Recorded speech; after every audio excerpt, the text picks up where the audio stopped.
In this world there are 4 vast countries, inhabited by 20 different peoples living in relative harmony with each other. It is a world of magic, inhabited by several different races, each with its own characteristics and traditions.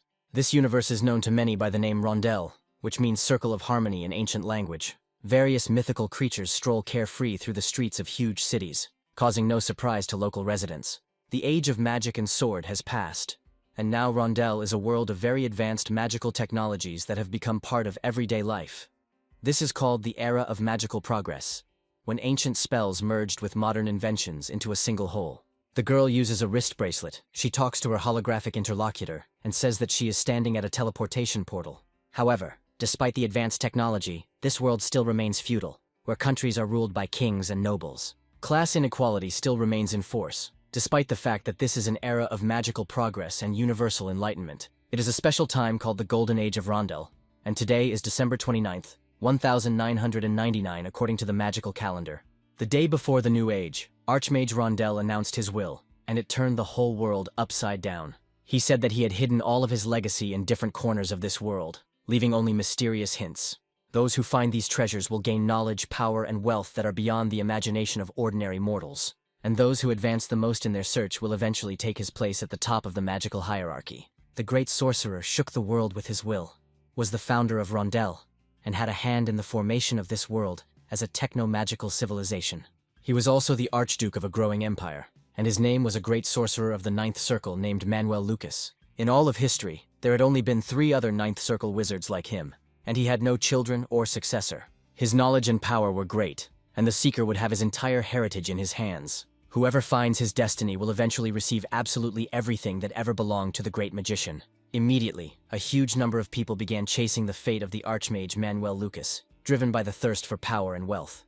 There were constant news reports about this, and various speculations circulated. The Archmage's dungeon was located in the Dragon Wasteland. His treasure is hidden in the Alliance country of Elysia, a well-known offshore country with liberal laws.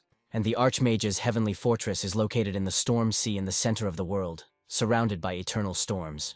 Regardless of nationality, race, or rank, people set out to search for the fate of the Archmage Lucas with the same zeal. Many rumors began to circulate. Many claimed to know where the fate of the Archmage was. Despite numerous attempts, no one has been able to find his fate so far, as if it was hidden by a magical spell. Many people investigated, but they never found any clue that could lead them to the fate of the Archmage. A young man stands near an energy portal, thinking about how 20 years have flown by unnoticed in this search. The guy is experiencing extreme psychological stress. Streams of sweat are running down his face from excitement and anticipation.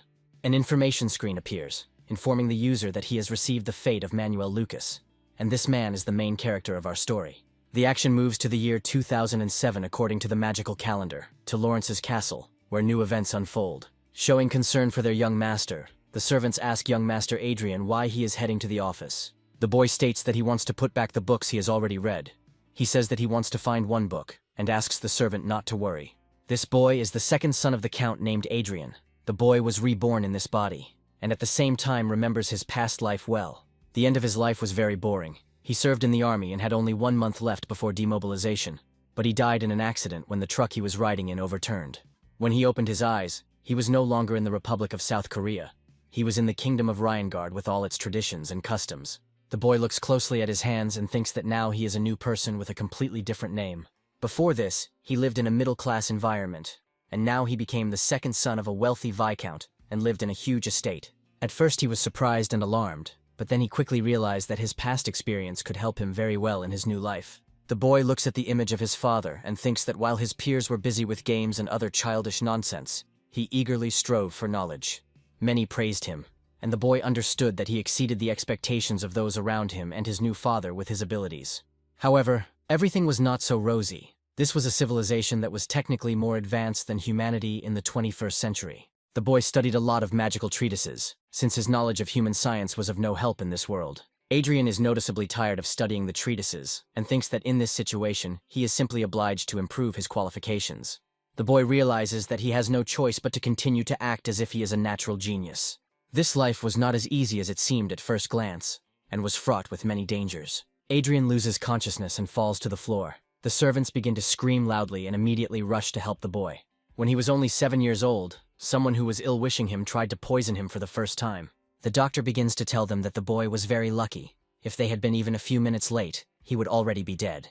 Everyone wondered who could have done this, but the culprit was obvious to most people and left no doubt. Adrien gradually comes to consciousness and hears a female voice, which says that he cannot even imagine how scared the woman is for him.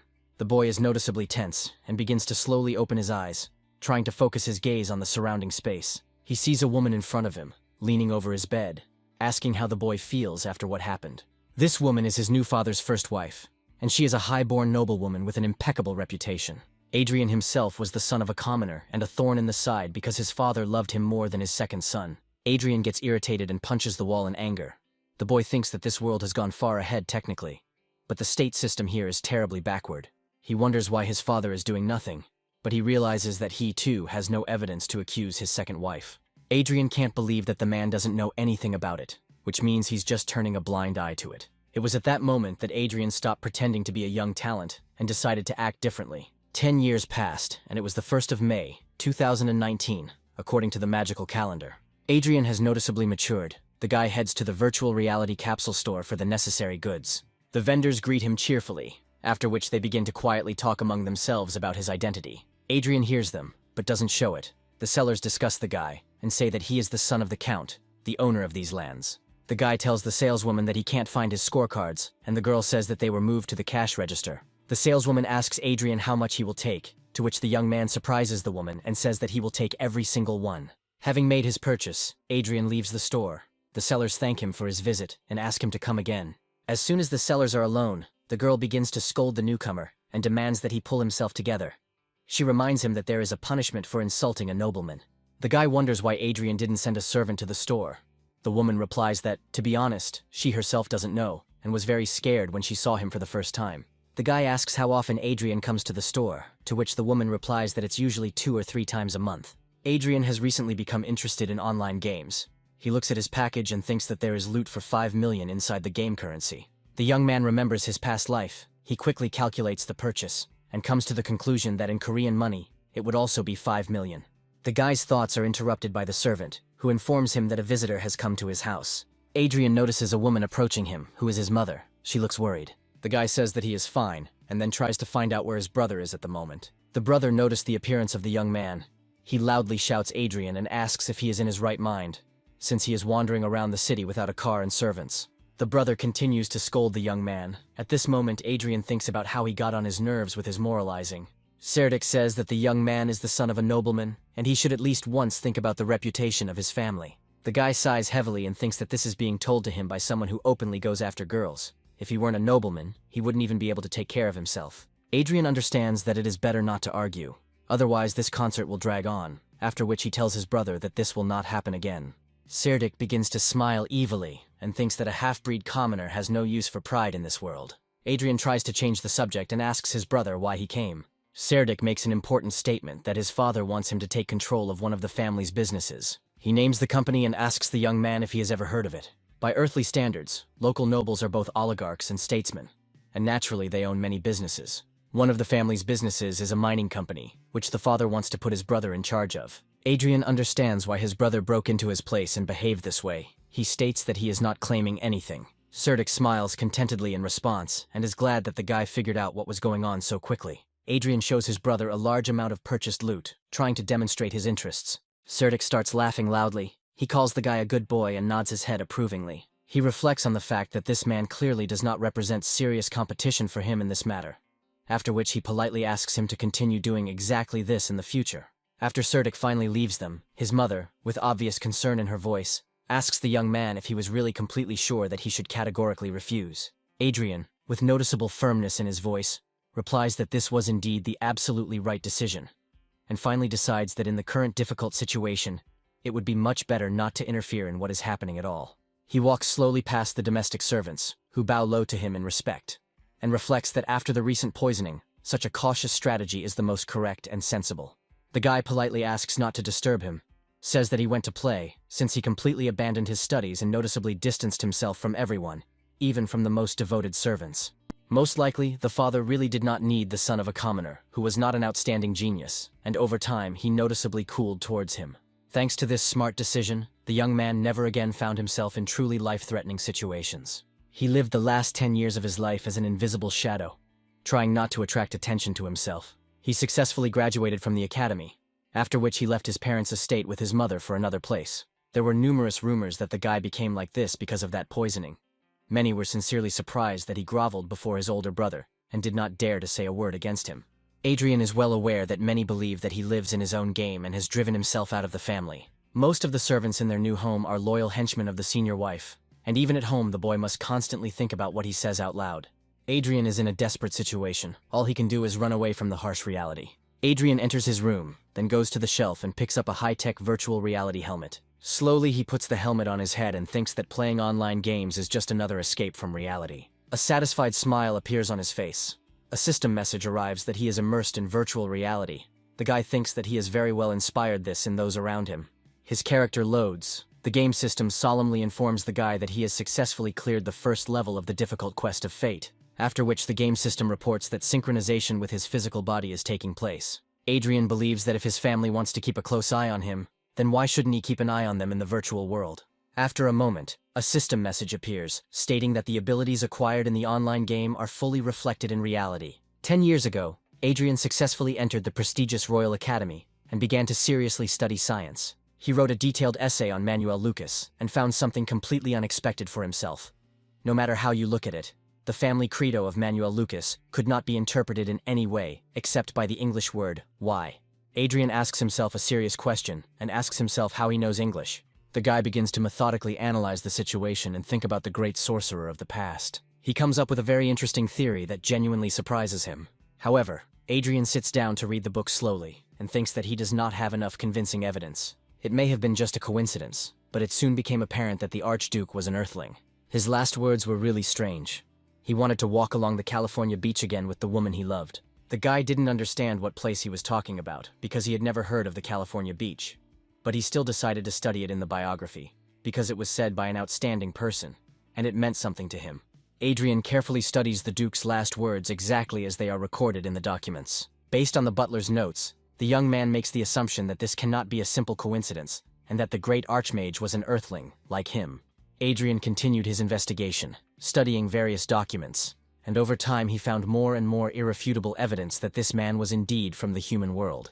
The fact that he was from the human world was very useful to the guy in the task of the quest of fate, which the Archmage left to his descendants. Adrien spends many days on end in the huge library, collecting various information on the issue that interests him. There was a lot that was unclear about this matter.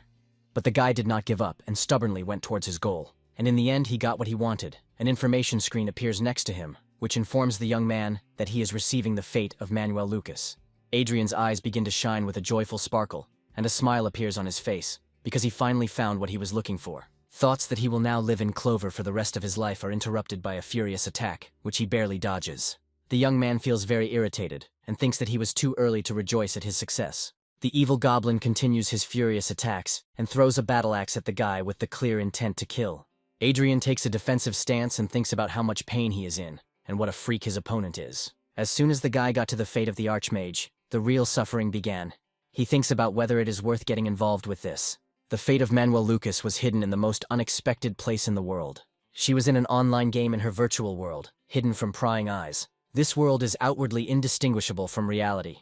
But nevertheless, it is a game, and there is no feeling of pain in it. However, the young man feels pain and every fight costs him dearly. No one knew that after receiving the fate of an Archmage, a person moves his body into the game reality. The goblin continues to attack the boy while he thinks that if he tells anyone, no one will believe him. The monster has received minor damage. It is still full of strength and rushes into a furious attack. Adrien uses deft chopping movements to repel persistent enemy attacks. After a while, he feints and counterattacks, dealing serious damage to the goblin. A message arrives that the enemy has been destroyed and the guy has reached level 10. Now he can change his occupation, as he has cleared one level of the Destiny quest. The chief god moved the young man to a secret place, but he has more questions than answers. The character begins loading and synchronizing with the physical body. The guy feels relieved that he has finally reached level 10. The game system informs the guy that his abilities in the online game are reflected in reality. A glowing door appears next to him, and a message appears asking if the guy would like to go up to the second floor of the Manuel Lucas magic tower. Adrien accepts this offer without hesitation, and the next second finds himself in a huge room. There are many books and ancient manuscripts around him. The guy understands that this is the Archmage's office. The guy begins to think that the environment is different from what was on the first floor. At this time, he notices a huge, shining chest. Approaching him, he receives a message that he received 5 trillion loot. The game system asks to indicate the account to receive the amount. He is glad that he finally received a good reward, but he is sorry that it cannot be converted into real money. A magic circle appears next to him and a message says that thanks to its creation, the guy will get a job as a magician. A shining sphere appears next to him. The system reports that it will be synchronized with the physical body. It is the one that is the real value in the real world, not money. The system informs Adrien that he must not leave the game under any circumstances. Otherwise, his physical body will be damaged. Before this, he only saw health points and mana points and did not perceive them as something unusual. But now it's a completely different matter. He feels magical energy in real life. The sphere turns into a disc that synchronizes with his body, and messages come that the circle has been successfully created. He feels a very strange sensation and thinks that since the first circle has been created, why not learn the spell that corresponds to it? As he approaches the bookshelf, a transparent screen appears next to the guy, asking him what book he wants to find. There are so many books that the guy doesn't know how to prioritize, at which point he begins to feel very unwell. Adrien tries to cope with these overwhelming feelings, and finds himself thinking that he is in a lot of pain. The space around him begins to warp a little. He thinks about how convenient it is to read books with one click and instantly download their contents. Adrien holds another book and feels very well the nausea and pain from this process of recording information into his brain. This is a book about hiding a circle. It teaches how to hide the presence and amount of mana. This is the skill that a young person needs at the moment and in the circumstances in which he lives.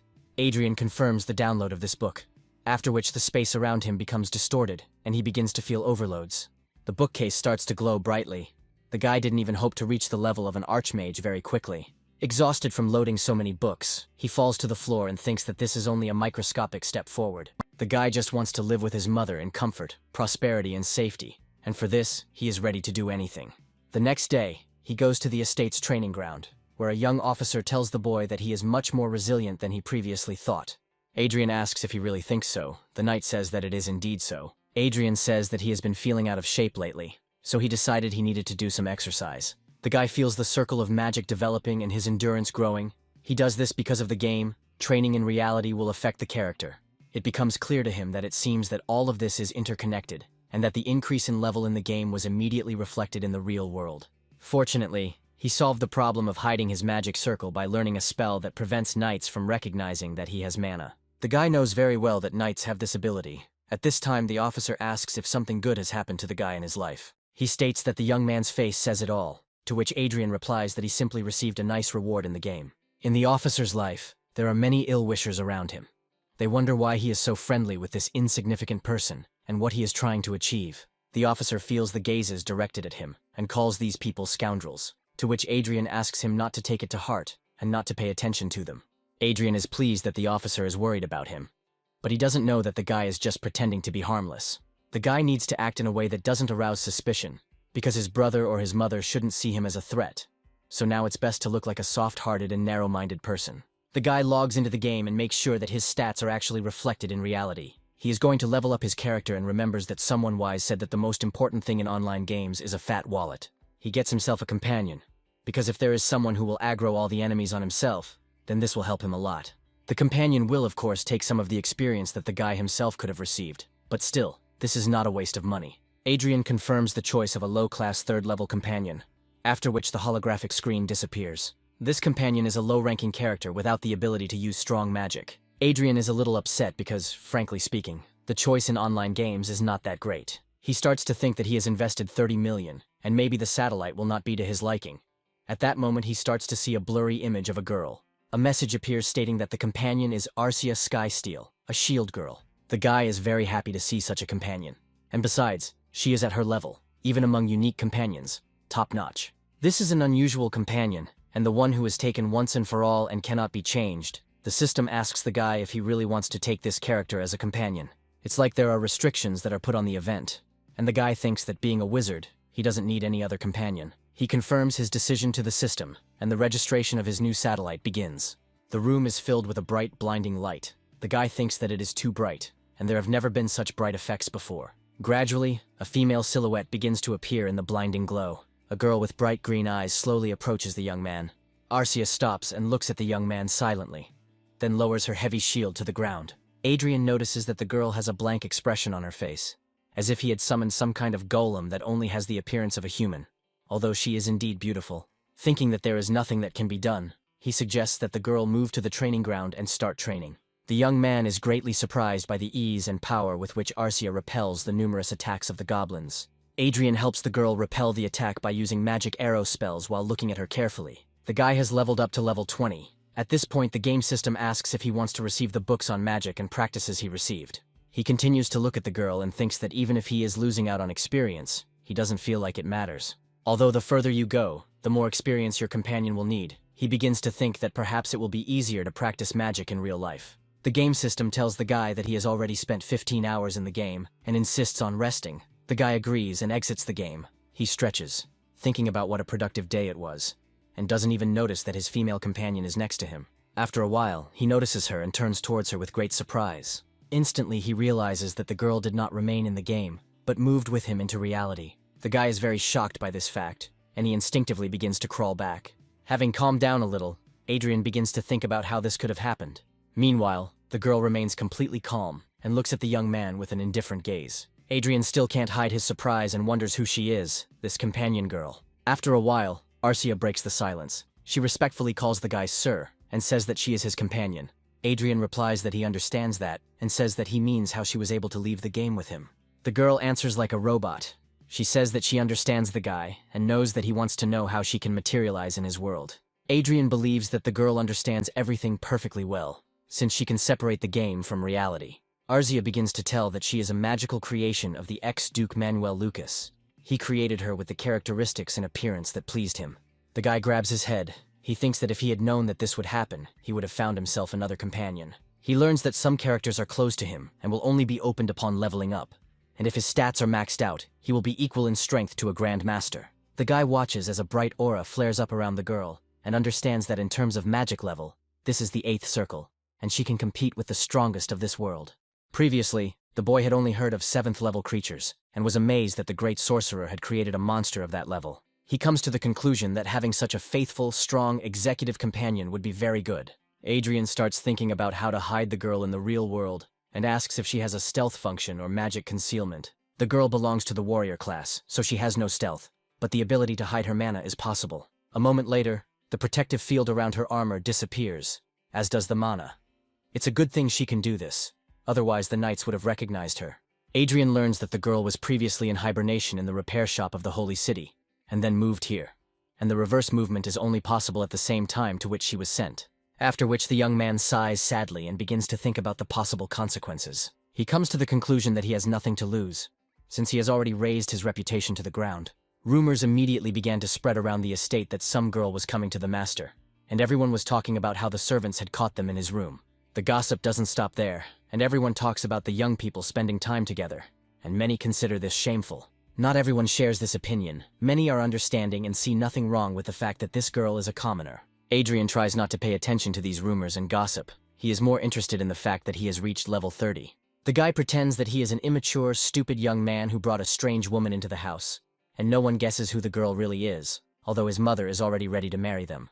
Adrien asks the girl with interest what happens to her body when she is here. The companion responds that the body switches to eco mode and outwardly looks as if she is sleeping, but for safety, she will always have the alert system turned on. The guy understands that if something bad happens in reality, the girl will immediately react and call him. Arcia calls the guy respectfully sir and says that it is so, after which she listens carefully and reports that it has already begun. The space is instantly enveloped in streams of dense dark energy, and a huge orc warrior with 5,500 units of life level appears in front of them. The guy raises his head and carefully examines the huge monster. The 2nd level fate quest begins, in which you need to defeat the orc warrior. The monster's eyes glow bright red as he calls the guy a human and says he will level up when he kills him. At the moment when the system notification appears about the prohibition of using one-time attacks like bombs and scrolls during the battle, the guy is immersed in thoughts about how difficult it will be to defeat this monster. He quickly gives combat commands to his companion, without going into details, and she instantly understands the essence and readily confirms her readiness for the upcoming fight. Meanwhile, the giant orc lets out a deafening roar and quickly heads towards the young people. The girl immediately raises her protective shield, preparing to repel the attack. The ferocious orc suddenly increases his speed, powerfully pushing off the ground and raising his heavy weapon high above his head, preparing to deliver a crushing blow. The next moment he reaches the young men's positions, but the girl skillfully defends herself with a shield, and the collision results in a blindingly bright flash. The huge monster loses its balance and flies back, losing 20% of its life. The monster begins to scream loudly from growing anger and outright fear, clearly not understanding how the opponents were able to successfully repel his powerful attack. Meanwhile, Adrien reaches out and activates his magical mana, causing a brightly glowing sphere of energy to flare up around his finger. He uses a combat technique called Magic Arrow, and at high speed, a beam of magical energy slams into the giant monster's body. The monster screams loudly and begins to back away. The system reports that the monster has received critical damage from the attack. Adrien praises the girl and tells her that they worked very well as a fighting team in this fight. The guy remains completely calm, because he is wearing all sorts of magic-enhancing robes and artifacts that make his spells many times stronger than usual. He thinks that if this monster matches his level, then there will be a worthy reward from the system for victory. However, despite the great damage, the orc is not going to give up and delivers another blow, which the girl blocks with her shield at the last moment. Adrien believes that the tension of this battle with such an opponent is simply impossible to bear. The guy carefully watches his opponent and understands that, despite the huge amount of health points, he is seriously injured. Arzia continues to block attacks with her magic shield, and the guy thinks that the big guy they are fighting is really strong. Adrien understands perfectly well that if even one blow from the enemy had reached him, he would have died immediately from the damage. He believes that he would be lying if he said that an attack from such an enemy does not frighten him at all in this situation.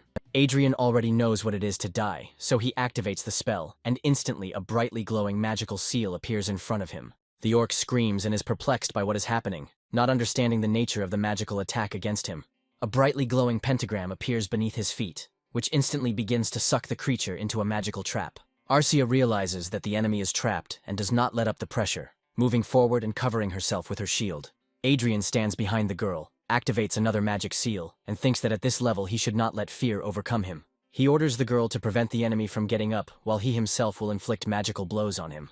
After a powerful synchronous attack, the orc has only 50 units of health left, but he still stands firmly on his feet. Adrien looks defiantly at his opponent and thinks to himself about what a stubborn orc he encountered in this battle. The guy suggests that the creature put down his sword and try to continue fighting hand-to-hand without weapons. Next, he points a finger towards the enemy, at the tip of which a bright, energetic flame of magical power flares up. The magic arrow reaches its target, and the game system reports that the second-level quest has been completed, and the guy is given access to the third floor of the magic tower. At the same time, Lawrence, who is the boy's adoptive father, is in his office and stands by the window, deep in thought. Anna, his first wife, slowly approaches him and asks the man what he is thinking so seriously about. The woman calls Lawrence cute, but he doesn't react, keeping a stern expression on his face and just looking at her silently. Anna continues to try to start a conversation, and asks her husband what he is doing here alone at such a late hour. Anna speculates that the man is upset that Adrien brought a commoner to their family's estate. Anna approaches the man, then takes his hand and casts a charming glance at him. The man shows a letter. It is a notice of the beginning of a conscription campaign, since war with a neighboring empire is inevitable, and the overlord orders the nobles to appear with the army for the assembly. Anna learns that her husband must report to the command of the western group of troops with 5 advanced detachments, 50 knights, and 1,000 infantrymen. She excitedly asks her husband if he is going to send Cerdic to war. The woman suggests sending Adrien away, as she believes that the guy is no good for anything anyway except playing with toys all day long. Lawrence turns to the window and tells his wife that she hasn't thought about the guy all this time, and now she wants him to give his life. Anna continues to insist on her decision, and says that up until this point the guy had been carefree and enjoying his privileged life. Lawrence gives the woman a hard look, and asks if she really feels that way about Adrien's position in the family. A heavy, silent pause ensues. The spouses silently look at each other in a tense confrontation, after which the man declares that Cerdic is the heir to his estate, and he will provide the woman and her son with everything they need to live. Lawrence demands that his wife accept his decision with submission and without further objection on the matter. The woman falls silent, and tries with all her might to hide her dissatisfaction with the current situation. Lawrence tells his wife that he will send Adrien to war, as she asks, but upon his return the guy will receive complete independence. The man insists that the boy and his mother will not be in any further danger. No spying and no planted servants. He hopes that such a decision is fair. Adrien spends time on the training ground in the morning. The loud voice of the instructor is heard ordering him to stop. The guy stops his attack, while at the estate his father tells his first wife to give Adrien freedom. The officer praises the young man, calls him respectfully sir, and expresses his joy that the boy has become very strong thanks to the training he has done these days. The officer continues to praise the young man, while Adrien thinks that, of course, he has been leveling up all this time in the game. Adrien happily thinks that he has already reached level 30 and completed the second level of the quest. He liked the rewards for this quest, because he received a lot of gold and a second circle of magic from the game system. In addition, he received a secret storage, similar to the inventory in the game, an invisible space in which you can store things. The statistics in the game are reflected in reality, so a guy can become a magician, and at the same time have the physical strength of a knight. He thinks that if he fully masters the entire legacy of the Archmage, then he might become even greater than him. At this time, someone approaches them. The messenger informs the young man that the Count has summoned him to his office. Adrien drops his training and immediately arrives at his father's office for an important conversation. Serdic is very irritated and asks his father how this weakling can represent their family in the war. Lawrence tells his son that he is the only heir to the estate and he cannot risk it in military action. Adrien's mother is upset and asks in a quiet voice if her son can really be risked without any remorse. Lawrence sighs heavily and says that after all, an heir is more valuable to the family than other children in the house. Adrien tries to calm down and control himself, realizing that his father called him in order to say exactly this. The guy thinks that somehow he will be able to take the virtual reality glasses with him, and no one will dare to interfere with him playing thanks to his position. But this is not the most important advantage a guy can get by leaving the estate. He looks closely at his father's second wife and thinks that he can finally get out from under her constant supervision. Adrien firmly declares to his father that he understands his decision and agrees to go to war and be the representative of the family. Lawrence thanks the young man for his understanding, and Serdic, standing nearby, is trying his best to contain his growing anger. He tells the boy that he respects his father's decision, but if Adrien disgraces the family at the front, he will not leave it like that. The guy says that he will do everything in his power, and thinks that his brother is already mature in age, but not in character, because he was very spoiled. Lawrence approaches the guy and asks him to stay, saying that he needs to talk to him alone. Adrien silently looks at his father as he gets up from the table and notices that the man is very agitated by what is happening. They go out onto a huge balcony. Adrien is surprised that his father sent away the guards, which means he wants to say something without witnesses. Suddenly, Lawrence tells the boy that if he returns safely, he will move him and his mother to the royal lands. The man says that this will be his reward for going to war instead of Serdic. The guy thinks that Anna would never allow him to not be under her control. Adrien thanks his father and says that he will carefully consider his proposal to relocate in the near future. Lawrence makes the assumption that the young man still doesn't trust him after all the past events. The guy says that this is not the issue, and first we need to return from the front alive. Lawrence takes something out of his jacket pocket and holds out his hand to the guy. Adrien wonders what it could be. His father hands him 2 Class 5 and 7 defensive field rings, explaining that teleportation is impossible on the battlefield, and that this is all the man can do for him. The boy thanks his father, because these are very rare artifacts, and the father, in turn, asks his son to be extremely careful. The guy turns around and notices how Serdic and his mother are watching their conversation from the hall, not hiding their curiosity. After which he informs his father that, of course, he will be extremely careful and attentive in military operations. Adrien doesn't show it, but he thinks that it shouldn't be any other way, and those shameless idiots were certainly spying on them. The man tells the boy that his mother will not be in any danger in the house, and the boy only needs to take care of himself. When Adrien was 7 years old, he was poisoned, and his father's reaction was a shock to him. His father disappointed him many times, but still he is the only person the boy can trust.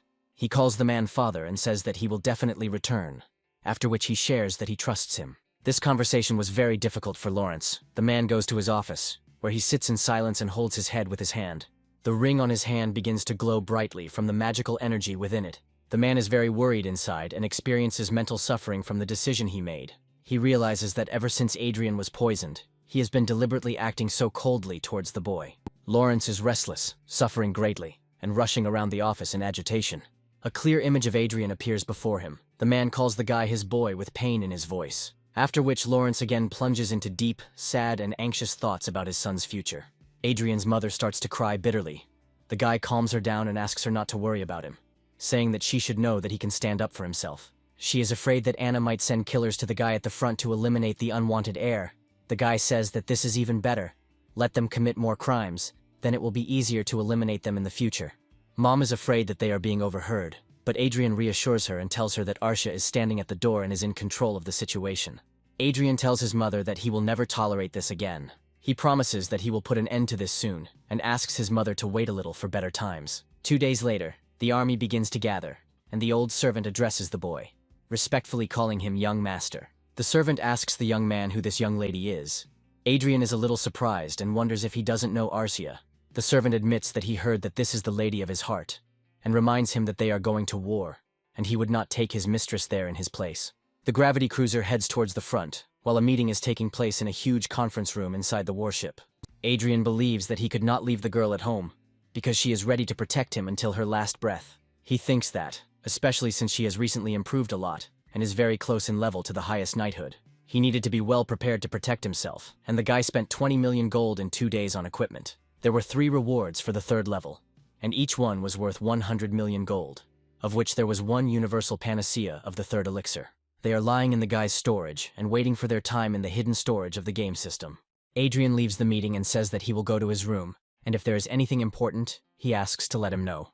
The young man proudly declares that he can only be disturbed for really important matters, because he is going to play online games. He looks at the surprised officers sitting at the control panel, and cheekily asks them if they have anything to say in response. The officers do not dare to object and whisper to themselves about what it means that they are telling the truth about the guy's character. Adrien looks at one of the officers and realizes that this man is one of the vanguard of elite warriors. The vanguard is a special unit equipped with magic armor and magic swords. They are the main driving force of any army, and they are used to judge how strong a country is. The officer asks the guy if he is sure that now is the time to play. He tells the guy that he will be looked at as a loser. The advanced guard officer states that the guy's reputation is not so great, and besides that, he also brought a girl to the battle. He is interrupted by another officer who asks if he has decided to rebel against his lord and commander. The advanced officer says that unlike in games, he can still understand about the girl. Since she is beautiful, the man makes comments to him and demands that he watch his language. The advanced officer falls silent and also glares at his colleague for interfering. The man apologizes to Adrien and asks to forgive his subordinate, as he believes that he exceeded his authority in the conversation. The deputy captain tells the guy that there is a long road ahead and justifies the guy, saying that everyone needs to have fun. The deputy asks the guy not to pay attention to the opinions of his subordinates, because he considers him a representative of the main lord. Adrien, looking at the man, thinks that he clearly didn't like him, and he's not speaking sincerely. But the guy doesn't care, because he's used to it. He leaves the courtroom and asks to tell him when they arrive at the place. A huge lizard opens its terrible mouth. At that moment, a flask with a magical explosive elixir flies at its head. The next second, a powerful explosion occurs, which throws the terrible monster back from the force of the magical impact. Arzia extends her magical shield forward and covers the young man's attacks from possible enemy counterattacks. The guy uses a weapon called Salamander Tears, which deals 3,000 damage. It's an overly expensive bomb made from rare ingredients, but it does 3,000 damage without costing mana, making it worth it. Adrien realizes that his tactics have worked. An information screen appears in front of him, informing him that he has reached level 80 in the game. The game system informs that the main god has moved the young man to a secret room for a special quest. The guy takes Arja by the hand, and together they resolutely move forward to a new challenge. Adrien thinks that everything is going just fine, because he has a level 4 quest ahead of him with increased rewards. The next enemy is a character called the Half-Lich, who has 32,000 units of health. The young people look at the creepy creature. It transforms and begins to talk about how it will now taste human flesh. Adrien looks at his evil opponent and thinks about clearing out the 4th level before they get to Western Command. A message comes from the game system. It offers to complete the quest of an unexpected meeting, the reward for which will be the opening of the 5th floor of the Archmage's magic tower. Liches are strong monsters and serious opponents. However, the guy thinks that this specimen is slow and stupid in battle. He watches as the Half-Lich manipulates his magic staff, causing a bright red energy spell seal to appear in space. Arcia instantly tenses up as she realizes that a high-level Ice Stone Spear attack is about to come. The girl deflects the enemy's blow, but the shards of the Ice Stone Spear are directed towards the young man behind her. Arcia screams loudly and addresses the young man respectfully as Sir, warning him of the danger from the shrapnel. The girl doesn't have time to protect the guy. He understands that she won't have time, and thinks that he should dodge. Adrien was unable to deflect the shard or dodge it. The stone hits him in the shoulder. He experiences severe pain and falls to the ground. The young man is in so much pain that his thoughts are confused, and he is irritated by the joyful, eerie laughter of the Half-Lich, enjoying his suffering. Arzia boldly rushes forward and puts her shield in front of her to protect the guy lying on the ground. Adrien looks at the monster and has a feeling that this face is familiar to him. He begins to imagine his brother next to him. He begins to feel fear and excitement as an interesting guess about the nature of this creature appears in his head. Meanwhile, the monster lets out a loud laugh and asks the young people to stand still, believing that their resistance is useless. Adrien summons a fireball, and a bright field of plasma magical energy instantly flares up behind the young man.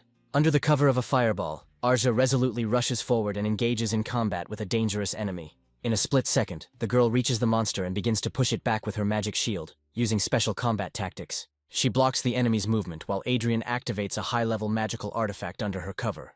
Adrien asks the girl not to ease up on the pressure, and not to let the enemy switch to a more difficult level and cast a spell. The girl unquestioningly follows the order, after which the guy uses an enchanted weapon with a blessing effect. The attack is effective, and the enemy loses almost half of his health points. A moment later, a huge wall of fire appears, crashing down on the demi-lich with incinerating force. Adrien takes advantage of the situation and rushes forward to strike with a magical artifact in a vulnerable spot. The guy compares this monster to his brother, after which he deals him a crushing blow with particular malice. The young man feels a strong impact after using the magical artifact. The game system reports that the 4th level of the quest has been successfully completed.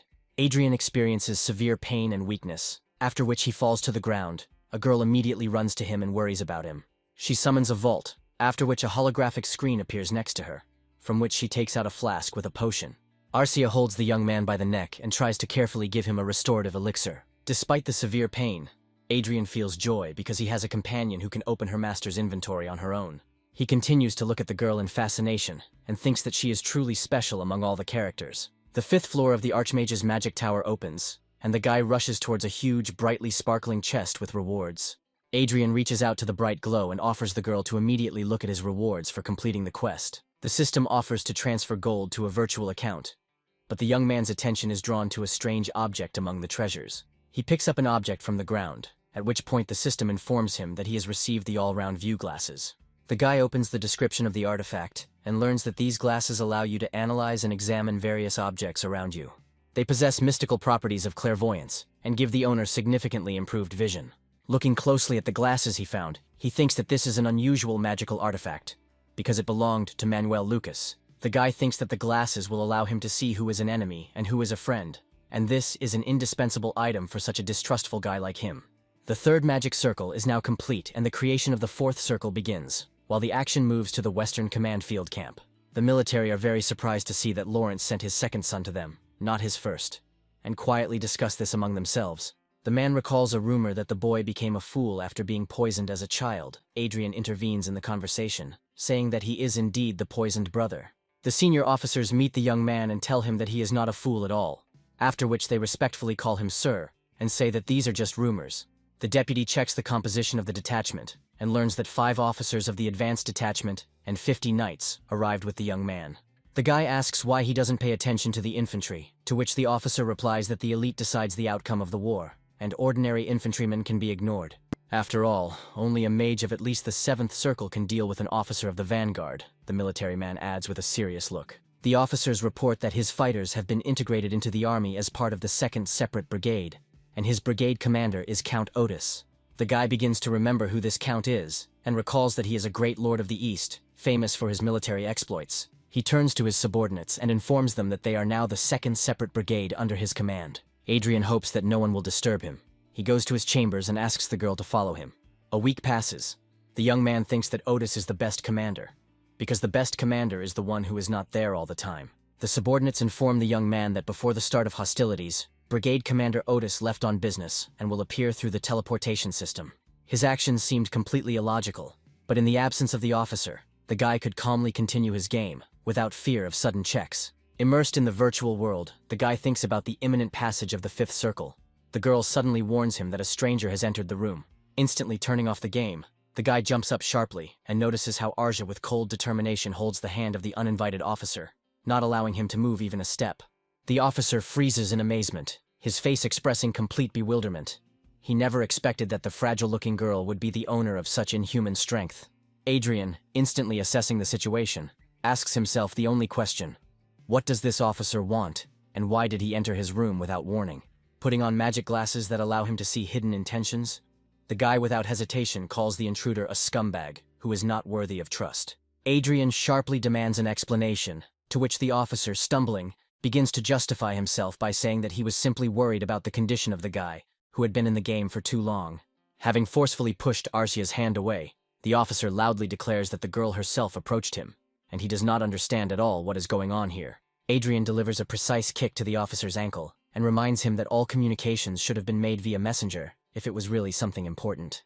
The guy emphasizes that Arcia is here for a reason. She is performing security functions, and demands that the officer immediately tell the truth about his intentions. Clenching his fists, Adrien repeats the question of why the officer came to his room, with the secret intention of committing murder while he was defenseless in the game. The man indignantly shouts that the guy is talking complete nonsense, reminding him of his rank as a squad officer, which should guarantee his reliability. Adrien demands an immediate and convincing explanation, turning to Arcia for confirmation, to which the girl calmly reports that this man was trying to separate them. Clarifying the details, the guy asks if the officer tried to take the girl somewhere, and receives an affirmative answer from Arcia. The officer explodes in rage, calling Arcia a nasty girl who specifically wants to set him up and denigrate him in front of the command. He arrogantly declares that the words of some girl cannot be placed above the words of a career officer, to which Adrien counters with accusations of breach of discipline and attempting to raise a mutiny. Snatching a combat knife from Arcia, the guy declares that he will judge the officer as a rebel, and points the tip of the blade towards the intruder. In a firm voice, the young man declares that he will use his weapon without hesitation if he does not hear a truthful explanation of what is happening from the officer.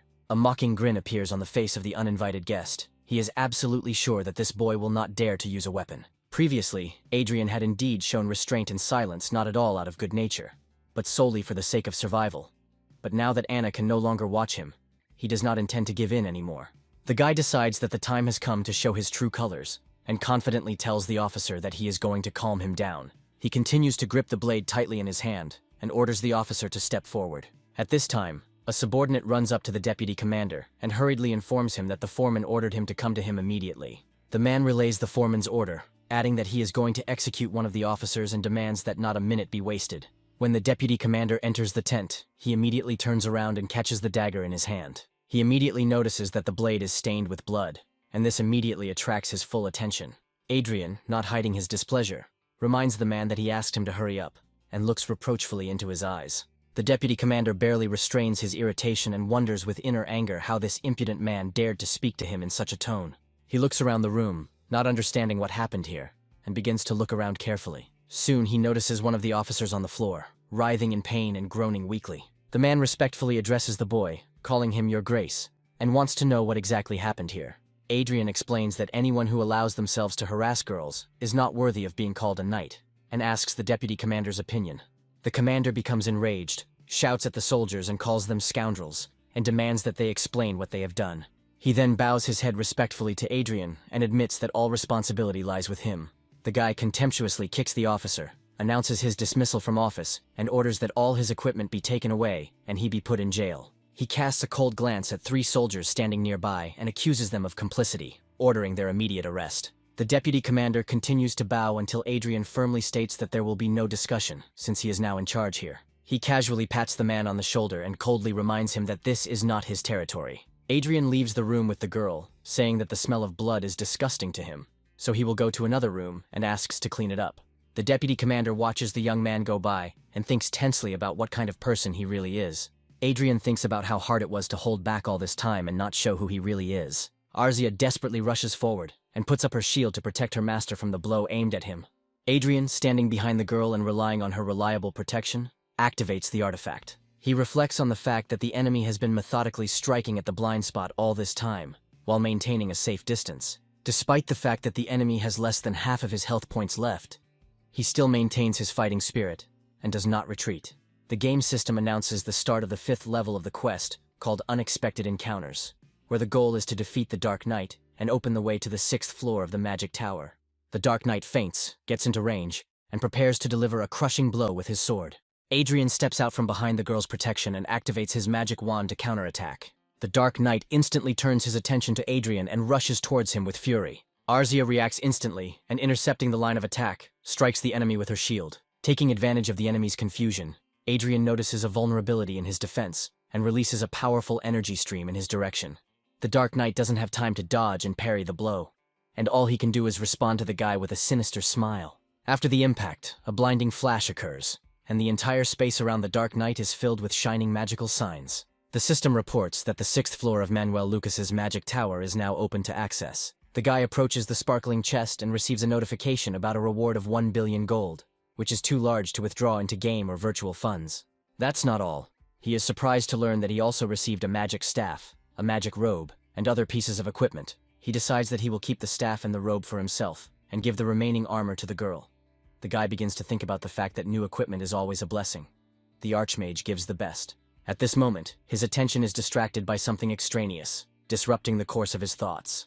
It turns out that he is distracted by an officer who enters the room, and when asked, Adrien replies that he felt the presence of powerful energy here. Adrien tells the man that he distracted him from an important and useful task because he was just sorting through his artifacts. The officer replies that he understands everything, after which he asks him for forgiveness for the inconvenience caused. Adrien activates the vault and takes out a two-handed magic sword, exactly the same as the ones used by the Vanguard officers. This magical sword was forged by the Archmage as a reward for completing a quest called Unexpected Encounters. Inside the sword is a core filled with magical energy, making it usable even without skills. The magical equipment of the Vanguard officers is designed to enhance physical strength, while the aura, unlike mana, cannot be created artificially. Adrien speculates that perhaps this mage equipment also has similar properties. In addition, he received a staff that has a unique skill for storing aura, and is of particular value. The young man looks at the setting sun, and now clearly understands why everyone was so eager to take over the fate of the magician Manuel Lucas. It had been 2 weeks since the boy had been appointed the official representative of House Lawrence in the coming war against the neighboring empire. Accompanying the girl, the young man walks along a wide corridor and gives a command to the guards, after which he lets them go. The feeling that a conflict is about to start recedes, at which point he notices that after the incident with the officer, everyone began to fear him. Surprisingly, even the deputy commander began to show respect for him from then on. He activates the Archmage's glasses and scans the man, learning that the emotions he is feeling are those of interest and caution. Adrien pushes these thoughts aside, deciding that none of this matters as long as he isn't distracted from the gameplay. He looks closely at his companion and, using glasses, finds out that the girl is experiencing a feeling of happiness. The guy is surprised and wonders if she is happy just because she wants to go for a walk.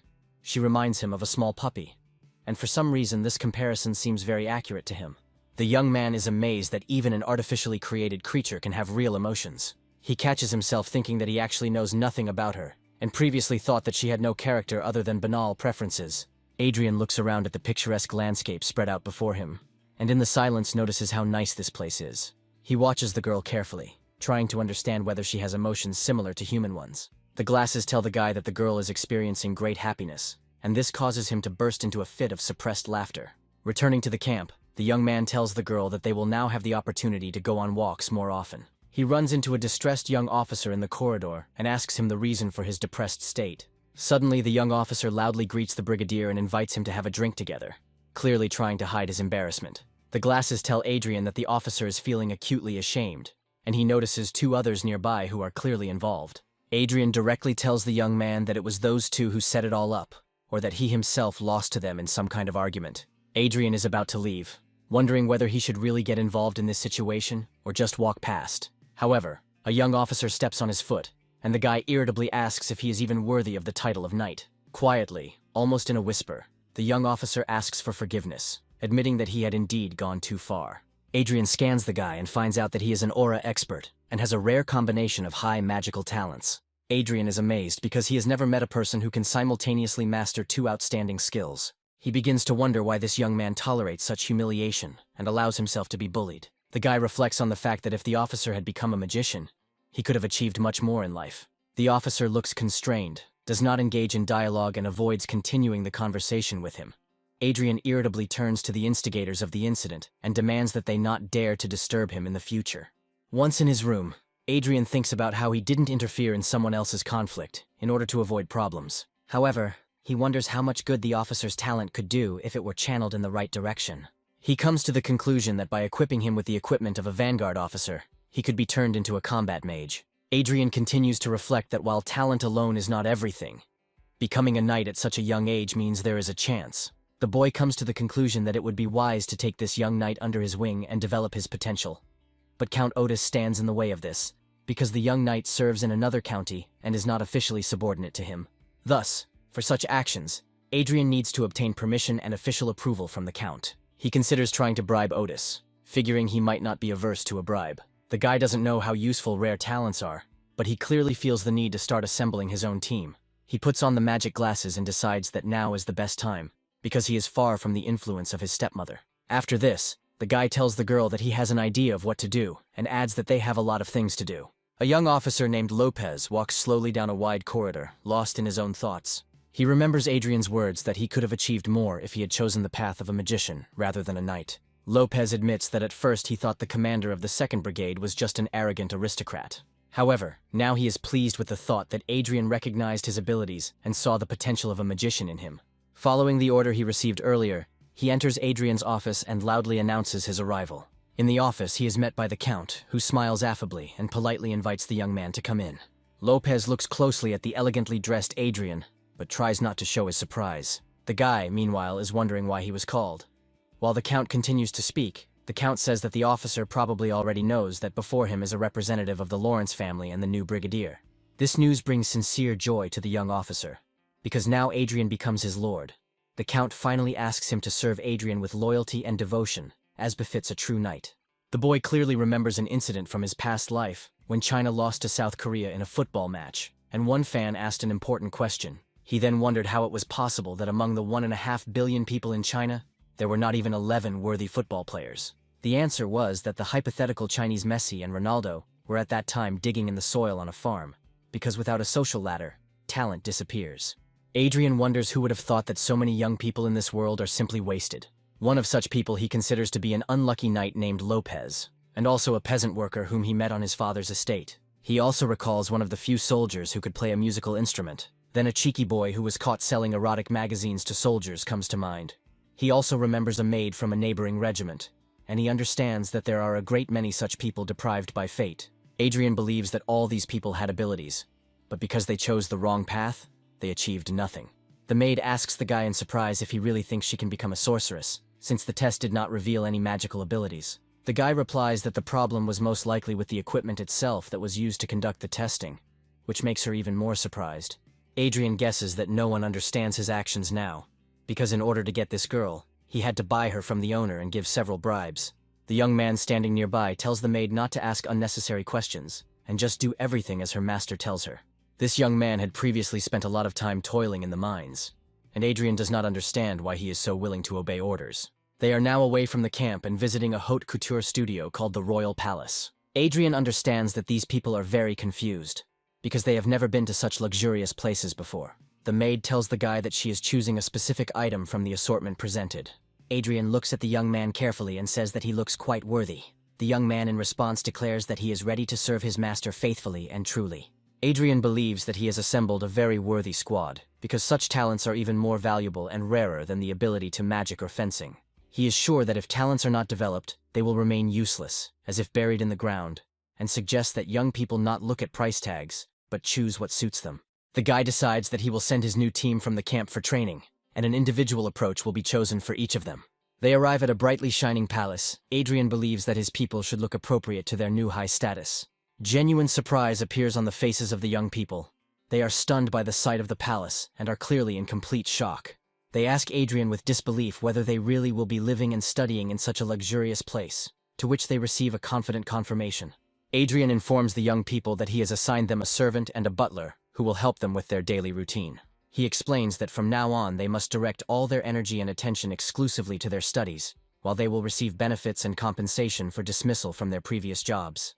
Adrien specifies that their monthly allowance will be 20 million, which brings genuine joy to the young people. He adds that if they can prove that they have not let him down, their salaries will be increased. The young people thank the guy in unison and promise to do everything possible to live up to his expectations. Adrien looks closely at one of the guys and notices in his gaze sincere surprise mixed with deep gratitude. He says that young people can do whatever they can to avoid disappointing him. The guy hopes that they will live in peace and harmony, and asks not to cause him problems with quarrels, to which he receives unanimous consent. Adrien believes that this establishment will become a real refuge for his protégés and future allies. He is confident that he is obliged to create all the necessary conditions for their development, so that their talents can be fully revealed. He orders that they be immediately informed if anyone tries to entice them with money, and promises to pay twice as much as the opponent offers. Adrien reflects on the fact that he had to spend a lot, but sees it as an investment in the future. He is convinced that the best investment in his position is an investment in high-quality and dedicated personnel. Adrien remembers his mother and comes to the conclusion that she must be securely hidden from Anna until there is an open conflict with her older brother. He glances at his companion and considers finding a safe place to hide before heading back to camp.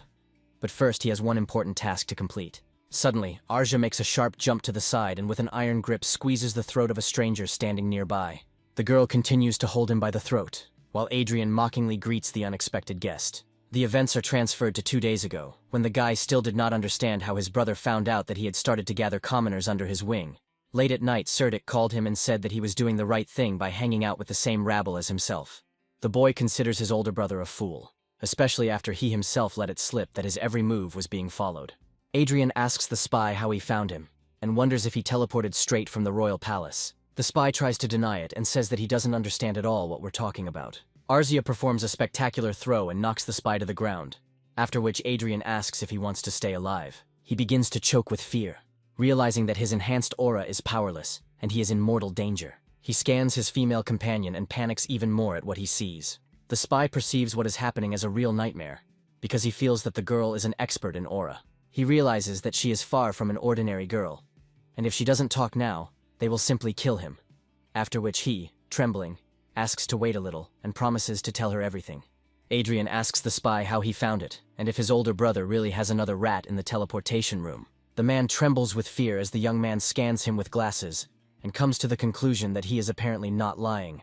He knew that his older brother was constantly sending spies after him, but this time something especially curious was discovered. The guy notices that the spy actually carried out his older brother's orders, but clearly did not harbor any hostility towards him, and was not eager to do so. The man begins to calm down a little, but still looks sideways at the girl standing next to him with distrust and anxiety. Adrien asks the spy in no uncertain terms if he is prepared to go against his own master. He holds a knife to his head and asks him directly if he wants to live. The guy tells the man that he has no options, and if he wants to stay alive, he will have to work for him. The man looks in horror at the blade of the sword pointed straight at his face, while Adrien calmly claims that there is nothing difficult about this job, and all that is required is to send reports daily. Adrien orders the man to report something neutral to his older brother, such as that he is still busy with his usual business. The action moves to the Lawrence estate, where a male voice is heard reporting that their spy has ended up in prison.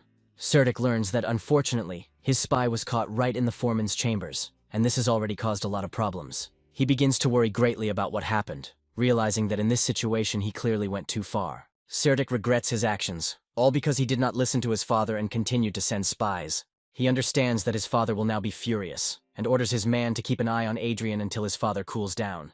The spy, who now works for two, tells Serdic that he will strictly follow the instructions and says goodbye until the next communication session.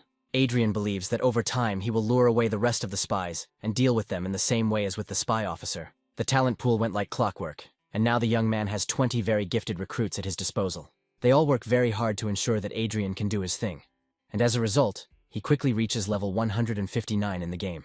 He understands that one more level, and he will already be a 6th circle magician, which will significantly increase his capabilities. Suddenly, the guy receives an emergency message, and a state of emergency is declared throughout the camp. They are very close to the front line. Adrien asks his subordinate what happened. The deputy commander is very nervous, and reports that the sky fortress of the neighboring empire has crossed the border. Everyone is waiting for the intelligence officers to give details about what is happening. Adrien believes that this was just the calm before the real storm.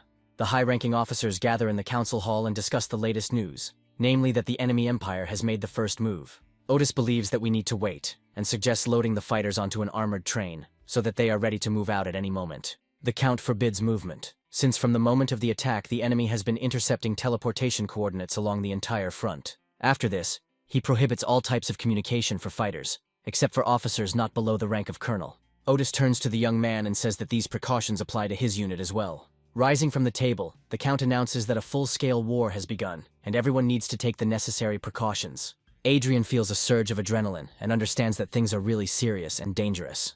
Adrien reaches level 160th in the game, and thinks that now he will definitely get the 6th magic circle. To advance to the next level, in the final battle, he defeated the strongest two-headed monster in a fierce fight. One of the officers reminds him that everyone is prohibited from using their devices, to which the guy replies that he will play anyway. For completing the level, the guy gets another 10 million gold coins as a reward for winning. However, these are not all the rewards, and next to it a screen appears with a new information message from the system. The game system informs that the young man receives an additional companion, a black supersonic eagle with unique abilities. Adrien reflects on the fact that he didn't know before that you could get a second companion in this game. After some time, he learns that the archer class has eagle companions, a matter on which he was ignorant. He comes out of virtual reality, and the first thing he does is ask Arcia why the eagle satellite has not moved into reality. Meanwhile, the flagship cruiser switches to combat mode and activates a powerful protective field around itself. Adrien thought that this giant black eagle would appear in the room just like the girl companion, and he would have serious problems. However, now he comes to the idea that the bird will appear somewhere near the ship and not indoors. His suspicions are confirmed when Adrien points to the sky and says that she has spotted a menacing bird high above them. After some time, the soldiers nearby notice a giant eagle and panic. They scatter as a huge, graceful bird begins to rapidly approach them from the sky. Adrien and his female companion remain in place, watching the majestic approach of the bird. The eagle lands next to the young man and gives him a fierce but not hostile look. Adrien looks back at his companion, fascinated and surprised by his impressive size and strength. Meanwhile, a giant black eagle, flapping its large wings, begins to slowly approach the guy. Adrien orders the soldiers standing nearby to lower their weapons and not show aggression. Using the glasses, the young man learns that this creature is a chimera with strong bones and skin like a dragon. Adrien realizes that even a magic sword is difficult to damage due to the powerful physique of this bird. Adrien strokes the bird and remembers that the girl became stronger as he became stronger. The guy wants to know how to unlock this bird's skills and develop its abilities. He makes the assumption that everything is simple, and it probably has something to do with completing levels, as always. The young man is distracted from his thoughts by the loud voice of the senior officer, echoing across the deck. The officer asks the guy what kind of monster it is and why it is not aggressive towards him. Adrien realizes that he was looking at the eagle and just noticed how many people had gathered around it. The boy thinks for a moment and comes to the conclusion that he has no other choice. He extends his hand to the giant bird and asks her if she wants to come with him. The huge eagle is not aggressive and allows the young man to stroke its beak. Adrien gently strokes the head of a huge black eagle. Feeling a mixture of awe and surprise, the majestic bird calmly accepts his touch. The soldiers standing nearby are very surprised. They don't understand what kind of bird it is and why it doesn't attack the guy. The bird begins to fawn over the young man, and he begins to think about why he staged this cringe-worthy performance. The war began with massive attacks rather than isolated clashes, and full-scale fighting began along the entire western border. It was a brutal battle for the complete destruction of the enemy without mercy or compromise. Adrien's brigade was fully involved in combat operations. There was no communication along the entire front, so the guy can't log into the game. Sitting in the command post, he receives a message that an enemy advanced detachment is approaching them. Adrien orders the officer not to panic, but to retreat and regroup, and then prepares for a counterattack. The officer is very surprised. He watches the young man and sees that he is extremely cold-blooded. Adrien spent a lot of time in virtual reality, and even though it was just a game, he still learned a lot, namely, not to be afraid for his life. The guy notices a video report on the nearby screen and opens his eyes wide in surprise. The enemy's advanced detachment approaches them, and they are the first to deal a crushing blow to the cruiser. The guy suddenly jumps up from his seat and orders his officers to immediately deploy energy shields over the cruiser. The junior officers begin to become noticeably nervous as they realize that the threat is truly serious and deadly. The order is immediately carried out, and powerful energy shields appear around the cruiser. The enemy's advanced detachment is already very close to the cruiser and intends to break through their defenses at any cost. One of the warriors concentrates a powerful stream of energy and directs it into the deployed energy shields. A powerful beam of energy crashes into the protective circuit, causing a deafening explosion of destructive force. The powerful vibration from the explosion penetrates the huge battlecruiser from bow to stern. Adrien believes that this is not a simple reconnaissance in force, since such a powerful blow was delivered from a distance. He demands a report on the situation. The officers report that their enemy is a seventh circle magician. With one blow, the enemy's powerful warrior tore down the protective shield. It was broken, and now it takes 90 seconds to reload. Adrien looks closely at the young man, then asks if everything is okay with him. One of the officers thanks the guy, because if they hadn't opened the energy shields in time, the explosion would have blown their ship to pieces. Adrien understands that due to recent events, the officer's attitude towards him has changed significantly for the better. He unfolds the information screens and begins to carefully study the advance guard of the attackers on the monitors. Using the remote control, Adrien zooms in on the video footage to better see all the details of the attack. The guy believes that in this fight their forces are equal, but the enemy has heavenly fortresses. The CCTV system detects 2 approaching sky fortresses, but they are much smaller than their cruiser. The officer reports that this is the first combat use of such sky fortresses in a real battle, after which the officers give the signal to attack the approaching objects with all available means. The sky fortress acts ahead of the curve and fires deadly charges at the cruiser with maximum power. This time the defense holds up, but Adrien realizes that the enemy is very serious. Adrien begins to worry as he notices that the sky fortresses are starting to detach bridges and structures. The huge structure starts moving and begins a complex transformation right in the air. Huge metal structures are heading towards the 2nd Adrien Brigade at an alarming speed. The cruiser returns fire, directing powerful energy beams towards the sky fortresses. The junior officers begin to laugh quietly. They say that the enemy ships are so hastily made that they fall apart right in the air. Adrien believes that the enemy is cunning and dangerous, as he senses a huge concentration of magical energy. Adrien orders to immediately stop the attack, wait and find out what the enemy is planning. After which the guy starts shouting loudly that the detached parts of the enemy sky fortress are about to explode. At great speed, giant metal discs rush towards the cruiser, ready to deliver a fatal blow. Upon reaching the energy shield, they crash into the cruiser, causing gigantic explosions of destructive force. The navigator gives the order to immediately retreat and change coordinates to avoid further attacks. Troops on the ground are given the order to immediately open fire on the enemy from anti-aircraft missile systems. Adrien begins to get very nervous, as he understands that the energy shield may not be able to withstand such a colossal load. The remaining metal structures continue to rapidly approach the cruiser at an alarming speed. Adrien takes command and gives the order to activate an additional large shield to increase defense. There are only seconds left before the collision between the part of the sky fortress and the cruiser, and tension reaches its limit. At the last moment, additional generators are connected, and additional protection appears around the ship. A powerful explosion occurs, and the giant cruiser slowly descends to the ground under the influence of the shockwave.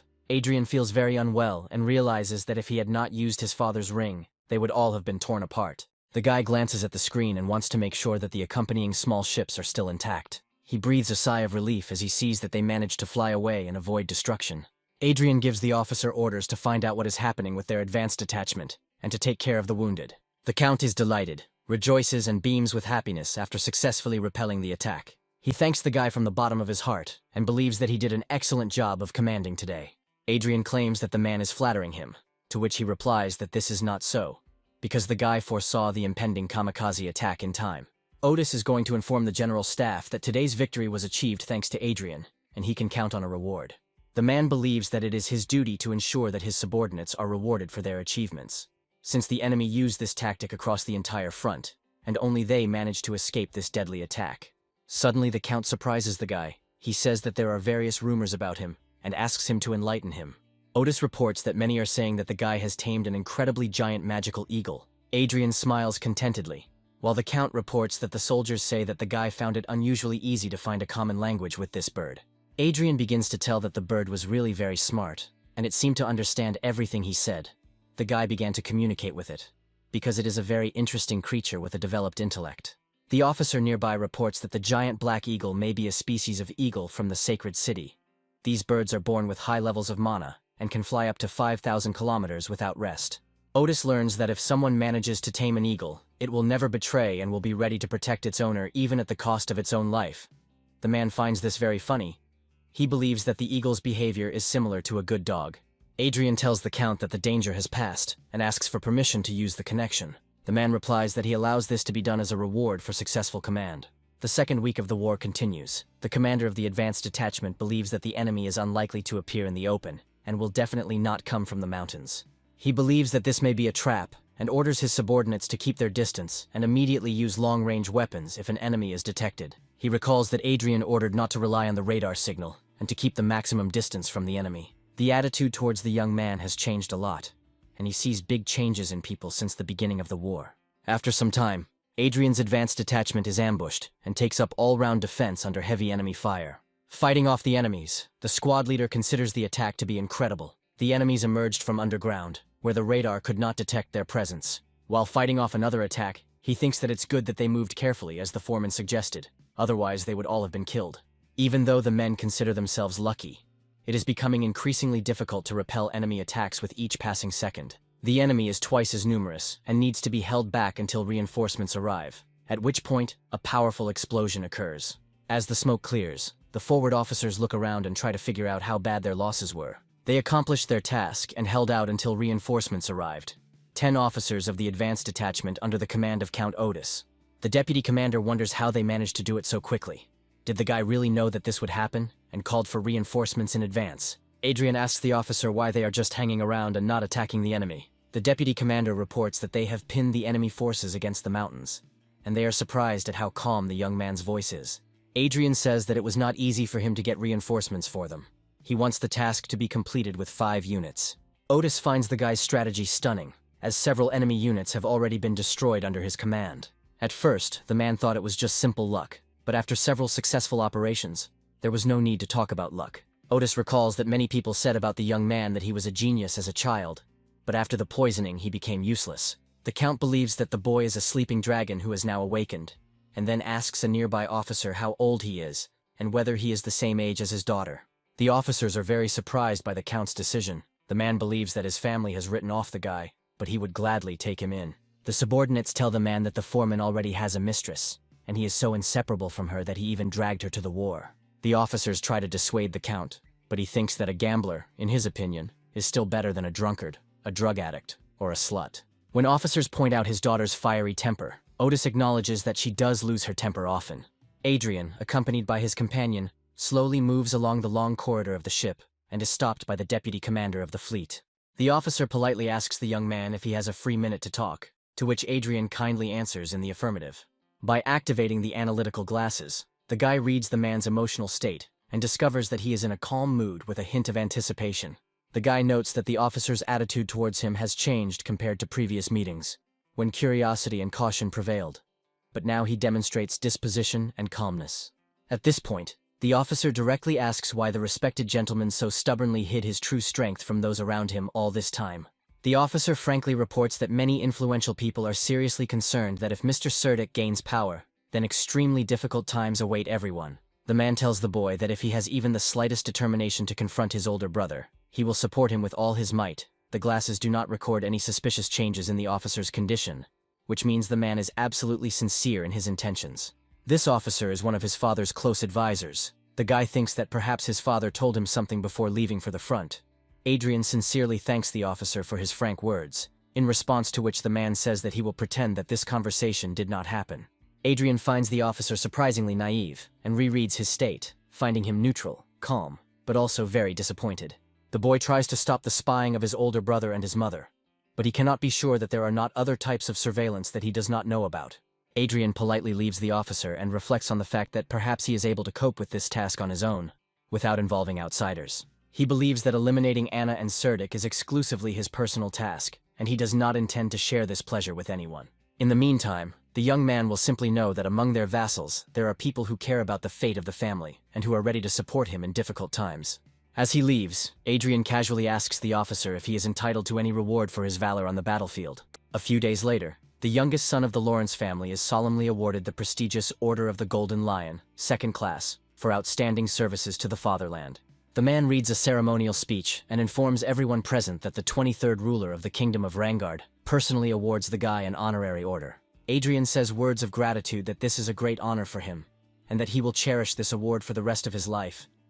But he thinks to himself that the king needs a hero to maintain morale in the country. The guy is pleased to think that when his older brother sees him with an order on his chest, he will probably bite his elbows from anger and envy. This is indeed true. Surdick angrily hits his fist on the table, not holding back his emotions from what he saw. He calls everyone around him idiots and irritably tells his mother, who is nearby, that everyone is only talking about Adrien's successes. The boy bitterly tells the woman that if he had gone to war, all the awards and honors would have gone to him, after which he asks if his father came home. Anna says no, and speaks with contempt of the fact that he still lives with this base woman, to which the son replies that lately his father has not left her side, and asks what she is going to do. The guy continues to be hysterical and raise his voice, but Anna abruptly stops him and sternly tells him not to shout in the house. She bitterly believes that it was because of Adrien's success that his father finally left them for this despicable whore. Surdick directly asks if the younger brother really intends to completely break with their family and leave after the end of the war, to which the mother answers affirmatively and confirms his fears. She asks her son to calm down and not be afraid, since she believes that this guy will never be his equal in status and influence anyway. Anna tenderly hugs her son and reassuringly says that mommy will take care of everything and solve all the problems, as she always did before. Surdick gradually calms down and begins to believe that the woman is telling the truth and is truly capable of coping with any difficulties. In a quiet and confident voice, she says that they are supported by her influential maternal grandfather. Anna, through subtle manipulation and palace intrigue, did indeed take control of much of the real power in the estate. She calmly says that her father is still formally in power, but this is temporary and will last only until he hands her over to Anna. Surdick bitterly recalls that even from childhood he was surprised that Adrien was such an incredibly smart and capable child. He had never seen in his life a child with such a strong and insatiable thirst for knowledge and the comprehension of sciences. Surdick never understood how one could be so smart and developed at such a young age when other children were playing with toys. Now he falls into a state of real rage when he remembers that many people around him spoke admiringly about his younger brother as a real genius. He naively believed that they had completely neutralized Adrien when they poisoned him with a specially prepared poison several years ago. He thinks with annoyance about his father, and why that damn guy has started getting on his nerves again.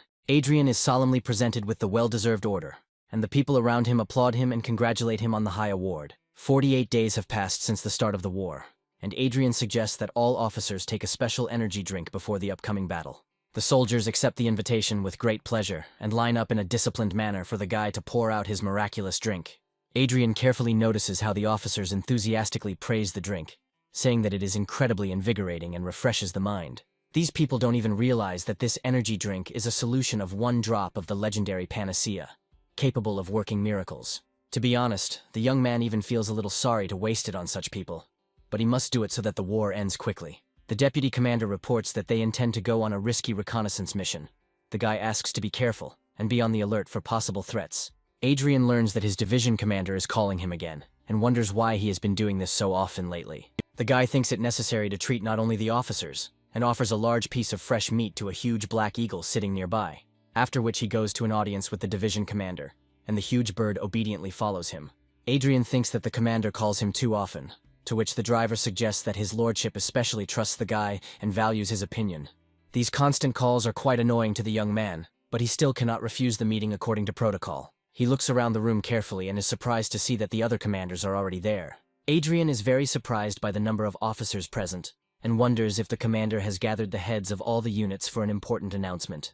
The guy assumes that the commander wants to announce something extremely important, at which time Otis comes out onto the balcony and joyfully greets all the assembled officers, demonstrating a clearly elevated mood. The young man carefully notices that the Count is in an exceptionally good mood and is ready to share good news. Otis suggests taking the opportunity to rejoice, saying that soon the ears will be filled with the sounds of gunfire and explosions of battle. Adrien makes the logical assumption that the long-awaited end of the war will soon be solemnly announced. The Count says that a meeting is currently underway between diplomats from their side and the enemy side, and that it will soon be announced that the war is finally over. The officers begin to discuss that it seems the neighboring empire did not intend to go so far. It was a large-scale clash, but nothing more, and such conflicts happen almost every year. Adrien thinks that in his past life something similar happened in Korea, and it seems like they are just unlucky, because no one is going to really make peace. The guy tells the Count that their advanced detachment has gone on reconnaissance. He asks if it is worth bringing them back, to which the man says that until the peace treaty is signed, the war games should continue as usual, without changes. The guy is deeply offended by the contemptuous expression of war games, because the juniors suffer, and the seniors make decisions for them. Otis suggests not to be bored and have fun on the occasion of the end of the war, after which he asks the guy about the recent award of the Order of the Golden Lion. The Count believes that even more rewards and honors await the young man upon his return, and suggests that he enjoy the last days of the war. They clink glasses in a friendly manner. Adrien thinks that he really has become a hero, not a nobody, and considers what is the point of him thinking about others, because he has a brilliant future ahead of him. Thoughts about returning to his family after the fighting are interrupted by the deputy commander, who says he has good news for the young man. Adrien looks at the man carefully and wonders with curiosity what kind of news he wants to tell. The officer suggests thinking about what would have happened next if the troops of the neighboring empire had continued to fight them to the death. The man believes that 100 heavenly fortresses and tens of thousands of enemy vanguard officers would literally wipe the cities into dust. He believes that it would be a disaster of truly horrific proportions, which would destroy millions of lives. Adrien tells the officer that he should rest after duty and asks why he came now, after which he extends his hand to Arcia and gestures to give him the package that she is holding. The guy hands the man a treat, to which he asks with genuine interest what kind of delicacy it is. Adrien honestly admits that he doesn't know what it is, and tells that it's a gift from the Count, and that this treat is clearly something exquisite. While eating the treat, the officer tells the boy that he is different from other nobles, and he noticed and appreciated this a long time ago. The man really likes that the guy not only worries about ordinary soldiers, but even personally keeps watch while his men are resting. However, he cannot help but notice that Adrien holds himself with dignity, like a true nobleman, brought up in the best traditions.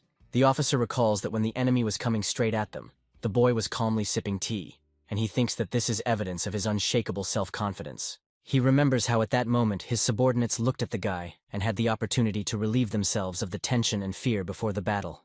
The officer informs Adrien that everyone in the 2nd Separate Brigade trusts him implicitly and is ready to follow him. Suddenly, the deputy commander bows low and informs the surprised guy that he has posted trusted people on guard so that no one can hear them.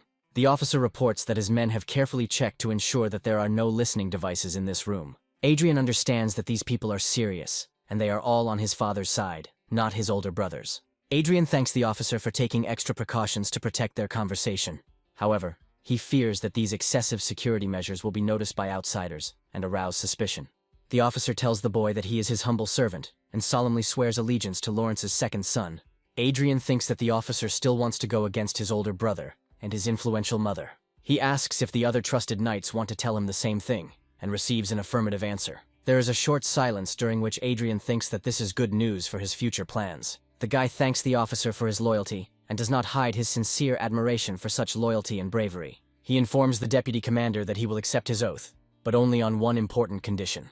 Adrien asks the man to act as if nothing happened, and to start acting only when he personally says and gives the appropriate signal. The boy asks how many knights have sworn allegiance. The officer replies that there are 5 senior commanders and about 30 knights, and if they gather vassals, their forces will be at least twice as large. Adrien considers this to be great news for his plans, but asks for caution and informs him that he needs to make a clear plan of action. The deputy commander says that this is not all, and there is one more important news that he must report. He talks about how his father plans to send his vassal to him, and thinks that he should contact him in advance and lure him over to his side. Adrien is tense and very surprised to learn that the name of this vassal is Sir Perseus, a man of impeccable reputation. Sir Perseus was at one time second in command of the Viscount's regiment of knights, and was considered an outstanding warrior of his time. Apart from the commander himself, no one could match him in military prowess and mastery of aura, but he recently left the order, becoming a victim of the power struggle started by Anna. Adrien considers it a very serious factor that such an outstanding warrior returns to their service. The officer, in turn, notes that perhaps his return will convert many knights who support neutrality to their side. Sir Perseus, as a typical warrior, is highly respected among the knights and has an impeccable reputation. With him, the guy intends to significantly increase his influence, and then he will truly be on equal terms with his older brother and his mother. Adrien continues to think that luring such a serious knight to his side is really a good idea to strengthen his position.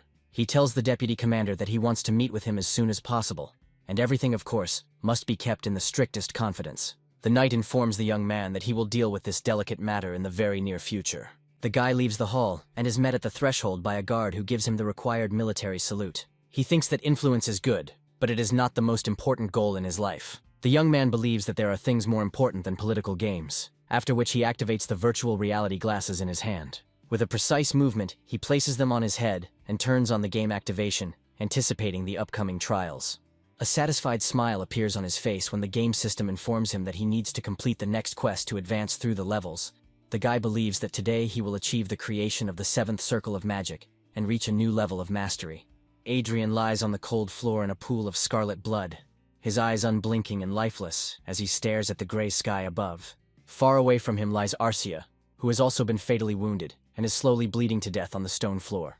There, with them, lies a huge black eagle, slain in an unequal battle, whose wings are lifelessly spread out on the ground. A huge black prince standing nearby looks down on the defeated young men with triumph, enjoying his victory. An in-game message appears above Adrien stating that the player has been killed and needs to start over with a more thoughtful strategy. The guy does not stop the quest and tries again after restoring experience and strength.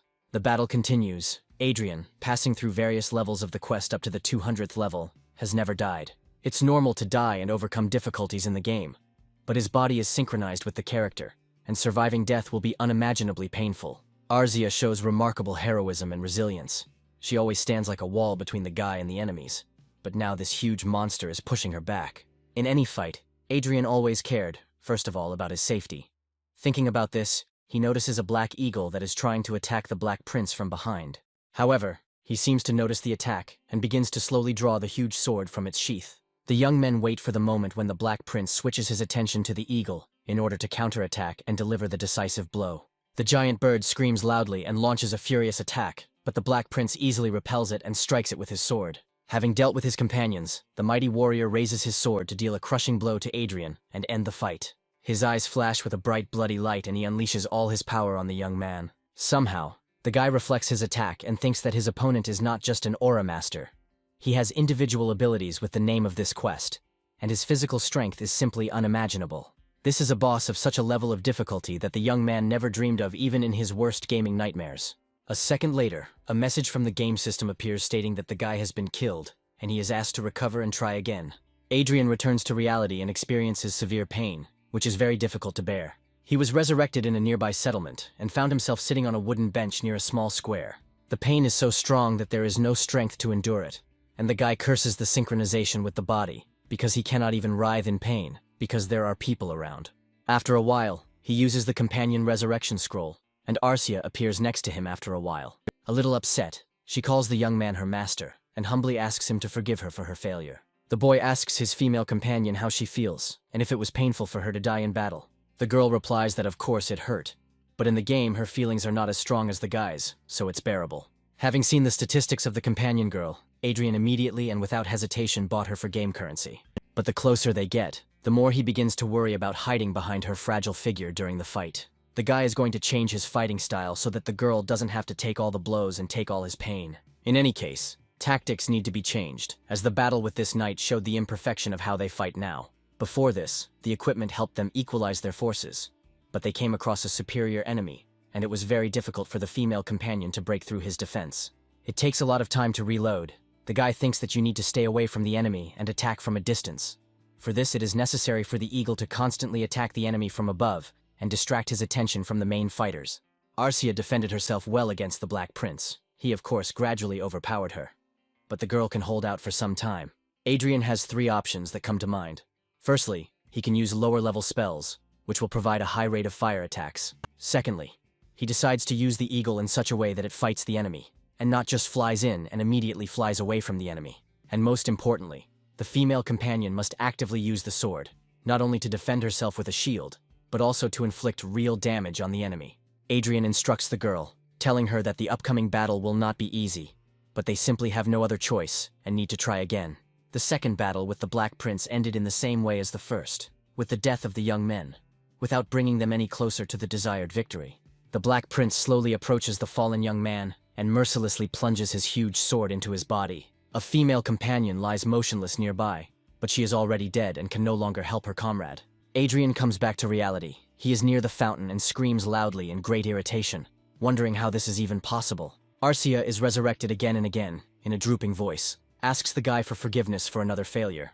Adrien tells the girl that it is not her fault at all, and is going to use his companions more actively in the upcoming battle. However, the eagle is clearly not adapted to direct combat with the enemy, and therefore dies after just a minute of battle. And 2 minutes after the eagle's death, the young man himself dies at the hands of the Black Prince. Adrien reflects on the fact that he was defeated because the eagle attacked the enemy too quickly. The Black Eagle does not deal much damage to the enemy. Its strength lies in distracting the enemy, which means it must be protected so that their fighting style can finally work effectively. Adrien is considering giving the eagle a chest plate to increase its defensive capabilities. After some time, the third battle with the Black Prince is lost, and the guy, in rage, punches the wall. He calms down, thinking that this time it wasn't so bad, and this is his challenge to pass the 7th circle. The chest plate worked effectively, and the guy saw what the eagle was capable of. He is going to restore the experience and try again. The 5th battle with the Black Prince takes place, in which the young people are also defeated by their powerful opponent. They are restored again and find themselves on the battlefield, where the enemy mockingly laughs at them. Seeing a black eagle above him, the prince tells the guy that he has a real talent for entertaining his opponent, and suggests that he make it his profession. However, a confident smile appears on the guy's face, and he tells the Black Prince that he did not understand anything about what was happening. Adrien shows his opponent his magic staff and says that some people have this thing called a fighter. By waving his magic staff, several brightly glowing energy seals of the correct shape appear around him. Powerful energy beams burst out from the seals, carrying destructive force and heading straight towards the Black Prince. Adrien is on a roll and doesn't let up on the energy pressure on his powerful opponent for a second.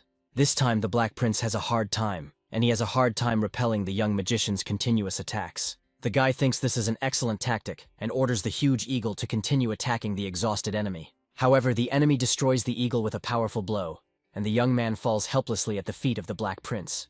Adrien is very afraid and can't think of anything to say except an inappropriate hello to the enemy. The Black Prince deals a powerful blow, and an information message appears, saying that the 9th battle is lost. The next time the young man tries a different configuration, this amuses the opponent, as the magician goes straight ahead. Adrien realizes with irritation that their time is running out in this battle as well, although this time the damage to the enemy was much greater. The biggest problem is dodging the Black Prince's attacks while casting spells. The last time the guy lasted 25 minutes. Dying from an opponent's blow, the guy thinks that he needs to try again and put on equipment that will speed up his reaction and speed, and not casting. Adrien is going to be a fast-running and agile mage in the next fight, which no one wants to be. He points his magic wand towards the Black Prince and awaits the moment of his attack with tense attention. As soon as the enemy strikes, the young man instantly jumps up and moves away from the enemy's line of attack. Having run to a safe distance, he sends several brightly shining energy spheres of destructive force towards the enemy. Arcia notices the enemy's confusion under the onslaught of the attack and resolutely rushes forward with a drawn sword in hand. Wielding his enormous sword, the Black Prince skillfully deflects the blows of the energy spheres flying towards him. The next moment he makes a sharp dash forward and delivers one powerful blow that hits both young men at once. Adrien is in severe pain and very slowly begins to fall to the ground under the weight of his wounds. However, a barely noticeable smile appears on his face, and it seems to the guy that he has finally found a solution to this problem. As he loses consciousness, he thinks that in this battle he tried to be a clever mage, which reduces his damage. He protects not only himself, but also allows his companions to attack the enemy. At the last moment, he points out that this fight lasted 62 minutes, and the damage to the knight was 84%. With the thought that he can do it, Adrien returns to reality. The guy realizes that this time the battle has captivated him so much that he has exceeded the time limit for communication. He tells his female companion that he thought he would reach level 200 without any problems, but then there was such a delay. After which Adrien looks at his body with surprise and feels some strange changes in it. He tells the girl that he feels like everything is happening in slow motion and wonders if he is sick. The girl replies that the guy died and was resurrected many times, and she thinks that this is normal. That is why the changes in the body appeared. Adrien asks his companion how she feels, and whether her sense of what is happening has changed too. The girl looks closely at her hand, and says that she cannot say anything specific, but it seems to her that it has become stronger. Her statistics haven't changed, but she can't shake the feeling that she's become stronger. She wonders why this is so. Is it really experience that gives her strength? Adrien notices strange changes with the girl. Recently, she began to speak completely differently than an artificial creature. He understands that she is gaining experience and new impressions, and soon she will be indistinguishable from a real person. There are several more battles with the Black Prince in the near future. Each time the level of his damage steadily increases. In the last 17th battle, the enemy was almost destroyed, and Adrien begins the next battle with new hope. His companions are fully concentrated and waiting for the right moment to launch a decisive attack on the enemy. 30 minutes of continuous combat leaves noticeable marks on the Dark Knight, causing him serious damage. Due to the endless attacks, his body gradually begins to fall apart into separate pieces right before our eyes. The giant bird delivers the final blow, and the game system reports that the enemy has been dealt 100% damage. Adrien can't contain his joy and shouts loudly that they finally managed to do it. A huge bird circles above the young people while the guy does not calm down and continues to shout loudly that they have won. Upon completion of the 7th level of the quest, they find themselves on the 8th floor of Manuel Lucas's magical tower. The 7th floor was several times larger than the 6th, but this one was the size of a real royal library. The guy is very surprised at how all this magnificence looks, and thinks that in fact it is just graphics. He hits the protective barrier and starts to get really angry, wondering if he hasn't completed the 7th circle yet. The girl silently looks somewhere up and asks the guy to calm down, saying that everything is fine. A huge magical seal appears in front of them, in the center of which a small creature of an indeterminate appearance materializes. Adrien is very surprised to see a fairy, or to be more precise, not a fairy, but a little grandfather. He wonders if this is his new companion, who looks very much like Manuel Lucas. However, this is not true, because the little old man introduces himself with a pleasant voice and calls himself Chester. The old man tells that he is the ruler of fate and a part of Manuel Lucas's soul that remained in the tower. Adrien is very surprised to hear the mysterious phrase, ruler of fate, from the lips of this strange creature. The old man explains that in other words, he is an artificial intelligence created based on the memory of Manuel Lucas. This character looks very much like his savior, and the guy would be happy if he weren't completely confused.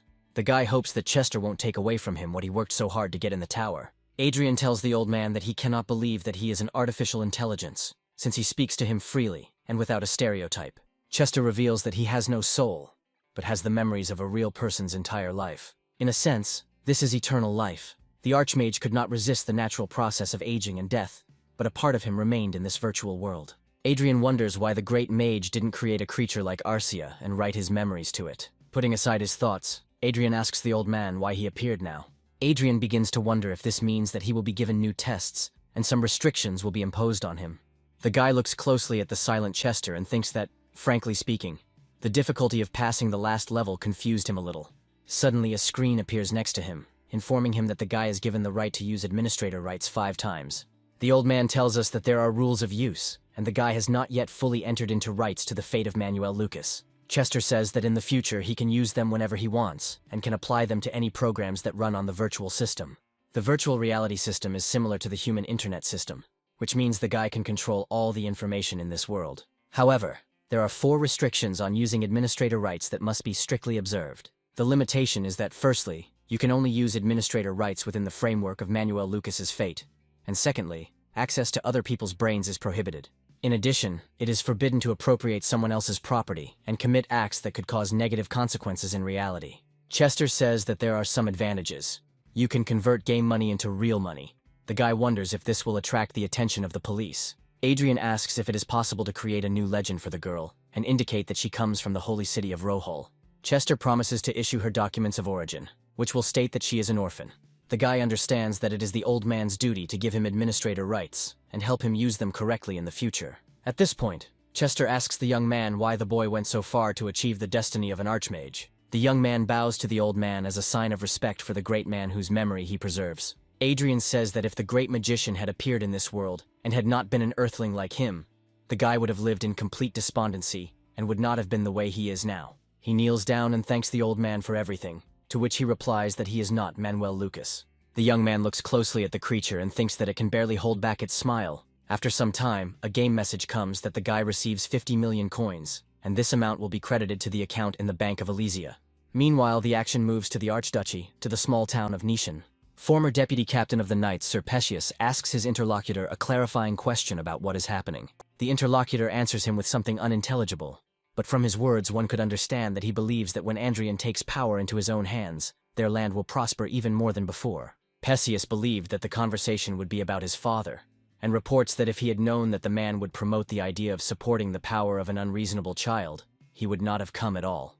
The deputy commander reports that the guy is very gifted by nature, to which Pesius replies that this guy is too weak to be the object of blind faith. To this, the deputy commander replies that he completely forgot that the man had recently been in the boy's place. Pesius believes that the guy was actually just lucky a few times, and that he is actually a worthless young man. The deputy commander counters him and tells him that many people always see only the tip of the iceberg, without understanding the essence. He reports that the interlocutor only heard stories about the guy, but he saw everything himself and followed his orders. The deputy commander says that the guy is one of the greatest geniuses of our time, and insists that Pesius needs to meet him in person. Pesius recalls that he was said to have been a genius until the age of 7, but after the poisoning he suddenly became mediocrity. He comes up with a version that the young man hid in order to survive as a child, and only now revealed himself. Pesius asks what they want from him. The deputy commander asks to convince the vassals who have taken a position of neutrality to go over to the side of the Viscount's youngest son. Pesius says the upcoming raid will require some effort, but he is confident that it will be extremely interesting for him. The deputy commander is glad that the man made the right decision, but Pesius states that he has not yet given his consent. He says that he wants to meet the guy first, to which the deputy replies that the young gentleman himself wanted to come to him soon. The man reaches for his outer bracelet and states that he will call the guy immediately to arrange a meeting. Pesius finds this very interesting, as the young heir has been hatching his plan for revenge for over 10 years. The man really wants to see if the guy is really as worthy as the deputy commander describes him. The deputy commander begins to become noticeably nervous and wonders why the young man is not answering his call. Suddenly, both men tense up greatly, noticing strong fluctuations of mana around them in the air. The deputy commander quickly jumps to the side and draws his sword. He knows that this is definitely evidence of spatial displacement. Only 7th Circle mages can teleport like this, which causes him serious concerns. At this moment, the room is illuminated by a bright blue glow, and Adrien emerges from the portal with his female companion. Adrien looks closely at the men and realizes that from the expressions on their faces, they clearly had no idea that the building was surrounded.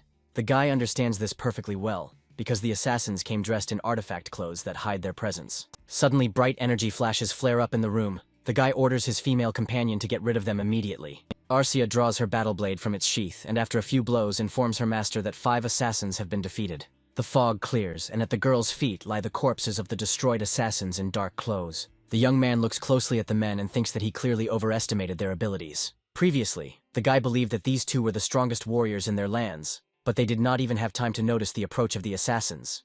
Adrien states that he has been dreaming of revenge for 13 years, ever since he was poisoned, and wonders if he could have come here unprepared. The man pays attention to the girl. The guy replies that he simply needs an aura master as a bodyguard.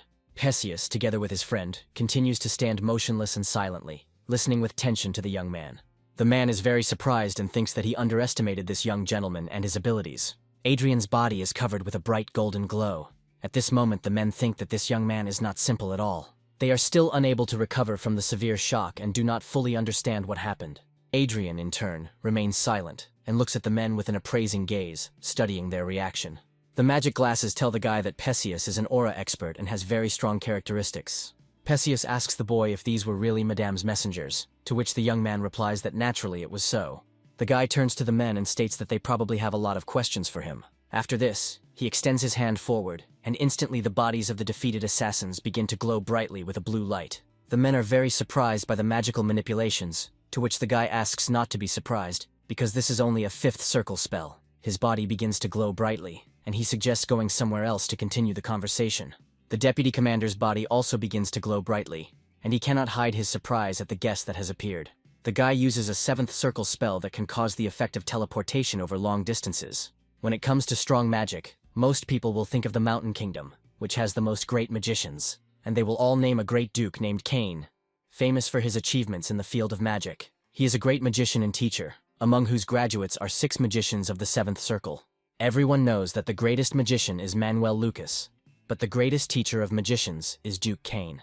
Perseus, in surprise, even opens his mouth and asks the young man if this is true. The guy states that he really studied with this magician, to which the man asks if this is really true, since the magician died a year ago. Adrien begins to talk about how he had been studying for quite some time, trying to avoid Anna's total supervision of his actions. The man is sincerely surprised at how this could have happened, because the guy spent and devoted absolutely all his time to the virtual game. Adrien claims that this is indeed the case, because the virtual world was the only place where he could hide from Anna's eyes. Of course, this is just a fiction, but the guy is serious when he says that the Duke taught him alternately in the real and virtual worlds. He had become a great magician too suddenly, and no one would believe that a 20-year-old boy could reach the 7th circle, and this strategy was the best to avoid unnecessary suspicions. The guy was well prepared before lying and has a joint hologram photo and a platinum record of the student. Of course, all of these are fakes, which the young man ordered from Chester in advance just in case. In addition to the photograph in the boy's hands, the old man made many clues that indicated that the Duke had a secret student. The guy believes that the Perseus family and his order will trust him when they learn about this fact. Adrien would be delighted to tell the men that he is the heir of Manuel Lucas. But alas, these words will haunt them for the rest of their lives. The young man reports that he will deal with his opponents in any case, and he has no need to aggressively expand his influence. The man asks why the guy called him then, to which the young man replies that he could not miss this chance. Adrien says that the man can do something else for him, after which he asks for his left hand. Perseus extends his hand forward, and the young man touches his wristband with his bracelet. A holographic screen appears with a message stating that a virtual account has been created for transactions. The system informs that the guy has 20 million in a virtual account, and asks if he really wants to make a transfer. The guy says that he needs the man to gather loyal people for him who will carry out his orders and collect information. These people will do dirty work, but it is all for the sake of achieving the higher goal of justice. Adrien begins to think that it is rather harsh of him to ask the knight for such a thing. However, Perseus understands everything, because if they are going to confront their enemies, they really need a lot of allies. The man wonders if the guy really doesn't mind sharing such a sum, since it's very difficult to earn it, to which the guy replies that he has a talent for investing, and it's not that much to worry about. Adrien begins to think that if the knight found out that he had 3,000 times more than he gave, he would faint. He extends his hand forward, which flares with a bright light, and declares that he will depose Cerdic and become the heir to the viscountcy. The guy confidently declares that he will have a force that everyone in this country will have to reckon with, after which he invites the men to join. He extends his hand forward and silently waits for the men to respond to his proposal. Perseus pretends to be calm, but is very agitated from the tension, and beads of sweat appear on his face. Adrien feels the knight's voice coming through the bright glow, telling the boy with determination that he will remain his faithful companion until the very end of the journey. Perseus respectfully takes the young man by the hand and slowly bends his knee, demonstrating with this gesture his consent to serve and his boundless respect. Anna sits by the window in her office, lost in thought about the mysterious way in which 5 expert-level assassins disappeared without a trace. A serious-faced man standing next to her calmly states that such a development of events actually took place in reality. The woman recalls the words of the hired killers, who boasted that they could deal with any person except the Master of Aura and the Great Mage. The man states that the mercenaries were indeed very capable people, and these words infuriate Anna, causing her to throw a glass of wine at him. She jumps up from her chair, and with the last of her strength restrains her enormous rage and anger, which are ready to burst out in an uncontrollable stream. After this, she learns from the man that it was the deputy commander with his squad, and they never found Sir Perseus. The woman believes that he is alive, because if he had died, the deputy commander would have already reported this to her husband, according to military protocol. Anna believes that they are together and are clearly plotting something against her, so she comes to the conclusion that she should have kept a closer eye on them. She recalls a previous conversation with her husband, when he insistently asked her to stop spying on Adrien and his mother. Anna believes that she simply had no choice, and had to stop surveillance at her husband's request. Suddenly, the woman is overcome by a strong wave of anger. Because the guy exceeded all expectations in the war, his merits became the merits of his superiors and comrades, and upon his return, he can receive a new title. The woman thinks that many people want to support the boy, and if the deputy commander and Perseus conspire, she will not be able to stop them. She must not allow this. It's about her son, and now the woman doesn't care about all the promises. She wonders if she should just kill this bastard. Instantly, an ominous red aura envelops her, and she asks what they have to be afraid of, since it's so easy to do. The man is very surprised and says that if Anna does this, it will be very difficult not to become enemies with influential people. After which he adds that the young man has recently attracted everyone's attention and interest. Anna immerses herself in silent reflection, after which she asks the man how many years he has been working for her and serving her interests. The man replies that it has been more than 30 years, to which Anna coldly replies that during this time he should have realized that she hates being lectured. A woman approaches a man and raises her voice, and he fearfully asks his mistress for forgiveness for his inappropriate words. Anna coolly approaches him and begins to pour wine from the bottle she is holding on his head. She asks if the man really thinks she doesn't understand the consequences, since she only does this because there is no other way out. Anna starts laughing ominously and asks if the man really thinks he is smarter than her and more capable of analyzing the situation. The man begins to bow and ask for forgiveness. He says that he was forced to say this because he feels sorry for the young master. Anna looks at him haughtily, after which she begins to think why he felt sorry for the guy and what prompted him to do so. She sits down next to the man and begins to smile slyly, after which she says that he will do something important for her. She declares that no one will answer for the death of the peasant, but someone will have to answer for the death of the Viscount's son, and it will be him. An ominous aura flares up around Anna. The woman orders to say that the man killed the guy out of zeal to please her, but she did not know about his plans. The woman begins to doubt the man's determination. He notices this and says that he understands everything and asks her to trust him in this matter. Anna leaves the room and says that this is wonderful. She likes this answer, after which she orders to do it for her without delay. The man slowly rises from his knees and believes that if the master is smart and strong, he will be able to overcome this test and stand firm. Meanwhile, Otis gives the guy a friendly hug and showers him with sincere compliments for his valor and courage. They clink glasses, and the Count makes a solemn toast to the victory of the 23rd Division and all its heroes. The Count declares that everyone fought very valiantly in this campaign, and at last they can all return home to their families. Otis happily states that he never would have thought that he would be showered with honors for the exploits of the young foreman. The officers also thank the young man and believe that thanks to his efforts, they have gained more respect in their families. One of the guests declares that thanks to the guy he was made an heir, and he asks him to come visit at any time, where he will be given the warmest welcome. Adrien reciprocates with compliments, and says that it is all thanks to his lordship.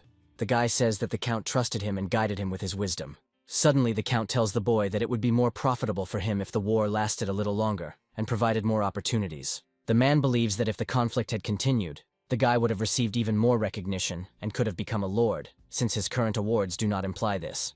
Adrien reflects on the fact that there is a big difference between inheriting a title and receiving it for merit. Otis considers it unfair that a guy can get a title for his merits, but he will not be granted lands, and it will also be impossible to pass this title on by inheritance. The Count says that he is very sorry, because such a talented guy does not have the space for full self-expression and development. The boy asks the Count not to think about it, while thinking about how he will displace his older brother and become the heir to the Viscountcy. Suddenly, the Count asks if the young man had thought of becoming a member of his family through a marriage with his daughter. The man tells the guy that he has a daughter. This greatly surprises the guy, and he tries to turn it all into a joke. Adrien thanks him for the offer and says that he needs to think about it. The Count understands this and says that he will always be happy to accept it. After which the guy remembers that the Count's daughter is known to everyone as a terrible hysteric with an unbearable character. Those present continue to drink expensive drinks and chat leisurely in this refined aristocratic setting.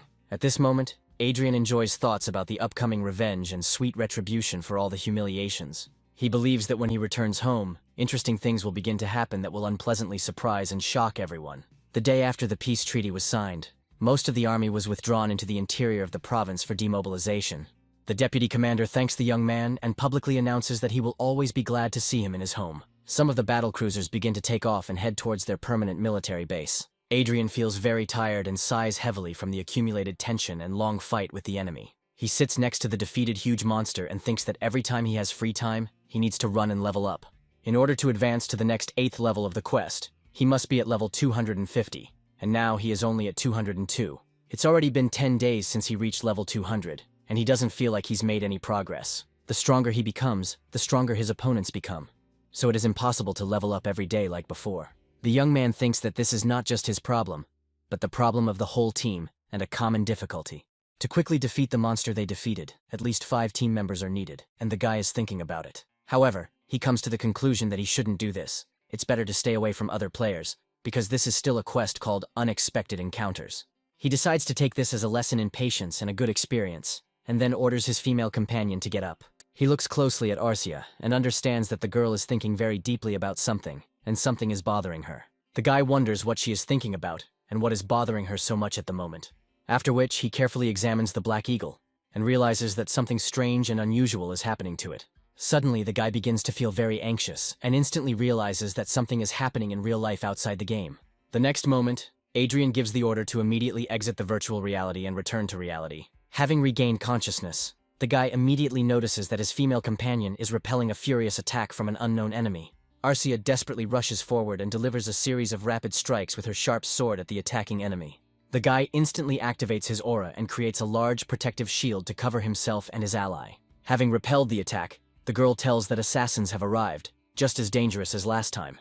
Adrien is very surprised and asks since when do assassins have expensive, high-quality magic swords in their arsenal. He is safe within a magical protective sigil and learns that there were 3 scouts, all of whom were equipped with magical armor and swords.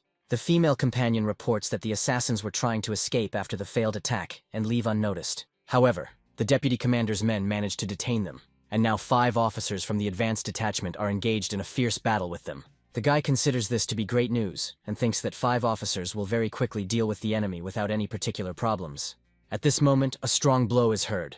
Part of the wall flies into pieces. The guy thinks that they have another very strong opponent. The fragments of the protective wall collapse, and from the breach, several red eyes of an unknown creature, burning with rage and hatred, can be seen. Breaking the protective barrier, a huge spider of terrifying size and appearance begins to approach the young people. The guy looks closely at the monster and thinks that this is a very serious opponent, capable of causing significant harm. Despite the serious threat, a strange smile appears on Adrien's face, and he reports that there are 6 of them against him. He understands that the lady has decided to take him seriously. The young man activates the portal and plunges his hand into it to extract the weapon. Adrien believes that the female companion lacks a magic sword to fight effectively, and gives her a rare artifact of high quality. He himself is armed with a magic staff, which consists of metril and dragonbone, increasing magical power by 30%. The girl's sword increases the aura and releases additional energy. It synchronizes very well with the characteristics and strengthens the owner in battle. Meanwhile, the huge spider breaks a huge hole in the defense, and twitching its giant paws, slowly moves forward towards the target. Adrien says it's a shame his opponents chose a target they couldn't handle and overestimated their strength. The huge spiders continue to surround the young people. The magic seal is working at the limit of its power and may not withstand it. Adrien concentrates a huge flow of energy in his hands and uses a powerful technique called Fire Strike. The room is filled with a bright, blinding light, and powerful streams of destructive magical energy of unprecedented strength burst from his staff. There is a huge explosion, and a powerful beam of magical energy pierces the metal plating of the cruiser and shoots high into the sky. Adrien is thrown high into the air and flies above the massive cruiser, surveying the battlefield from above. The guy looks closely at the giant crater left by his magic in the cruiser's hull and tries to assess the extent of the destruction. Adrien's face becomes extremely serious and focused. He orders his female companion to follow him. A voice from the radio calls the captain and loudly announces that something is wrong here and that something incomprehensible is happening. After which the radio announces that they need to attack. The man does not finish the sentence, after which his loud, piercing scream is heard. The next moment, a powerful explosion occurs, which makes a huge hole in the cruiser and throws the knights and huge spiders out. The captain looks closely at what is happening and does not understand what is happening here and how this became possible. He is under a lot of tension and clenches his teeth. Beads of sweat are running down his tense face from the stress. Adrien is surrounded by a dazzling aura. The enemies do not understand how such a monster could hide his true powers from the Lawrence family. Arcia is extremely focused on the fight and tries to prevent any of the enemies from getting close to her master. Adrien emits blinding streams of energy and confidently moves forward towards his enemies with a determined expression on his face. He directs destructive beams of gigantic power at his opponents, sweeping them away with powerful spells. Arcia complements the attack by approaching the giant spiders and delivering powerful blows to them with her magic sword. The enemy squad leader orders that this archmage be killed immediately, as he is preventing them from teleporting and escaping from the battlefield. His subordinates tell him that they can't do this because the Aura Master is with him, and then they try to escape. One of the enemy knights tries to take advantage of the confusion and quietly leave the battlefield, hoping to hide in this chaos.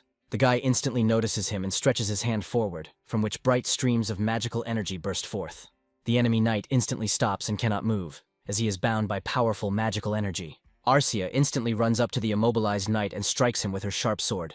The enemy's armor is very strong and high quality, and the girl has to strike again and again to break through the defense. Adrien screams loudly and orders the girl to stop and not kill him, because the prisoner can be useful. The female companion carries out the master's order, and the magic sword stops a few centimeters from the enemy's head. The enemy is very scared and unable to move, while the female companion awaits the next order from Adrien. He looks at the young magician in horror, while the boy advises him not to try to run away, because it is useless. Adrien offers the enemy to help each other. In this case, he has a chance to survive and avoid death. At this moment, the enemy fighter suddenly falls to the ground.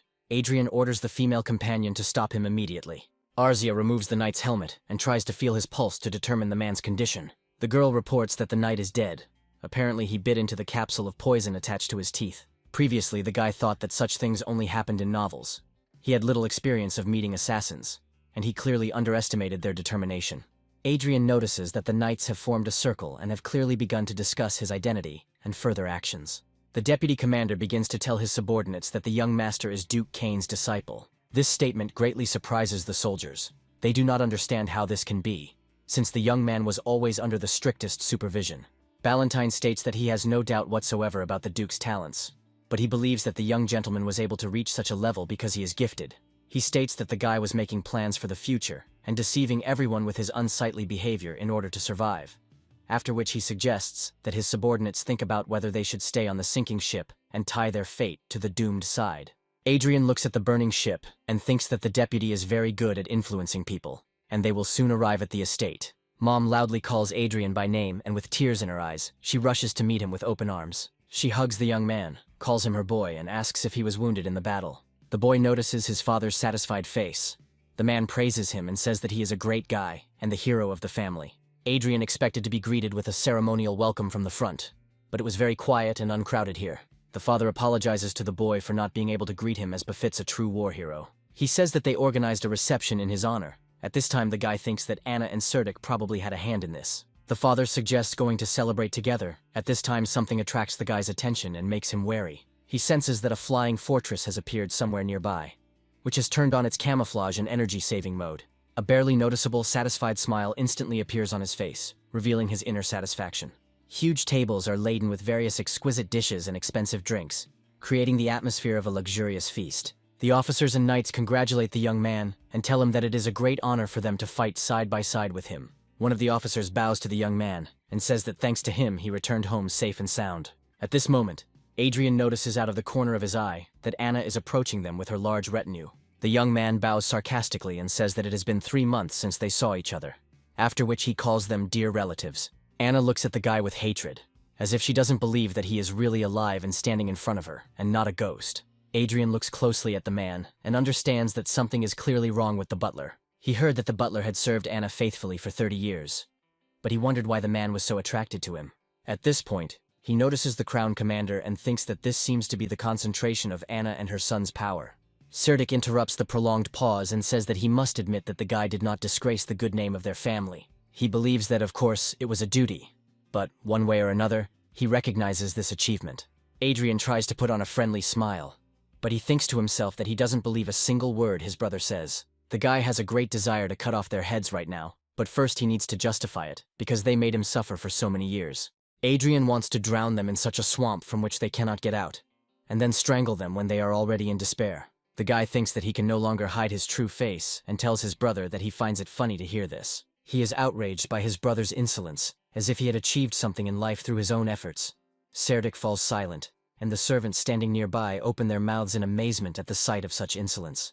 Adrien believes that they need to be provoked first, so that he has grounds to strike. The guy says that he imagines if his brother had led the people into battle, because in that case, everyone would have been killed. This statement causes great anger in Serdic, and he begins to lose his composure from such impudence. The brother starts to explode when Adrien reports that even the vassals say behind his back that he is an infantile blockhead. Serdic goes into a state of rage, while the young man continues to provoke him with barbed phrases. Adrien asks his brother if his stupidity was passed down from his mother's side. At that moment, the sound of breaking glass is heard. Because of such a sharp and impudent speech, the waiter could not hold the tray with glasses in his trembling hands, and dropped them on the floor with a crash. Anna and her son were furious, while the boy calmly waited to see what their next move would be. Serdic's reaction was extremely unexpected, as he suddenly began to laugh loudly and hysterically, as if he had heard a funny joke. After which he contemptuously tells the young man that he has become very arrogant after the war, calls him a puppy, and resolutely grabs the hilt of the sword.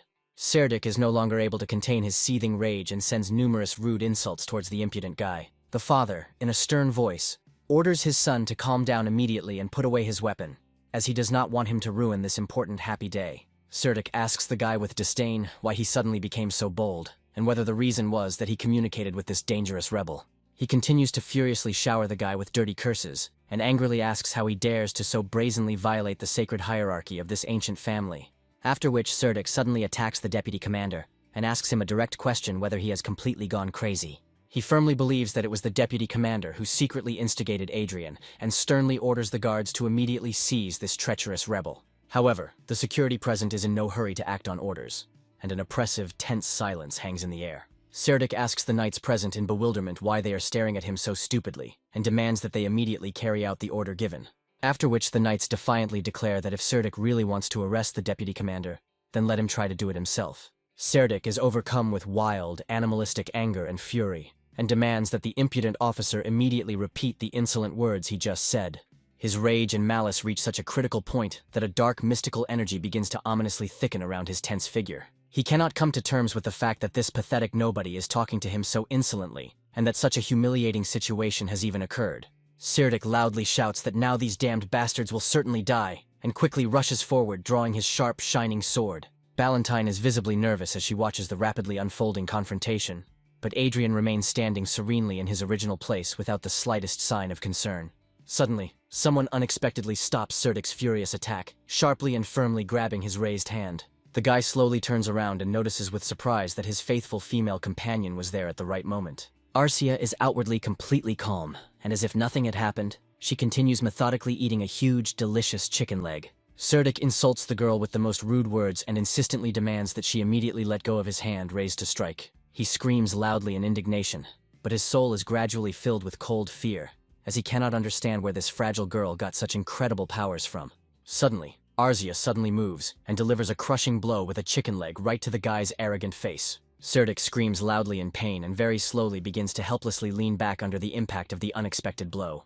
Anna and her numerous retinue freeze in complete amazement, and even open their mouths wide from the sudden surprise. Adrien smiles contentedly, as he clearly enjoys this absurd and comical situation with an arrogant opponent.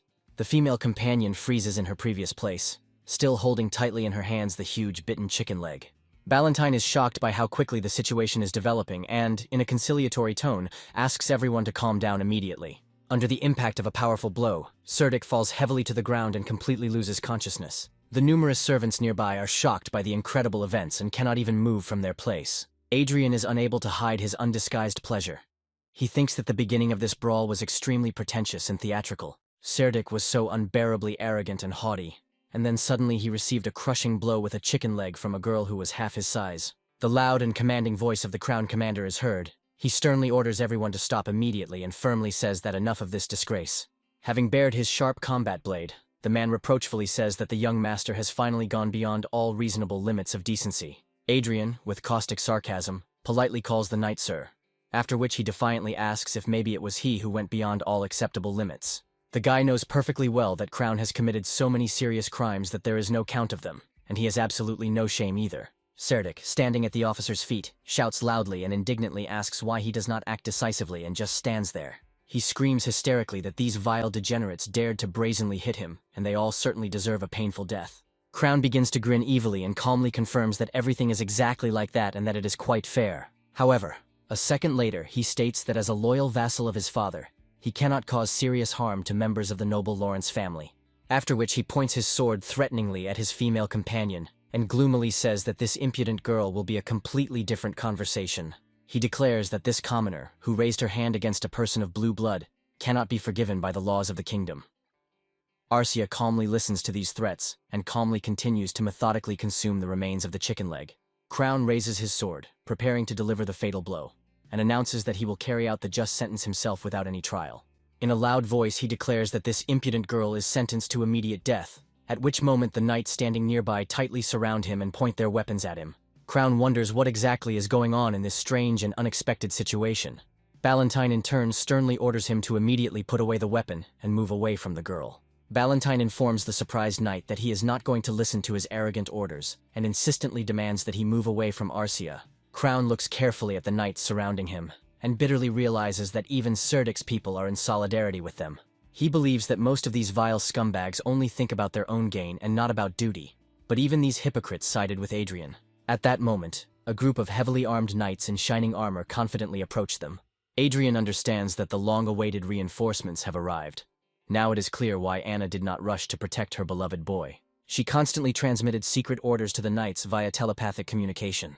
Serdik happily declares that now all the guilty will be severely punished. This greatly angers Adrien, and he asks how he dares to threaten him. Serdik points towards Adrien and his men, and demands that the soldiers deal with them immediately. The officers who have sided with Adrien draw their swords and line up in tight battle formations. Adrien has more knights. However, they all have no armor, and are armed only with light swords. The guy understands that the enemy has just over 10 soldiers, but they have armor and heavy weapons, and of a high class. Crown tells his deputy that he apparently forgot his place, and came here intoxicated by his victories at the front. He states that such behavior is unacceptable, because of them, the knights they deceived will now suffer.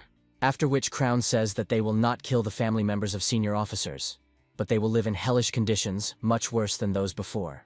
Adrien silently ponders whether to respond with force, as it could result in a real bloodbath. Lawrence tries to calm his second wife and demands that the young man immediately use the magic rings. Serdik starts laughing loudly and suggests that the guy run away from here as fast as he can. Meanwhile, the officers subordinate to Crown receive orders and form tight battle formations. Crown slowly raises his hand and gives the order to prepare for attack. The deputy commander steps forward, covering Adrien with his body and drawing his combat blade. Adrien's eyes flash with a bright shine. The guy silently calls these people fools. He loudly declares that these people are dangerous rebels who want to harm the Lord, and then orders the knights to protect their master. Many officers listen to Adrien's instructions, and form a protective ring around him and his father. Anna and her son smile contentedly. They believe that the balance of power is still on their side. Crown in turn wonders what they are doing and what it will lead to. Adrien confidently tells his opponents that they are the rebels, not his people. The guy gives his female companion the order to put an end to this whole sad spectacle and show true strength. The illusion magic is removed. Adrien orders the girl to leave these three to him and deal with the rest of the opponents. The next moment, Arcia breaks away and makes a sharp jump towards the enemies. Serdik watches in amazement as the female companion moves at great speed, striking his soldiers one after another. Anna also experiences great shock as she watches her loyal knights fall dead. Cold sweat appears on Crown's face. He clearly did not expect this turn of events. A second later, he hears Adrien's voice asking him to repeat what he just said. Adrien skeptically remarks that his men lack discipline, then deals the knight a powerful blow. Despite the force of the blow, Crown manages to stay on his feet, and he wonders how this is even possible. He sincerely cannot understand how this girl turned out to be an aura master, and how this slug could deal him an unexpected blow. Crown orders the remaining knights to surround the aura master, and then give her a fitting rebuff. In a loud voice, he demands that they remain calm, and tells his subordinates that they will definitely cope. Adrien activates the speed boost, and thinks that he will now teach this arrogant gentleman a lesson. Crown understands that only 7th Circle mages can use 5th Circle magic without casting spells or making gestures. Only they have a special skill that shows the officer of the vanguard of the mage killers that in front of him is an archmage who is stronger than him. A huge energy ball hits the man's body, causing him unbearable pain and suffering. Crown is seriously damaged and falls unconscious next to Anna and her terrified son. Serdik tries to crawl back in horror. Adrien's voice is heard, saying that now they will have real fun. The guy slowly approaches Anna and asks her what she thinks about this. Meanwhile, the powerful energy flame continues to devour Crown's body, but he is unable to do anything and only screams loudly in despair. With his last strength, he tries to strike the young man, but the magical fields push him back and throw him aside.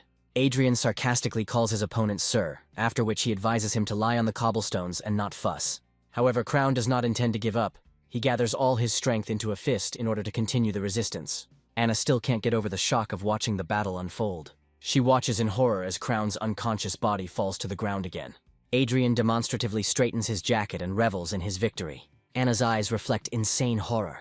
She does not understand how the young man became an archmage. A satisfied smile appears on Adrien's face, and in a quiet voice he informs them that they are done for. A loud scream is heard and the man slams his fist on the table with all his might. In anger, he loudly asks how this puppy dared to do something like that. Serdic points his finger at the young man and orders his subordinates to deal with him immediately. The next video shows a scared Anna. One of the officers shouts that the enemy is an aura master and orders to surround her and fight back, after which a satisfied Adrien is shown. A wide smile appears on the guy's face. The video recording stops and the device transmitting the holographic image turns off. The man continues to pound his fist on the table and loudly asks his subordinates what it is. Subordinates say that this video has gone viral on all social networks, and tomorrow this event will be on the lips of all residents of the country. They assure that everyone is already saying that the Count supported Anna and Serdic in their act of betrayal, to which the man states that the empty talk of the rabble in the virtual world does not interest anyone. They object to him that many nobles hold the same opinion, but the Count only smiles in response and asks what they will do. Write a couple of complaints about him. The Count believes that even if the team consists of an archmage and an aura master, this does not give them the power to change the world. He is confident that he has a power comparable to the military strength of the Marquis and the Duke combined. Before him are many thousands of loyal knights who loudly welcome his appearance on the castle balcony. The adjutant is very worried and asks the Count what will happen if the royal family intervenes in this difficult situation. The Count answers the agitated man that naturally they will intervene, because the young archmage and new master of aura cannot help but attract their attention. The Count smiles slyly. He is going to expose them as imposters. If people doubt that they really have the declared abilities, then the problem will solve itself. He believes that in our time no one will guarantee that this video is real and not artificial graphics, and is going to simply declare that this video is a fake. The man is very indignant. The opponents have achieved what they wanted. The brainless rabble is passing this news to each other and discussing these dirty rumors. The Count declares that all this is just a search for a plausible pretext, and the real goal of the opponents is war. He abruptly gets up from the table and thinks that these idiots have completely lost their minds to challenge him. The Count begins to approach the window and asks his adjutants how many troops they can send outside the province. The subordinates quickly calculate the resources, and say that 200 vanguard officers and 2 heavenly fortresses can be dispatched. A moment later he becomes furious. He is very irritated by how dare this boy, whose lips are still wet, provoke him. His angry voice is heard. The man declares that they will get a war, and they will all regret it. At this point, Adrien starts scratching his ear really hard. The guy thinks that the Count has already watched the video and is preparing to attack. The young man imagines his enemies very vividly, and believes that this trinity is inseparable from each other. The guy thinks that his revenge will not be complete until he deals with everyone. Adrien believes that he needs to strengthen his position in society in order to succeed. At this moment, a pretty girl enters his office accompanied by 2 young men.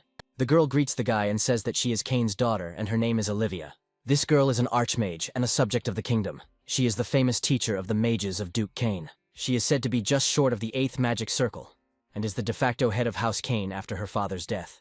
Unlike Adrien, who got his 7 circles from a virtual reality quest, she is a truly gifted sorceress who reached the 7th circle with great difficulty. The guy asks the girl if she recognizes the authenticity of the tablet. At this time he feels very strange changes happening to his body and the reality around him. The space around begins to warp. A girl's voice is heard. She says that the sign really does look realistic, but even such a sign can be faked. Adrien looks closely at the 2 young men standing behind the girl and realizes that they are resonating with their circles of magic and trying to suppress his will. The guy is experiencing colossal stress and is holding on with all his might. Magical energy of colossal power begins to spread throughout the room. The guy continues to experience colossal pressure. Adrien loudly asks what they are doing and asks these young people to stop immediately. Suddenly the magical pressure weakens and the girl starts laughing, after which she tells the guy that it is simply brilliant. Olivia tells the young man that there is nothing special about it. She just checked his level. With the power of her mind, the girl lifts the coffee mug and says that she just wanted to see as accurately as possible what the guy's limit is. Adrien thinks that the girl looks sophisticated, but her methods are rather crude.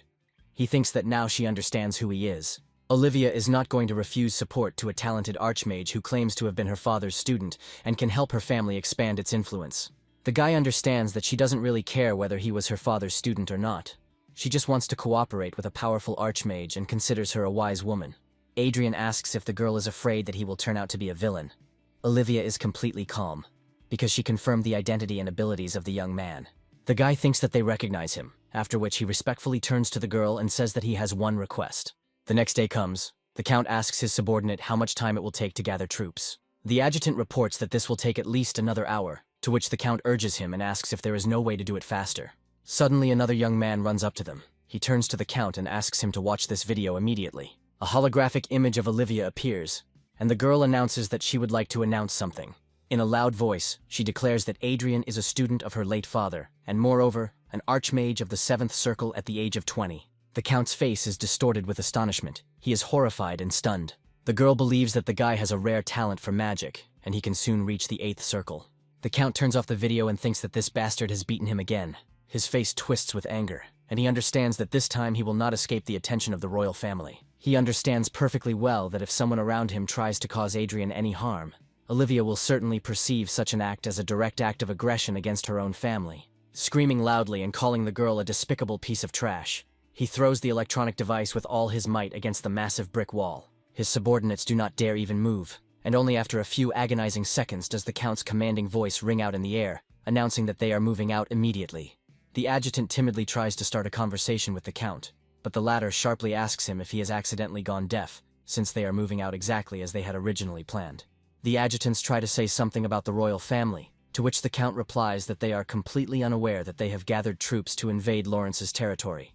The Count believes that they have a real chance. The main thing is to achieve the set goal, and only then deal with the inevitable consequences. The adjutants warn him and say that 2 influential families have united, to which the Count falls into a real rage, and says that he doesn't care at all about the opinions of these people, because they are just foreigners. The subordinates suddenly fall silent, since they do not dare to contradict their formidable master in such circumstances. The Count hopes that the guy will relax, comforting himself with the sweet illusion that they will not attack. But this is the most opportune time for a surprise attack. At this moment, a huge blackbird appears in the sky. The big black eagle listens attentively as his subordinates tell the Count that they will speed up as much as possible. The bird looks attentively at the people below, and seems to be in a state of deep trance. Adrien is very far from the black eagle, but he can see everything that is happening through the eyes of this huge bird. Having learned this important information, the young man plunges into deep reflection on the current situation. He remembers his meeting with Olivia. The girl then asked the guy if all he wanted was for her to publicly acknowledge him. Adrien smiled back and replied that that was really all he needed from her. The girl states that she understands the guy's situation perfectly well, and if he wants her support as her father's student, then she will certainly provide it. She is sincerely surprised by such a request, because in the current situation, she expected something completely different from him. A satisfied smile appears on Adrien's face. The young man is clearly pleased that everything is going strictly according to his plan. Having finished the conversation, he gets up from the table and informs his female companion that they are leaving immediately. In a moment, they are engulfed in a bright blue glow. When it comes to revenge, the guy does not want to rely on anyone. He believes that revenge is a personal pleasure. He knows perfectly well that the Count is angry and may make a fatal mistake, and he wants everything to be exclusively according to his plan. Anna, together with her faithful people, covered with wide cloaks, climbs the high stone stairs of the ancient building. Adrien tells Olivia that these people are his exclusive prey, and he does not intend to share it with anyone. The young man has no intention of sharing this pleasure with anyone. He intends to hunt these people alone. Loud screams echo throughout the gloomy prison as guards shout that prisoners have escaped from their cells. The guards are perplexed, not understanding how there are still some idiots willing to serve this spoiled brat and his mother after everything they have done. Serdic stops his hasty run and freezes in place. He hears the voices of the guards. Some of them want to go upstairs and call for help.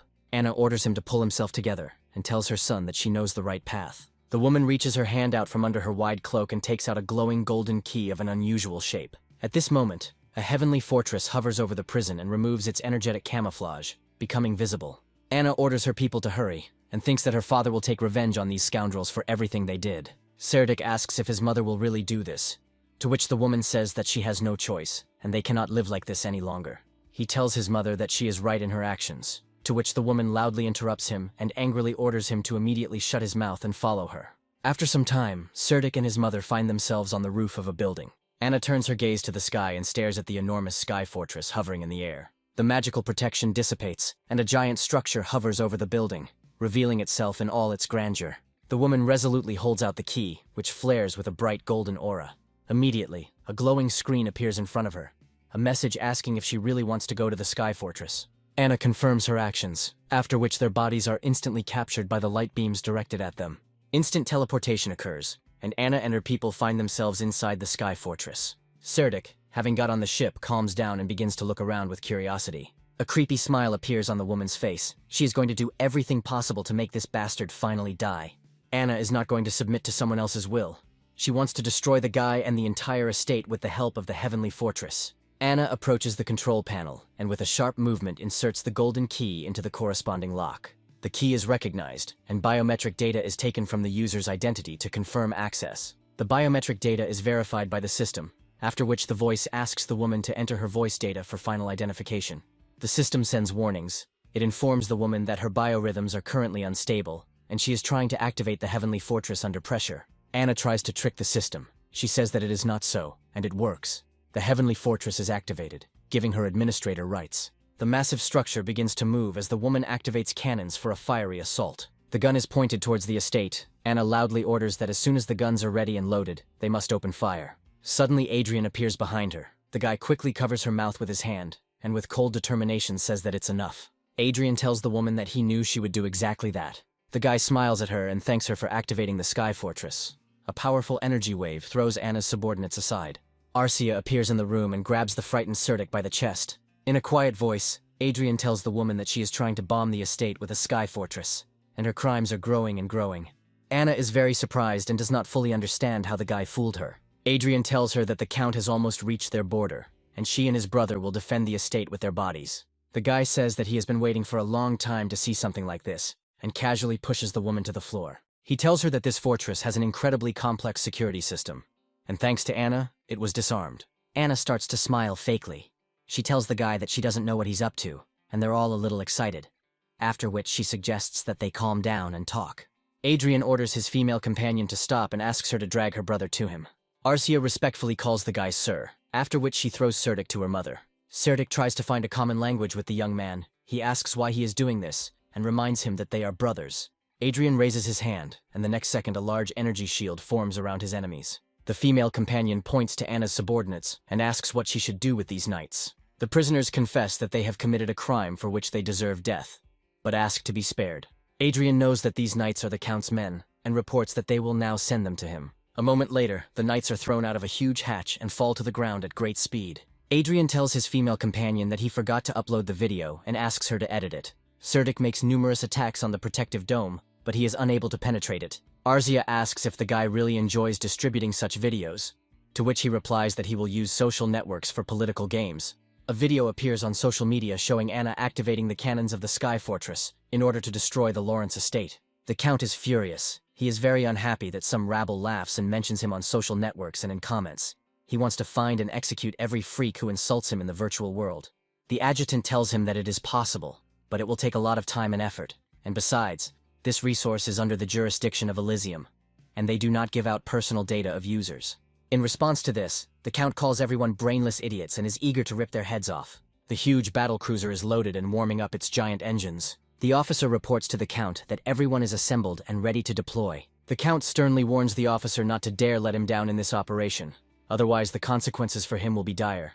The man throws his hand forward and then begins to shout loudly forward. The mages immediately carry out the order.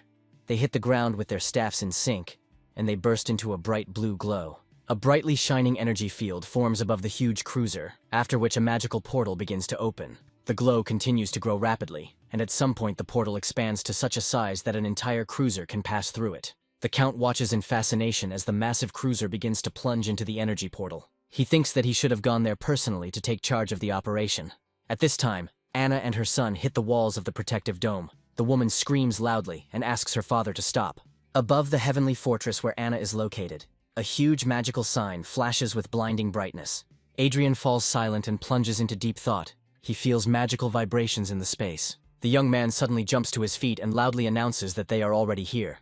The guy loudly orders to immediately activate the mana at full power. Bright lightning bolts begin to flash around the protective dome in which the prisoners are located. Serdik experiences great horror, screams loudly, and asks the young man to stop, after which, with tears in his eyes, he asks him for forgiveness. Adrien takes his time watching the wine play in his glass, and says that he is simply applying the experience he gained in the war. after which he calls the prisoners his relatives. Meanwhile, the magical sign in the sky expands, and the Count's battlecruiser appears from it. The sky fortress is engulfed in bright red flashes of energy as the boy prepares to launch a kamikaze attack. Serdic, trapped by the energy barrier, screams loudly in horror. Adrien revels in his revenge. He smiles widely and sarcastically says goodbye to Anna and his little brother. After some time, the sky fortress begins to quickly rotate around its axis and crashes into the battlecruiser. A bright and powerful explosion occurs in the sky. Adrien and his female companion dine on the estate's wide balcony and watch the bright flashes in the sky. After drinking a glass of wine, the guy remembers someone else's words. Someone said a long time ago that revenge is futile. He asks the girl to make a wish. Argia looks up from her food and asks how it is. The guy tells her that when you look at fireworks, you can make a wish, and thinks that no wine has ever been as sweet as it was at that moment. That day was the 15th of August, 2019 according to the magical calendar. Adrien destroyed Anna and her son, who were his constant enemies. The Count is in his office, immersed in silence. The room is completely silent. He taps his fingers nervously on the table, wondering what this is and why his troops aren't responding. The Count asks his subordinates why no one reported via personal means of communication, since the operation should have already been completed. The subordinates fearfully report that something must have gone wrong, and the Count begins to think that the magicians made a mistake with the destination. The man then asks the adjutant what their agents at Castle Lawrence are saying. The man replies that there is no connection with them either. It was interrupted just at the moment when Anna was arrested, and most likely their agents were exposed and arrested. The Count grits his teeth. He asks those present if they are making fun of him, and thinks about the fact that perhaps this was all planned in advance. His rage reaches its limit and a powerful magical energy bursts out in the room. Before his eyes there is a clear image of Adrien, who is mocking him. The man can't come to terms with it and can't even think about whether this puppy, who is younger than his grandson, could have outdone him. After which the Count calms down and remembers that they have agents in the neighborhood from Lawrence, at which point the subordinate makes the assumption that the portal's malfunction has jammed all communications in the region. Another man joins the conversation and says that he was looking for news in the virtual space, and this article was written 3 minutes ago. He turns on the video recording, and there is a bright and powerful explosion in the sky. Huge fragments of the giant structure begin to fall onto the city below after the explosion. Huge chunks of rock and metal structures fall on the knights below. One of the knights draws his sword, and with a deft blow cuts through the falling stone. The next moment, another, more powerful and bright explosion occurs in the sky. The knights draw their swords to break large fragments into smaller stones. They raise their heads high and watch attentively as new flashes flash in the sky one after another. The Count sits silently at his desk, watching the holographic video footage over and over again. He clenches his fist tightly as the adjutant says that the description of this video states that about an hour ago a state of emergency was declared in the capital of Viscountcy. The residents were evacuated at the moment when there was no communication, and a large explosion occurred in the sky. A few minutes later, they learn that communication has already been restored, and the Lawrence family has issued an official statement. The Count cannot contain his rage. He falls into a state of madness and hits the table with great force. The frightened subordinates silently begin to back away from the enraged master. Meanwhile, the Count does not calm down and continues to smash all the furniture located near him. After a while, the man gradually calms down, while the servants watch him and the broken furniture around them in complete horror. The Count inquires as to how many troops can be mobilized at this time, and the officer reports that there are currently 75 advance guard officers and 1 sky fortress. The officer then emphasizes that bringing in additional forces would be considered a direct violation of the law. The Count is well aware that Adrien used his sky fortress as a sacrifice to destroy his ships with a powerful blast of mana at close range. Despite the fact that the fortress was outdated, the Count's ships had no chance of surviving such a blow. This means only one thing. The guy is fully aware of the Count's actions and intentions. However, the Count believes that Adrien will not be able to do this again since he no longer has a single sky fortress nearby. When his subordinates try to object, the Count coldly says that these forces are sufficient in any case. The Count is furious when he receives an urgent message from the royal family, directly forbidding him to use military force against Lawrence. He laughed with irritation and showed his disdain. The subordinates are in a state of shock and fear. None of them dares to contradict their master. The man struggles to contain his growing irritation, and ponders how much it cost him to underestimate this puppy. It may take the Count a long time to restore his lost troops, since 1 sky fortress costs about 15 billion, and several million more are needed just to equip 1 officer of the advanced detachment. He understands that it will take at least 20 billion to restore it, meaning that one mistake could cost his family's entire military might, which they had built up over generations. He turns to his subordinates and asks if they have managed to restore the communication systems, since without this further action is impossible. His subordinates report that everything is working, then he immediately orders to establish contact with Adrien. A huge black eagle soars high in the dark night sky, its silhouette and movement inspiring anxiety and a sense of threat. This bird, like Arsha, is a companion, but, unlike it, the purpose of the eagle is completely different and strictly limited. Arzia is essentially a humanoid creature with a wide range of capabilities and the ability to perform complex tasks, and the black eagle is only an auxiliary satellite, used exclusively in combat operations and for reconnaissance functions. He is a high-level chimera with a skeletal frame and black dragon skin that is resistant to magical weapons, and also has a powerful regenerative ability. Adrien considers the Count to be impudent, because after everything that happened, he dared to contact him and conduct a conversation as if nothing had happened. The Count is forced to admit that the guy is smart and his cunning worked this time, but he immediately warns that next time luck may turn away from him. The guy, remaining calm, asks the man not to worry, because his revenge will only come true when he destroys him and his entire family. Adrien reminds the Count that Anna and Serdic loved this heavenly fortress so much that he left them there forever, arranging a luxurious cremation ceremony. The Count furiously tells the boy that he will never forgive such humiliation, calls him a puppy, and promises that he will pay 1,000 times more. The boy remembers Anna and her son, thinking with disdain about how pathetic they were, and how they stuck their noses up in the air, while in the end, they became just a means to an end. The next question surprises the Count. The guy asks if he is by any chance on the 70th floor of his castle. Adrien tells the man that he has prepared a gift for him, and it should arrive by now. At that very moment, a huge black eagle flies up to the upper floors of the Count's tower. The servants start to get very nervous when they learn about magic from memory. This skill is a perfect spell without cast. The Count demands to calm down immediately. He does not yet know that it is possible to save up to 10 spells, and cast all these 7th circle spells at the same time. Adrien asks the Count if his vaunted shield will be enough to repel such an attack. The eagle flies up to the upper floors of the building, and a dozen bright energy seals flash in the sky around it. The Count and his servants watch this through the huge windows of the room. He is in a state of shock, and the servants are in the same state of shock. Their eyes are full of fear and horror, and their mouths are open in surprise. Adrien laughs loudly and announces that this is his gift, 10 spells of the 7th circle of light blast. The magical seals hovering in the sky begin to glow with even greater brightness, and beams of deadly energy are emitted from their surfaces. The beams take the form of blazing plasma fields and crash into the building's protective barrier at great speed. Adrien starts laughing when he hears the Count's servants reporting that the protective shields are about to break, and suggests that they quickly use teleportation and leave the place. The young man tries to calm down and wipes the tears from his eyes, sincerely hoping that everything will end well in the end. Soon, the furious curses of the angry Count begin to be heard through the magical connection. The guy calmly says goodbye, says that he has to go, and disconnects the connection. At this moment, a stranger enters the room, who respectfully addresses Adrien as young sir. The guy learns from the person who entered that the journalists have been waiting for his appearance in the conference room for a long time. As he steps out into the corridor, Adrien sees the servants lower their eyes and bow low before him. Adrien walks leisurely past the huge rows of servants, who do not dare move in his presence. Suddenly the boy stops, as he is attracted by the unusual behavior of one of the servants. The young man recalls that just recently all the servants of the estate treated him with obvious disdain and coldness. Now they are all afraid to even remember it and tremble with fear in his presence. Adrien tries not to pay much attention to them and thinks that such a radical change in their behavior is quite funny. Adrien has finally said goodbye to his miserable past, in which he pretended to be a fool, and now the second stage of his wonderful life has begun. The news that the Lawrence estate has been the target of a kamikaze attack by a sky fortress is making headlines. A huge number of people learn that the Count invaded the Viscount's territory with 1 sky fortress and 200 vanguard officers, and they were incinerated in a split second. Some accuse the young man of using the same ruthless tactics as the enemy empire, which claimed hundreds of innocent lives. However, Adrien counters and states that this would never have happened without the Count's invasion, and he acted solely to protect his lands. After some time, the next news comes out that the Count's castle has collapsed as a result of a powerful counterattack. The Count is alive, but seriously injured.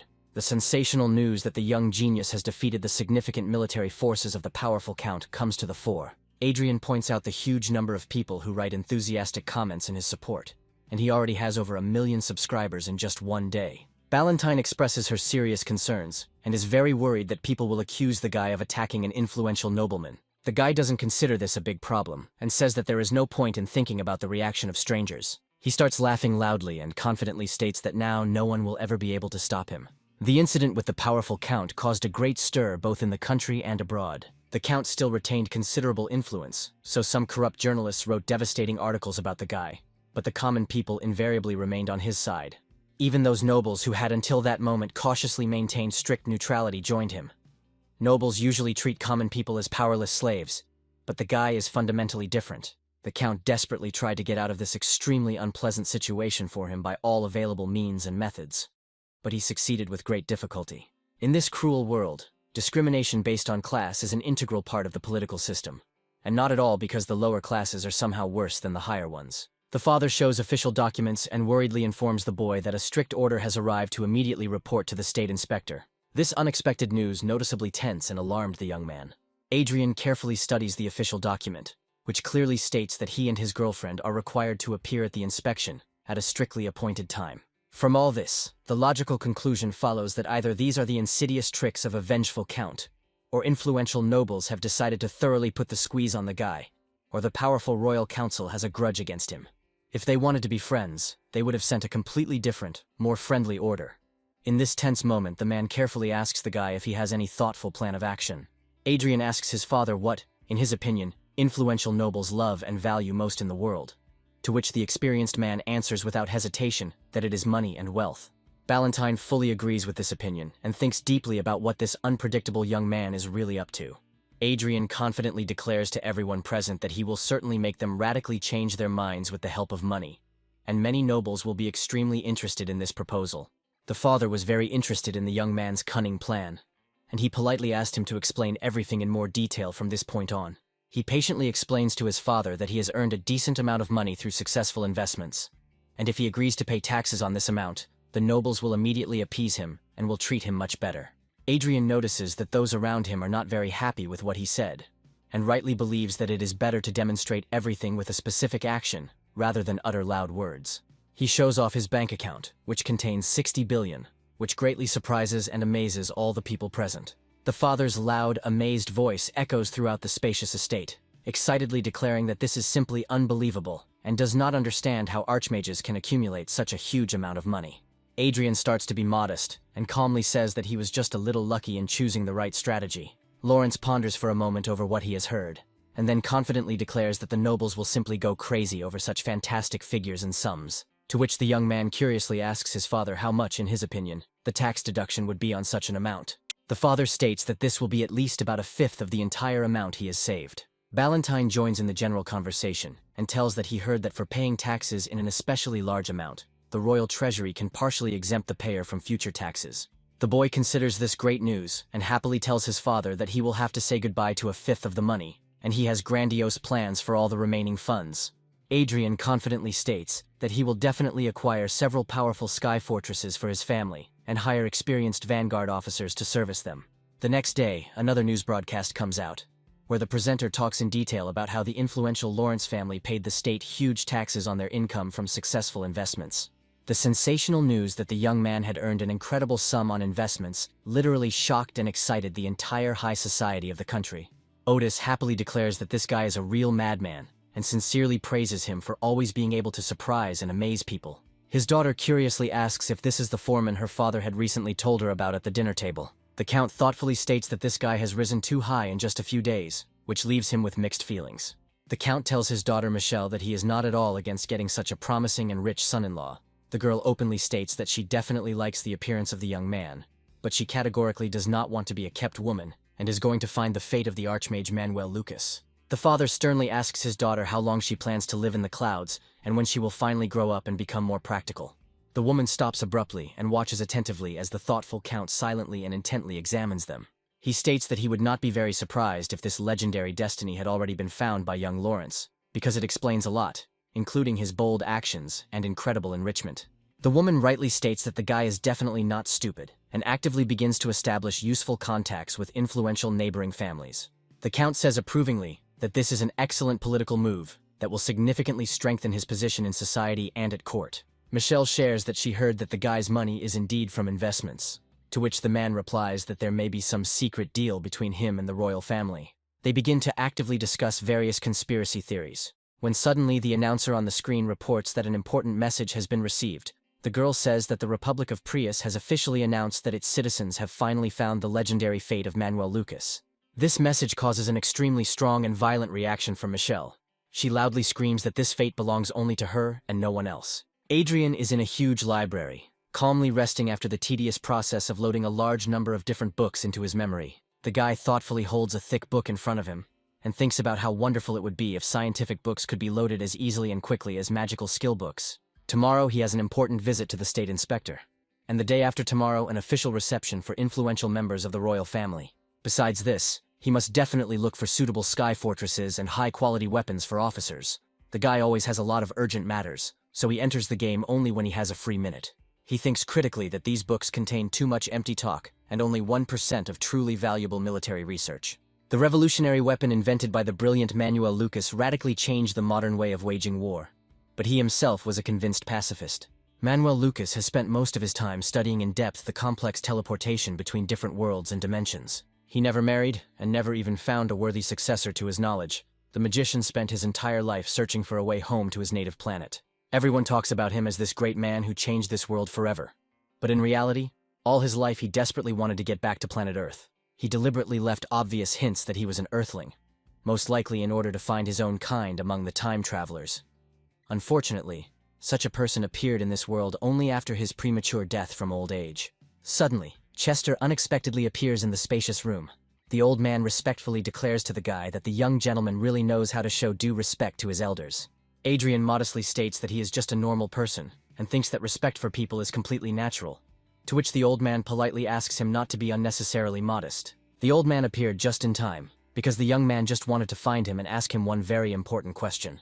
The guy cautiously asks if they will be caught and accused of laundering dirty money, to which Chester honestly states that there is, of course, a chance, although it is extremely small. Adrien understands perfectly well that if they take all the investors he named and carefully compare their real capital, they will certainly see that the final amounts do not match at all. The guy generously bribed influential nobles to cover up the unpleasant incident with the Count, and it really was a good idea, but he attracted too much unwanted attention to himself. He categorically does not want anyone to find out that he took all the priceless legacy of the great Archmage, because in this case, he will have a much greater chance of losing everything irretrievably.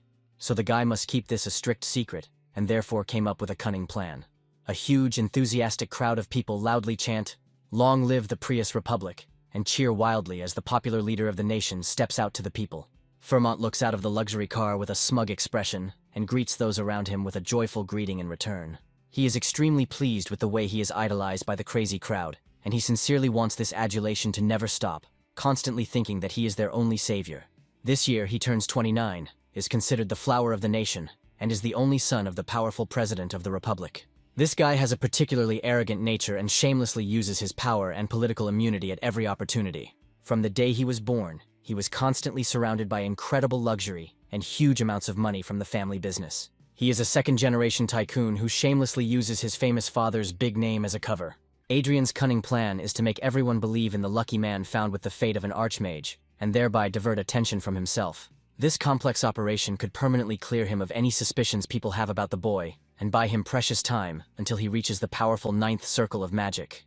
Adrien doesn't regret at all that he planted a powerful time bomb, but he seriously doubts whether the holy name of Archmage Manuel Lucas can be entrusted to such an unworthy person as this guy. The old man wisely reminds the boy that this republic is rightly considered one of the 4 main empires of Rondell, and practically the only state that officially adheres to democracy and honestly elects the president. In the harsh reality, total corruption and constant collusion between corrupt politicians and greedy businessmen methodically destroy the country, and state prosecutors and controlled media are obedient government dogs. In the grand scheme of things, this is no different in principle from a regular dictatorship, where the current president has shamelessly held his high post for 14 long years, and Chester rightly claims that this will further increase the president's ratings. The old man wisely states that the situation would not have changed significantly, whether there had been sensational news about a happy meeting or not, since a diplomatic war between many states is absolutely inevitable. Yet when the time bomb codenamed false owner of a lucky meeting inevitably explodes, it will be extremely difficult for the president to find a safe place, and in the long run, these actions will likely lead to a radical change in power. The guy begins to worry a lot that in such a sad case, because of his secret operation, there will inevitably be many victims among completely innocent people. Chester seriously tells the guy that the reason he had to go so far in his plans was due to a complete lack of attention to detail. The old man was very surprised by what was happening. He had not expected at all that the guy would care too much about the lives of other complete strangers. After which, he wisely reminds that the young man recently burned the military forces of the Count and his relatives without the slightest hesitation. To which the guy calmly replies that they were his enemies, and that was a completely different story.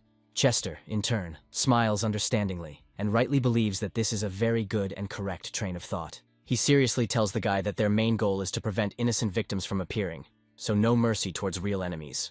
The guy thinks that in such difficult situations, Chester is very similar to a living person, and not an artificial magical creature, and wonders if he will be able to create such intelligent creatures when he reaches the powerful ninth circle of magic. Chester tells the guy that he only has one management privilege left to use in a crisis. Adrien sensibly says that he will save it for a rainy day. Sometimes it feels like it will take forever for him to finally reach level 250, which is the first requirement for the 8th quest of the Happy Encounter. In the luxurious mansion, lively conversations can be clearly heard. People are excitedly discussing what the young lord said, that he plans to purchase 5 heavenly fortresses. His interlocutor sensibly replies that the maximum number of heavenly fortresses that a county can legally possess is strictly limited to just 1. They make the logical assumption that the guy has come up with some kind of cunning plan, and will grant Arcia the appropriate count's powers to bypass the restrictions. The women of the servants also actively discuss this interesting topic and seriously ponder whether it is normal to have so many lords in one family. Her interlocutor sensibly answers that titles are granted solely on the basis of merit, and the guy is not just a new great nobleman, but one who is endowed with corresponding outstanding military abilities. Times are changing dramatically. To put it simply, a new influential power has appeared in the kingdom. The service staff continues to animatedly discuss this sensational news when suddenly there is an insistent knock on the massive doors. The older girl immediately stops the conversation and politely announces that they will leave the discussion on this interesting note. The girl hurriedly reports that Lady Arcia has called her to her place, but the servants begin to quarrel. She asks in bewilderment what they are talking about, and begins to argue heatedly about the queue. In the end, the eldest of the servants wins this petty dispute. She is very irritated and thinks about how the younger servants dared to contradict her. Because most of the servants in the Lord's castle were on Anna's side before, now that Anna is not around, they are well aware that they are walking on very thin ice every day. And although these people absolutely do not want to catch the eye of the young lord, because they have accumulated many sins, they also do not want to quit, since the situation is quite favorable, and there is confidence in the future. The maid cautiously enters the girl's room and politely informs her that she has brought her a delicious lunch. Arcia casts a sharp, piercing glance at the maid, after which she utters words of gratitude in a barely audible, quiet voice. The maid is well aware that serious disputes have broken out among the servants, since everyone was eager to serve this particular person, since such work was considered relatively easy and less burdensome. Despite her fearsome title as an aura master, Lady Arcia actually has a surprisingly gentle, delicate nature that belies her official status. Besides everything else, the girl is endowed with an unusually friendly and soft smile, which she demonstrates quite often, lighting up the faces of those around her. The maid's head is filled with thoughts that this girl comes from the common people, like herself, and this seems incredible, considering that her companion could have received the title of Count. Arcia addresses the maid with a direct question about what she wanted to say, and this unexpected question immediately tenses and frightens the young servant. The maid is a little embarrassed, and timidly asks permission to ask just one question. After some time, the maid cautiously asks if the young lord would like to fire the castle managers for their dishonest work. Arcia thinks about this question for a bit, after which she calmly answers the girl that the young lord is actually a very good, kind-hearted person. The maid is incredibly pleased and inspired by the words that the guy can't stand it when someone suffers because of him. However, immediately after this, Arcia, in a cold, chilling voice, declares that the guy shows merciless cruelty to those whom he considers his enemies. After which she shrilly asks the maid if she by any chance belongs to the category of such people, causing the girl to experience a fit of real horror. These ominous words cause the maid to fall into a state of wild, paralyzing fear, causing her body to tremble with excitement. Arcia waits silently and patiently for an answer, after which the maid hastily assures that, of course, this is absolutely not true. The girl companion smiles softly in response, and says with a satisfied intonation that this is really very nice and makes her happy. After which she notices the young lord entering the room and is about to leave the room immediately, as she feels awkward and embarrassed. Adrien watches her with a long, thoughtful look, and reflects on the fact that the girl has been acting very strangely lately. That same day, an alarming rumor spread throughout the castle that Adrien never forgot favor or malice, and Arcia was extremely intolerant of those who encroached on her beloved.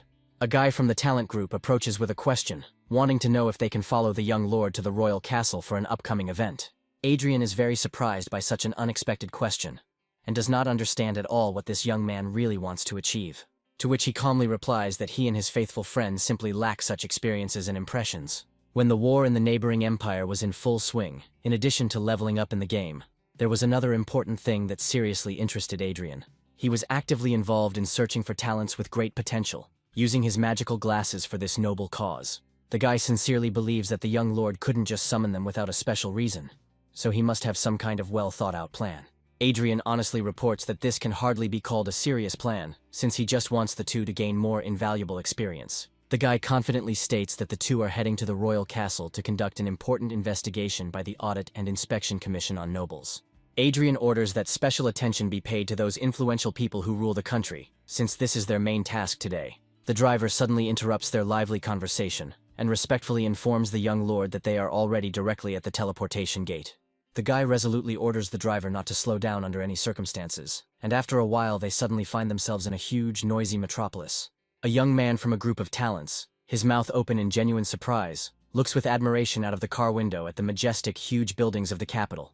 Adrien is not at all surprised by this grandiose spectacle, while the enthusiastic voice of the guy is heard, who continues to be sincerely surprised by the magnificence he saw.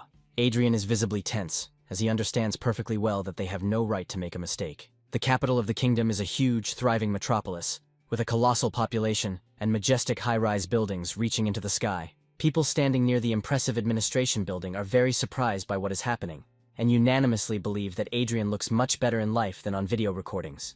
An impressive, numerous support group had gathered near the building of the royal administration, which clearly indicates that Adrien and his female companion are quite popular among the people.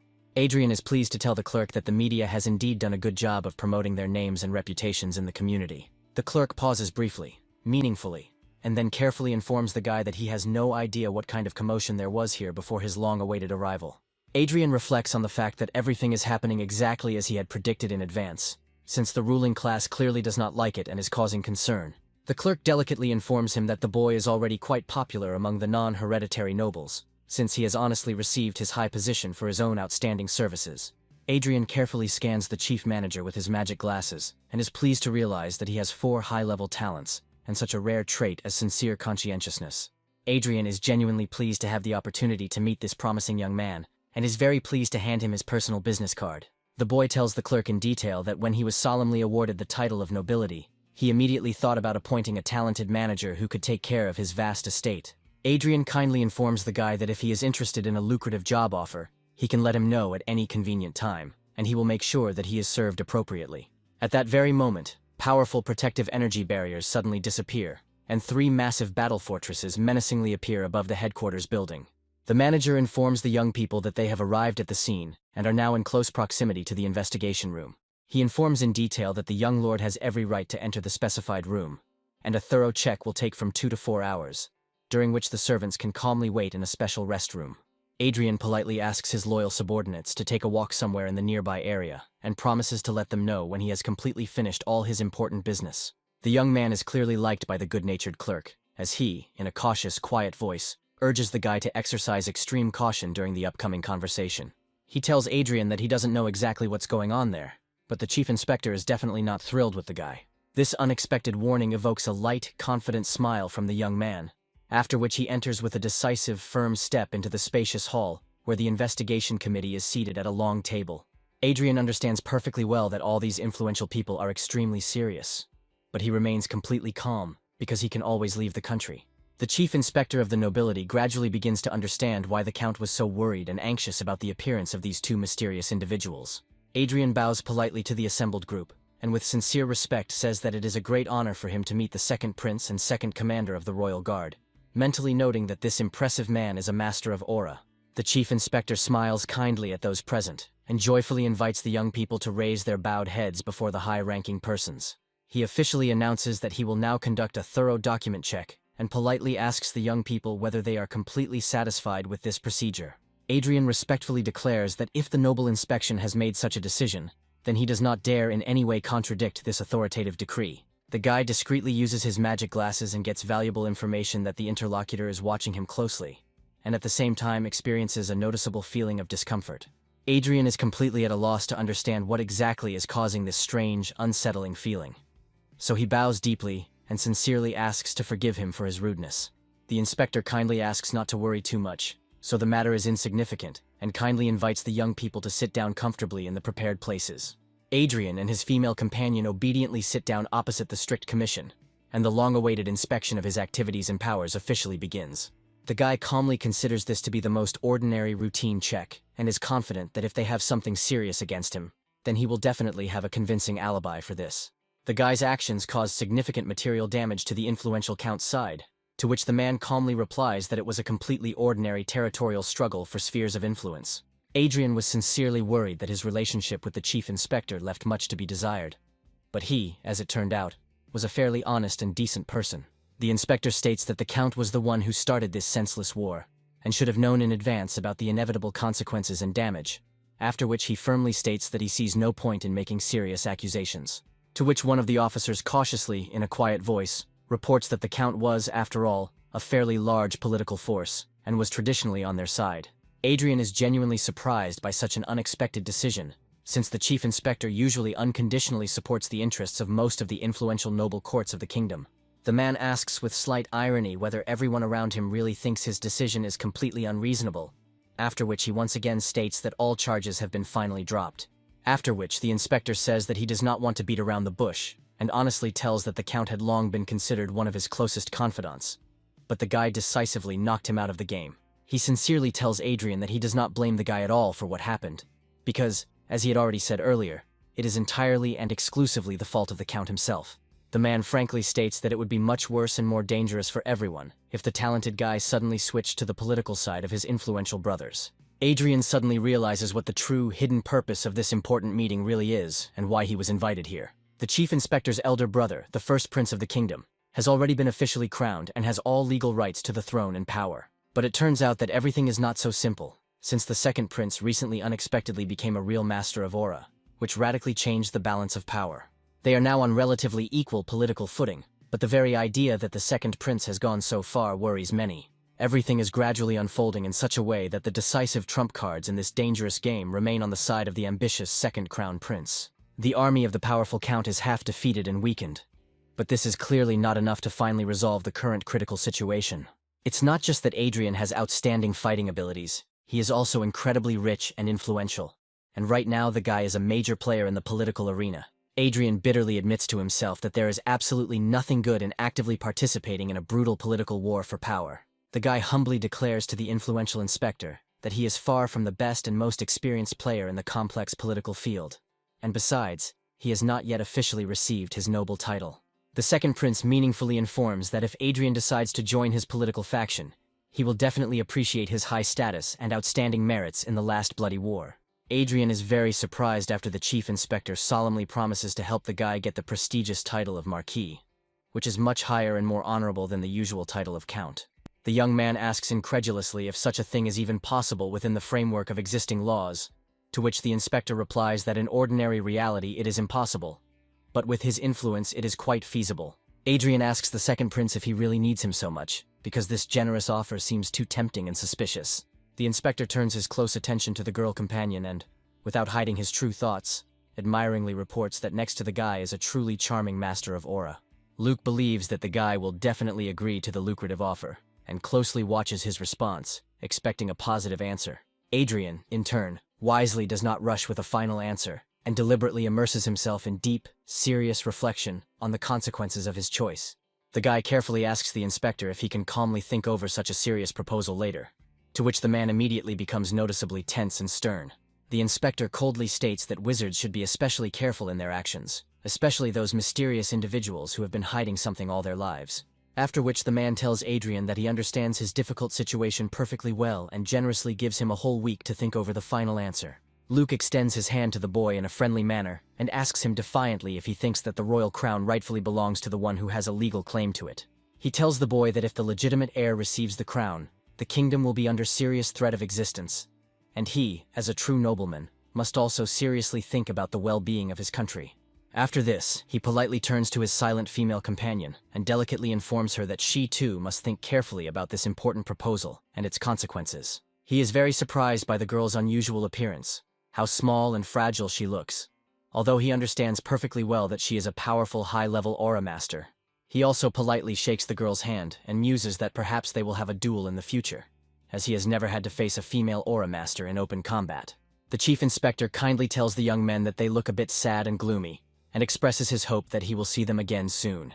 An officer who passes by Adrien, in a cautious, quiet voice, persistently advises him to stop thinking endlessly and just accept this advantageous offer without hesitation. Adrien learns from him extremely important information that the second prince, by his nature, is not used to accepting categorical refusals from subordinates.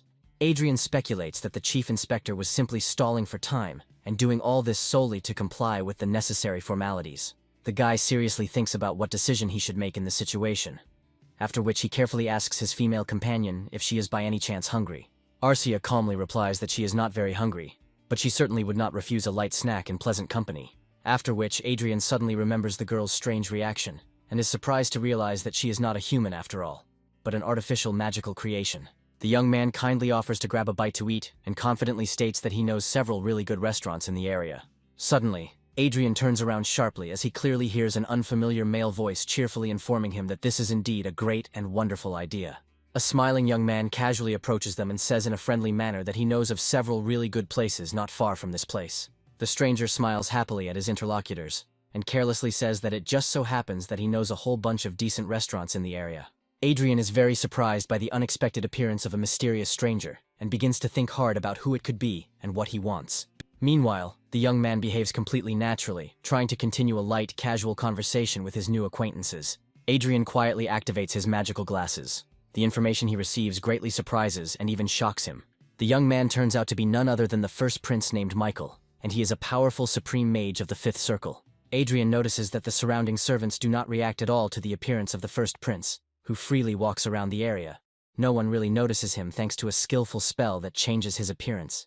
Michael smiles mysteriously at his interlocutors, and mentally thinks that in front of him is that same famous couple, consisting of an archmage and an aura expert. Adrien immediately understands that he definitely shouldn't make this influential man his personal enemy. So the guy smiles diplomatically and politely asks if he can expect truly exquisite cuisine at the proposed establishment. The first prince begins to laugh sincerely and loudly at this remark, after which he politely asks his new acquaintances to follow him. Adrien understands that the guy is not deprived of many outstanding talents, since he really has a very high natural intelligence, excellent learning ability, and a rare ability to effectively manage other people. He continues to carefully examine the first prince with his magic glasses, and is surprised to think that his characteristics seem too good for an ordinary person. His numerous talents make a clear bias towards politics and government. In his entire life, the guy had never met a person with 3 very high natural talents at the same time. He mentally compares the first prince with the girl companion, and comes to the conclusion that, after all, the combination of his characteristics is even better and more versatile than the girl's. Adrien notes with interest that the boy has relatively low mana reserves, but thanks to his exceptional natural wisdom, he was still able to become a powerful supreme mage. After which the young man, with slight irony, tells the first prince that he turns out to be even more mysterious and unpredictable than his ambitious younger brother. They finally arrive at the appointed place. Adrien, with undisguised surprise, learns that they are in a special teleportation room. The guy is very surprised by what is happening, because earlier he was firmly convinced that it is absolutely forbidden to use teleportation magic inside the royal palace. Powerful blocking protective spells are in effect throughout the entire territory. The first prince patiently explains to the curious guest that deep beneath them lies a rich mine of magical stones, and sometimes their powerful energy collides with the surrounding mana, and seriously interferes with teleportation magic. Adrien tries his best to hide his growing surprise, and watches with curiosity as the boy casually takes out some kind of complex teleportation control panel from his pocket. Michael presses the button on the remote control, after which the magical shield around the palace begins to slowly weaken and lose its protective power. Adrien is genuinely surprised by what is happening, because the young man effortlessly turned off the complex blocking magic, which was considered impregnable. The boy looks at the first prince and realizes that he knew about his unusual nature and hidden abilities from the very beginning. Adrien becomes wary and thinks intensely about the mysterious guy, wondering who he really is. The young people enter a huge, brightly shining throne room, where the first prince announces that they can now speak completely freely. After which Michael pretends to be a forgetful person, takes out a familiar control panel, and presses a small button to activate the protection. A powerful protective barrier appears around the castle again, and the first prince calmly announces that all blocking magic is now active again. The young men shake hands amiably. Adrien thinks that the second prince clearly has no idea how his brother is playing with the defense system. Adrien respectfully tells the young man that meeting him is a great honor for a simple adventurer. A butler enters the spacious room and politely asks his master how he can be of service at the moment. The prince asks him to set the dinner table and informs him that he is going to dine with his dear guests in an informal setting. Adrien notices that around the prince there are people with first-class magical talents and extraordinary abilities. Michael is in a joyful mood and offers his guests to taste the best drinks obtained from the royal cellars. He reports that he personally hired the chef for this palace and assures that he is one of the best chefs in the country. Michael tells the guests that they definitely won't be disappointed, after which he suddenly admits that he is the guy's subscriber. He shows his account and says that the nobility usually looks down on the virtual world, but not him personally. Adrien thinks about the fact that the prince treats him like a best friend, and his behavior is not at all like his brother. Adrien notices that the guy seems to have a good sense of humor, and thinks to himself that these two princes are exactly like opposites. The butler places an elegant dish in front of the girl, and her mouth begins to treacherously drool from the delicious aroma. The dinner continues in a pleasant atmosphere, and Adrien directly asks the prince why he invited them here. The prince begins to joke about the serious question, to which Adrien asks if he really wanted to recruit them into his service. After some time, Michael replies that this is indeed the case, to which the guy asks what expectations are from them and what the prince can offer in return. The prince replies that he has no concrete proposals at the moment, but he intends to make a lucrative offer after ascending the throne. Michael smiles widely and tells the guy that he will not stop him from receiving the honorary title of Viscount. Adrien thinks that the prince is not so simple, and wonders what he really has in mind. Michael suggests that his brother promised the title, believing that he has sufficient authority, but the council may not give the title to Adrien. He states that one must be careful with his brother, as he very often makes completely empty promises to people. Adrien believes that the words that the guy will not interfere mean that he will help to get this coveted title. In confirmation of these thoughts, Michael begins to laugh cheerfully and says that Adrien will receive a title by joining Prince Luke's faction. The second prince then says that he hopes that Adrien will join him after successfully obtaining the title. Adrien is now in the role of a joker, and whichever side he chooses will gain a huge political advantage. Adrien states that he has many options to choose from, but there will only be one answer. The guy decides to do as the prince said. Michael asks Adrien if he wants to think about the offer some more, to which the guy replies that the prince deserves the throne more than his brother. The young men continue to discuss this important political topic, while the female companion silently eats the expensive royal treat. Michael suddenly asks why the girl is so calm, and doesn't she care which side Adrien will choose in this confrontation. The guy asks the female companion what she thinks, and says that the first prince's interests are different from the second prince's, and he is not as malicious. Arcia, without hesitation, declares that as long as Adrien is happy with their relationship, she will always follow him. Michael does not hide his sincere joy. He really liked the girl's straightforward and honest answer. Meanwhile, the servants fill the huge dining table with more and more elegant royal dishes from different cuisines. Adrien is not against receiving the title and joining Luke's faction, but believes that the second prince might suspect something if Michael does not oppose the new title. Michael says that his brother will certainly suspect something is wrong, so he is going to pretend to be preventing it at first, and then back down. Adrien says that this is not enough, and believes that instead of simply backing down, the guy should claim some benefits for his concessions. Michael thinks about the proposal, and then asks curiously what exactly it might be in their particular case. Adrien's eyes flash with a bright radiance.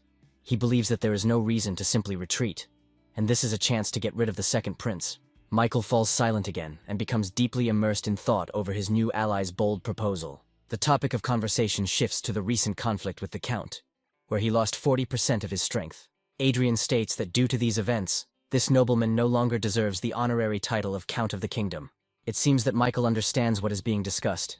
It is necessary to take away the title of Count in exchange for issuing the title of Viscount. Adrien thinks this is a good deal. He will cause great damage to the second prince's faction by demoting the Count. The guy suggests that it would be a good idea to promote one of the first prince's men to the vacant position of Count. Adrien looks closely at the prince and thinks that if he accepts the terms of the deal, he will be able to get the most out of the betrayal. The guy starts scanning Michael with his magic glasses and learns that he is experiencing a growing sense of suspicion.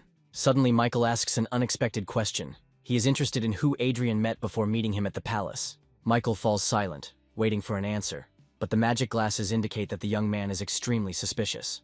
Adrien begins to remember previous events and thinks that first he communicated with the manager, and then with the second prince. After which he remembers all the inspectors who were present at the interrogation and mentally lists all 9 people. Michael still doesn't say a word, continuing to remain silent and only occasionally nodding in agreement. Adrien gradually begins to think about what exactly he might have done wrong and what strange things are happening around him. He uses the magic glasses to scan the prince and sees that he is showing interest, and his emotions are determined to be strong surprise. It seems that Adrien is slowly beginning to guess what thoughts the first prince might have had at that moment. Although Adrien does not have the ability to read minds, he is able to read people with his glasses, and the prince was clearly confused, believing that his plan had been exposed, as it was conveyed almost verbatim, although he himself did not mention it. Michael begins to tell the young man that he has suggested an idea that he had previously thought of himself, and this leaves him very confused. Michael thanks the young man for his help and hands him a cell phone. The prince explains that this device is a secure communication channel that no one can eavesdrop on, and he will contact him through it if there is anything else that needs to be discussed. Michael is pleased with the result and reflects on how today's lunch turned out to be filled with joy and benefit. Young people stand on a brightly sparkling magic sign located in the very center of the room. After this, the entire space is suddenly illuminated by a blue glow, and the prince, raising his hand, says goodbye to the guests. Adrien tells the young man that he will look forward to their next meeting. A moment later, the glow intensifies to its limit, and the young people disappear from the surrounding space. The magical glow reaches a blinding brightness. Adrien and his female companion find themselves in another location. Adrien asks the girl where they were transported. Arzia replies that they are in a warehouse near the entrance. This is the very place that the first prince took care of, and the boy wonders how many more such secret places he has. Adrien invites his female companion to take a short walk, and reflects on the fact that his new acquaintance is a very insightful person. After some time, he notices the deputy commander and his student around the corner. They clearly didn't expect to see Adrien here and screamed in fright, opening their mouths wide. Adrien wonders what they are doing in this place, and what exactly they are hiding behind their backs. Arcia silently approaches the young man, touches him with her finger, and wants him to look away. Turning around, Adrien notices a large amount of merch with images of himself and his female companion. This leaves him extremely surprised and makes his eyes widen. The officer and the guy replenish their stock of figurines. The guy wonders why such souvenirs are sold in the shops inside the castle. Ballantyne starts making loud excuses, claiming that they just wanted to look at some really nice merch. The newscaster's voice is heard reporting that the Prius Empire's national debt has increased by 12% in the past year. The country is plagued by rampant corruption, and signs of inflation and economic weakness are being pushed into the background as the Republic focuses exclusively on military might. The Republic's hopes rest on a lucky man named Fermont, who is the son of the current president. Hearing on the news that the president's son allegedly received the fate of an archmage, the man grits his teeth and lets out a loud roar. Sitting on his majestic throne, the emperor loudly complains that the fate of the archmage has fallen into the hands of ignorant people. His piercing cry echoes throughout the Golden Dragon's castle, because he believes that his country deserves more, since it was the birthplace of the archmage. The emperor demands an answer, and his subordinates, bowing their heads, do not dare to utter a single word. The man angrily asks if they haven't put enough resources and effort into finding the archmage's fate. The girl, who is the head of intelligence, not wanting to further anger the emperor, agrees with everything he says. She wonders to herself if the emperor really believes these freaks and what they tell him. The emperor begins to think, as he is informed that the probability of this information being true is 50%. The girl reports that she has studied the enemy's research progress, and found that they are developing too slowly in comparison, continuing to use outdated methods. She notes that there is an important nuance. No one understands the essence of the core of fate encrypted in the text, because the archmage left encrypted clues everywhere in a language that he called English. She finds it extremely strange that the Prius Republic suddenly acquired the fate of an archmage without resorting to deciphering, because it makes no sense at all, unless all the clues turned out to be a false trail. To this, the emperor asks why the girl then estimates the probability at 50%. The intelligence chief explains that this either means there is no real clue, or that someone else has already found the true destiny. She suggests that if this was done intentionally, the true purpose was to involve the Primus Empire in the situation. But the emperor does not understand why this is necessary, since the one who found destiny could simply remain in the shadows. The girl intends to conduct additional calculations, and puts forward the version that this person has either already attracted attention to himself, or there is another reason unknown to them. The emperor believes that high-level manipulation is behind everything that is happening and orders a thorough investigation. He believes that only 4 countries have the ability to fully master the power of the Archmage's destiny. After this, the emperor reports that he has learned of very interesting news spreading throughout the neighboring kingdom. The chief of intelligence confirms that a young man appeared there who reached the 7th circle at the age of 20, and he also managed to earn huge amounts of money through investments. The announcer reports that many stock exchanges have confirmed the reliability of the guy's investments, and there is no evidence that he has the fate of Manuel Lucas. The emperor finds this very curious, and wonders whether it is possible to achieve such results solely through one's own talent. After all, at one time there was a man with an even more outstanding talent than that which young Lawrence possesses. The emperor's face becomes extremely serious, and he plunges into deep and concentrated thought. He then informs the intelligence chief that the neighboring kingdom is missing an heir to the throne, and in their situation, misleading everyone seems illogical. The emperor orders increased surveillance of neighboring states, including all representatives of royal families and nobility. He believes it is necessary to send a serious warning to neighboring countries so that they realize the extent of the threat. The emperor declares that the fate of the archmage is the property of their state, and any annexation of it will be regarded solely as theft. He takes on a demonic appearance and adds that if the neighbors do not understand the seriousness of the situation after the warning, it will be transformed into a direct threat. After which he rises from his throne and says that there is one more important task. He asks the chief of intelligence to immediately establish contact with the young man from the neighboring state. The emperor wants to find a common language with him and offer him the opportunity to immigrate. He believes that it is better for the young man to be a count in their great empire than to remain where he is at the moment. The young people are in great shock when they learn that Adrien has locked his half-brother and his mother in a flying fortress and killed them for disturbing him. Many people are very upset because they did not expect the rumors to be true. The young man claims the guy is a psychopath, sat and watched his family die like it was fireworks, and then posted a selfie of himself sipping wine while it happened. His interlocutor begins to worry greatly and wonders what will happen to them, since Adrien himself is a 7th circle mage, and he also has a lover with him who has the level of an aura expert. The girl sitting at the head of the table demonstrates amazing calmness and says that the count himself is to blame for what happened, because he ran there like an idiot with all his troops. This young lady holds the position of High Lord of the Southeast and is the eldest daughter of the Count of Cascabel. The young people around her are genuinely surprised that she remains so calm and does not feel any fear, to which Isabella quietly replies that young people are simply cowards. In a loud voice, she declares that times have changed, and this is no longer the age when everyone trembled at the sight of one great mage and aura expert. She claims that the young gentlemen are underestimating their strength, because their flying fortresses can withstand serious attacks, and the aura experts can be destroyed without counting if the vanguard is used. Isabella calls those around her fools who continue to be afraid of one guy, despite the fact that they are among high-ranking nobles. Then the girl looks at the pale faces of those present, and understands that fear has actually firmly settled in their hearts.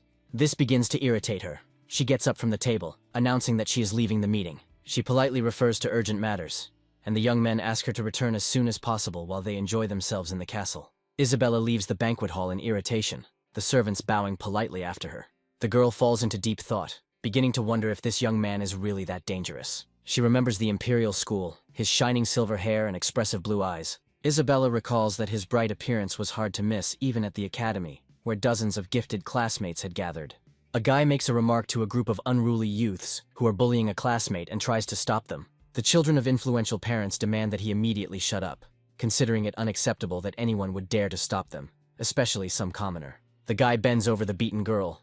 Those around him mock him and ask if he is afraid of being punished for such treatment of aristocrats. Isabella angrily tells the guy to look forward to the consequences for his defiant behavior. The young man feels great concern for the beaten girl and thinks that he will take revenge on her offenders in the most painful way possible. He believes that these scoundrels will definitely regret having ever been born. Isabella admits that she always liked the guy, especially when she saw his handsome face distorted with rage. She believes that some count without influence in politics will not be able to oppose her, because she has controlled the social circle for the 6th generation. The girl is distracted by her thoughts and asks her father again what he just said. Father repeats that His Majesty Luke promised young Lawrence the title of Marquise. The girl is very indignant and cannot understand how such a high title could be bestowed on some offspring of a viscount's mistress. She instantly falls silent and feels fear, realizing that the boy became a 7th circle mage at 20 years old, and wonders what will happen if he reaches the 8th circle. Moreover, next to him is a person with the potential of a Grand Master, equal in strength to an 8th circle mage. His existence becomes vital to their family if they intend to change the balance of power in their favor.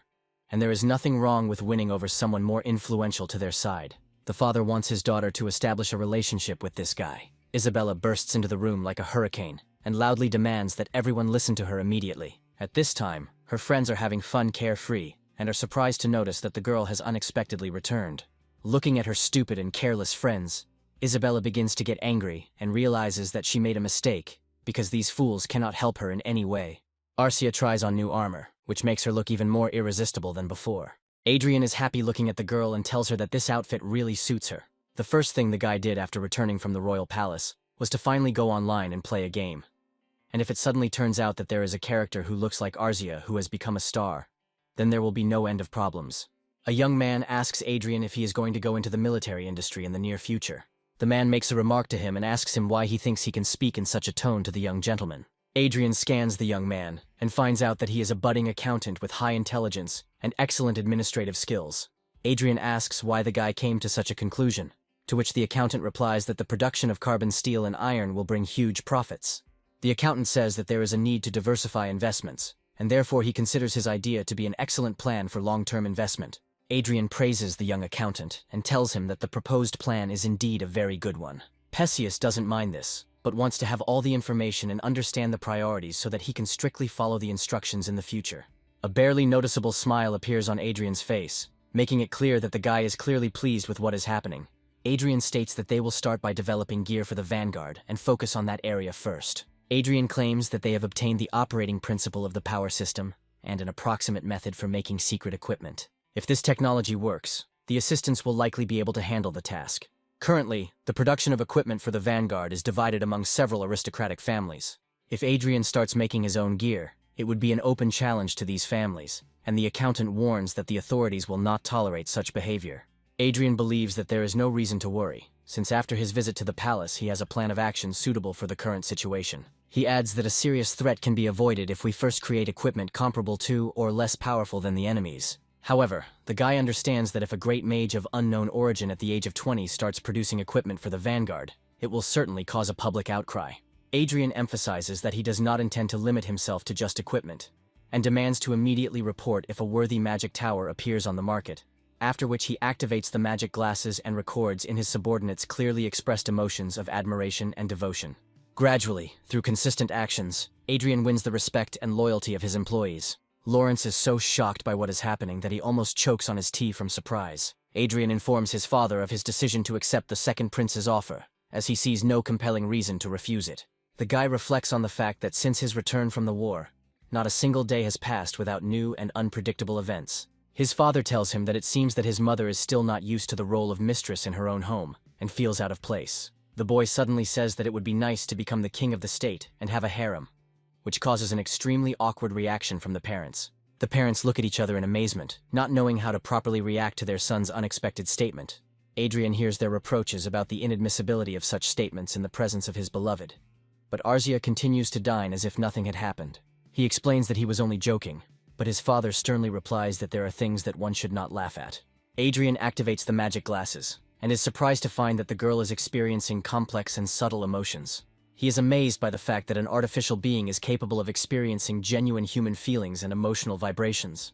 Adrien concludes that in the future, he should be more careful in his statements and choose his words more carefully. Wanting to change the subject, he announces that he intends to return to the work that he was forced to temporarily postpone for objective reasons. He emphasizes the need to urgently restore order among the vassals of Anna and Serdic who were in their service. Adrien is confident that the cleansing should be carried out not only in the immediate environment, but also along the entire outer perimeter of influence. The Emperor believes that the title of Marquis in this situation is a clear and excessive exaggeration of merit. However, they object to him, reminding him that the young man, at 20 years old, is already a great magician and a rare talent. Many emphasize that we should not forget his significant achievements in military campaigns and tactical victories. The second prince warns that if the boy moves to a country where he will be treated with more respect, they will lose a valuable ally.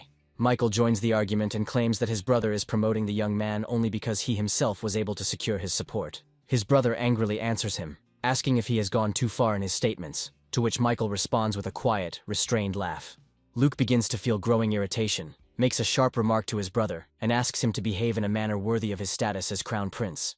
Suddenly the Count learns the unpleasant news that he is being asked to leave his post. The meeting continues, and senior participants begin to consider why they should give up their current influence to gain new one. Opinions gradually diverge, and the discussion imperceptibly develops into an open debate. Michael, with a satisfied smile, notes to himself that this is exactly what he expected, knowing his brother's character very well. The young man makes his own proposal, expressing hope that Count Otis, who had made his name in the war as Adrien's commander, would be appointed Macraw. Michael emphasizes that he does not doubt Adrien's outstanding achievements, but asks that the contribution of his immediate superior be taken into account.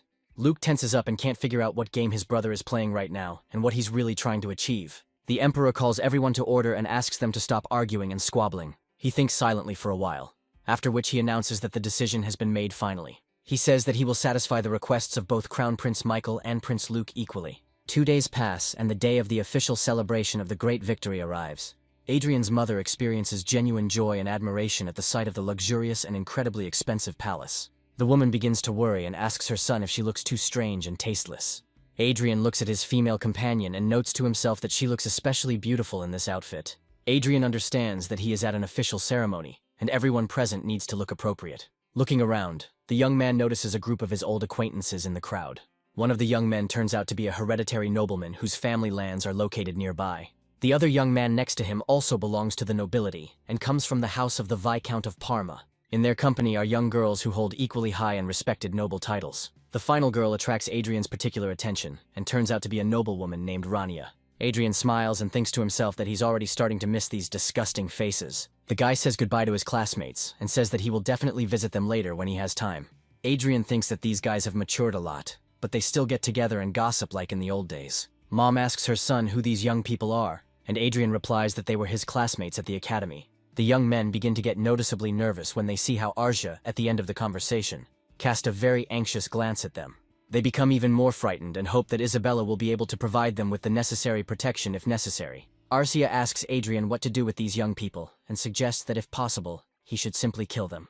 Adrien says that not now, because he gave them a completely different promise earlier and intends to keep it. The maid greets the Lawrence family and offers to show them to their designated seats. Those around them pay close attention to them, noticing that Lawrence is being offered seats of honor in the front row.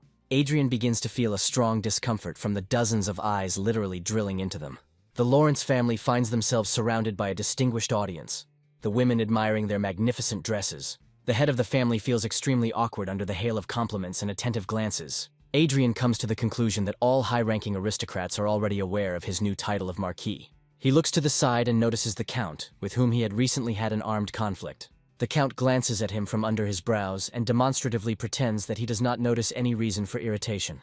Adrien instantly realizes that, in all likelihood, the second prince had warned him in advance about the impending situation. After some time, a solemn ceremony begins in honor of the celebration of the great victory and the end of the military campaign. Those present begin to applaud Count Otis, who is officially awarded the Order of the Golden Lion for military merit. In addition, Count Otis is officially awarded the new high title of Border Margrave, with the corresponding powers. The guy points out that the officer standing next to Luke is the most outstanding swordmaster in the entire kingdom. On top of that, he begins to realize that many aura experts are taking a keen interest in his girlfriend's personality. Adrien smiles contentedly and believes that the girl will under no circumstances support the second prince. After some time, the man leading the ceremony calls Adrien and Arzia and solemnly orders them to kneel. The young man is officially awarded the title of Marquis and is also provided with additional lands in the form of an estate. Arcia is granted the title of Countess and is given considerable land holdings as a special act of recognition. In addition, it is reported that each new title holder will be entitled to one heavenly fortress. The host of the ceremony hopes that the young people will do their best to defend the kingdom. Adrien thanks the emperor for his generosity and offers to bow his head before him. The emperor pauses for a moment, then asks the boy if he has anything to say. Firstly, Adrien does not know how to thank his majesty, who is the heart of justice in this country, for the mercy shown. After which the young man expresses gratitude to the crown prince and the second prince. The boy has things he wanted to do when he becomes an aristocrat with a name, and he wants to reveal this secret desire to everyone present. He watches his former classmates, who are now shaking with fear. Rania tries with all her might to maintain her composure. It seems that now she will lose consciousness from fear. Looking again at his classmates, Adrien happily declares that he is now declaring a territorial war on these 4 families. The second prince is furious with rage, while a satisfied smile appears on the first prince's face. Lawrence and his wife are shocked by this sudden announcement. Many officers jump up from their seats, knocking over their chairs and wondering what is going on.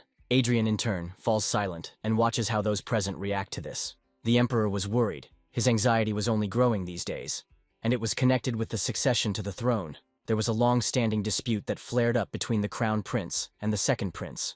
His head is already splitting because of the children, and now Adrien is declaring a territorial war. The second prince admits that he misunderstood the guy's intentions. At first, he thought that he was a typical scientist. He could not even imagine that the guy was such an aggressor. He asks Adrien if he knows that the new lord has no right to expand his territories for the next year. Adrien confidently declares that in this case, he will simply destroy these 4 families and return their lands to the possession of the crown. The second prince understands that it is completely useless to stop this psycho. As he leaves, Luke states that the guy's behavior today has greatly disappointed him.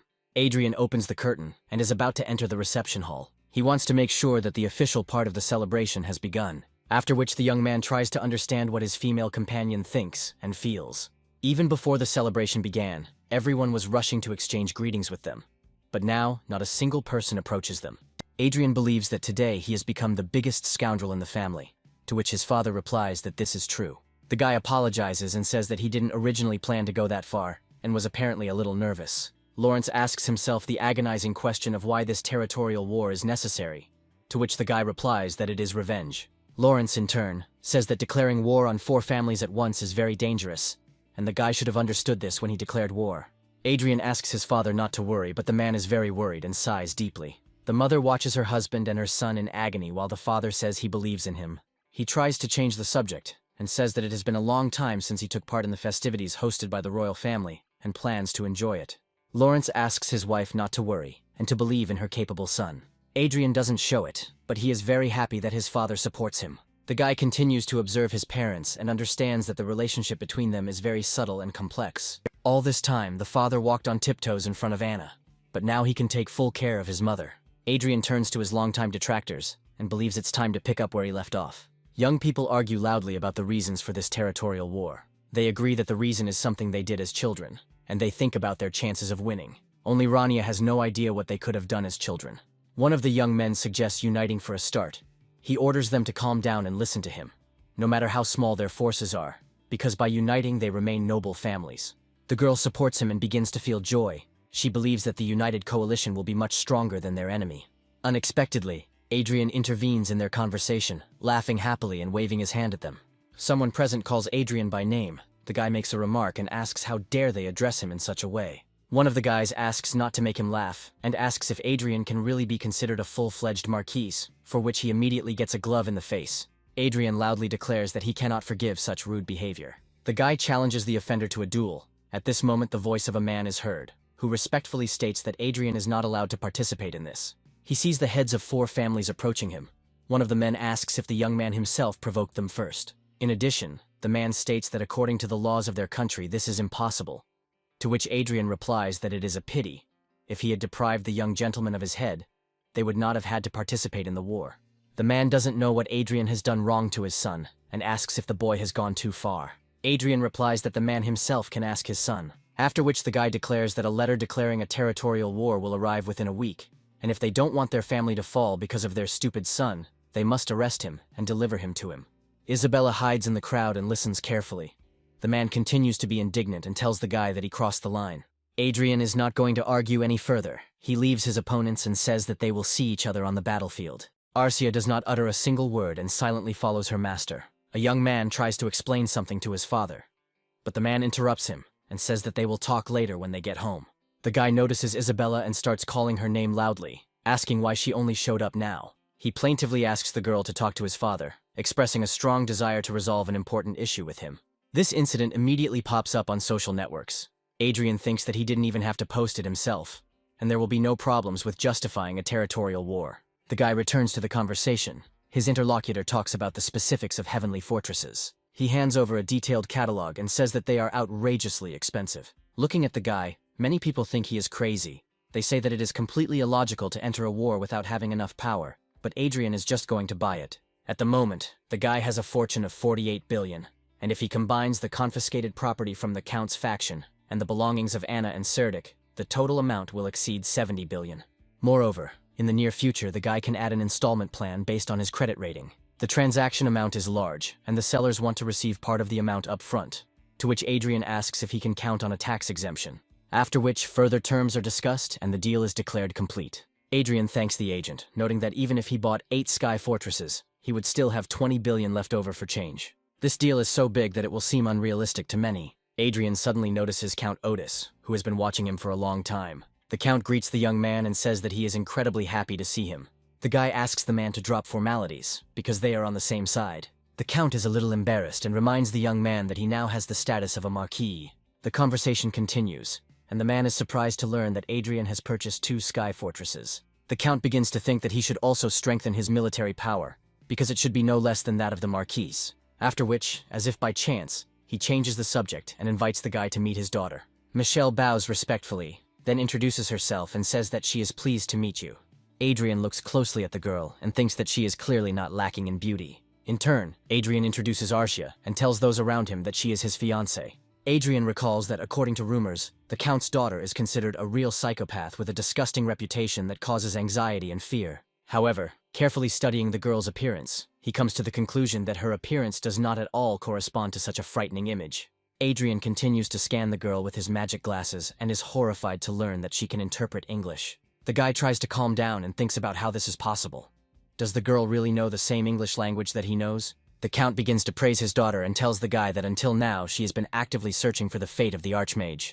The man reports that the girl fell into a deep depression after learning that the fate of the Archmage was found in the Republic of Prius. The girl begins to feel irritated, and with obvious displeasure tells her father that he completely misunderstands her. The guy has a cheat code in the form of being born on Earth, and if it weren't for him, the girl could have gotten the fate of an Archmage. Michelle begins to tell that this fate is a fake. In fact, it is hidden in an unknown location. The girl continues to talk about how the details are classified, and that this location is difficult to find without being an aristocrat, to which Adrien silently smiles. The guy continues to scan the girl and wonders what's wrong with her. At first he thought she was just able to make small predictions, but she's really close to solving the mystery.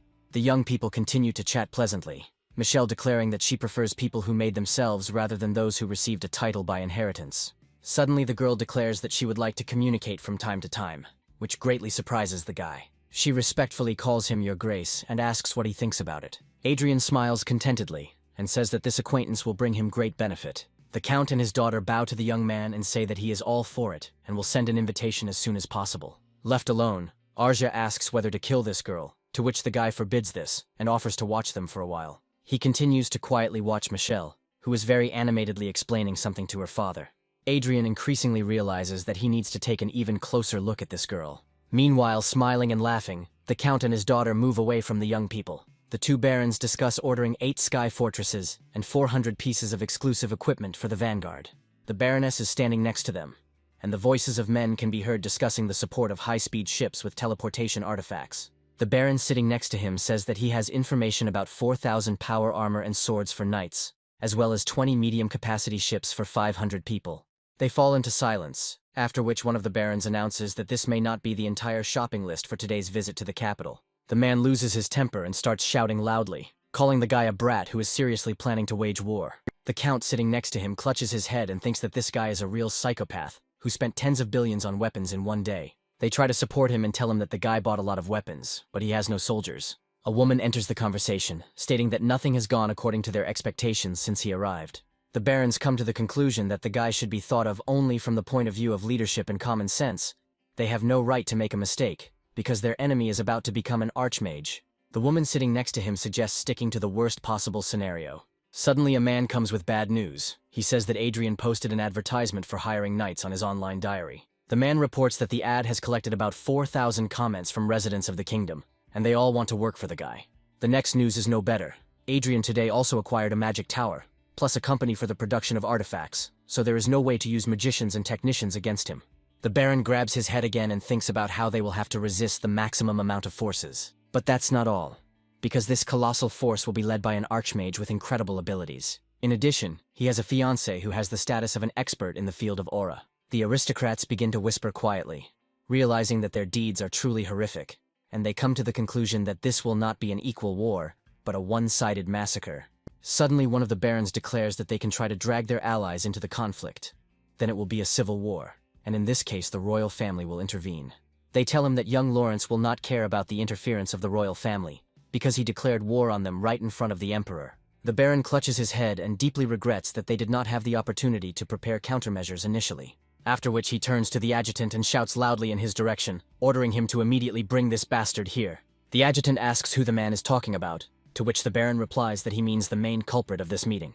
A huge black eagle soars above the estate of Marquis Lawrence in Megapolis. The guy stands on a huge balcony and watches the city spread out before him in complete silence, immersing himself in feelings that are unusual for him.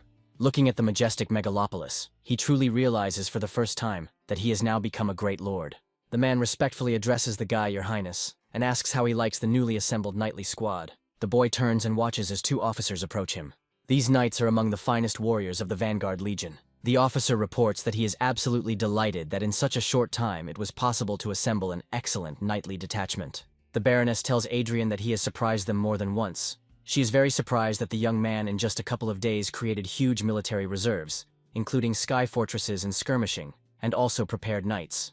The officers continue to praise the guy and report that there was not a single useless move on his part. Adrien asks if there is a way for the knights to go to war immediately, without wasting time on additional preparations. The officers respond that all the fighters have already been selected taking into account the necessary experience, so no difficulties are expected. Several second and third generation battle fortresses hang in the sky near the estate. Adrien begins scanning the warships with his magic glasses. He expresses slight dissatisfaction with the fact that he was given not the most modern examples of aviation technology. He was given models that were no longer in production, which clearly did not meet his expectations. He greatly surprises the officers by declaring that he intends to use them for some time, and then sell them at a low price to some small estate. Adrien steps out onto the balcony and solemnly announces to the knights that the moment has come to enter the decisive battle, ordering them to complete all preparations within 3 hours. He also demands that the combat forces be immediately divided into 4 separate groups. The officers are surprised because, in their opinion, such a step requires official permission from the royal family. However, Adrien, without losing his composure, only smiles and assures them that permission will be received, albeit a little later. He adds that for now, they will call what is happening an exercise, as everyone does who wants to bypass bureaucratic obstacles. The young count struggles to rise from the floor, holding his face with his hand, barely holding back the pain and humiliation. At this time, his father sinks into a chair at a table covered with empty bottles and plunges into a deep alcoholic oblivion, dissolving in his own intoxication. The girl, crying, runs to her mother, who tries to calm her down. The woman herself silently looks at her daughter, whose face is filled with tears. Preparations are completed, and the huge battle flotilla is lined up in battle formation. As Adrien confidently moves forward with his female companion, he throws a magical cloak over himself. The cloak instantly flares with a bright aura, emphasizing his determination and strength in the coming battle. The action takes place in a small town located in the county of Parma. The girl thinks that the emperor wanted her to recruit the guy, but who would have thought that everything would happen so quickly? Frightened people are scurrying around her in panic, but the girl continues to smile calmly, not giving in to the general chaos. She believes that she will soon be able to understand who is in front of her. A madman without a king in his head, or an eccentric person with well-thought-out plans. A girl approaches her and quietly says that she didn't know about the other visitor, after which Elle casts a piercing glance at her, and tries to remember where she heard this voice. She recognizes the girl as the Duchess, and greets her respectfully, after which they both continue to silently look at each other for quite a long time. Adrien lounges on the sofa, smiling broadly as a group of parliamentarians address him respectfully as Your Lordship. They point out that the authorization to wage war has still not been received, and ask whether he is ignoring the law given that troops are already deployed in front of their county. Adrien tells MPs they are deeply mistaken and says it is actually just an exercise. At the same time, he assures that he intends to comply with the law and will not attack without proper permission. A county official asks if Adrien plans to launch an attack immediately after receiving permission. Adrien answers in the affirmative, confirming that the attack will follow without delay. Parliamentarians express the opinion that it is unwise to start a war over a petty school quarrel, but the guy instantly silences them by using a magical gesture and completely blocking them in an impenetrable dome. He receives a call informing him that from now on, Adrien has been officially given permission to start a territorial war. This makes him smile contentedly and think that the timing was just perfect. He then goes on to explain in detail that the royal family made their decision based on which candidate would be most useful to them. This message causes noticeable excitement and nervousness among the messengers, who are aware of the seriousness of the situation. The man begins to beg the guy to make a rational decision. Adrien orders the man to leave slowly, saying that now he needs to convince the ruler of Parma. The territory of Parma has one chance to survive, to surrender. Otherwise, war cannot be avoided. He is confident that only capitulation can preserve peace and stop the destruction. At this moment, a magic sign appears in the room, which prohibits teleportation. It begins to shine brighter with bright blue energy, which means that the magical prohibition has been activated. Loud sound commands are heard, and the heavenly fortress is commanded to move forward. The knight's goal is to capture Parma and completely break the resistance of the local defenders. The messengers are unable to contain their emotions and begin to tremble with fear. Adrien mockingly asks if they are going to go back. He turns to a senior parliamentarian, saying that he has no time left for idleness. After much thought, Adrien slowly rises from the sofa, preparing to take decisive action. He confidently approaches his female companion and extends his hand to her, inviting her to join him in some action. Adrien states that from now on he and Arzia will join the main attack. With a serious expression on his face, He gives the officers a clear command to immediately begin carrying out combat operations. Perseus is very surprised when he learns that the young man is handing over command to him. The man tries to stop the young people, but they ignore him. Smiling cheerfully, the young people head towards the location of the vanguard regiment. Someone once said that even after revenge is accomplished, all that remains is a feeling of emptiness. The astonished city dwellers stop in their tracks and look up to the sky where a huge warship hangs above them. The knights of the vanguard regiment line up in battle formation. At this moment, the guy thinks that, in the end, revenge breeds revenge. Activating the magic staff and soaring into the sky, Adrien confidently believes that his opinion on this matter differs. With his female companion, he surveys the city and thinks that nothing gives a clearer sense of purpose than revenge. Images of Anna and her son clearly appear before his eyes. Adrien believes that destroying his enemies will be his starting point for a new future. The young count is unable to contain his hysteria. He holds his head in his hands and screams loudly. The guy hears distant cannonade and thinks that this psychopath really did attack them. At this moment, a group of officers appears in the room. The guy asks what their chances of victory are. The officer reports that the enemy is 3 times stronger, and frankly, their chances of victory are 0. The young man continues to shout at the officer, reminding him that he hired them, paying them an exorbitant amount of money, and is not going to listen to all this. The man reminds the guy that even in this situation, he only thinks about himself. The knight asks the young lord if he needs to be told what he should do in this situation. The military believes that if they allow Adrien to carry out his vengeance, his anger will subside, and then perhaps the damage to the territory will be less. The boy angrily asks how they dare say such a thing to the lord's son, to which the knight replies that everyone in the castle thinks the same. No one can understand why. Because of his decisions and actions, everyone will now have to die. The knight tells the boy that when those below him in rank die, everyone will definitely blame him, and not Marquis Adrien. More than 10 people died directly or indirectly at the hands of the young lord. The military reminds us that what goes around comes around. The guy backs away from the soldiers in horror and does not want to accept the reality of what is happening. The young lord does not understand what he is being accused of, because he was only punishing the losers of the lower classes for the sake of discipline. The guy screams loudly, calls Adrien crazy, and demands that the knights do something immediately. The knight commander froze in place. He silently looked at the young lord and did not utter a sound. The guy suggests to the commander to form an alliance, asking for support from neighboring provinces, and to act together for salvation. The knight commander does not answer the young man and throws his power armor and sword in front of him. After which, in a rough voice, he orders the young lord to put on his armor and ask Marquis Adrien to come out with him one-on-one for a duel. After some silence, the commander of the knights calmly announces that this is the count's order. The young lord begins to have a fit of hysterics. He screams and showers those around him with the latest insults. The officers begin to dress the young man in armor. He screams loudly and calls the knights psychos who have gone mad. Adrien recalls his school years, when he said that he would make his ill-wishers regret that they were born. The lord cries loudly. He is unable to cope with his hysteria. Having dressed the boy in battle armor, the group of knights begins to advance towards the entrance. The lord limply follows his companions, his eyes wide with fear reflecting the deep horror of what is happening. Suddenly, the knight commander says that there is no reason to despair so much. He tells the boy that his opponent is, after all, just a mage, to which the young lord begins yelling at him again. The knight tells the boy that if he plans to cower in the corner in fear, he will definitely get his head cut off. The man says that even if the guy hides, the outcome will still be the same. He will simply become a victim of revenge. The commander hopes that the boy, taking advantage of the vanguard's equipment, will be able to break the Marquis's defense and defeat him. The lord, overcome with fear, desperately tries to pull himself together and not show his subordinates the true depth of his horror. The captain of the knights confidently extends his hand to him and informs him that the Marquis of Lawrence has neither a wife nor an heir to the throne. So a bloody territorial war will bring political benefits if it ends in their military victory over the enemy. The knights put their hopes in the young lord and say that he will be their hero in the upcoming battle. The lord, in a rage, loudly shouts that he will certainly kill the damned Adrien, and swears that they will not get away with this act. Loyal subordinates inform their master that if he defeats the enemy, they will gladly accept any just punishment he inflicts. The guy thinks that the superior vanguard equipment with incredible defense and powerful attack will protect him from any enemy mage. The young lord braces himself for the possibility of a miraculous outcome when he receives a crushing blow to his battle helmet. Ominous magical signs appear in the stormy sky, from which bright lightning bolts burst forth, mercilessly striking the knights of the vanguard.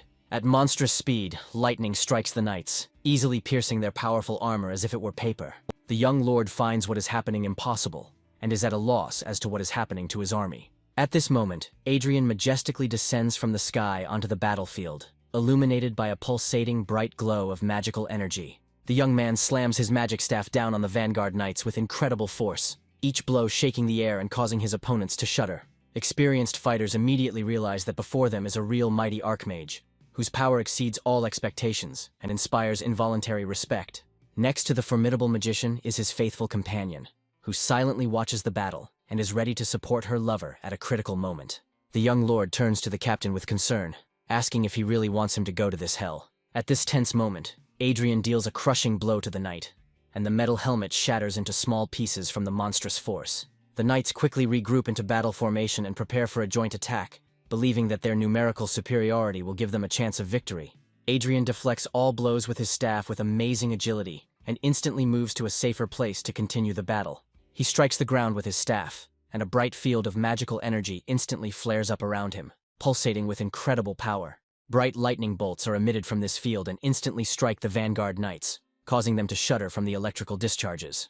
The young lord is filled with wild horror, completely unwilling to enter into this hopeless battle against such a powerful opponent.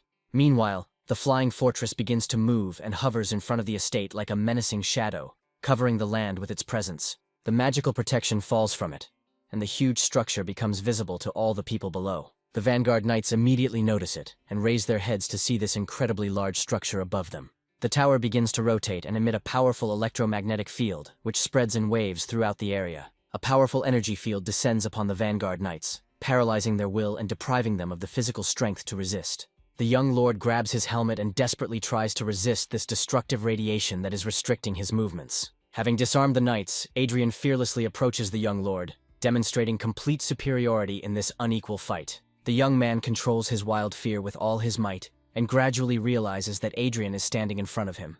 The guy smiles happily and tells the lord that he thought he would find him somewhere in a shelter and not on the battlefield. His warriors, having teleported from the sky fortress, surround the pitiful remnants of the young lord's detachment in a tight ring. The voices of the knights are heard asking for mercy and announcing that they surrender without further resistance. One of the knights casually pushes the young lord in the back, directing him towards Adrien. The young man feels fear, but gradually begins to understand that he simply has no other choice in the current situation. The knight captain gives a vicious look, making it clear that he will not back down from his decision, despite the hopelessness of the situation. The guy still can't accept what's happening. He's very nervous, and tears of despair and impotent rage appear on his face. Overcoming his fear, he raises his sword and declares to Adrien that he challenges him to a fair duel. Adrien seems to be very surprised by this decision, as he did not expect such a turn of events from his defeated enemy. Meanwhile, the young lord says that if the guy is considered an aristocrat who has honor, he will not ignore his challenge. Adrien doesn't understand what this crazy freak is talking about, mumbling something about duels and honor.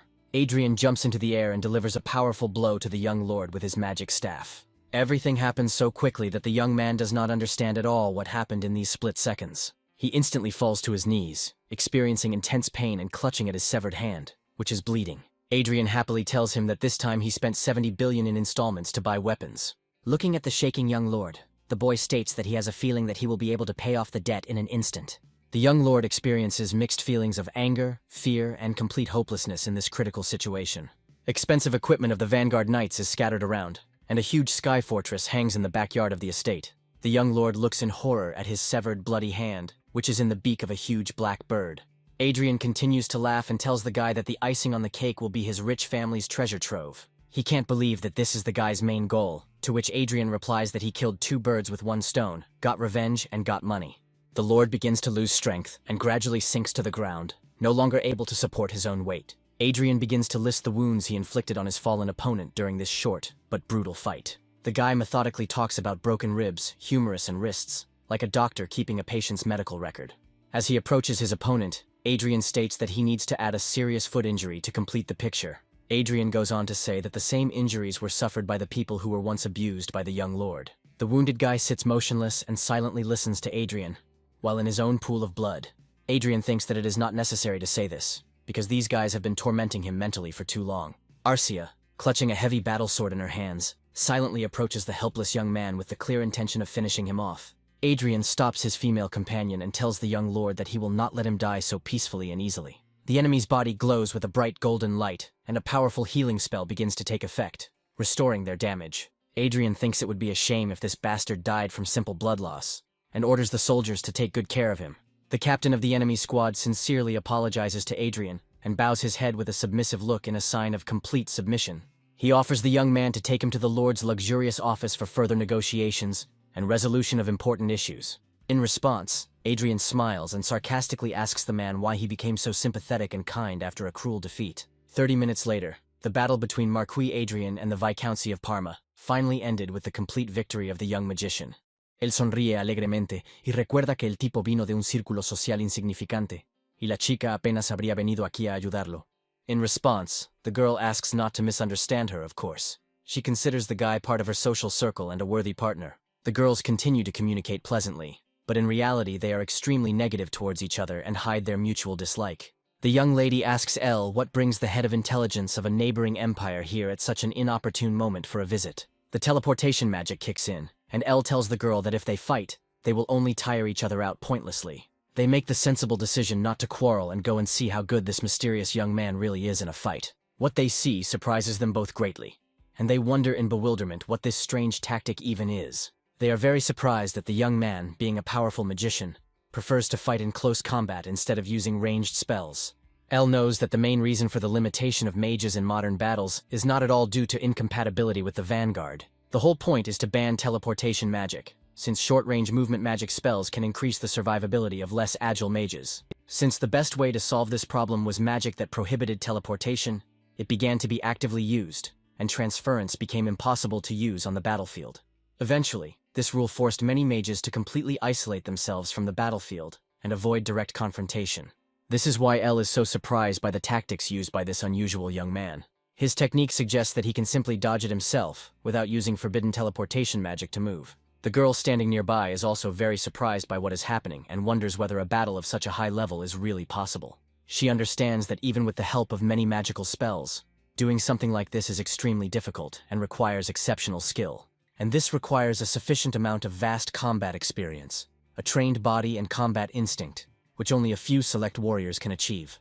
Elle finds it hard to admit, but she tells the girl that her priest simply amazes her with his incredible abilities and fighting technique, to which the girl sharply demands that Elle immediately stop being interested in her people and not interfere in her affairs. They continue to watch the unfolding battle closely and agree that they both definitely like the young man. Elle snaps her fingers and announces that she is going to leave this place, as her business here is finished. She notes that she saw exactly what she wanted, and now the fate of these rich territories has already been finally decided. Her interlocutor does not answer, and only plunges into deep thoughts about the events taking place. Elle says goodbye that she doesn't want to share the pleasure of hunting and came here just in case. The girl thinks that by performing all these spells, the guy demonstrated many unique habits inherent to the great school of magic. She watches the huge black bird hovering over the battlefield and thinks that she shouldn't have doubted the guy. Adrien casts a sharp glance towards the skyscraper where the girls were, thinking that they were both finally gone. He is interrupted from his thoughts by a soldier who runs up and says that they need to move in the indicated direction. A powerful explosion thunders in the room, and Lord jumps back in horror, escaping from the flying debris. The doors in the room shatter into small pieces, and Adrien slowly approaches the frightened man, holding a magic wand in his hands. The Lord recognizes the young man and, in a voice trembling with fear, pronounces his name, like a spell capable of stopping the inevitable reprisal. The man backs away and in a panic demands that the guy not come closer to him, afraid to even imagine the consequences of the meeting. A second later, he stumbles awkwardly and loses his balance, before falling with a thud onto the cold stone floor. Adrien hits the floor with his magic staff, and the powerful blow causes the solid stone covering beneath his feet to crack. In a quiet but piercing voice, Adrien asks the frightened lord why he did not sign the proposed capitulation pact at the time. Trying to cope with the growing horror, the man asks the boy what he is going to do with him and his family. Adrien starts laughing in the man's face and asks him not to worry, as he is not going to kill anyone except the main culprit. Adrien offers the man to resign himself and become a fallen aristocratic family whose property and title were stolen, or simply die. Anger and despair overwhelm the man. He is silent, and bitter tears of hopelessness begin to slowly flow down his face. At the moment when the county of Parma disappeared as a result of the war between Marquis Adrien and the four counties, it became clear to everyone that the war was practically over. After the rapid fall of the county of Parma, Adrien's troops immediately attack the unsuspecting neighboring county. The man uses a magical video link and loudly announces that Adrien has already occupied the neighboring territory and is preparing to attack them. He asks his interlocutors not to forget about the seriousness of the situation and informs them that if he loses here, they will be the next victims.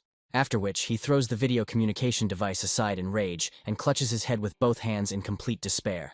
The interlocutor asks the Lord a cynical question about how about simply handing over their own children to Adrien for reprisal. At this point, the Countess begins to tell the latest disturbing news and reports that when Adrien finished off the young lord, he entered the castle victoriously. She believes that for the young man, revenge was primarily just a convenient excuse for starting this bloody war. The woman starts screaming loudly, saying that everything is completely obvious, and the guy wanted to replenish his treasury by growing a huge army. Having calmed down, she says that everything is obvious. They cannot win this war, and Marquis Adrien is going to pay for the military expenses at their expense.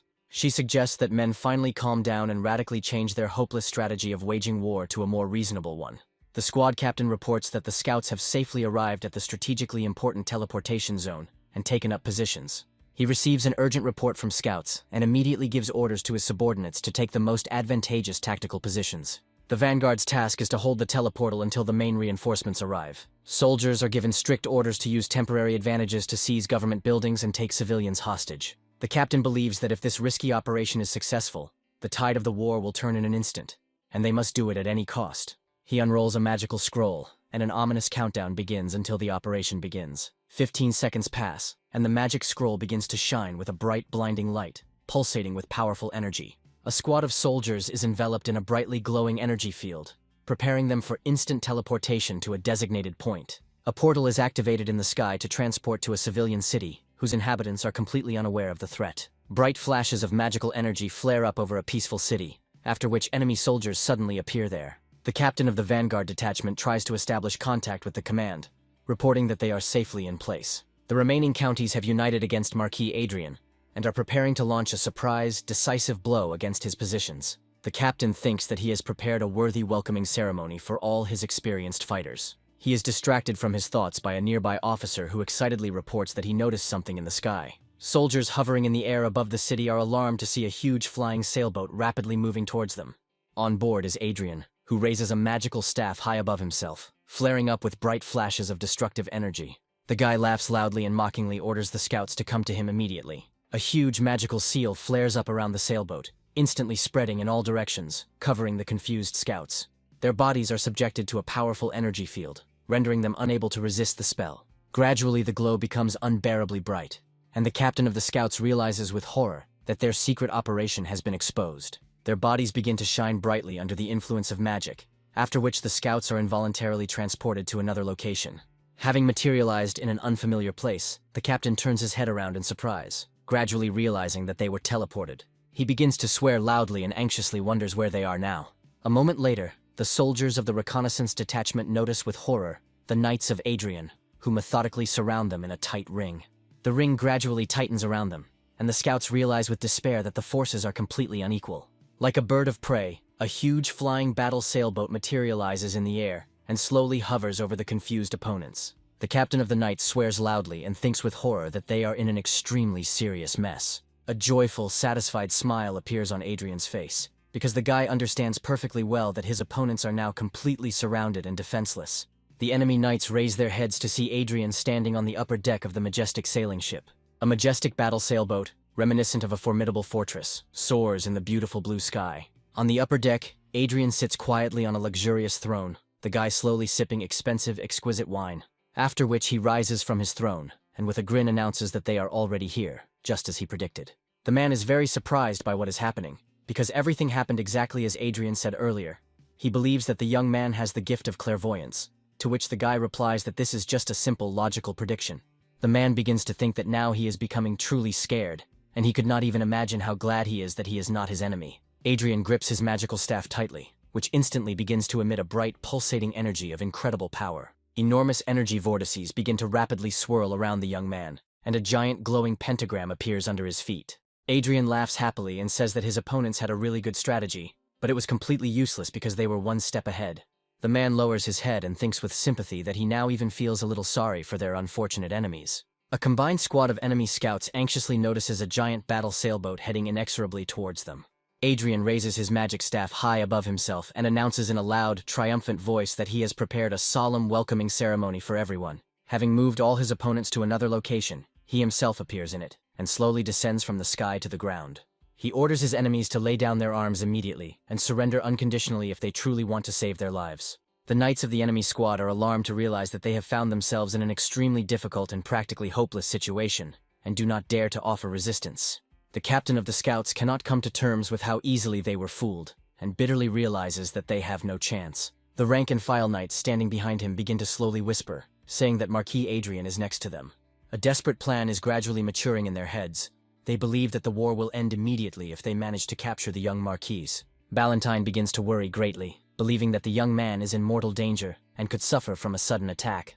Arcia reacts instantly to the threat. She quickly jumps off the flying sailboat and deftly lands next to the young man. The enemy knights believe that this is their last chance for success, and immediately launch a desperate attack on the Marquis. They order the guy to surrender immediately, but Adrien calmly activates magic spells that mercilessly throw the attackers aside. Many knights instantly realize that their daring plan has failed, and a mocking voice of a guy is heard, saying that it is they who should give up. Adrien swings his staff, causing nearby enemy knights to scatter like leaves in the wind. The guy believes that with his incredible strength and power, he shouldn't even seriously think about such pathetic threats. Arcia grips her battle sword tightly in her hands and stands faithfully next to the young man, ready to protect him. A series of bright, powerful explosions run across the vast field, shaking the ground and filling the air with roar. The captain of the enemy knights, watching this defeat, continues to swear loudly from complete despair and hopelessness. He still hopes for a miraculous victory and orders his subordinates not to capture the guy, but simply to kill him. Adrien casts a powerful spell again, and a blindingly bright explosion erupts across the battlefield, shaking everything around.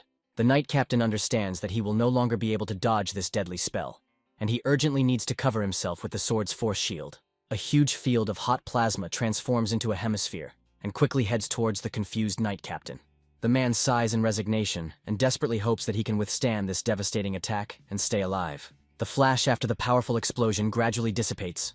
The knight captain looks towards his opponent with undisguised hatred. He watches with horror as the young man runs towards him with determination and speed, preparing to deliver the final blow. An expression of great fear appears on the man's face, and he loudly orders the boy not to get too close to him. The knights try to shoot at Adrien, but he deftly dodges them on the move, using protective magic seals. Having approached the required distance, the guy activates his staff, which instantly flares up with a bright glow of destructive energy. The captain of the knights is unable to believe what is happening.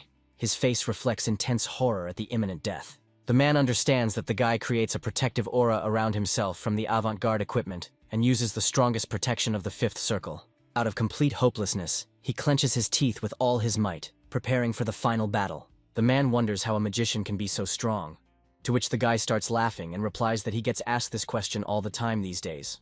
Adrien covers the can of drink and begins to greedily drink its contents, enjoying the coolness after a long battle. Suddenly he stops as numerous holographic screens with important messages appear next to him. Adrien smiles contentedly as the screens show only good news about the progress of military operations. The four-county territorial war was over in half a day. The final push was a one-man operation, and the enemy had no chance of winning. The young man instantly defeated the enemy forces and was able to quickly capture all the remaining castles without much loss. Adrien is pulled out of his thoughts by a loud knock on the massive entrance doors of his residence. A girl appears at the threshold. The guy kindly asks her to come inside and make herself at home. The maid, who is behind Arcia, swears loudly and indignantly says that the girl is covered in dirt. Arcia expresses a desire to eat a delicious pie, to which the maid sternly replies that sweets are served only after lunch. Adrien looks closely at the girl and catches himself thinking that the maid has really adapted well to the new conditions. He noticed her a couple of days ago, right after the end of the victorious war, and decided to take her into service. A guy is with a girl in a noisy market, while numerous people around ask her for forgiveness and say that they were wrong. Adrien tells the girl that these are the same people who cruelly abused them in the past. The guy recalls that it was the girl who suffered the most because she had to leave the prestigious academy due to bullying. He recalls that despite the fact that he was also being bullied, the girl had the courage to talk to him. She felt sorry for him and quickly became friends with Adrien, which was immediately noticed by numerous ill-wishers. Isabella casts her evil, insidious gaze at the young men, full of undisguised hatred and a desire to hurt them.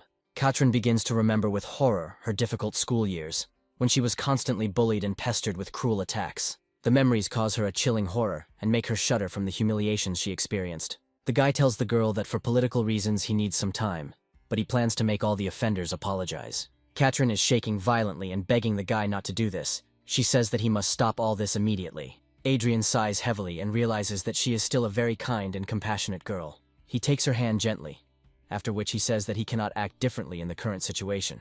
Their hands flare up with a bright golden glow. The guy understands that the girl still doesn't know a lot about what's happening. Katrin looks at the guy with deep gratitude and thinks that he is her real savior. She is unable to contain the overwhelming emotions and tears of happiness and relief appear on her face. The young man affectionately calls Katrin by name, to which the girl immediately responds and turns to him. Adrien asks her how she is doing and how she has been feeling lately. Katrin smiles contentedly, clearly making it clear with her appearance that everything is absolutely fine with her. The girl begins to laugh joyfully, thinking that every day is now truly wonderful for her. Arzia silently continues to consume a huge amount of food and looks closely at the girl, studying her behavior. Adrien is pleased that she is doing well and feels safe under his protection. Meanwhile, the action moves to the luxurious main palace of the first prince, where important political negotiations are taking place. The young man reminds himself again and again that it was a truly brilliant decision to attract such influential allies to his side. The disappearance of the three families supporting the second prince eventually led to a favorable outcome. But in the process, one family supporting the crown prince also disappeared. The first prince believes that nothing can be done about it, because they went against Adrien and paid a fair price for it. The first prince asks how Luke reacted to this, to which the boy replies that he was very upset by what happened. He asked not to go so far towards the nobles who were on the same side as their family, even for the sake of revenge. In addition, under the cover of war, the second prince wanted to finally deal with his political competitors. The phrase that after a long silence the second prince decided to let the guy get away with everything makes Michael laugh out loud. He believed that in any case, this had further narrowed the gap between them and the second prince's powerful faction. However, a narrow victory is not what Michael really wants to achieve in the political game. He wants a complete and unconditional victory, to which the guy asks if he is afraid that a civil war will finally destroy the country. Michael states that all this is being done for the sake of what his father has planned for the crown prince's complete victory over his opponents. Even though politics is a huge dogfight where people do nothing but bite each other, a strategy built on betrayal still makes him uneasy. However, only ordinary people think this way, and Adrien asks the prince when he should begin the planned operation. Suddenly the guy starts laughing loudly. He realizes that the second prince is still persistently hitting on his Arzia. Michael is very surprised when he finds out that the guy is not at all against the fact that such a problem has arisen at all. Michael falls silent, then asks permission to apologize to him as a member of their influential family. The second prince's self-confidence has become slightly excessive since he became an aura expert, and believes that any woman should fall at his feet. Adrien begins to tell that the girl cuts people as often as she drinks tea, but she is still an innocent child who does not know about many things. If things continue like this, he will be the first one to cut off the second prince's head before the civil war starts. Michael listens to the guy, after which he says that he has one interesting proposal to solve the problem. He asks why the young man doesn't have a formal ceremony instead as an alternative. Adrien is very surprised when he realizes that he is talking about a wedding ceremony between him and the girl. The action moves to the castle of the county of Klein, where a young man walks leisurely along the ancient stone pavement. He thinks about what the first prince had just recently told him during their confidential conversation. The young man insisted that marriage was the best solution in this difficult situation. Arzia and the young man are just false lovers, not real lovers, and the girl belongs to the legacy of a powerful archmage. The guy is sure that the girl will follow his decision without any objections, but can he constantly use her for his own purposes regardless of her feelings? Arzia turns around and instantly becomes wary, noticing how a young man with a serious expression on his face slowly approaches her. Adrien says that they need to have a serious talk, to which the girl replies that she is all ears and ready to listen to him. Suddenly the guy goes silent, staring at the lawn, and asks the girl in bewilderment what the hell is going on in front of them. Looking at the numerous bodies of people lying unconscious on the lawn, Arzia calmly states that she just got in a little practice. The guy asks the girl if she is really sure that she is talking about training and not about something more serious. Arzia begins to claim that it was really just a routine training session, at which point the young people are interrupted by an alarmed maid. She approaches the young people and clearly does not dare to talk about something important, and nervously fidgets in place. Adrien asks the worried girl with concern what happened and why she is so worried. He feels that there is some serious problem since the maid is in such a state of agitation. Suddenly the young man is surprised as he learns that His Highness the Second Prince has sent someone, and that person wants to meet Lady Arzia. Arzia maintains an outward calm, but thinks that the Second Prince's gaze is unpleasant to her. She does not want to meet him. The maid is very worried, because if the Countess does not respond to the invitation, this could lead to serious political problems. Meanwhile, a messenger officer appears next to them. He bows respectfully and politely greets the young people. The officer is very surprised to see a guy next to a girl. Adrien suspiciously asks the soldier what's going on. Adrien still doesn't understand what brought the officer here on an official visit, and suggests getting straight to the point. The officer prepares to give a ceremonial speech and activates a magic ring placed on his hand, after which a huge bouquet of beautiful flowers appears in his hand, and the officer announces that His Highness Prince Luke invites the Countess to dinner. He hands the girl flowers and tells her that the prince is sending her this luxurious bouquet as a sign of his affection. Adrien reacts nervously to this. He activates the magic seal, rips out the bouquet and instantly teleports it to an unknown location. The girl responds with a categorical refusal, but the officer asks her to think again and not rush into a final refusal. After which Adrien asks the officer what kind of family he comes from. His voice sounds threatening. The boy knows that to become a royal knight, one needs some kind of noble origin and connections at court. The officer asks why he is interested in this, to which Adrien replies that he likes to carry around sky fortresses and destroy entire families. He thinks that he can't cut off the officer's head right now because he's just an errand boy for the second prince. The officer experiences great fear when he learns from the boy that he could cut off his parents' heads instead of him. To this, the officer states that this is very rude of the guy, and he only came on the orders of His Majesty. Adrien says that he is the one who is offended, and from now on he will not sit quietly if someone else comes with indecent proposals. The second prince reacts angrily and asks the messenger officer if the young man really said that. The officer confirms his words and reports that the guy looked serious and was definitely not joking. He believes that the second prince needs to retreat now, because further provocations will not lead to anything good. The officer then asks if the prince wants this woman so much, wouldn't it be better to take her when he gets the throne? Luke tells the officer that this is a very good and reasonable proposal to resolve the current situation. He believes that he should definitely take on the serious education of this spoiled young marquis and put him in his place. However, he believes that now is not the right time for this, as too many factors are stacked against him. Luke begins to laugh evilly and declares that he has another compelling reason to take the throne at any cost. The profit calculations after the territorial war are finally over, and Adrien with undisguised pleasure counts his significantly increased capital. The spoils were not only personal funds received from the losers of this bloody territorial war. Also captured were a huge amount of magical mana stones called mithril, which were of colossal value. In addition, the loot included valuable jewelry, precious metals, and priceless works of art from various eras. Anything worth even a penny was mercilessly confiscated as war booty. Adrien activates his magical vault and decides to take a close look at the biggest benefit from this bloody war. In his hands is the legendary heavenly sword handle, which is an incredibly rare and ancient relic. It is believed that this sacred sword handle was used by powerful celestials in the distant mythical era, when it allowed the weapon to be condensed and strengthened, while releasing colossal streams of destructive energy. The handle is made from a rare mineral, which is produced in extremely limited quantities of only about 500 grams per year.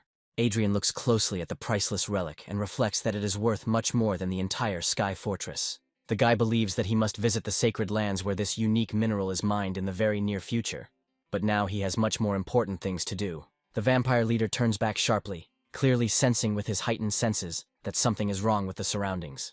In this tense moment, Adrien instantly rushes forward, jumps into the air and delivers a powerful kick straight to his head. The vampire spits out bloody, knocked-out teeth and flies far back from the crushing blow.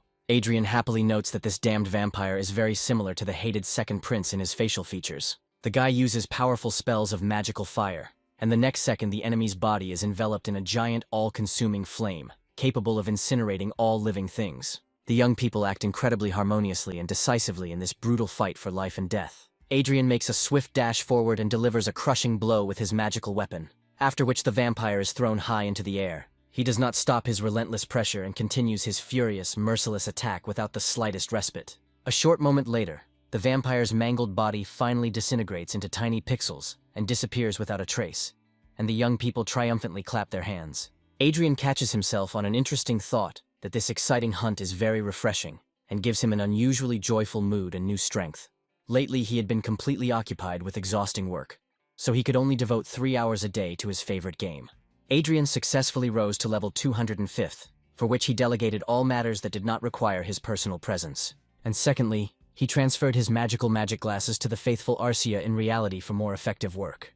Now the devoted girl can independently perform all administrative tasks, while he enjoys playing in the virtual world. Adrien believes that with such impressive momentum, he will rise to the maximum level as quickly as is physically possible and open the legendary 8th circle.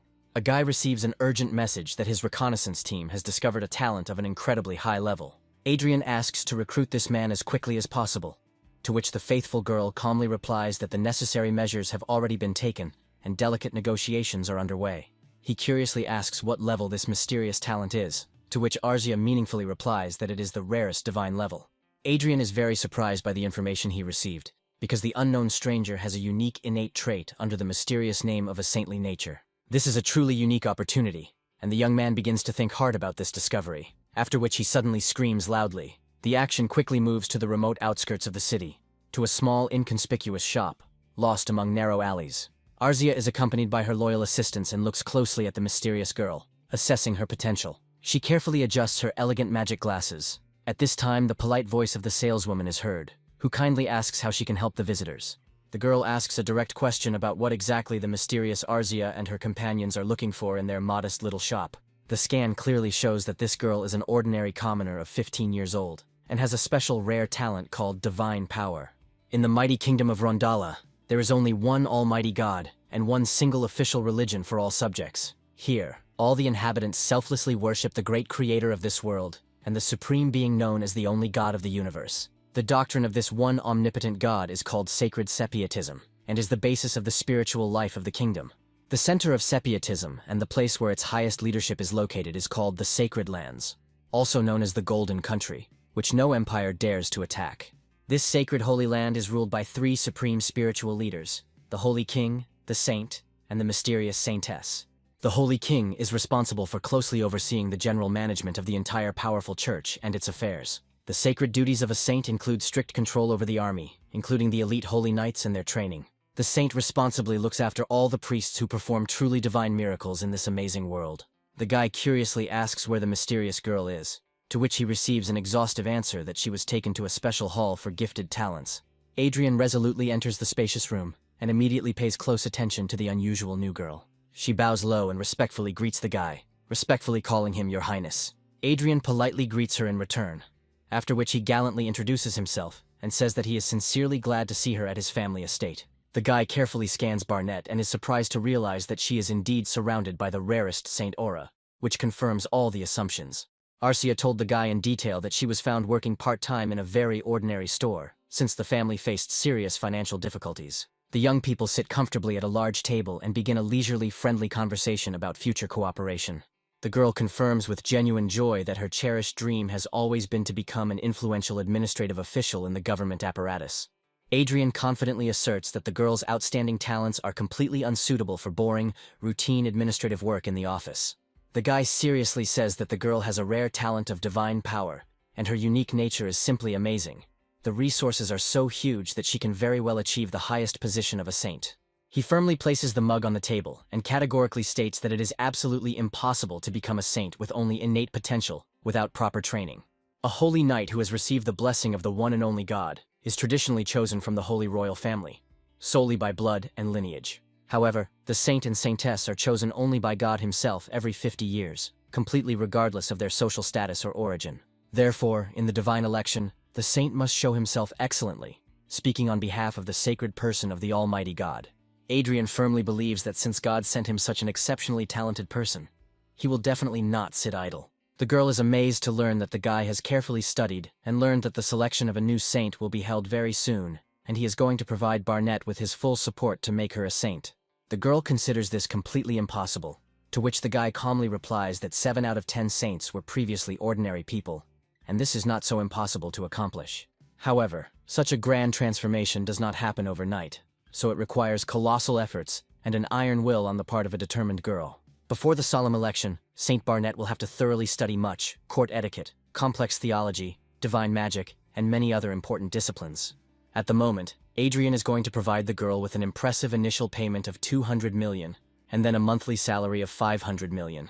It wouldn't be a financial loss even if the guy paid her 10 or 100 times more, because if he could create a saint with his own hands, it would give him truly great power. The guy insistently asks the girl to think seriously, because it is much better and more promising than the boring career of an ordinary administrator. The guy next to the girl authoritatively informs that Adrien is not the kind of person who frivolously jokes with such serious proposals, and he can be completely trusted. Adrien thinks deeply about the fact that he has placed a mysterious girl and a capable young man here, and believes that their successful combination can be extremely promising. The young man has political talent and diplomatic traits. If he helps the girl, they will be able to create their own powerful synergy effect. Adrien firmly declares that from today on, they will become full members of the family in his family castle, and their parents will also be allowed to visit them at any convenient time. Adrien turns to the young man and sincerely asks him to take care of the talented girl in every way possible. The guy respectfully calls Adrien Your Highness and solemnly says that he will do everything possible to fulfill the assignment. Adrien smiles contentedly and is clearly satisfied with the brilliant result of this important meeting. The guy is looking forward to the upcoming grand battle for the prestigious title of Saint and her election. At first, Barnett gradually got used to the new, unfamiliar surroundings in the luxurious castle and the unusual way of life. The huge, ferocious goblin charges forward furiously, but his devastating attack is successfully stopped by a powerful magical seal that appears in the air. With the help of reliable protection of magical seals, Adrien skillfully covers his female companion, who deals crushing blows to the attacking goblins. With one powerful swing of her sharp sword, she mercilessly cuts through entire rows of huge aggressive creatures, scattering their remains across the battlefield. Arcia receives an urgent combat order to cover their strategic position for 10 hours, and immediately carries out the complex order. Despite being seriously injured, the goblin is still full of strength and unbridled aggression, continuing his furious attack. Adrien and his female companions skillfully deflect his crushing blows, and deftly move to an advantageous line of attack. At the right moment, the young man rushes forward, preparing to deliver a decisive blow to the enemy. He activates a powerful magical staff, and his eyes instantly glow with a bright blue light, emitting magical energy. All this time, Adrien has been persistently spending precious hours to raise his gaming level by any means necessary. The pace of improvement turns out to be too slow for his ambitions, and this begins to noticeably irritate the goal-oriented guy. However, after some time he wisely calms down, as he understands that he cannot do anything drastic about it in the near future. In his well-thought-out strategy, leveling up in a group of 5 to 10 people is extremely important, especially since the group is equipped with various weapons and skills. However, a successful combination of 2 fighters together with tamed animals also demonstrates good results in combat conditions, especially with proper coordination. Adrien thinks deeply and gradually realizes that the main problem is not this obvious factor at all. The guy realizes with alarm that lately he has been increasingly encountering other players in his hunting territories. Adrien gives the command to his Black Eagle and decisively announces that it is time for them to move on immediately. The team is suddenly stopped by an unfamiliar girl player who loudly shouts at the guy, attracting attention to herself. The girl curiously reports that she has never seen such a rare bird as a support, and asks how she can get it. Adrien patiently begins to explain that it is a wild animal that he has temporarily tamed with complex magic, but that it is not a permanent support. Having received exhaustive answers, the girl leaves and thinks about who she should try to tame for her own needs. Young people continue their exciting battle in virtual reality. The guy thinks about how much a gaming company might cost and why he shouldn't buy it. This ambitious idea seems ideal to him, and he seriously thinks about why not make such a purchase, because the idea seems quite reasonable. The main user base consists of commoners, which means there is a possibility that the game is simply undervalued in the financial market. After destroying another powerful monster, Adrien receives shocking information that the country's gaming industry is valued at 102 trillion. It turns out that the game is not so undervalued on the market, and the guy is disappointedly thinking about what else he can come up with. He is thinking hard about how he can level up further without running into other annoying players on the grounds. It seems he has found another suitable way that does not require buying the entire gaming company. Adrien is going to monopolize the hunting lands, and for this purpose, he goes to the prestigious Black Dragon Guild. The Black Dragon Guild office is a rather calm and dull place where interesting events rarely occur. One of the young men excitedly reports that there is fresh news that the government will double the time limit for access to the game. The girl is skeptical that this is just gossip, because the laws are becoming stricter, and recently even all cash transactions were finally blocked. An experienced player sitting nearby, in turn, suggests implementing the opportunity to sell goods through intermediaries in a country where cash transactions are not yet prohibited by current laws. A girl enters the room and officially informs the head of the guild that someone is persistently asking her about an important matter. The guy reports that this is a mage of about level 200, and he insistently wants to meet with the head of the guild in person. The leader authoritatively tells his subordinate that it would be better to simply send him away, since it is obvious that he is being cunning in order to join a prestigious guild, but the girl persistently insists on a meeting. The guild leader is very surprised when he learns that the mysterious guest brought the rarest decathlon heart as a gift. Moreover, the girl carefully notices that the young man has the best upgraded level 200 equipment. They conclude that given the potential of the equipment, the boy is better equipped than any high-level user in the kingdom. Adrien ceremoniously enters the office and begins to politely greet and introduce himself to all the guild members present. The head of the guild continues to carefully examine the young man, and once again agrees that the guy's clothes are worth a fortune. She wonders what kind of noble family the guy comes from, and asks a direct question whether he really came to offer some kind of profitable deal. Adrien firmly declares to the head of the guild that he wants to rent the hunting lands on exclusive terms. The girl begins to be amused by such an unusual offer, because the guy is interested in the conditions that he can use them only for himself. In this case, the guild's rights will be seriously limited. and the girl wonders in bewilderment what kind of nonsense the young man is talking about.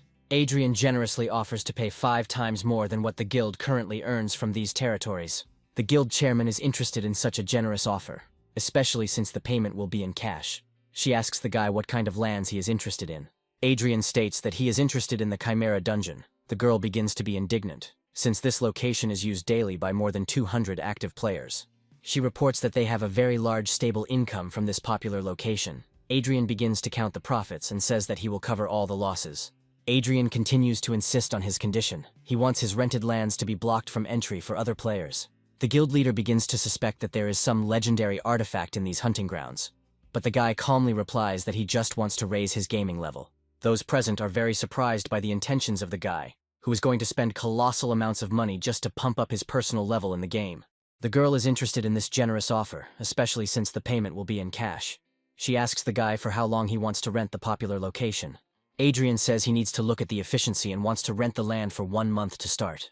Adrien states that if the level is successfully increased, he will extend the lease or lease additional profitable hunting lands. The news that the guy is going to rent hunting grounds until he reaches the maximum level causes genuine delight and joy in the guild leader. She imperiously orders her subordinates not to stand like idols and to immediately bring tea. The girls immediately rush to carry out her urgent order. Adrien confidently believes that the deal will be successful, and he will achieve his cherished goal in the shortest possible time. Players begin to open their virtual accounts in order to ensure that the promised money is successfully transferred to the accounts. After making sure that the money has been transferred, the guild members give the order to the players to immediately free the Chimera dungeon from all outsiders. The huge, ferocious werewolf roars terribly. He has received a mortal wound and falls senseless onto the cold ground of the dungeon.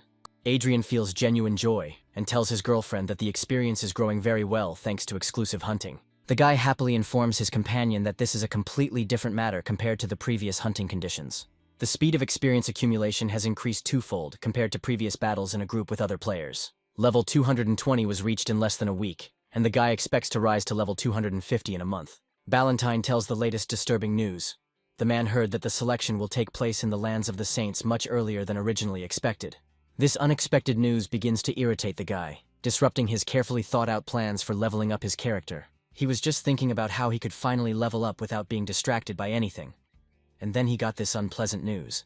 The information is officially confirmed, and the choice of a new saint will be made much earlier than they had planned in their calculations. If all goes according to the carefully laid out plan, the elections will take place in the second half of next year. The commission is currently actively searching for candidates and plans to complete them this month. The guy suddenly declares that the situation is not as bad as it seems at first glance, which clearly surprises the perplexed Ballantyne. The selection process is moving quite quickly, and this could immediately significantly reduce the number of serious competitors in the fight for the title. Adrien decides that they need to quickly come up with a winning strategy for Miss Barnett to set her apart from the rest of the competition. The man curiously asks if the guy has a specific plan of action, to which Adrien replies that, first, they must turn the girl into the #1 candidate representing the entire kingdom. To this end, a large donation was sent to the Diocese of the Kingdom 2 weeks ago in the name of the pious Barnett to create a positive reputation. The next day, a high-ranking archbishop makes a ceremonial visit to the grounds, and Adrien and Miss Barnett greet him with due honors.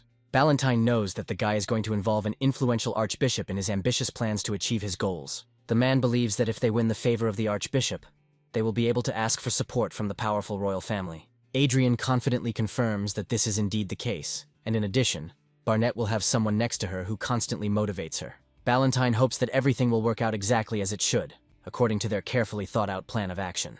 A moment later, the man provides important materials that the guy had previously specifically requested for competitor analysis. Adrien carefully studies the information and learns that among the candidates participating in the selection for the title of Saint, there are 3 influential families.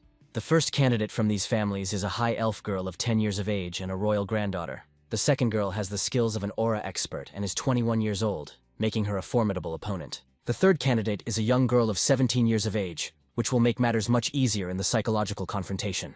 Ballantyne believes that they have serious problems, as these ladies are certainly not lacking in outstanding talent. The guy honestly believes that even if we exclude influential sponsors, all these girls are significantly superior to their candidate in many respects. To be honest, when the young man saw this impressive list, he wanted to give up and abandon the idea. But then he thought that he wouldn't be able to do without such serious rivals anyway, and it wasn't worth getting lost because of them. Ballantyne is amazed that the young man took this difficult matter with such incredible seriousness. The guy happily declares that he sincerely believes in the enormous potential that the talented Barnett has. Having finished important negotiations, the young man stretches contentedly. He thinks that today's business is finished, and it's time for him to go back to the virtual game. Ballantyne stops the guy. He has one important question. He wants to know how much the young man donated to the influential archbishop. As far as an experienced officer knows, the archbishop is not a man who is in great need of money or material goods. A rather mysterious, joyful smile appears on Adrien's face. He clearly intrigues the curious officer with his behavior. The girl is very surprised and says out loud the stunning figure of 10 billion, not believing her ears. Young people nearby confirm this and say that generous sponsor Barnett has made a truly enormous donation. With a sharp movement, the girl slams the thick book shut and reflects on the fact that, it seems, one little priestess is going to take part in the prestigious selection. A sly, meaningful smile appears on her face. The girl thinks that this is a truly interesting and promising candidate. The young people nearby come to the common conclusion that Olivia is smiling in some sinister and suspicious way. The bishop smiles happily and loudly announces that this is simply amazing and exceeds all his expectations. He believes that the girl is very good at using divine magic and believes that she will become a new saint. Adrien thinks that the task has been successfully completed, and they have lured the influential bishop to their side. The guy tactfully interrupts the man from his conversation with the girl and says that he wanted to discuss something important with him alone. Adrien talks about how competitors have proposed forming a temporary alliance during the selection for the title of saint. The bishop understands that, to be precise, this proposal came from influential sponsors of the candidates for the high title. After which he calms the guy down and tells him that his candidate is very good and has excellent chances. He suggests first increasing Barnett's chances, and then openly competing with the rest of the competitors. The archbishop feels that the neighboring duchy does not want to enter into confrontation with the marquis, even though he is their direct competitor. All that remains is to win over the royal family to their side. The second prince declares that he sees no reason to refuse cooperation. He promises to tell his father, because if a saint is born in their country, it will significantly improve their national status. The young man sincerely thanks the prince for not refusing his persistent request for support. After this, Adrien learns with great surprise that the daughter of Margrave Otis and the powerful duke have disappeared without a trace. The second prince happily reports that due to this unexpected incident, the crown prince's side has suffered a severe political decline. The young man immediately sees an unpleasant image of a spoiled, capricious Michelle, which disgusts him. The count who disappeared along with her was the second aura expert after the Grand Master, and was on the crown prince's side. The prince is very surprised that this important news has only just reached the young man. However, he does not consider this to be anything unusual, since he himself learned about it quite recently, just an hour ago, from his own informants.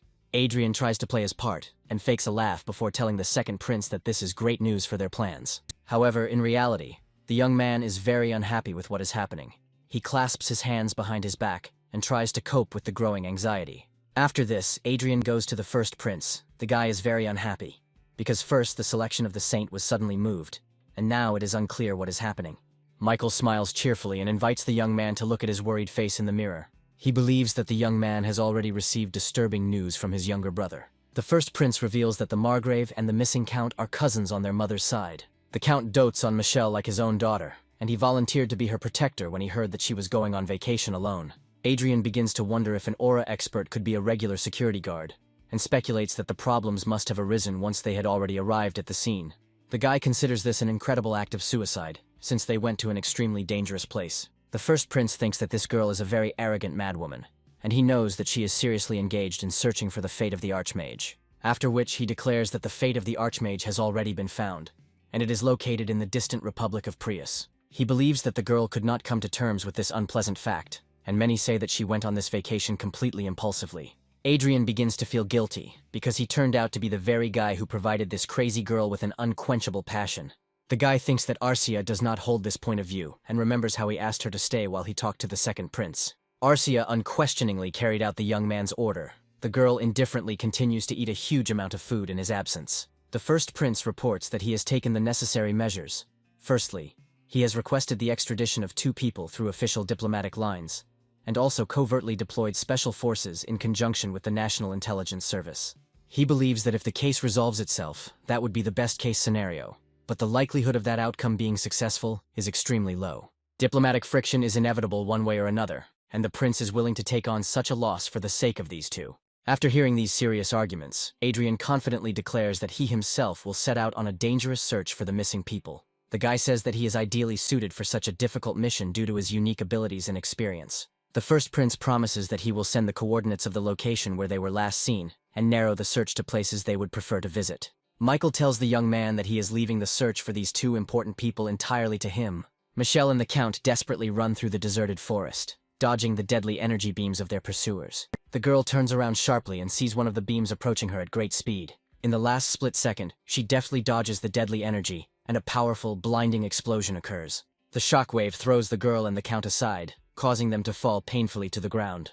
The smoke from the explosion gradually clears, and they slowly try to come to their senses and get back on their feet. They don't yet notice how heavily armed knights are approaching them from all sides. Gradually, the knights surround them in a tight ring and order them to surrender immediately without resistance. The Count loudly declares that there has been some misunderstanding. He says that they are just tourists and have no hostile intentions towards their country. He demands that the squad leader think carefully, because if he had evil intentions, he would never have brought a woman with him. The squad leader asks what intentions the Count is talking about when the woman approached the fate of the Archmage. They were given the death sentence. The girl asks her uncle for forgiveness. At this moment, the Count whispers to pay attention to the perimeter on the left side of the knights blocking them. He tells the tearful girl that as soon as he gives the command, she must run to that place without looking back. If she runs about 30 meters, she will be able to use the teleportation spell. He asks the girl not to worry, and tells her that he can get out of this dangerous situation without her. Michelle looks at the knights surrounding them and tells her uncle that she can't do this and leave him. The Count turns sharply to her and loudly orders her to stop chatting and leave immediately. Michelle experiences intense fear and despair. Tears appear on her face. She continues to cry from hopelessness. However, the girl follows her uncle's orders, and after receiving the command, she starts running away with all her might. The Count draws his sharp sword after the knights give chase to the fleeing girl. He calls the attackers all sorts of names and demands that they deal with him first. One of the knights calls the Count a vile thief and raises his huge sword to deliver a fatal blow. Suddenly, an energy beam flies past the Count and crashes into the attacking knight at great speed. The powerful blow tears the knight's body into pieces, and the Count looks in bewilderment towards the source of the shot. Sky Fortress Icarus disables invisibility magic and appears in the sky above the battlefield. Adrien is on board the Icarus and thinks that it was he who really created the cause of all these problems. The young man sees no logic in going to the dangerous Republic of Prius after these people. At this moment, the girl companion calmly reports that they have discovered the wanted objects. Adrien looks at the screen that has appeared in front of them and thinks that everything seems to be resolved more easily than he had previously expected. The young men teleport from the cruiser and find themselves in the sky above the battlefield. Adrien still doesn't fully understand what's going on down below and wonders about the nature of the conflict. The Prius Vanguard squad and other armed forces begin to confront each other in a fierce battle. One of the knights tells the Count and the girl that they need to move in that direction. Arcia says that this is the revolutionary army of the Prius Republic and asks the guy what he is going to do. Adrien puts on a mask to hide his identity and invites the girl to join him in battle. The next moment, they begin to approach the site of a fierce battle at great speed. A piece of paper appears in Adrien's hands, after which a powerful magic spell flashes on it. A moment later, a huge fiery explosion falls upon the opponents, scattering them in different directions. The smoke from the explosion clears, and the remaining unharmed knights try to recover from the shock.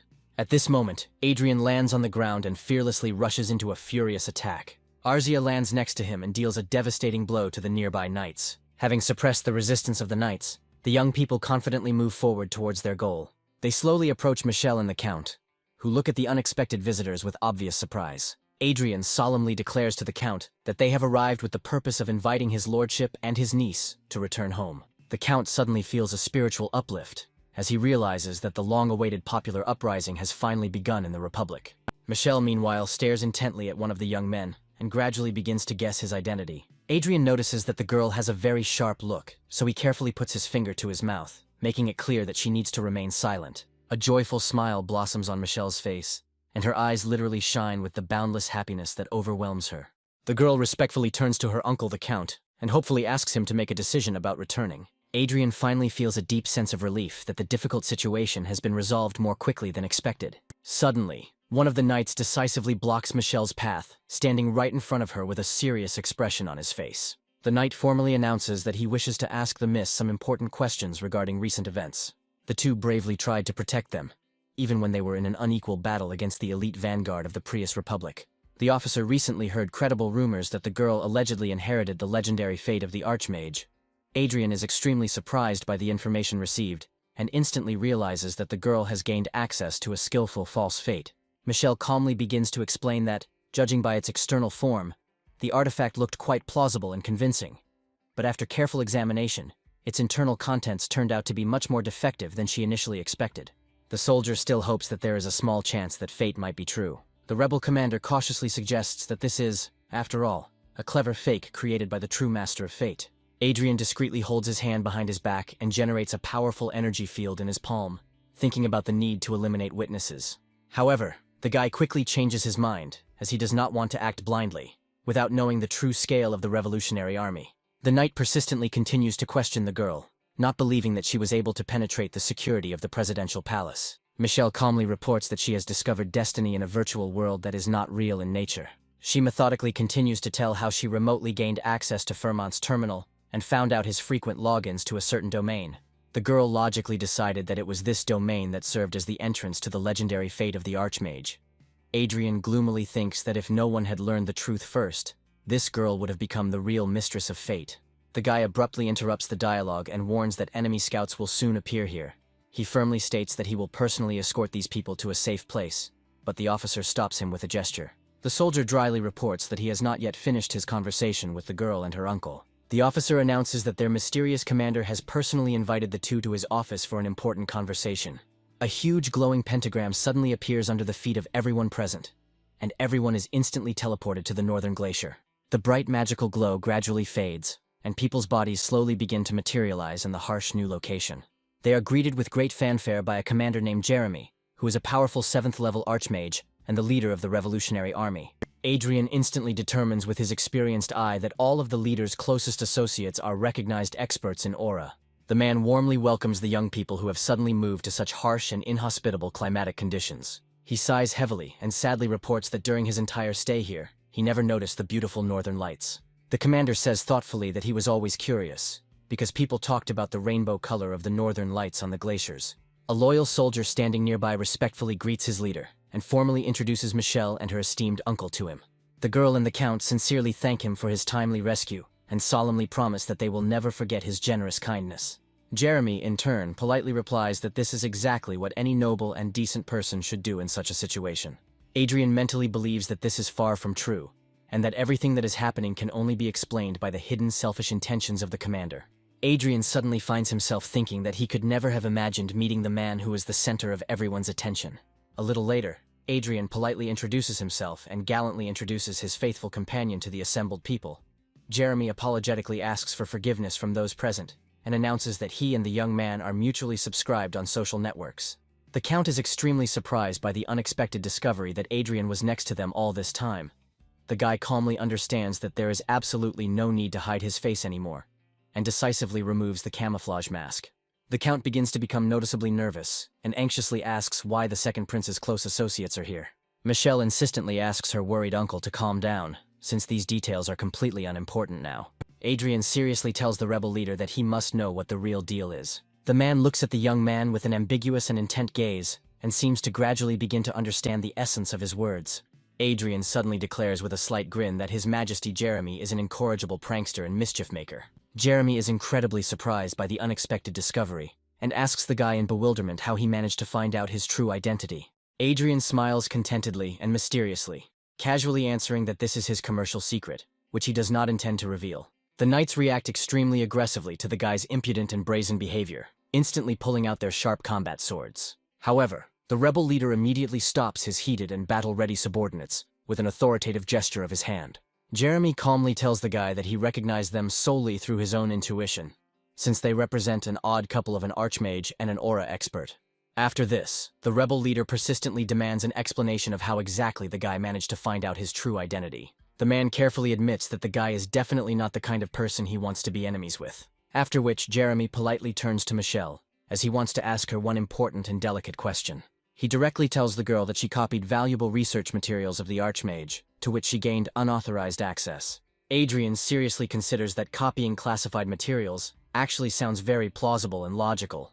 Even if the Archmage's fate was a clever fake, the rebel leader cannot ignore its potential value. Jeremy delicately admits that he doesn't want to seem rude, but asks the girl to share some of the materials for good compensation. The girl honestly states that fate had an extremely complex form, achievable only step by step, and she was unable to obtain it. The rebel leader still stubbornly insists, wanting to receive the blueprints for modern and advanced military equipment of the new generation. The man is particularly keen to obtain secret materials to make special equipment for the elite vanguard troops. Adrien clearly understands that the man is absolutely correct and sober in his assessment of the critical importance of this secret data. Michelle noticeably begins to hesitate in making a decision, and this is not at all surprising, since her actions could provoke a bloody war. Jeremy solemnly declares that his true identity has been revealed, and officially admits that he is a direct descendant of the current royal family. It reminds us that young people are probably well aware of how much blood was spilled in the brutal power struggles. The democratization of the Republic of Prius took place in a completely strange and unnatural way, especially in the opinion of the guy as a former Earthling. It is obvious that the late king was indeed a great and wise man, but there was one important fact that he missed. The monarch created a democratic country for his people, but this democracy was not achieved by the citizens of the state themselves. It was a one-sided and imposed democratization from above, devoid of popular support and understanding. The current corrupt president has cleverly squeezed himself into a dangerous gap in public consciousness that has not yet fully formed.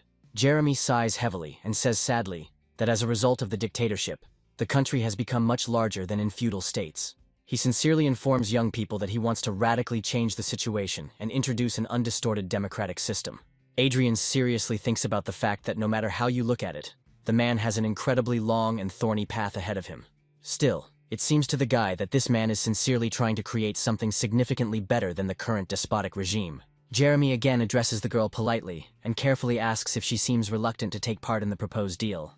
Michelle responds honestly by stating that this is too serious and responsible a matter for her to resolve on her own. Jeremy, in turn, understands her well-founded and serious concerns about the current situation. Meanwhile, the Count resolutely steps forward and covers the girl standing behind him with his strong body. Adrien does not intervene in the tense conversation, and gloomily thinks about the fact that such a development of the situation will turn into a deal close to open extortion. The guy begins to seriously think about whether he, as a former citizen of the Republic of Korea, should lend a helping hand to these people. The young man suddenly and confidently declares that if no one objects, then why don't the rebels try to make a fair deal with him?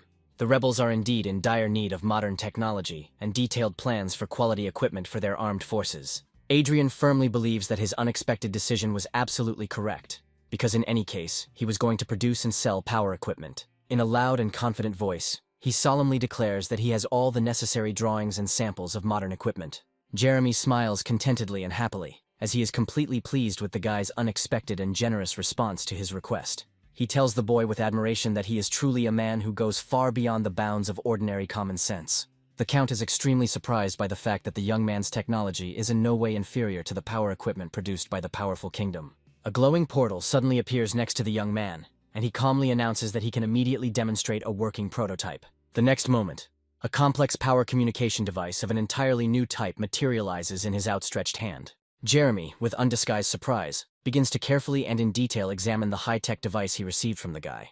The guy confidently reports that there is absolutely no reason to doubt, since this is a thing of truly excellent and impeccable quality. The rebel leader sincerely admits that this is completely unexpected, and carefully asks why the boy wants to help him by revealing his own secrets.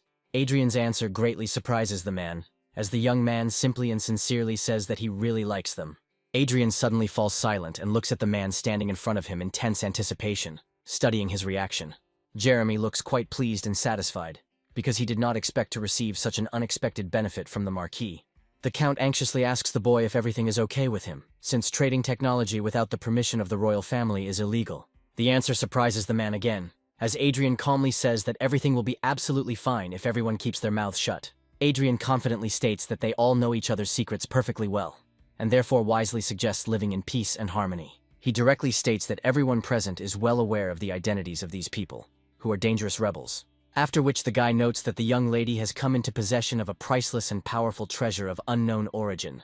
Adrien rightly believes that the third common secret will be his own illegal trade in prohibited military technologies. The Count and the worried girl seriously think about the fact that in their complicated relationship, everything is really very confusing and intertwined. Adrien reflects that even if everything comes out, it doesn't matter at all, and he will think about it thoroughly later. The guy has invested 10 billion in an ambitious plan to establish a new government, and such a deal will be very useful to him. Meanwhile, the action quickly moves to the luxurious residence of the first prince. Adrien politely tries to make small talk and amiably informs him that they haven't seen each other for a long time. Michael is adamant that the Republic of Prius does indeed possess the legendary destiny of the Archmage, and war could begin at any moment. The guy, with open sarcasm, notes that it is simply wonderful that while the whole world is in tension because of the division of the throne, the uncle and niece were calmly walking around the danger zone. The Count humbly offers his sincere apologies, to which the first prince sternly asks him to behave appropriately in the future. Adrien carefully notices how the Count carefully approaches the first prince and says something important to him in a hushed voice. The man asks warily if Marquis Lawrence and the Countess are not on the side of the kingdom's second prince. Adrien freezes internally from surprise and carefully waits for the powerful crown prince's unpredictable reaction to these words. Meanwhile, the Count continues to wonder, perplexed, the important question of what this mysterious couple is doing here. Michael sternly accuses the Count of a complete lack of elementary tact, and confidently says that in fact, they are on their side. Michelle is extremely surprised by the fact that these two are putting on a whole theatrical show, pretending to be supporters of the second prince. Adrien is greatly struck by the girl's unusually emotional and violent reaction to the events that are taking place. Meanwhile, the Count joyfully declares to the first prince that this is indeed excellent news for their common cause. Michelle also noticeably calms down after a while, and is relieved to think that they have powerful allies on their side. Arcia is burning with an irresistible desire to immediately kill this annoying girl who knows too many dangerous secrets. The guy grimly agrees that the existence of this young lady is indeed somewhat problematic, since she knows about the false destiny. Adrien diplomatically begins to refer to urgent matters, and politely says that they need to leave immediately. At this tense moment, an agitated young man from his personal guard quickly approaches the crown prince. In a hushed, alarmed voice, he tells him that he needs to watch the breaking news immediately. In the magical age of November 19th, 2019, the neighboring powerful empire officially declared war on the Republic of Prius.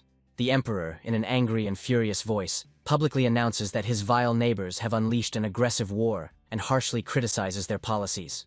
At that same historical moment, the president of the Republic of Prius solemnly appeals to the world community for recognition of the legitimacy of the possession of the fate of the Archmage. The young people tensely continue to watch the special news broadcast, which details how the fate of the Archmage is under Fermont's control. The dangerous conflicts surrounding the legendary fate of Manuel Lucas steadily escalated, and eventually neighboring countries decided to escalate the military conflict. The guy places his bets coolly and analytically calculates that the chances of ultimately winning are about 60 to 40%. He objectively reports that the neighboring empire has certain military advantages, but there is a serious problem with crossing the ocean. The first prince fully agrees that in this way the defensive position of the Prius Republic will certainly have some strategic advantages.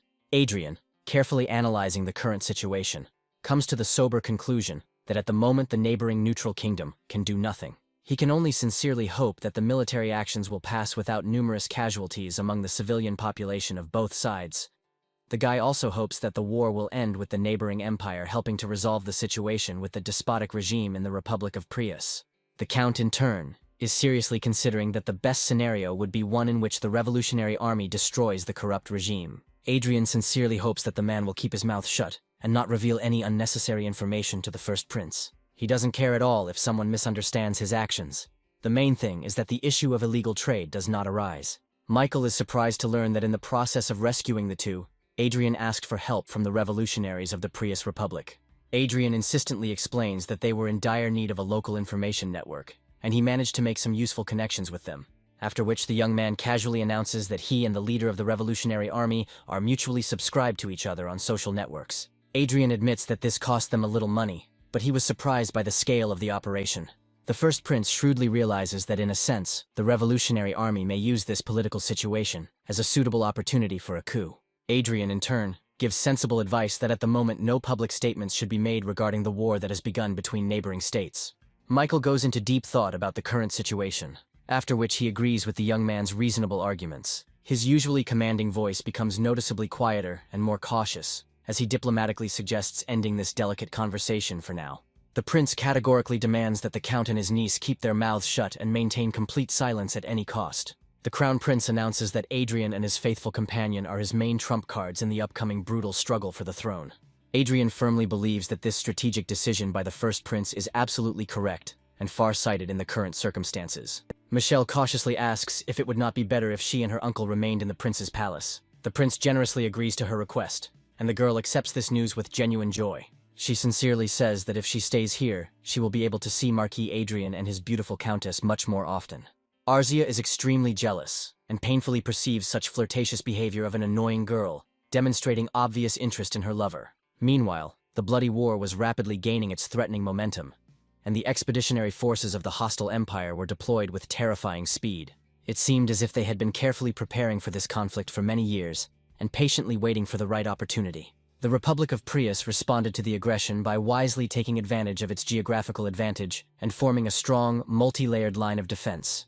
Direct large-scale military clashes between the armies have not yet occurred, but military experts predict that this could happen in the near future. The host of a popular TV show happily announces to viewers that he is here again, and is sincerely glad to see everyone. He warmly welcomes everyone to another edition of his comparative analytical show, answering questions from curious and interested viewers. The presenter then solemnly announces that this is indeed a special project dedicated to the important 10th anniversary of their popular show. He proudly introduces the participants of the show and asks the audience to pay special attention to the 20-year-old genius archmage who recently caused quite a stir. The action moves back a few days, when a young man worriedly reports that Barnett's candidate lacks recognition compared to the other contenders. He seriously explains to the young people that in order to solve this critical problem, the two of them will have to make maximum efforts. After which, a bright holographic screen suddenly appears in front of Adrien, on which a detailed plan of the grand performance appears in detail. Adrien thinks with satisfaction that he was right to bet on this guy, since his protege is definitely a promising person. The host continues to professionally host the show, and admiringly tells Adrien that he really looks great and impressive. The guy modestly replies that he has his mother to thank for this, and the host is very surprised by the unexpected answer. The TV studio is suddenly flooded with bright, blinding sapphire lights, and the presenter reminds us that he has already spoken about the taboo nature of the topic. He announces that today a unique comparative experiment will be conducted between magicians and knights, and asks the guy for his opinion. Adrien sincerely believes it is incredibly interesting, but many experts have assessed it and have come to the conclusion that the topic is scandalous. The host warns the young man that his impeccable reputation could be seriously damaged, so the guy will have to be extremely careful. Adrien is confident that there is no need to worry unnecessarily and asks no one to worry, as he is going to rid society of prejudices. A satisfied smile appears on the host's face, and he invites the audience to warmly welcome the candidate from the noble knights. Adrien is extremely surprised when the host solemnly introduces Count Felix as a new outstanding young expert of the highest level of aura. The host kindly asks the Count what exactly brought him to this popular show. The guy calmly answers about the desire to have a good time. After which the presenter curiously asks why the Count looks so calm. He reports on the praise of his opponent for his unusual talents. The Count acts extremely self-confident and arrogant, mentally thinking that today he will finally show the Marquis the true complexity of reality. This unexpectedly bold behavior and openly aggressive pressure of the Count greatly surprises Adrien. The presenter professionally tries to build up the tension and enthusiastically reports that this statement is very similar to an official declaration of war. He curiously asks Adrien what the guy thinks about such a provocative and challenging statement from his rival. Adrien, in response, deliberately, familiarly, and dismissively asks the Count what exactly his name is, demonstrating complete indifference. The guy's brazen statement that he has no idea who his rival is, and that he is hearing this name for the first time, causes the Count to become extremely angry. Adrien calmly continues to methodically tease the angry Count, and says that he is extremely curious how such a man became an aura expert. Meanwhile, the host loudly and enthusiastically declares that this fight has become incredibly nervous from the very beginning of the confrontation. He thinks with undisguised joy that he has a strong premonition about the success of this issue. The grand sparring will take place in a majestic ancient castle, which is picturesquely located in the middle of a beautiful crystal-clear lake. A huge fighting ring was specially installed on the castle grounds, which is solemnly called the legendary Duel Island. The loud voice of the presenter can be heard, giving details about the invited experts who are observing the sparring and compiling reports. The young people instantly teleport to the prepared arena and look around with interest, studying the area. The host diplomatically asks the contestants if it would be better to use protective power armor during dangerous competitions, to which the Count sarcastically remarks that noble knights traditionally arm themselves with magical equipment, but magicians fight practically with bare hands. After which he extremely arrogantly and dismissively states that he doesn't care at all whether the Marquis wants to fight in normal equipment. The Count is extremely self-confident and firmly believes that he cannot possibly lose shamefully to some inexperienced newcomer. Adrien, in an unexpectedly quiet and calm voice, tells his opponent that there is no equality in skill level between them, his remark causing an even greater fit of uncontrollable anger in the Count, who was already overcome with rage. A sly and satisfied smile appears on the experienced host's face when he announces that the participants are ready to begin the duel. A tense countdown begins as the Count draws his enormous, menacing-looking two-handed battlesword. Adrien remains surprisingly calm and unperturbed, despite the fact that a dangerous and angry opponent is rapidly approaching him. The Count, on the other hand, is too nervous and mentally resents how this little slippery brat dares to look down on him. Clutching the heavy, huge sword tightly in his trained hands, he is determined to clearly show who really stands at the top. The tense countdown finally ends, and the Count instantly and furiously rushes at the guy at great speed. His twisted face hideously distorted by blind rage, the man swings his huge sword wide to deliver a crushing blow. The next moment, a blindingly bright magical flash occurs in the battle arena, and the protective glass of the Count's helmet instantly cracks into small pieces. None of the spectators and experts present could have expected that the loser would be a high-level professional aura expert. Adrien politely and courteously addresses Barnett, who is standing nearby, and delicately asks the girl to heal his defeated enemy. The girl folds her graceful hands into a prayer lock, and her fragile body is instantly enveloped in a dazzlingly bright divine aura.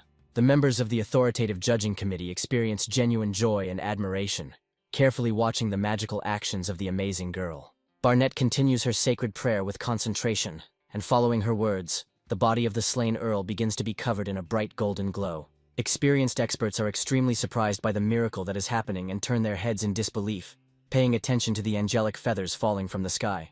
The host continues to host the show professionally, and tells the guy with admiration about the wonderful girl who came to the performance with him. Adrien confirms that this is indeed the case, and explains that he decided to enlist the help of someone he trusts implicitly. The presenter is very surprised, because this girl is a priestess of the bishop level, and at such an incredibly young age. He tells us with knowledge that divine magic and angelic feathers can only be seen in ministers of the level of bishop or high priest.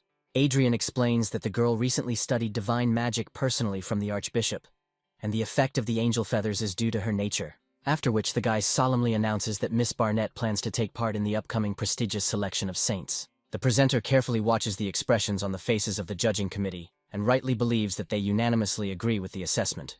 Adrien reflects with obvious satisfaction on the fact that the impression made by the girl and her soft voice perfectly correspond to the image of a saint. The film crew is extremely focused on their work, and continues to professionally film the popular show, capturing every moment. Although the girl appeared only for a short time, she managed to attract a lot of attention from viewers and experts. Barnett smiles sweetly and kindly at those present, and in a kind voice asks everyone not to get seriously injured in future fights. The host, as well as members of the authoritative judging committee, are genuinely delighted by the incredibly sweet and touching appearance of the young girl. Adrien believes that the young man appointed as Barnett's personal manager is an excellent and professional employee. Very quickly and unexpectedly, Barnett becomes quite a well-known and recognizable personality in the capital and its surrounding areas. The girl slowly walks along a busy street. Passers-by immediately recognize her as the same girl who appeared on air today. Many ordinary people sincerely believe that she will most likely very soon become the new great saint of this generation. Until recently, the girl simply worked part-time in a small shop. But now she can truly become a great saint. She comes home and joyfully greets her loving parents. Mom greets the girl loudly and enthusiastically, solemnly informing all family members that Barnett has come to visit them. The large family immediately gathers around the girl and unanimously announces that they have not seen each other for a long time. The girl looks noticeably wary since a lot of distant relatives, whom she has not seen for a long time, have unexpectedly gathered in the house. The middle-aged man laughs loudly and familiarly asks Barnett if she remembers him, since he is her uncle. A woman standing nearby with poorly concealed envy sarcastically remarks that Barnett's shoes are very expensive and can cost more than 5 million. Selfish relatives begin to actively gossip and think that Lord Adrien probably really adores this girl. Barnett is extremely upset by such greedy behavior of supposedly close people who suddenly showed up after her success. She asks her worried mother a fair question about why these relatives came to their home so suddenly and unexpectedly. After all, they usually behave with their family as if they were complete strangers and outsiders. The uncle confidently states that their life has been very difficult all this time, which is why he gathered the entire large family here for a joint business. He persistently hands the surprised girl a thick stack of papers and businesslike informs her that this is a detailed business plan for their enterprise. The greedy relatives joyfully and enthusiastically inform her that together, they can achieve much greater success and prosperity. They confidently add that if they present it as an honest family business, then this profitable business will never fail. Mom desperately tries to calm a worried Barnett, assuring the girl that she is not worried about what is happening and does not intend to carry out this absurd plan. Mom resolutely declares that they absolutely do not need the selfish help of these suddenly appearing relatives. She categorically demands that they not even think about the possibility of trading the good name of their talented daughter for their own benefit. To which the mother's brother coldly and contemptuously replies to her that she does not value family at all and treats her siblings very badly. The atmosphere in the house becomes extremely tense and irritated. Relatives begin to make mutual claims and recall old debts. The father bitterly reminds his uncle that they paid off the debt with a deposit and avoided bankruptcy, creating huge problems for their family. He rightly states that if the relatives were truly sorry, then it was worth helping when they were suffering from debts, while these people lived happily and carefree after their cowardly escape to another prosperous region. The uncle desperately tries to justify himself and unconvincingly says that they allegedly did not want to act so cruelly and were trying to pay off debts. He insistently demands that he not be considered the only culprit, since the initial incident with the deposit was created by many relatives. The man hypocritically adds that the Barnett family also took an active part in that ill-fated deposit case. Such unpleasant squabbles between relatives begin to greatly anger and upset the sensitive girl, and she resolutely asks them to leave. She firmly states that she does not want to get involved with them in any way, and sensibly suggests that they return to their previous relationship. The adult relatives indignantly tell the girl that she should not speak in such a tone to the elders in the family. They hypocritically remind her that they are still the siblings of her respected parents. Selfish relatives begin to brazenly press on pity and falsely remind her of how much her aunt loved little Barnett. Suddenly, the voice of a young man is heard, who contemptuously says that all these parasites are filled with disgusting beggarly stubbornness. Next to the surprised girl, a confidently smiling Adrien suddenly appears, materializing as if out of thin air. Barnett is very surprised, because she did not expect to see the guy next to her at this difficult moment. Adrien looks surprisingly calm and contented. He smiles confidently and encouragingly at the confused girl. The surrounding relatives immediately begin to bow respectfully. One of them obsequiously introduces himself as the commander of the 3rd Battalion of the strategic group. All those present suddenly begin to smile haughtily and obsequiously greet the mighty lord, expressing their deepest respect. Adrien casually snaps his fingers, and the self-proclaimed commander instantly feels strange and painful physical changes in his body. The guy sarcastically asks if he knows what the best thing is about becoming a great aristocrat of high rank. The man begins to apologize in fear and despair, while Adrien coldly declares that he can do whatever he wants. The body of a frightened man begins to experience intense and increasing physical pressure, squeezing him from the inside.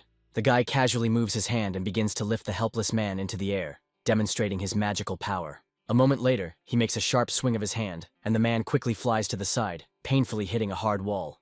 Adrien indifferently turns his attention to the frightened man next to him and imperiously orders him to come over immediately. The man desperately tries to apologize, but the next moment he also flies towards the wall where his brother lies. The women, watching this cruel massacre, fall to their knees in panic and beg the milord for merciful forgiveness. The guy coldly asks the frightened women if they realize that they have done something so unacceptable and outrageous that it is worthy of the most serious condemnation. They answer with trembling voices that they were blinded by greed and money, and also made the life of an innocent girl difficult. To which the guy contemptuously says that their main mistake does not lie in this obvious circumstance. Adrien angrily asks the terrified women how they dare harm one of his people. Adrien continues to put psychological pressure on them, and says that this is perceived as a direct declaration of war on him personally. The women humiliatingly call themselves worthless creatures, and desperately ask for forgiveness. The guy orders his subordinates to immediately arrest them. Barnett's eyes widen in shock, as she clearly did not expect such a dramatic outcome to the family events. Adrien politely asks her worried parents to calm down, and explains that he accidentally overheard everything that was happening in their house. He is going to force the impudent offenders to pay off the entire debt to the girl's family through forced labor, and compensate for moral damages. Adrien generously offers the parents to move into his luxurious castle, because it is better to enjoy comfort, having such an outstanding daughter. The parents silently and meaningfully exchange glances, mentally agreeing to everything for the well-being and happiness of their talented daughter. They are sincerely grateful to the guy for the way he so touchingly cares for and looks after their daughter.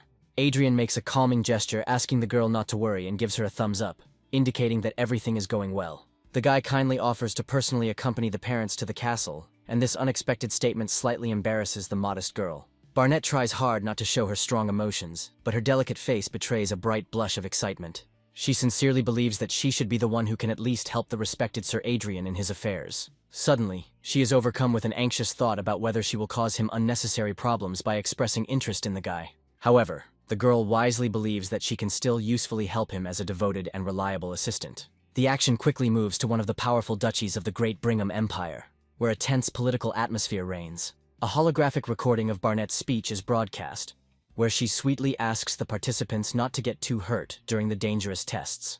One of the 4 great dukes of the Brigham Empire finds himself thinking about how unbearably annoying this girl is to him. If things continue like this, his carefully crafted plans to make his protégé a saint could finally collapse.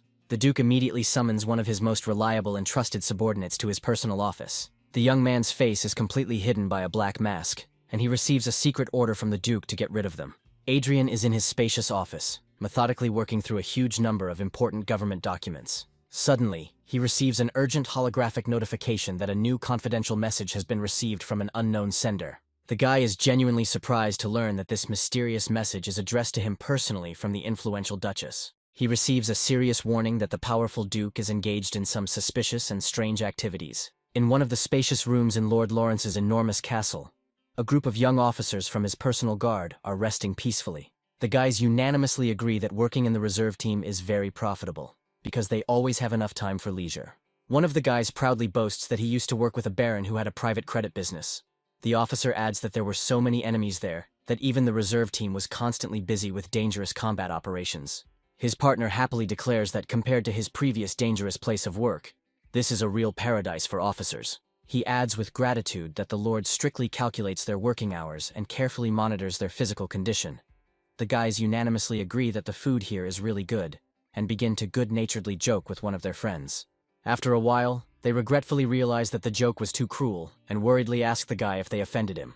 The guy slowly looks up and asks a strange and unexpected question, asking the guys who exactly they mentioned in the conversation. The young officers are extremely surprised by the unusual behavior of their comrade, when he indifferently reports that he has long forgotten this name. One of the alarmed officers suddenly grabs his partner by the arm and insistently demands that he leave the strangely behaving guy alone. He starts acting suspiciously strange, aggressively asking if they really want to screw up an important mission. The man loudly and excitedly tells his partner that absolutely all people make annoying mistakes from time to time. Suddenly, the young officers instantly draw their combat weapons upon hearing one of the guys talking about memory erasure. They immediately realize that dangerous strangers have secretly crept in here and skillfully disguised themselves as their faithful comrades. The young officers are extremely outraged by what is happening and demand an immediate explanation of what happened to their friends. The officers are at a loss to remember what happened a few seconds ago and look at each other in bewilderment. One of the guys says with concern that he had a strange feeling, as if he suddenly passed out for 1 second. The scout quietly tells his partner that he tends to rely too much on his abilities. His comrade smiles smugly and asks to look at the excellent result, because he can change people's memories. The partner seriously reminds that their main target is not the powerful Marquis, but a girl named Barnett. The guy starts laughing nervously when he hears the warning about not exposing himself to unnecessary mortal risk. One of the experienced scouts cautiously reports that before heading to the Lord's castle, he watched the Marquis from afar for a long time. The guy with a serious expression on his face claims that during the entire period of long observation, he never once crossed eyes with the powerful Adrien, which seems quite remarkable to him. The partner asks in bewilderment what is special about this circumstance, since he has done something similar hundreds of times, and he has answered with concern that the issue is not at all about the number of surveillance operations carried out. Adrien walks slowly and majestically along the busy street. Hundreds of enthusiastic fans loudly greet their idol. In the dense crowd of fans, a focused young man stands unnoticed, carefully watching the Marquis's every move. Suddenly, Adrien stops abruptly, as he clearly feels someone's piercing and persistent gaze on him. The guy in the crowd is very nervous because he is extremely worried that he can be easily spotted among the people. Adrien's eyes instantly light up with a bright blue magical glow as the guy just carefully scanned the strange stranger. Recalling this disturbing incident, the experienced spy plunges into deep and gloomy thoughts about what happened. He hesitantly tells his worried friend that he is too excited and may be imagining things that are completely unnecessary. Suddenly, a loud alarm sounds, announcing that dangerous intruders have been detected in the east wing of the castle.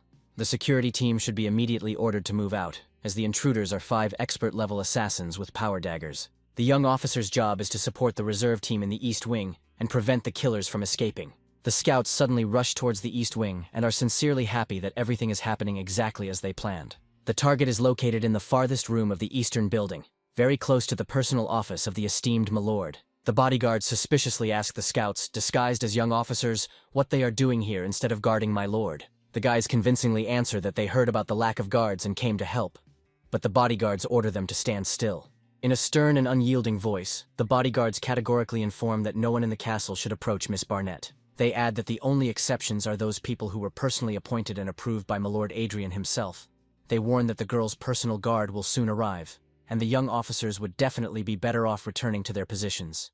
The bodyguards take a decisive step forward and threateningly draw their sharp swords, seeing the strange behavior of the officers. The young officer's appearance becomes more eerie and sinister as a glowing aura sword materializes in his trained hands. From a slow, cautious step, he quickly switches to a run, after which he suddenly rushes towards the unsuspecting girl. The bodyguards immediately realize that they are facing dangerous hired killers disguised as officers. Using his professional skills, one of the wily scouts uses destructive mental magic against the confused bodyguards. The second killer at this time quickly approaches the girl and raises his sword high to deliver a fatal blow. Barnett is extremely shocked by what is suddenly happening and is in a panic, unable to even move. The female bodyguard successfully throws off the magical spell for a moment and notices that their target is in mortal danger. The next moment, one of the hired killers is dealt a powerful, crushing blow that sends him flying. The bodyguards standing next to Barnett are in extreme shock as they watch this unexpected and brutal massacre. The hired killer is in excruciating pain and is desperately trying to catch his breath and come to his senses after receiving a powerful blow. He notices with horror the magical blade in Barnett's hands and immediately realizes that this girl is not their target. The killer instantly realizes that they have fallen into a cleverly laid and deadly trap. And at this critical moment, a blindingly bright energy glow suddenly flares up around Barnett, enveloping her entire figure. A moment later, the girl is completely transformed, and everyone present is amazed to realize that this is actually Countess Arja. The scouts instantly realize that secret information about their carefully planned operation has been leaked in advance. A confidently smiling Adrien suddenly appears in the room. The guy sarcastically asks the hired killer if he remembers their meeting with their eyes. He begins to laugh coldly and mockingly informs the confused scouts that he is sincerely glad to meet them. The guy calls him by the name Hendon with obvious contempt. The killer belongs to the Brigham Empire and is considered a recognized expert in the field of aura. The second dangerous infiltrator is named Nox, and he is a top mental class spiritualist belonging to the Blue Moon organization. Adrien begins to tell with interest that he did not even know about the real existence of the organization, mentioned only in ancient legends. Nox, in a quiet and ominous voice, tells his partner that they no longer have a choice and must go with Plan B. A bright red energy field instantly flares up around the assassins, which begins to swirl into a powerful destructive vortex. None of their many enemies who have seen their true forms have ever survived such encounters. Hendon admits with regret that it is a great pity, but he intends to turn this place into a living hell today. Nox begins to smile maliciously and menacingly, greatly increasing the deadly magical field around his body. Adrien admiringly praises his dangerous opponents for their outstanding abilities and politely asks the girl if she likes the performance. Arzia doesn't react at all to this provocative phrase and casts a completely absent look at the hired killers. Blue Moon is a legendary secret organization that is involved in many mystical and bloody rumors. There are only vague guesses about this mysterious organization as to whether it is real or even exists at all. Everyone knows about the mysterious Blue Moon, but absolutely no one knows the members of this organization by sight. They say that Cerberus, guarding their secret base, feeds exclusively on human flesh, so the Blue Moon created a farm for breeding people. Blue Moon members often act as villains, terrifying civilians.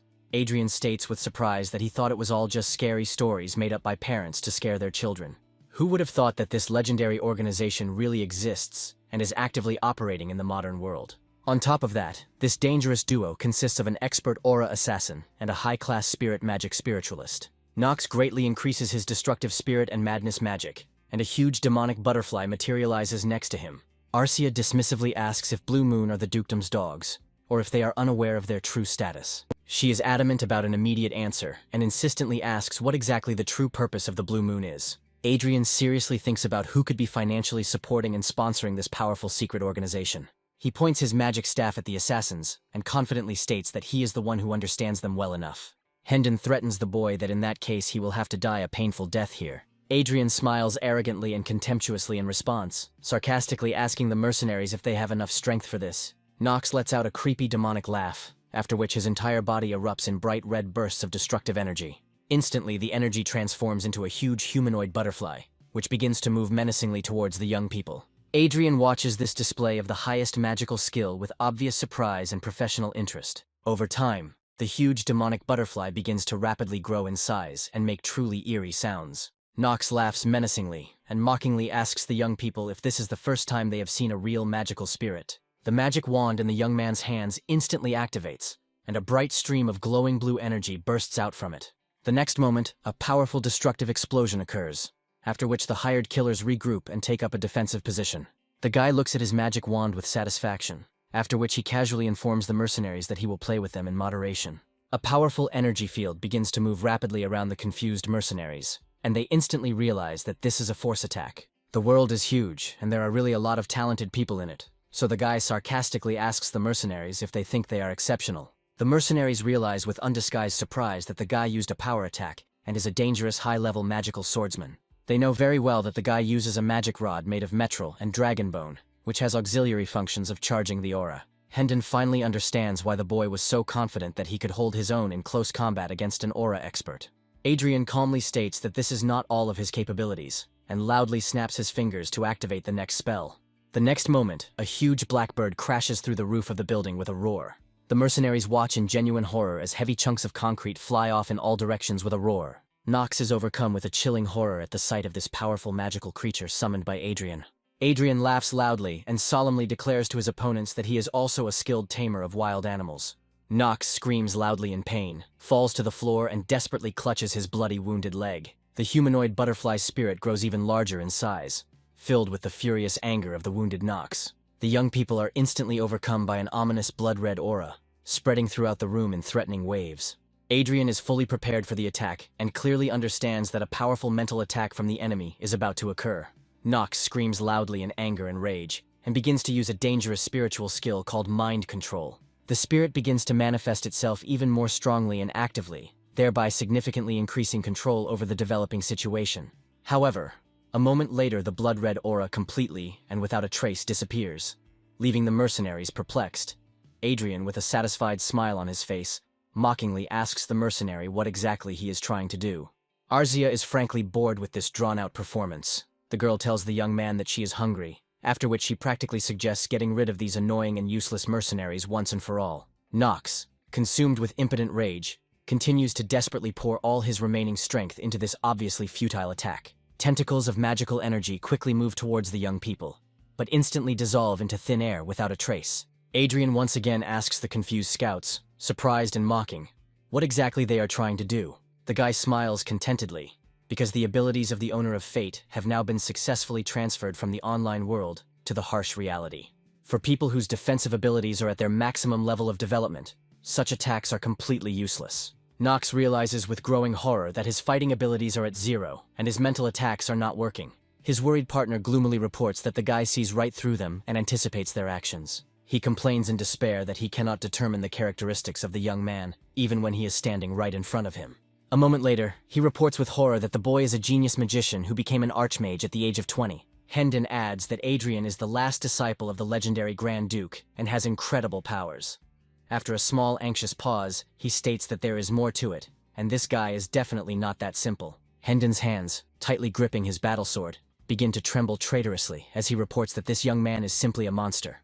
A moment later, the broken mercenary throws his battlesword to the floor in front of the young men. Initially, the guy decided that he would simply kill and get rid of these people, so he pulled off a couple of spectacular tricks. But it worked out even much better than he had originally expected and planned. The magic glasses give him detailed information about the enemy's status, and the boy learns of their complete surrender. Slowly, Adrien begins to raise his hand and resolutely extends it forward towards the wounded opponent. A second later, a bright healing glow flashes in his hand, and the guy activates a powerful magical restoration function. A powerful healing energy instantly begins to envelop the wounded Nox's crippled body, repairing his damage. Adrien calmly tells the confused mercenaries that he has no desire whatsoever to fight them. The guy smiles amiably and clarifies that he didn't want to fight with the Blue Moon at all, after which he expresses a desire to meet their leader. Hendon tries his best to maintain his composure, and with noticeable difficulty says that he understood everything perfectly. In the courtyard of the castle, there is a large number of destroyed warriors of the auxiliary detachment. The guy says that he is very sorry. Adrien makes a subtle gesture with his hand, indicating that he is tired of talking and is going to say goodbye to his guests. A huge invisible force throws the Blue Moon people into the air. They break through a concrete wall and fly out into the street. The young people calmly watch the fleeing mercenaries. The girl asks why the guy didn't allow her to kill them. Meanwhile, the Blue Moon people are trying their best to leave the dangerous castle territory as quickly as possible. Adrien curiously asks the girl what he looked like and whether he looked like a big shot in the eyes of his opponents. The guy looks at the huge number of defeated opponents below and thinks what a difficult job it is to make a saint out of Barnett. The presenter solemnly announces that an official worldwide announcement of an important event has been sent from the Holy Lands. Many people around the world are instantly receiving this historic message on their screens and personal communicators. In total, 15 worthy candidates for the title of new saint were chosen for this great event. Of these, 11 candidates will compete fiercely to become the new saints of this generation. In the very near future, intense competitions will begin to select 2 leaders among all the participants. The girl continues to listen attentively to the important information message and learns that the selection will last about 1 month. The content of the selection itself will be broadcast via special programs in real time for everyone interested. Barnett watches as Adrien enters the room and greets him happily. The guy seriously thinks that while he still hasn't received an answer from the Blue Moon, the real selection of saints has already begun. The action quickly moves to the Holy Lands, where there is a huge majestic temple, striking in its magnificence. In the luxurious garden, magnificent classical music sounds, and people in expensive clothes slowly chat with each other. The young people immediately notice a stranger standing out from the crowd, attracting everyone's attention with his presence. They look closely at Adrien walking past his men and wonder who it could be. Many are surprised by the guy's young age, but everyone has heard about his outstanding abilities and understands that he should not be underestimated.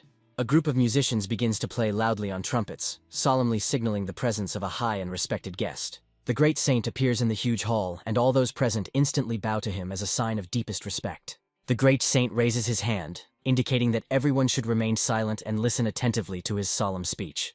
The great saint is sincerely glad to welcome everyone, and is grateful to everyone who took part in the opening ceremony of the selection. He solemnly announces that 15 candidates have been selected, and 11 candidates for the role of saint, and the selection will last about a month. He asks those around him not to worry, as there will be a constant broadcast, and all information will be uploaded online.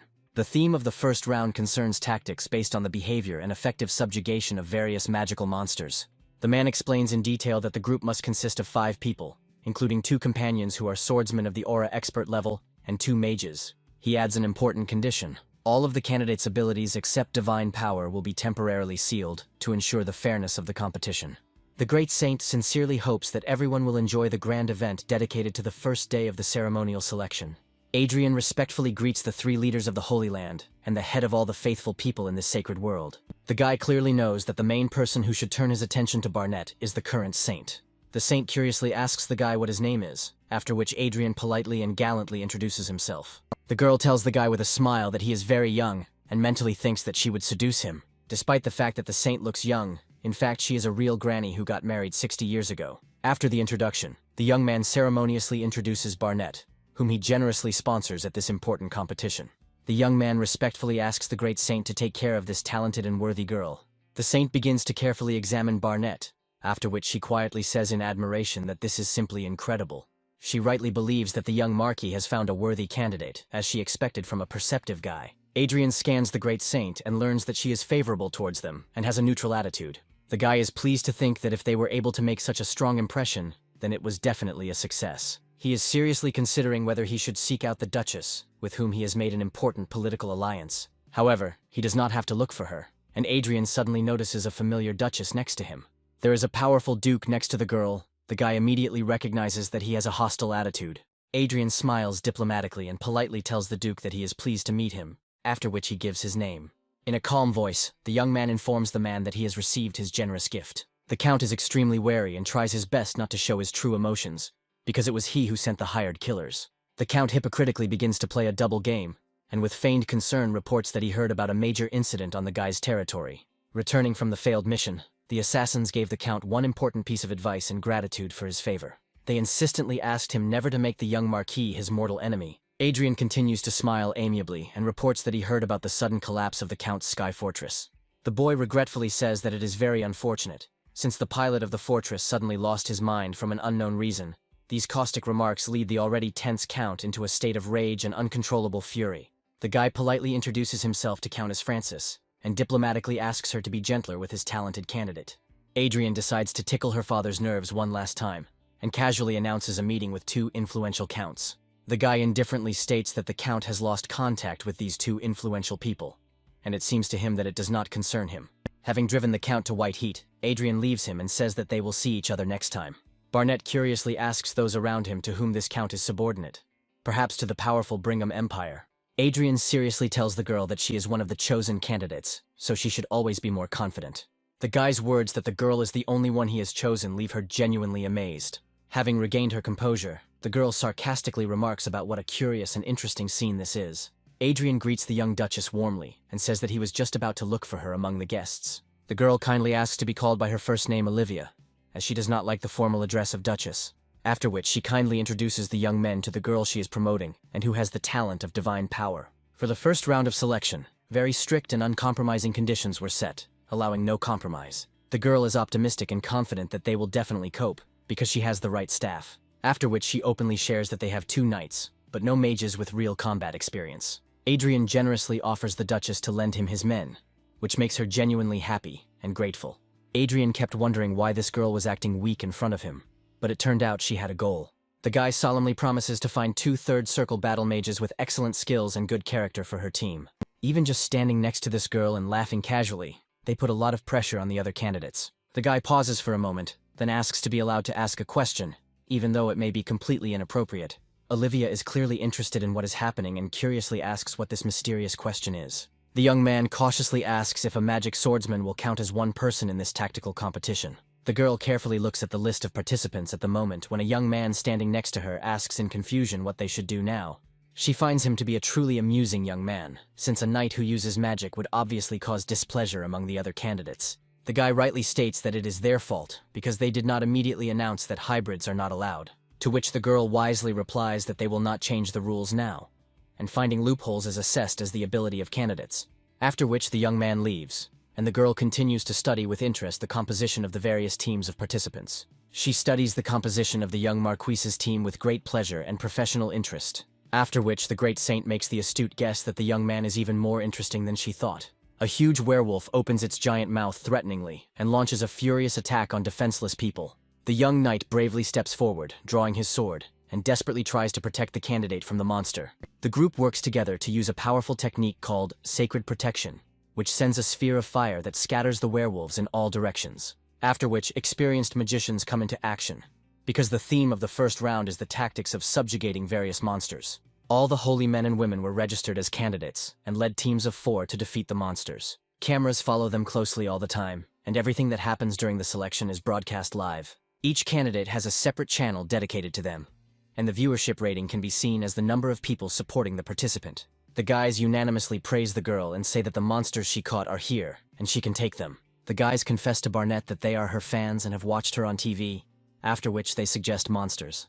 They insistently ask to accept these gifts, which are necessary for the successful completion of the quest in the competition. The guys start fighting among themselves, sorting out their relationships, and proving that they should be the first to bring gifts to the candidate. A member of the film crew thinks uncertainly that this is the first time something like this has happened in the history of the selection of saints. When the elves first appeared on the broadcasts, they attracted a lot of attention with their chic and noble appearance. However, due to their characteristic cruelty, they focused only on tasks and performed them perfectly without emotion. As a result, their performances turned into a documentary film, devoid of any entertainment value for the audience. So when the candidates started to become more active, it attracted the attention of numerous viewers from all over the world. Unlike the other candidates' channels, Barnett's channel, with its entertaining moments reminiscent of youth melodramas, attracted noticeable interest. The girl often did not understand what to do, and wondered how to act in a given situation. Meanwhile, some stages of the competition turned into a real serial show with dramatic twists. Frances is cruel to her subordinates, telling them that she hired them solely to do dirty work and orders them to do it immediately. Candidates for the role of saints from high-ranking aristocratic families were some kind of villains, so public opinion shifted to the common people. The public points fingers of contempt at mercenaries, calling them lower-class people who risk their lives for money. But Miss Barnett is completely different, as she treats everyone equally well, regardless of social status and background. The girl doubts, but she is told that everyone sincerely wishes for her to become a saint. The man idolizes the girl because he looks like the most dangerous of the mercenaries. But she came first, and used healing magic. The young partner good-naturedly teases him, and reminds him that at first he scolded the girl. Barnett listens with amusement to the statement of the boy, who said that his older comrade used to hate newcomers hanging around the hunting grounds. The mercenary tells the girl that they have collected a lot of monster corpses, and asks her to accept them as a gift. He tells the girl that they will gladly clear the way for her to victory under any circumstances, after which they solemnly declare that even when the girl becomes a saint, their opinion of her will not change for the worse. The large cheerleading squad and team begin to loudly chant Barnett's name and actively support her. In a fit of emotion, the girl throws her hand up and solemnly promises those present that she will give it her all. Everyone starts shouting and chanting happily as the cameramen try to capture every shot from different angles. The crew is having a blast making the film, gushing that it's more of a teen drama. The current viewing ratings are confidently headed by Barnett, which greatly pleases the satisfied archbishop. Adrien, in turn, also feels deep satisfaction, since everything is going according to his previously developed plan. There is another important reason why the young man asked to meet in the Holy Land today. He hands the archbishop a rare artifact with incredible power and an ancient history. This is not just a piece of orichalcum, as it contains a real divine power of unknown origin. The archbishop knowingly says that there is no need to tell him about this, since he knows that it is a relic 20,000 years old. As the boy expected, as soon as the archbishop saw the relic, he immediately began to think about using it for the candidate. Adrien offers an alternative option, wanting to modernize the ancient relic with the help of an outstanding craftsman. The statement that the guy is going to revive the ancient relic greatly surprises the experienced archbishop.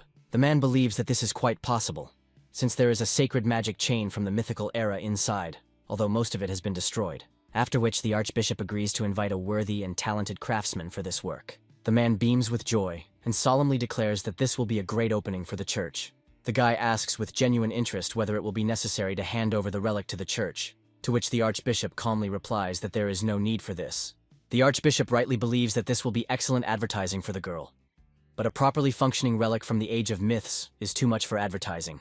Adrien muses that even if they decide not to donate it, there are plenty of other ways to advertise the artifact. Having completed important negotiations, the young man slowly gets up from the table. The archbishop smiles at the boy in a friendly manner and promises in a sincere tone to contact him at the earliest opportunity to continue the work.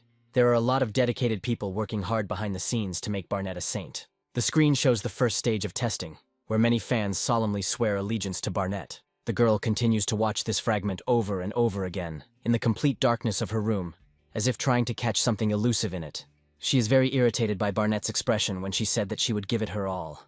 A couple of days pass, and the young man is warmly greeted by an engineer who is a half-gnome and is 98 years old. The archbishop gave the young man access to one of the 3 best sacred relic craftsmen in the world. The guy introduces himself politely, but the engineer says that he knows him because he has often seen him on broadcasts and in the news. After which he states that it is difficult for him to analyze his clothes, and concludes that the guy has enormous resources. Adrien understands that the engineer immediately understood everything. Having barely glanced at him, the archbishop accurately introduced him to the right person. The guy hands the engineer a mysterious object, and politely says that he wants him to take a close look at it. The engineer begins to professionally examine the artifact in detail, after which he authoritatively declares that this is the hilt of a sword with ancient divine magic. The young man hopefully states that he would like to use it, to which the engineer confidently states that it is entirely possible. The experienced craftsman confidently states that he has already seen similar items in the church, but in comparison with them, this handle is in a practically untouched condition. A young man curiously asks the craftsman if it is possible to use rare mithril to create a blade for this mysterious hilt. The man calmly reports that in this particular case, there is no need to make a separate blade. The master confidently declares that this amazing item is already completely ready for immediate use. The craftsman carefully hands over the sacred weapon to the guy, and once again insistently reminds that this is already a finished product. An ancient magical artifact suddenly flares up with a blindingly bright light, and the master's voice is heard, explaining that this is a blade that strikes evil and is capable of cutting through any darkness. This legendary item has many different nicknames, but its most famous name is the Sacred Sword. Adrien is incredibly surprised to receive this shocking and unexpected information. The guy gradually realizes that he has gotten his hands on an incredibly rare and powerful magical artifact of immeasurable value. His sudden guess is fully confirmed by an experienced craftsman, who says that there are not so many such unique products, and currently the church has only 3 such sacred swords. He had previously heard ancient legends about the existence of only 6 sacred swords in the entire known world, and this mysterious blade, it turns out, will be the 7th in a row. The master carefully points to the mysterious crystal located at the base of the blade, and informs that when the sword is in full combat mode, a sparkling blade of divine light emerges from this rare bloodstone. These amazing magical swords were incredibly popular and widely used among warriors many years ago, but this is a completely different level of skill and power, and if you believe the ancient tales, then this type of heavenly blade can be safely compared to the legendary Aura sword, and it is much more effective against insidious demons. Moreover, this unique artifact is a universal item that is capable of transforming absolutely all types of energy into deadly blades, and it does not matter what it is, magic, aura, divine power, or the power of the elements. Adrien is greatly surprised by the fact that such a priceless item was kept for many years in a half-abandoned county castle, and reflects on the fact that many of his subordinates have no idea about the true power of the other 3 sacred swords. The boy excitedly asks the master if this amazing item is in a state of full combat activation. how incredibly valuable it will eventually become.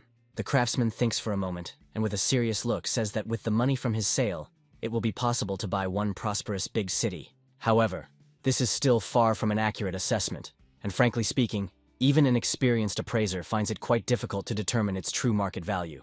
Adrien experiences incredibly strong joy and delight. He feels like a lucky guy who unexpectedly won the biggest lottery in his life. The boy asks the master if it would be possible to completely repair this damaged blade and restore its original magical abilities. To this question, the master thoughtfully answers that, firstly, he will definitely need a high-quality heliotrope and several completely new specialized tools for fine work. Suddenly, a brightly shining holographic screen with mysterious symbols and numbers appears right in front of the surprised master. The man asks the young man doubtfully if this is too much money for the work, to which the boy firmly asks him to consider this a fair payment for the difficult work, including the full cost of the rare materials. Adrien tells the experienced craftsman that if he can successfully repair the sacred sword, he will gladly give him twice the amount. The master, after some thought, comes to the conclusion that he definitely will not refuse such a profitable job. Adrien hopes that if he can successfully form a powerful aura-level blade with his own mana, he will be able to act as a skilled swordsman mage, or perhaps it will even be possible to organically combine a sacred sword with a magic staff, and use the resulting structure as a long combat spear. Suddenly the guy remembers with alarm that he left his faithful Arcia with the girl for safety. He receives an emergency magical signal from his female companion, and anxiously asks what exactly happened in his absence. In a calm and unperturbed voice, Arcia sadly answers her master that Miss Barnett was kidnapped this morning by unknown assailants. The action quickly moves to the harsh and dangerous Dragonlands on the far border of the mighty Crozan Empire. Barnett is deeply unconscious and breathing very slowly, as if her life force is running out. The young men, seated on the rocky ground, watch the girl, who is inside the shimmering protective energy dome, with great attention and caution. One of the mercenaries starts to get very irritated, and angrily wonders why absolutely all of their powerful attacks don't even touch her. The mercenaries initially hoped to get rid of her very quickly and without any problems. But now they realize with horror that she is closely connected with a rare artifact of the 8th level. And now, this has become a serious problem for them. They are determined to stop the useless chatter and try to attack her mind again, as the protective magic created by such artifacts is traditionally vulnerable to mental attacks. One of the mercenaries asks his partner in bewilderment who exactly he is talking to in this deserted area. Suddenly, they both become acutely aware that something is wrong, and turn around sharply to find Nox hovering in the dark sky above them. Very surprised by what happened, they anxiously ask the stranger who he is and what he is doing here. Nox's body instantly flares with a bright red pulsating aura, and he calmly announces that he is a passing summoner of ancient spirits. Adrien is extremely determined and is trying his best to contain his growing irritation and anger. Hendon bows respectfully low and greets the young man politely, addressing him respectfully as your lordship. Nox informs the guy that they have successfully caught all those responsible for the brutal kidnapping of Miss Barnett, and these criminals are here. He gestures pointedly at 2 mercenaries who are tightly bound with a glowing energy rope and unable to move. Adrien excitedly asks the rescuers where exactly the kidnapped girl is now, to which the young people calmly answer that she is resting in a small wooden hut. The boy is worried that he has yet to find out who was really behind this kidnapping, as it appears that the perpetrators used a cunning middleman to hire these 2 performers. Adrien asks Hendon an important question with curiosity, as the young man sincerely wants to know why they decided to help him in this difficult situation. Hendon somewhat vaguely replies that this remote place is their safe and secret hideout. The man states that he received a direct order from the Supreme Leader as the girl was suddenly in mortal danger, so they were strictly ordered to save her as special compensation. This greatly surprises the guy, and he wonders with bewilderment what kind of mysterious compensation is being discussed in this case. Hendon pauses in deep thought for a moment and says thoughtfully that this is the first time in his life he has seen the stern leader so angry about what is happening. The man goes on to detail that the leader no longer considered the duchy to be of any strategic value, and had categorically ordered them to immediately change their main base. Adrien begins to gradually understand that everything that happened to him in the recent past was a personal decision of the mercenaries without any participation of their supreme leader. In the Blue Moon organization, the leader usually does not interfere much in the daily affairs of his subordinates, but this time, all members of Blue Moon were strictly forbidden from harming the young Marquis. Hendon bows respectfully several times as a sign of respect, while the boy thinks to himself that this convoluted story is gradually becoming stranger and stranger. The mercenary sincerely hopes that with this noble act, they were able to atone for their guilt for the unsuccessful attack in the past. Adrien believes that, to be honest, their previous ambush did not pose any real threat to him, so he cannot call what happened something truly bad. Given the current state of affairs, the guy comes to the conclusion that the leader of the Blue Moon did respond to his persistent request. The warriors confirm that this is indeed the case, and the guy begins to think that they are inviting him to their secret base too easily, and this could well be a clever trap. However, judging by their open and honest faces, the guy intuitively thinks that his suspicions are completely groundless. Hendon politely hands over a small device and explains in detail that it is a special password and terminal that they all use in the Blue Moon organization. He additionally informs that this device is directly connected to other similar terminals, and sincerely asks the guy not to be shy and call at any convenient time. Having said this and carefully handing over the terminal into his hands, the mercenaries instantly and without a trace disappear into the surrounding space. Arcia curiously asks the guy if she should follow them discreetly, but he calmly replies that for now they have a reliable way of communicating and asks to leave them alone. The unprecedented case of the Saint's abduction during the selection was broadcast live the entire time, and the whole world was literally on its ears from what was happening. The guy rightly believes that it would be much better to bring a special investigation team from the church here to investigate the incident. He is very much alarmed by the disturbing thought that not only did the mercenaries readily accept his request for help, but the leader of the Blue Moon also categorically ordered them not to contact him. Adrien smiles nervously and wonders with bewilderment what the hell is going on in this unpredictable world. A radiant, shining smile suddenly appears on the Saint's face, and a bright divine aura flares up around her body. The guy looks at this mesmerizing sight with genuine curiosity and smiles at the girl in a friendly manner in response. The Saint asks with interest if the young man knows what the upper echelons of their powerful church call him.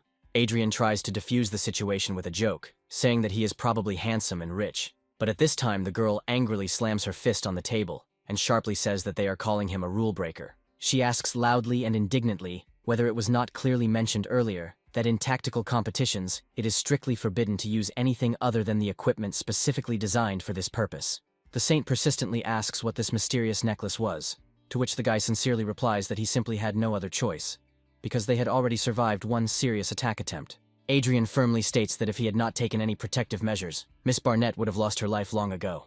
The guy makes a fair claim, and says that if the church had managed the competition site better from the start, such a tragic incident would never have happened. Adrien is outraged by the fact that the candidate was kidnapped right during the official competition, and begins to think bitterly that this is the final end to his good image, which he carefully maintained in front of the Saint. The guy firmly states that the girl is an innocent victim of circumstances, and does not want her to fail in the competition, since he is fully responsible for her, and offers to bear the just punishment himself. Suddenly the great Saint begins to laugh quietly, and tells the boy with a smile that he is truly a very curious person. She thinks to herself that if she were 30 years younger, she would definitely seduce this interesting guy. The great Saint suggests that they have a frank conversation and says seriously that there is a serious suspicion within the church council that this incident was a carefully planned game. The young man suddenly realizes that the great Saint was deliberately trying to gauge how exactly he would react in this difficult situation. She confidently states that she carefully analyzed the entire situation and was finally convinced that there was not a drop of lie in the young man's words. After these words, the great Saint solemnly hands Adrien a small magic mirror with ancient runes. The action quickly moves to a huge throne room, where the great Saint sits on a majestic chair. Count Francis wonders in bewilderment as to why exactly the great Saint has called them all here. The Saint sincerely thanks all those present for their immediate response to her urgent invitation. The reason she called all the sponsors and candidates together was because she was determined to uncover the truth about the recent mysterious kidnapping. She takes out the Mirror of Truth, a sacred relic that unerringly reflects all truth without distortion. With the help of this powerful mirror, the Saint officially confirms that the kidnapping was not the personal initiative of Miss Barnett and Marquis Adrien. The great Saint casts a piercing and suspicious glance at the Count, and asks him directly if he is the true culprit of what happened. The Count becomes very nervous from the unexpected accusation, and indignantly asks the Saint if she is going too far in communicating with noble aristocrats in this way. The girl calmly declares that the Count has absolutely nothing to fear, and it will not be difficult to say just one sentence in front of the sacred mirror. At this tense moment, Adrien suddenly appears in the room. He smiles happily, and sarcastically calls the Count Your Highness. The guy confidently states that perhaps the criminal who tried to harm his candidate is the Grand Master, and that is why he is here to help in the investigation. The stern voice of the Saint is heard, telling the guy that they have not yet identified the real criminal, and asks him to watch his words. She suggests that everyone approach the mirror in turn, and the first to respond to this offer are the representatives of the elves. One of the candidates approaches the mirror and firmly declares that she has nothing to do with the mysterious abduction. After her, it is the next girl's turn, and she also confidently states that she was completely uninvolved in this incident. In a moment, the mirror of truth flashes with a bright blue glow, confirming the truth of the words. The great saint solemnly declares that these girls are truly not involved in what happened, and their complete innocence is finally proven. After which the great saint authoritatively orders the systematic questioning of all those present to continue. The priestess carefully holds the sacred mirror up to the next candidate and her sponsor for inspection. The great saint is clearly pleased with the answer she has received and says with relief that it is truly wonderful. The lot falls on Count Francis and his own daughter, which immediately causes a tense silence among those present. The man tries with great effort to contain his growing irritation and anger, convulsively clenching his teeth from the overwhelming internal tension. After this, he resolutely approaches the mirror and officially announces that he has nothing to do with the kidnapping incident. After his words, the mirror again flashes spectacularly with a bright blue glow, testifying to the truthfulness. A short moment later, the man finally loses his temper, shouting loudly at the guy and furiously accusing him of not even hiding his open hostility. They begin to loudly quarrel among themselves, but are abruptly interrupted by the great saint, who sternly orders them to be silent and to observe silence immediately. She says that they haven't finished checking yet and demands that everyone present immediately shut up. The last suspects remaining are the Prime Minister of the Republic of Prius and his official candidate. They loudly assure those gathered that they are completely uninvolved in the incident and insistently want to explain everything in detail. The saint gives them a final, serious warning and commanded them to quickly stand before the sacred mirror of truth. The Prime Minister and his candidate are immediately surrounded by armed guards as they will now be officially arrested for the attempted murder and kidnapping of Miss Barnett. Adrien is very surprised by what is happening. He clearly did not expect that the Republic of Prius would be to blame for this whole matter. Francis mentally considers them to be complete idiots. But on the other hand, he understands that this is a completely unexpected benefit for him. Since Prime Minister Prius and his daughter were involved on behalf of the Republic, this scandal will seriously shake the state of affairs both inside and outside the state. Not only will this be an unexpected gift for the Bring Empire, which is in a state of active war against the Republic, but it will also provide a great opportunity for the Revolutionary Army. The Barnett kidnapping incident left the boy, the church leadership, and even the saint herself deeply puzzled. But people watching the competition around the world reacted surprisingly calmly and gently. The daughter of the Prime Minister of the Republic of Prius desperately tries to escape from the strong hands of the guards. She threatens them and angrily asks if they know who they are dealing with. Thanks to this unexpected incident, the course of the first stage of the selection changed dramatically, and now the strongest of the remaining candidates are considered to be the 5, which includes the granddaughter of the Elf Queen. Second place is deservedly taken by Miss Barnett, who possesses the rare nature of a saint and great abilities. The girl who ranks third in the rankings is in a secret alliance with Adrien. In fourth place is the spoiled and evil daughter of Count Francis, known for her bad temper. Rounding out this list of the strongest leaders is the princess of the Roberto Kingdom from the powerful nation of the eastern continent, Triton. After the elimination of the Republic candidate Prius, many participants began to actively support this princess, hoping to gain friendly support from the Triton continent. The guy gets tired of long thoughts about the political situation and suggests that Arcia go and raise his combat level. Following the kidnapping incident, Barnett's popularity with audiences continued to grow steadily around the world. A newscaster announces on air that new power equipment has been released for professional fencers. There were no serious problems in the hunting grounds, and things were going quite well in the Magic Tower. Adrien was completely immersed in the game, because he had no need to worry about the safety of his candidate. Finally, for the first time in a long time, he was able to truly relax and get the most out of every day he lived. The man smiles amiably and politely informs that his name is George, and he is the supreme leader of the Blue Moon organization. Adrien smiles sincerely in response. He is clearly pleased with the meeting, because everything is going strictly according to his carefully thought-out plans. The young man looks at the Blue Moon leader carefully, and a short moment of silence falls in the room. After which, Adrien suddenly starts talking about how the drinks offered taste simply wonderful. The Blue Moon leader is sincerely pleased with such an assessment, because he considers the young man a very important person for the organization. Arcia continues to silently eat the offered treats in huge quantities, and still remains emotionally calm and completely indifferent. The conversation continues in a friendly tone. They talk, smile, laugh, and some kind of suspiciously friendly atmosphere develops. Adrien finds himself with the disturbing thought that all this is very strange and unnatural. He scans the Blue Moon leader and learns that George is a skilled aura expert at the age of 49. He is definitely an exceptional person with 4 rare high-level talents. But the boy is gradually beginning to suspect that the information obtained through the magic glasses is incomplete. Suddenly, George shouts sharply at his loyal subordinates and demands that they leave the premises immediately. The Blue Moon leader believes that he does not need constant protection, and does not want anyone eavesdropping on his conversation from the outside. Knox and his partner are a little surprised by the unexpected order, but they are not going to contradict their esteemed master. After they leave the room, a heavy and oppressive silence falls inside. Adrien says that now that no one is around, they can talk calmly and frankly. The young man wants to know from the leader what his real identity and true intentions are. Suddenly, George stands up from his seat, greatly surprising the young people present. The guy reads the emotions and understands that the man is very nervous, but cannot understand what exactly is happening. Suddenly, the female companion steps forward sharply and resolutely grabs the hilt of her combat blade. Suddenly, George falls to the floor and begins to bow to the young people. The man solemnly declares that he has been given the great honor of meeting the man who has taken over the legacy of the greatest magician Manuel Lucas. This unexpected statement not only surprises, but even deeply shocks the young man. After which the leader begins to tell in detail that the great mage was the previous master of the Blue Moon organization. The guy understands perfectly well that this meeting was not scheduled to simply establish a partnership between them. He asks the man what is going on here, and insistently asks him to explain everything in great detail. George confidently states that he will, of course, do it, and holds out a small mysterious box towards the guy. He immediately realizes that this is a high-performance terminal of the latest model, and the room is instantly enveloped in a bright blue glow. A clear holographic image of Chester appears, politely greeting the young man.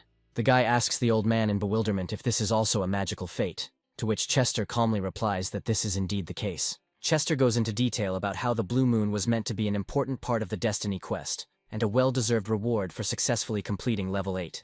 However, the guy unexpectedly came into contact with the organization much earlier than the system had planned. He learns that 5 years ago, just as he first embarked on the final path of obtaining Destiny, the various divisions had resumed their active operations. One of these important divisions was the Blue Moon, which suddenly woke up from its long sleep and began to actively engage in the world in order to significantly expand its influence. Thanks to this sudden awakening, the organization is now in a stable and prosperous position.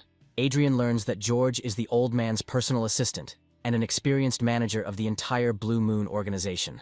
The guy begins to seriously think that if the Blue Moon is a reward for the 8th level, then it is completely pointless for him to actively interact with it for now. He sincerely doesn't understand why they couldn't just tell him about this inside the game, and why they had to bother him and force him to move here. Chester openly admits that he still can't officially make the guy a full-fledged master of the Blue Moon, but he won't stop him from forming friendly relationships for now. He sincerely asks the young man to consider this as fair compensation, since everything happened solely because of his own negligence in management.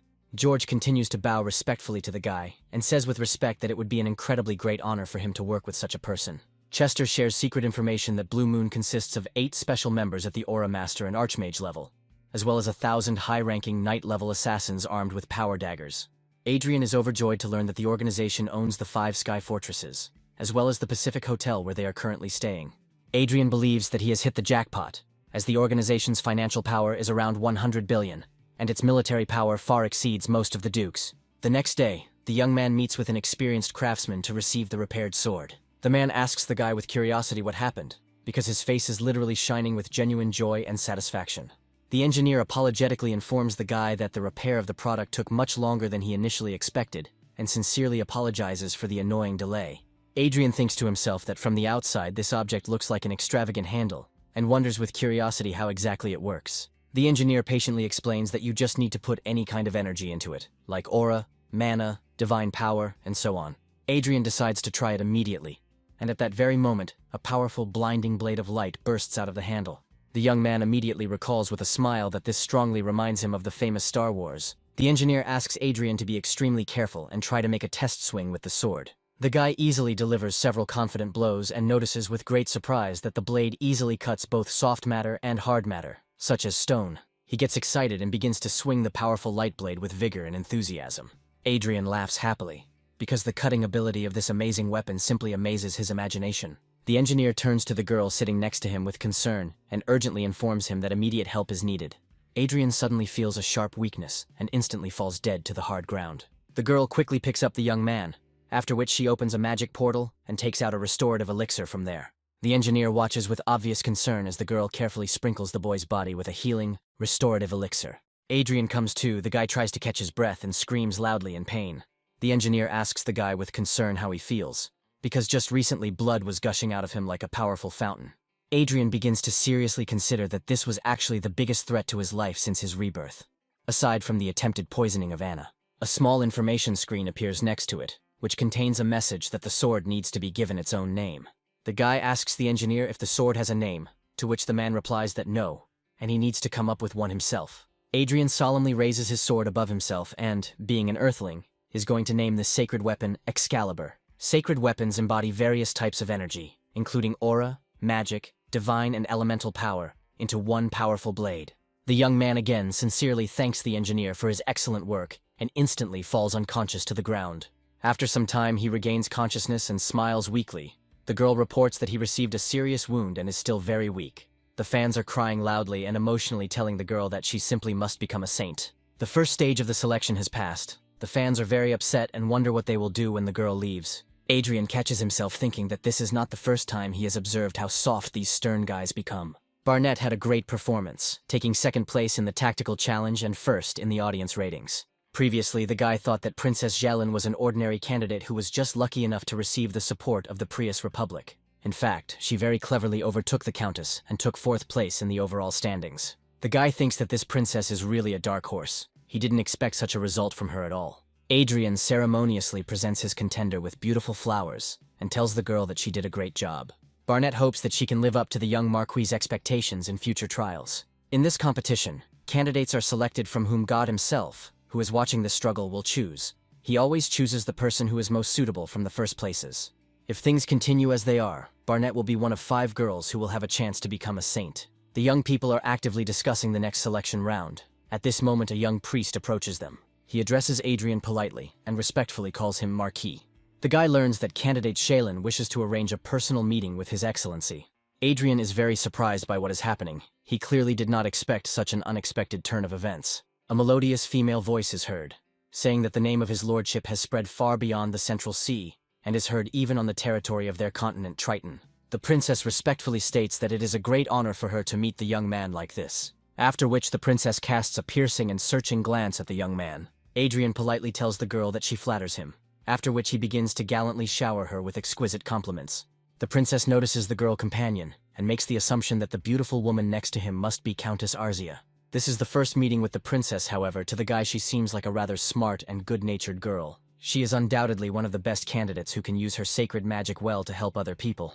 This behavior came as a pleasant surprise to the guy, since she was from a royal family. The princess then introduces her influential sponsor, who requested this meeting. This man is an influential chairman and one of the 3 main people of the Republic, and Adrien did a lot of dirty tricks. For example, he gave the magician a false fate. In addition, the young man closely collaborates with the Revolutionary Army against the interests of the Republic. Adrien tries to keep a friendly face and politely says that he would not mind spending time with the beautiful princess. The guy directly asks the man why he attracted his attention, because now the Republic has many serious problems, including a war with a neighboring empire. The chairman asks not to rush things and diplomatically suggests having a detailed conversation over dinner. Adrien enters the luxurious hall and freezes in place from genuine amazement. He sees in front of him a huge table, which is covered with various amazing dishes of local cuisine. The man smiles warmly and says that they still have a lot of time to talk. Adrien immediately notices a Korean dish, stewed fish wrapped in lettuce leaves. Next to him is a large bowl of delicious spiced kimchi. Adrien immediately starts eating and enjoying the main dish called kalbithan.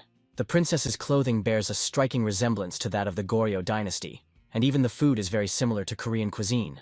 The young man suddenly begins to feel that forgotten and familiar taste of his distant homeland, which he had long ago forgotten. He gradually begins to feel a little embarrassed, as he clearly sees that the princess is closely watching his every move.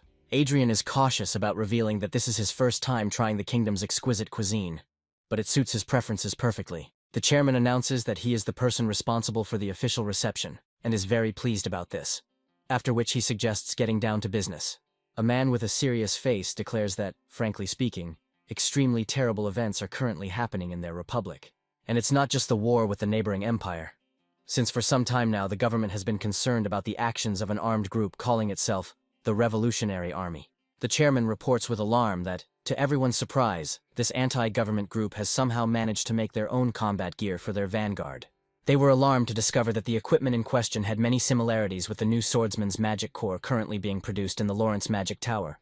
The guy, with noticeable excitement in his voice, declares that what is happening clearly indicates that the power equipment was skillfully forged by someone. The man had expected something like this.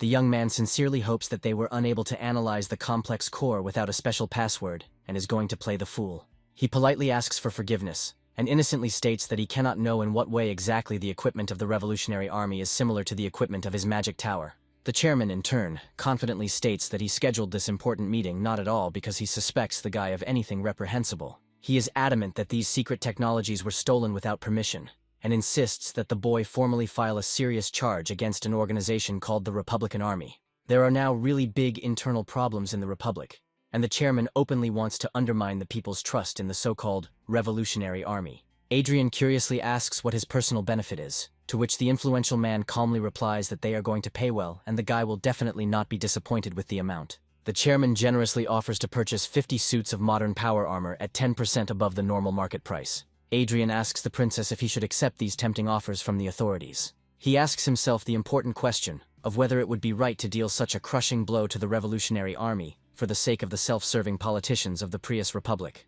The girl does not rush to give a hasty answer and silently plunges into her deep thoughts about the current situation. The princess does not think that she can afford to openly interfere in this delicate conversation, which greatly hurts the chairman's pride. However, as an official representative of her country, she diplomatically joins the political choice of the government of the Republic on this issue. The guy immediately understands that this mysterious girl is not simple and is very smart in political games. She did not express her personal opinion until the very end, although she mentioned her official position as a representative of the country, taking the side of the Republic. Adrien continues to involuntarily catch himself thinking that he really likes this beautiful and smart girl. The chairman impatiently asks the guy what his final decision is, since with one simple nod of his head he can easily make 50 billion. The man internally believes that this is a completely obvious matter, and thinks that the guy will undoubtedly agree to such a lucrative offer. Adrien abruptly breaks him out of his self-confident thoughts, and asks ironically if there really is nothing to think about seriously here. After which, completely unexpectedly for the self-confident chairman, he categorically refuses his generous offer. This greatly hurts the pride of the influential man, and he loudly and indignantly asks what this impudent guy is doing. He continues to loudly express his indignation at what is happening, to which the young man internally wonders whether the angry chairman will now begin to openly threaten him. Adrien politely asks the angry man not to forget that they are now on a continent where a warring empire is located. He asks the chairman directly why he thought the guy would participate in something that could lead to the defeat of the empire in a protracted war. Adrien firmly states that he sees no compelling reason to put the mighty empire at a disadvantage in this conflict, as it is located on the same continent as himself. The chairman continues to stubbornly insist on his profitable deal, and persistently advises the guy to first of all take care of his personal material benefit. Adrien calmly states that in the long term, this conflict will have an extremely negative impact, and that the government must resolve its internal problems on its own. The statement that the population is listening attentively to the rebel groups, and for good reason, causes the chairman to become wildly irritated. The words that the chairman could easily resolve a difficult situation if he took care of it personally drive the influential man into a real rage. He suddenly gets up from his seat, turns decisively and quickly leaves the spacious room. Adrien calmly continues his quiet meal and, as if nothing had happened, says that this chairman is simply an ill-mannered boor. The guy says contentedly that since all the strangers have finally left the room, he can now calmly enjoy an excellent meal. Adrien smiles contentedly and thinks with pleasure that he can finally eat really tasty food in a pleasant environment. The young man angrily declares that Marquis Adrien is behaving extremely frivolously, and does not think at all about the serious consequences of his actions. He is very unhappy with the provocative video that Adrien thoughtlessly posted on the public network at such an inopportune time. The Emperor is extremely disappointed with what is happening, as the guy posted extremely important and highly classified information on a social network at such a critical and tense moment. The first prince begins to chuckle quietly and maliciously when he learns that the vengeful government of the Prius Republic has imposed harsh economic sanctions. The council believes that if they ignore the situation, the young marquis will certainly do something similar in the near future. High-ranking aristocrats only met in words to develop countermeasures, but in reality, they held a real court hearing. The scandalous post on social networks spread with astonishing speed throughout the civilized world, causing a violent reaction. The judge considers it his duty as a senior in rank and age to teach the absurd child what is good and what is bad. Marquis Otis raises his hand decisively and demands to be given the floor to speak. He reminds us that the trade turnover between their kingdom and the Republic of Prius is extremely small, and even lower than with the neighboring kingdom. He believes that they may well ignore the sanctions without making a mountain out of a molehill. The judge aggressively reminds everyone that they must understand how many weapons and artifacts their kingdom supplies to the Triton continent. Otis angrily states that the Revolutionary Army caught their government by surprise, and they came to the young marquis for a favor. The Emperor clutches his head, as he is completely confused about who is on whose side in this political game. The man casts a heavy, meaningful glance at everyone present in the room and slowly plunges into deep thought. Suddenly, Arcia decisively raises her graceful hand and politely asks to be allowed to speak. Everyone remembers very well that this girl has always been a terrible shy person, but she sincerely wants to protect her dear betrothed. The girl calmly says that she doesn't understand anything about what's happening and really wants to know exactly what Marquis Adrien did wrong. The judge states that Marquis Adrien extremely frivolously revealed the state secrets of the government of the Republic to the entire civilized world. However, the young man did not lie and spoke the pure truth, which is precisely what constitutes the main problem of the disclosure of secret information, which put the government of the Republic in an extremely difficult position. The girl firmly states that the blame for the truth coming to light and creating serious problems should lie solely with the government, and not with the young Marquis. The judge turns to the Emperor and declares that no matter how absurd the deal may be, it is morally unacceptable to reveal its details and put the partners in a difficult position. Luke is very amused by the comparison that if the Marquis's money were missing and he revealed who the thief was, he would be accused of putting the thieves in a difficult situation. The second prince believes that the Countess, as well as Otis, are right in their view of the current situation. The panelists agree that this may be a form of personal protest, but that sanctions at the national level represent an excessive expression of anger. The first prince states that he sees no need to bring formal charges against Marquis Adrien, given the current situation. He also adds that they may well directly confront them and cooperate with their allies, a statement that greatly angers his brother. Adrien begins to wonder who would have thought that it would be Arcia who would take the initiative in discussing such an important issue. The young man believes that the girl has grown noticeably as a person, and he is sincerely proud of what she has become. The princess asks the young people what they really believe in, if they allow themselves to behave so calmly when discussing the consequences. Adrien says he took precautions in advance to avoid potential complications. The princess asks what exactly this insurance is, and the guy responds by pressing his wrist device. Adrien says that the conversation touched on an interesting topic, which is why he decided to record the entire conversation. The video recording causes great surprise among everyone present, and only the first prince falls silent and begins to laugh quietly. Then the quiet laughter turns into a loud roar when he remembers that the guy's post had the hashtag #BringEmEmpire, I'm scared. After getting over his laughter, he states that if this clip is shown, the Brigham Empire will have no choice but to intervene. The people around him begin to discuss why the chairman of the State Council does not take any precautions against audio and video recording. The guy understands that he has given grounds for other countries on the continent to take part in resolving this conflict. A video of the conversation with the chairman of the State Council was posted immediately after the meeting on developing countermeasures ended. As expected, after the video was released, not only the Brigham Empire, but also the kingdom's allies issued an official statement in support of them. The girl asks the princess if she is afraid to watch such unpleasant news against the backdrop of what is happening. The princess is very surprised and declares that this guy is only a year older than her, and he is already shaking the world order. The girl tells her that a man of this kind would be an ideal match for the princess. This statement causes great anger in the princess, and she declares that the young man already has a bride. The girl tries to justify what she said, but the princess sharply demands that she immediately shut up. At this moment, another maid enters the room and informs the princess that a message has been received from the Holy Land, that the selection round will be held simultaneously with the participation of 2 candidates. Everyone understands that this round will create a truly competitive environment with increased attention from the public. She asks if those around her know who exactly she will be taking part in this test with. After this, the girl learns the news that she will participate with Barnett, who is sponsored by the young Marquis. At this time, the technical team is busy installing the scenery and setting up the entire lighting system. The film crew simultaneously sets up the equipment and thinks about which angle to take the best shot from. Unlike the first competition, which took more than a month, the second round will take place at an open-air concert venue built within the Holy Land. Each candidate for the title of Saint will be given 2 hours during which she must demonstrate her unique abilities in front of the camera. Princess Xiaolin appears on the stage, greets everyone present, and expresses hope for a successful cooperation. Adrien greets them happily in return, and says that he is genuinely glad that they are collaborating and hopes for a good interaction. The princess tells the young man that after everything that happened recently, he began to scare her a little with his behavior. Adrien asks the girl not to worry, promises not to create problems, and notes that he treats those he likes well. The guy begins to look closely at the girl and is surprised to notice that she is unusually beautiful. She looks like she's about to perform a dance right now. The princess confirms his guess, saying that today's concept is dancing and the art of charms. Adrien excitedly says that he has long been interested in the art of Triton charms and is looking forward to the performance. He suggests supporting each other during the competition and giving everyone a great, memorable performance. After this, the girls in elegant and expensive national clothes slowly move away. Competitors say there is little need to worry about Miss Barnett because, despite her first-round splash, she was an unremarkable commoner before her participation. The girl tells the princess that, as far as she knows, Barnett does not possess any special talents other than divine power, which he hastily acquired. The princess listens to her in silence, without commenting on what was said or expressing any reaction. As she leaves, the girl suddenly stops, turns slowly, and takes a long look at Adrien.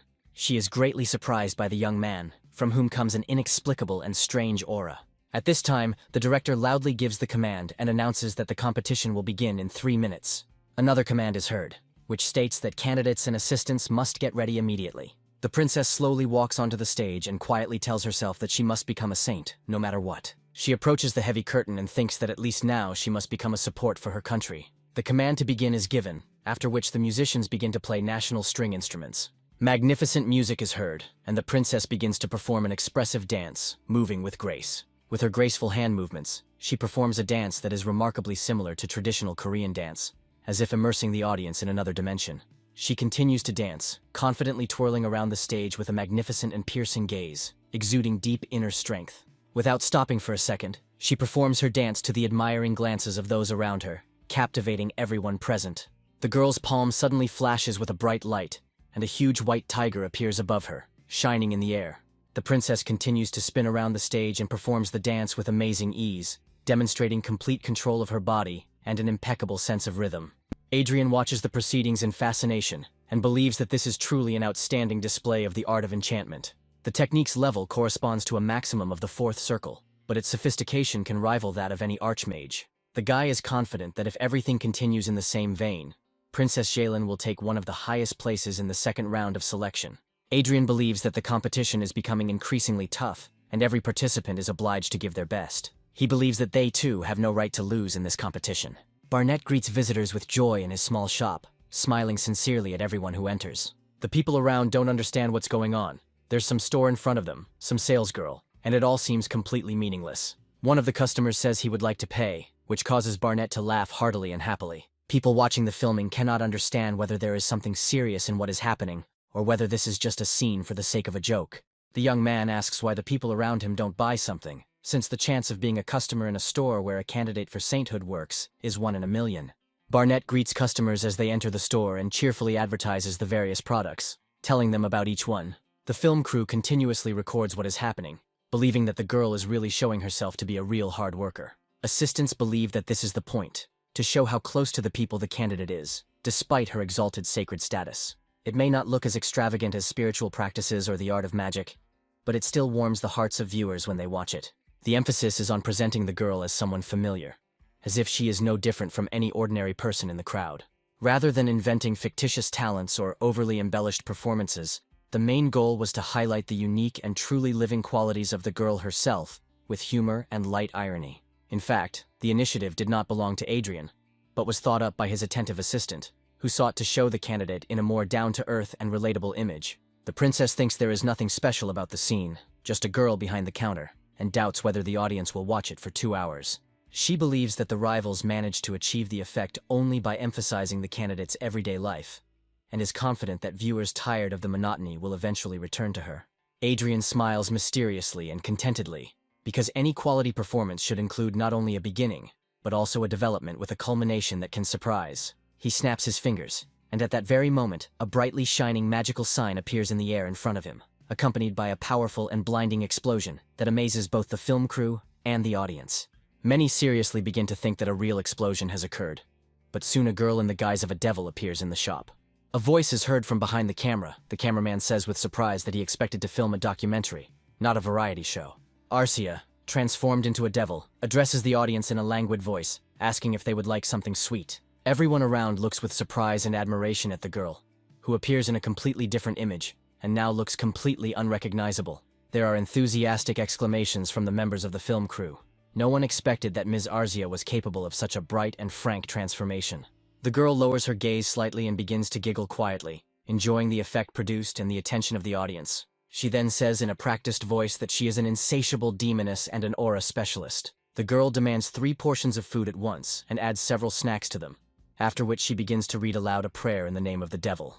Adrien gives her a thumbs up, showing that he is quite pleased with her acting and the way she portrayed her role. The film crew, delighted by the unexpected spectacle, addresses him respectfully, "Your Excellency," and asks what is happening. to which he calmly replies that there is no need to worry. It is all part of a carefully prepared performance. Barnett feigns extreme fear, and with a loud scream, informs everyone that a she-devil has suddenly appeared in the room. The girl, in a panic, calls on all visitors to the store to immediately leave the premises through the emergency exit to avoid the threat. Countess Arzia approaches Barnett and begins to laugh maliciously but quietly. She tells the candidate with a grin that she is going to take absolutely every snack in the store, leaving not a crumb behind. Barnett angrily draws her combat blade and tells the she-devil that she cannot allow such a thing to happen before her eyes.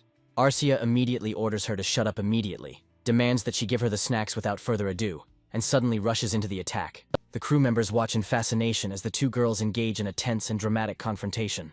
The cameraman notices a glowing aura blade in the candidate's hands, and asks Adrien in bewilderment if this is really part of the show. Adrien, wanting to warm up the atmosphere, smiles at the camera, and says that everything is happening for real, and there was no rehearsal. The crew members are worried about the girl's safety and are afraid that she might get hurt, but the guy assures that everything is under control. Adrien laughs loudly and explains that the challenger is simply using her holy blade for defense. Meanwhile, Arzia, in the form of a devil, draws her sword and continues to increase the pressure on her opponent. The girl's combat blades collide with force, and the impact sends a powerful burst of magical energy across the court. Adrien instantly erects an energy dome, protecting the film crew, and continues to watch the fight with obvious pleasure. Barnett at this point finds herself thinking that she was quite nervous, and that performing on stage turned out to be much more tiring than she expected. However, she feels safe, because Mrs. Arzia skillfully adapts to her and controls everything that happens. The fight is developing smoothly and looks extremely spectacular, especially considering that the girl trained hard 2 days before the performance. The contender understands that she can simply trust her body, because it has remembered all the movements practiced during grueling rehearsals. Inspired, she launches another furious attack and delivers a crushing and precise blow to the she-devil with force. Arzia manages to repel the attack, but the force of the blow is so powerful that she is still thrown aside. The Countess, without losing the intensity of her acting, tells the girl with contempt that she is just a pathetic saleswoman, unable to stop her. Barnett waits for the girl to take a step back, carefully watching her every move to complete the scene accurately. The room is suddenly filled with a powerful glow of brightly glowing magical energy, causing the assistant director to gape in amazement. The magic sword in the hands of the challenger begins to glow brighter and brighter, and she begins to cast a powerful spell, increasing its impact. The magical energy grows in strength and intensity, forcing Princess Xiaolin to perform defensive manipulations to contain its flow. After finishing the spell, Barnett screams loudly and raises his combat blade, preparing to deliver the finishing blow. The astonished film crew continues to carefully film every movement, not wanting to miss a second of what is happening. Princess Xiaolin is deeply surprised by this sight, and now clearly understands that she will face a worthy and serious competitor. Barnett quickly approaches his opponent, and at the very last moment delivers a powerful blow, in response to which Arzia jumps back. Suddenly, there is a blinding explosion that fills the entire room with its brightness, causing a crack in the roof of the store. After this, a huge silhouette of Arzia appears in the sky, hanging over the scene and creating an intimidating effect. Gradually, the giant image of the girl begins to dissolve in the sky, but she threatens the contender with the words that she will still dance for her. A voiceover is heard saying that their supermarket almost fell into the clutches of the snacking demon, but was saved thanks to Barnett. The director remains deeply surprised after seeing the performance and still cannot recover from the shocking emotions. The guy asks him how he evaluates the plot, and whether he finds what is happening on stage exciting and gripping. The girl, in turn, begins to bow to the audience, expressing gratitude for their attention and support. At this point, the guy explains that it is a simple story about how a saleswoman managed to save the store from demons. Then he tells the surprised film crew that the sword that Barnett used is actually a real sacred sword. Hearing these words, Princess Xiaolin is in great shock and falls to the floor along with her huge white tiger. The great saint smiles, clearly enjoying the show and the drama on display. Adrien and his team smile back at her as a sign of mutual respect and approval. However, the smile quickly disappears from Saint's face, and she states that points for the performance will be deducted according to the rules. A video immediately appeared on social media stating that the Saints selection committee had docked Barnett's second-round score because her performance was not entirely her own. Team Barnett finished only 6th in their group, and the girl asks the young people to forgive her for this result. Adrien assures the girl that there is no need to apologize, because despite the difficult conditions of the second round, she did an excellent job and showed herself with dignity. He admits that the team was docked more points than he expected, but as expected, the audience enjoyed the performance, and the team took first place in the audience ratings. The selection of the saint is almost complete. At this moment, a man enters the room, respectfully addressing the guy, "Your Excellency." He reports that the selection of the new saint was originally expected to be completed in the third round, but it was unexpectedly postponed due to a serious incident. Adrien is surprised to learn that the Republic of Prius has won a major victory in a fierce military campaign against the powerful Brigham Empire. The action moves to a huge ceremonial throne room, where the formidable Emperor Bringuma sits on a golden throne. At the same moment, loyal servants appear at the ruler's side, respectfully bow their knees, and the Emperor angrily orders all major units to be immediately raised on alert. He is beside himself with uncontrollable rage and orders his subordinates to do everything possible to completely wipe the Prius Republic off the face of the earth. Prime Minister Prius is drunk, holding the bottle tightly in his trembling hands. He walks uncertainly down the long corridor. He constantly curses the revolutionary army with malice and hatred, and hates these vile rebels with all his heart. Suddenly, an unfamiliar young man appears in the dimly lit corridor, and begins to tell us that the chairman, in his role as an official obliged to honestly serve the people, has amassed considerable wealth by shamelessly stealing from the civilian population. The stranger solemnly announces that on behalf of the just revolutionary army, the chairman will be severely punished for all his grave crimes. In desperation, the man throws a heavy bottle of expensive wine at a stranger and tries to escape, loudly calling for help from security. However, his way is decisively blocked by another armed rebel, and the chairman sees with horror that his entire personal guard has been mercilessly killed. A stranger with a hooded face quietly approaches the trembling man from behind.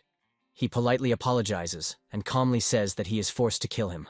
The piercing death cry of the unfortunate man is heard, after which the stone wall opposite him is profusely covered in blood. The leader of the revolutionary army firmly believes that all funds confiscated from corrupt officials should be fairly directed to the benefit of the common people. His subordinates regretfully report to him that they were unable to take with them a large amount of money and valuables. And besides, there was no direct order to do so. He asks the leader with a grin if he would like to start a profitable organization of hired killers and live the high life. Jeremy methodically crosses out another photograph of yet another liquidated official, and calmly says that he has a slightly different noble goal. The leader's interlocutor abruptly removes his dark hood, and he realizes with surprise that Adrien is standing in front of him. The action moves back a few days, when the guy was greatly surprised by the unexpected news that the Republic of Prius had won a decisive victory in military operations against the Brigham Empire. Adrien calls them stupid idiots, because the best strategic decision for the Republic in this war would be to wisely use the advantage of homeland to systematically deplete the enemy's resources. He understands perfectly well that this major victory has dealt a painful blow to the Empire's pride, and soon it will simply turn into a blind rage aimed at completely burning the Republic to the ground. The guy persistently asks to report to him the current operational situation, and is alarmed to learn that the Republic also suffered heavy losses, but they still turned out to be 5 times less than the Imperial ones.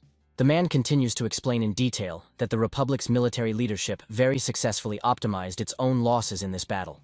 Adrien continues to rant and rave, calling them hopeless idiots for believing that maintaining their own high position is a priority over the country's security. The guy clearly understands that the forces are completely unequal, and the Empire will definitely deliver a crushing counterattack, because its formidable army includes 15,000 vanguard fighters. He grimly reports that the Empire has about 460 sky fortresses, and this means the inevitable end. No matter how complete an egoist the young man was, his stupid, irresponsible decision put 500 million residents of the Republic in mortal danger. After all, it was Adrien who started this bloody war in the first place, by throwing the false fate of the Archmage to the Republic of Prius. Adrien believes that since he has already started this terrible mess, he will have to clean it up, and he will definitely have to help the revolutionary army. The rebel leader reports that he has an important meeting with the Marshal tomorrow, and he sincerely hopes to come to an agreement with this influential man. Moreover, Marshal deeply hates the current president and other corrupt officials, and will join the revolutionary army without any problems. The leader reports with satisfaction that everything has been going smoothly so far, but there is one serious problem. The guy immediately understands what the matter is, and confidently says that the main problem is the president and his impudent son. Jeremy sadly reports that the problem is that they are completely incapable of dealing with this dangerous couple. The presidential palace where they are safely located is superbly guarded by aura masters and powerful archmages, as well as 2,000 vanguard warriors and 10 heavenly fortresses. Regarding the president's son, who has the rare destiny of an archmage, the problem is that they absolutely need to capture him alive in order to have a real chance of negotiating with the Empire. Jeremy hopes to team up with the Marshal, then they will finally have the opportunity to capture the capital, but they will need to achieve final victory in a fairly short time. The leader understands perfectly well that the longer the bloody uprising continues, the more precious time the president and cunning politicians will have to safely escape and gather loyal forces. The anxious voice of the duty officer is heard, insistently asking that the current critical situation at the front be taken into account. The officer reports with alarm that there are currently too many troops stationed at the presidential palace, and he insistently requests that at least a small number be transferred to the front. The marshal angrily replies that war is the sacred duty of every soldier, and categorically orders the officer to deal with this problem himself. He states emphatically that the rebels are killing key figures in the state every day, and the officer wants to weaken the palace's defenses. The officer suggests gathering all high-ranking officials in the palace in order to reliably ensure their protection, to which the marshal angrily reports that in this case, there may be dangerous rebel spies among them. The conversation about how the methods of protecting the palace will never change is suddenly interrupted by the secretary who hastily arrived. He informs the surprised man that the young gentleman wishes to use the main hall of the presidential palace and asks for official permission. The marshal asks in bewilderment why he needs the main hall, to which the secretary respectfully replies that the guy wants to throw a luxurious banquet there. The military is amazed to learn that the guy is going to invite the heirs of large companies and give them the opportunity to communicate together. The officer is indignant because the war is in full swing, and this impudent fellow is throwing a carefree party in the presidential palace, to which he is told that war is not fought for free, and the young gentleman is not throwing a simple party, but is establishing connections in order to obtain funding. The marshal thinks that the guy must be planning to line his pockets for a rainy day if he suddenly has to escape from here. In a huge luxurious hall, a grand luxurious party begins, and the voice of an officer is heard, who says that this country is finished. The girl asks the guy in bewilderment if it is okay to throw such a party right during the invasion of the Imperial Army. Fermont loudly orders that everyone present be poured expensive drinks and cynically announces that he doesn't care about the war, because war is meant for soldiers. Quite quickly, he gets drunk to the point of complete unconsciousness, and before he finally passes out, he says in a quiet, indistinct voice that he doesn't care about it, because he has the rare fate of an archmage. Still in a drunken stupor, Fermont quietly curses and aggressively announces that he will mercilessly crush anyone who stands in his way. After some time, he gradually comes to his senses and loudly expresses dissatisfaction with the fact that someone is making noise next to him. The knight anxiously reports that they were attacked. The knight reports that a large advance party has broken into the presidential palace, cleverly bypassing the capital's defenses. Fermont begins to experience a strong animal fear. He does not want to believe that the Empire was able to invade here. His face is distorted with real horror. The girl clings to him in fear and asks in a trembling voice what will happen to them. Fermont continues to be very nervous and casually pushes the annoying girl away from him. He gives an urgent order to the advance guard of the presidential palace to immediately defend it at any cost. The guy hysterically declares that he is the future of the Republic, and everyone is obliged to protect him in order for the Republic to survive. Fermont runs out of the luxurious hall. The officer asks in confusion, "What about the other guests?" The guy continues to run out of the room, many of his so-called friends contemptuously calling him a cowardly freak. Fermont does not have time to reach the underground bunker, as he is suddenly stopped by a powerful destructive explosion. The smoke from the explosion begins to gradually clear, and the knights quickly surround the guy in order to reliably protect him. A group of heavily armed knights emerge from a wide gap in the wall, loudly asking the guards where Fermont is. With furious cries that they will no longer sit idly by and watch the Fermont family's corruption, the rebels charge headlong into the attack. Fermont calls them disgusting freaks and aggressively asks how they dare to oppose him. He begins to loudly and hysterically ask where the general responsible for protecting the presidential palace from enemies is. The boy orders one of the loyal guards to quickly inform the general to meet him, and that there are dangerous traitors among the palace guards. Fermont learns with horror that the National Guard forces under the command of the Marshal are treacherously collaborating with the Revolutionary Army. Together with his loyal guard, the guy continues to carefully move towards the underground bunker through the destroyed corridors. On their way, they suddenly come across a lone knight. He politely calls Fermont Your Excellency, and says that they need to come here. The president's son, along with his security detail, enters the service elevator and begins to quickly descend into the underground bunker. The guy is beside himself with anger. He cannot come to terms with the catastrophic situation, and does not intend to tolerate such shame.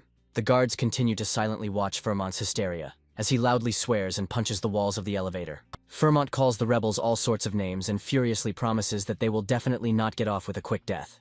The elevator reaches the top floor, and Fermont, accompanied by guards, enters the fortified bunker. The father is very surprised, and clearly did not expect to see his son Fermont here in such a state. The guy hopes that his father has a good plan on how to deal with those bastards outside. He suggests staying in the bunker and blowing up the entire palace along with the rebels above. At this moment, Adrien suddenly appears next to him. The guy says that Fermont is a real liar, but he himself was so stupidly caught. The rebel leader appears from behind the marshal and, laughing loudly, says that all friends have gathered together. Firmont, trembling with fear, asks the rebel leader how he dared to raise his hand against the country's leadership. He calls the rebels utter scum and asks in confusion how they got into this secret bunker. Adrien silently watches his pathetic hysteria and only smiles a little contemptuously. The action moves back several hours to the presidential office of the Republic of Prius. Adrien smiles happily and graciously welcomes the powerful president into his luxurious office. The guy says he didn't expect to visit this beautiful palace and get an audience so quickly. Meeting with the president was quite difficult. He asks the young man if he really wants to make a serious deal. The guy holds out two high-tech devices and sincerely hopes that his offer will be tempting. The president is amazed to recognize the swordsman's power cores created in the boy's magical tower. The second core serves as the Revolutionary Army's power equipment, and the president asks in bewilderment how it ended up in the rebels' arsenal. He is very surprised that the rebels stole the secret technology. The guy says that he will make a public statement and more. As an apology to the president, he wants to present him with two valuable gifts as a sign of respect. Adrien invites you to read information about a company whose shares will skyrocket in the very near future. After which he hands the president a piece of paper and solemnly says that this is the second gift. The president carefully studies the secret documents and learns that this is the exact location of the headquarters of a rebel group calling itself the Revolutionary Army. He asks the young man with interest where he got this valuable information, to which the guy replies that the source of the information is not important. The officer quietly informs the president that they have confirmed the presence of the Revolutionary Army headquarters at that specified location. Adrien hopes that the government will successfully deal with the thieves who stole the secret technology. The president continues to carefully examine the secret documents. He is very happy with such a gift. Adrien insists on an answer and asks directly whether the government will actually do this. Firmont Sr. starts laughing loudly and states that of course they can't just ignore such a criminal organization, especially since they received such incredible help from the guy. The young man declares that this is a matter of honor, which is very important for every aristocrat. A shrill alarm sounds, and the room is instantly filled with bright red flashing lights. The president is very worried, and immediately asks the guard what happened. The knight anxiously replies that they were attacked. A large enemy unit is rapidly moving towards the city, and the officer insistently advises to immediately go down to the underground bunker. Adrien begins to masterfully portray intense fear after learning that teleportation is now completely disabled in the presidential palace. The young man hopes that the president will not abandon him and will generously take him with him to the underground bunker. A satisfied smile appears on the boy's face when Firmont states that there is nothing to be done and invites him to go down into the bunker. Once Adrien got into the bunker, the rest was not too difficult for the revolutionaries. The president's son is furious when he learns that the battle inside the palace has reduced the strength of the guards and that the rebels have taken advantage of the chaos.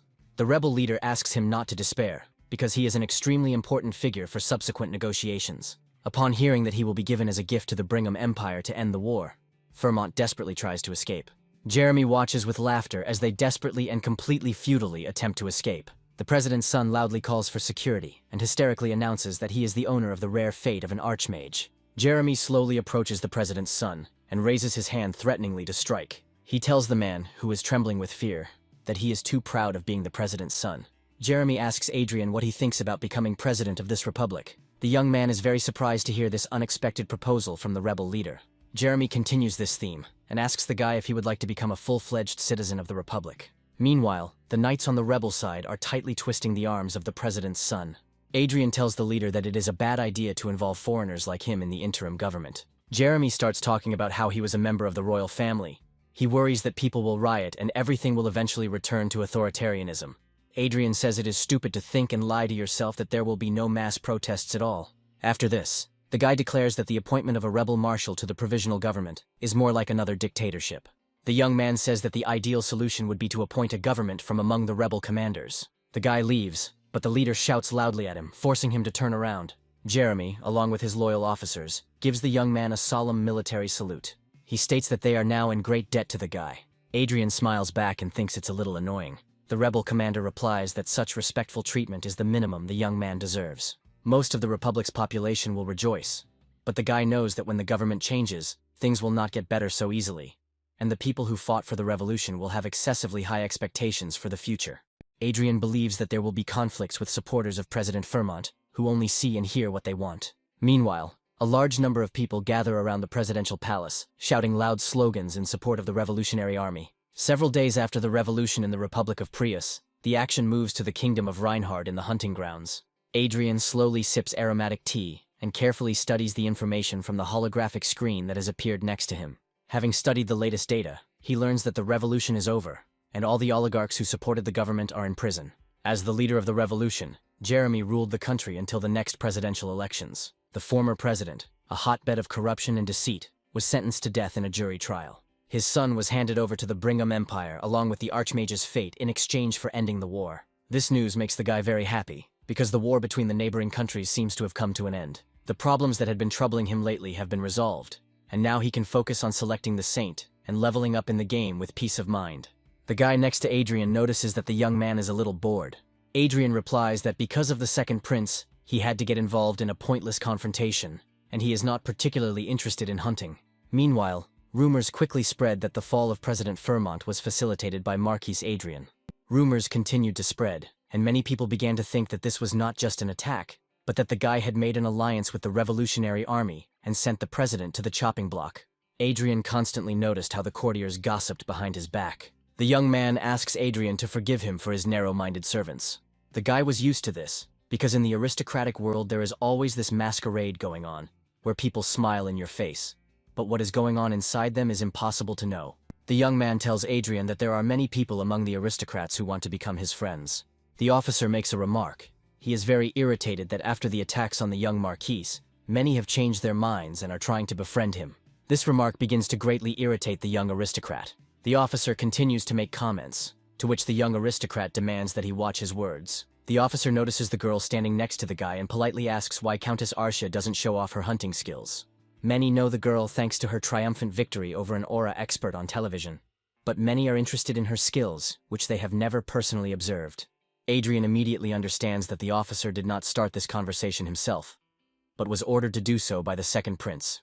The officer reports that he has prepared everything for the hunt, and this will be enough to demonstrate the skill of an aura expert. Arcia replies that she agrees. Adrien in turn hopes that this will be over very quickly. The girl takes out a light shield from the virtual storage, carefully examining it before deciding on its use in the upcoming battle. The officer cautiously asks if she is comfortable with such light equipment, and advises her to consider wearing a helmet for additional protection in combat. Arcia answers negatively, which greatly impresses the second prince. He will finally be able to see the Countess in action with his own eyes. Two huge predatory monsters roar loudly and desperately try to escape from a powerful iron cage. Arcia slowly approaches the cage and gracefully draws her shiny sword from its sheath. There is a metallic clang. The cage doors open wide, and the creepy creatures instantly pounce on the girl. The second prince is deeply moved as he watches this dangerous spectacle. Arcia grips her combat blade tightly in her hands and patiently waits for the right moment for a decisive counterattack. As soon as the monster has approached the required distance, the girl delivers a single, sharp, and powerful blow. After which her calm voice is heard, she says that she is finished with the monsters. Adrien thinks that he should have recorded their surprised faces on video. The more he remembers this moment, the funnier it becomes. The guy is very happy, because these people look down on the girl. Adrien starts to tell Arcia that she did a good job, but immediately stops. He sees something amiss in the girl's behavior, and anxiously begins to call her by name. Arcia does not answer, which greatly frightens the young man, and begins to fall onto the floor of the car. Adrien is surprised and very scared. He doesn't understand what's happening. The driver of the car hears the sound of impact, and immediately turns around. Adrien starts screaming loudly from worry, and demands that the driver turn away immediately. The guy rushes towards the girl and hugs her tightly. Adrien does not understand what happened and why the girl suddenly lost consciousness. Arcia begins to slowly open her eyes. The guy thinks that this has never happened before. The Countess is very broken and clearly feels very bad. She is trying to come to her senses. The girl looks around the car with an absent gaze and clearly does not understand what happened. She calls the young man by his name, which greatly surprises the guy. Adrien is very worried and anxiously asks what just happened. Arcia begins to explain that it was like a sudden lightning strike, and the connection to the database was instantly cut off. There was a major error that caused the entire system to crash for 10 seconds, and the guy doesn't know why it happened. He asks if the girl is okay, and she confirms that she is fine. She just passed out for 10 seconds from shock, but now her body is fine. The virtual database has never had any errors, not a single one in the 50 years since its creation. And thanks to its high stability, public institutions, as well as the financial and military sectors, have been connected to it. The guy realizes that a serious error has been discovered in this almost perfect system. This is something that cannot be ignored, and the young man orders the driver to head to the castle as quickly as possible. Adrien doesn't know the reason for this error, and hopes that the administrator privilege will be one of the rewards in the Destiny quest line. Maybe not right away, but one day the knowledge base could be his, so he needs to figure it out. Arcia begins to notice that the young man is very nervous. She gently takes his hand and squeezes it softly, showing genuine empathy and concern for him. Adrien is very surprised by this unexpected reaction of the girl and looks at her carefully. He looks at Arcia's face, which remains indifferent and emotionless. The guy doesn't know what kind of problems this mistake will create for the girl in the future. And right now, this is the main problem that worries him. Quite quickly, they arrive at the huge Lawrence family residence. With a decisive step, Adrien approaches his office and abruptly opens the door. The young man immediately takes the virtual reality glasses and immerses himself in the system. A second later, he is transported to the 8th floor of Manuel Lucas's magical tower. A young man walks around a deserted room and loudly calls Chester. After a while, an old fairy appears next to him, and he notices that the guy logged in earlier than usual today. Adrien loudly informs the old man that Arcia has just lost consciousness right in front of his eyes. He explains in detail that there was a serious error in the knowledge base and the entire system crashed, and then asks what is going on. The young man learns that the knowledge base is similar to human civilization, and that there is a communications network with hardware and software. The main difference is that the signals are transmitted via mana in the atmosphere, so there is no need for a base station or transmission lines. However, despite this, there is a central system in which something has gone wrong.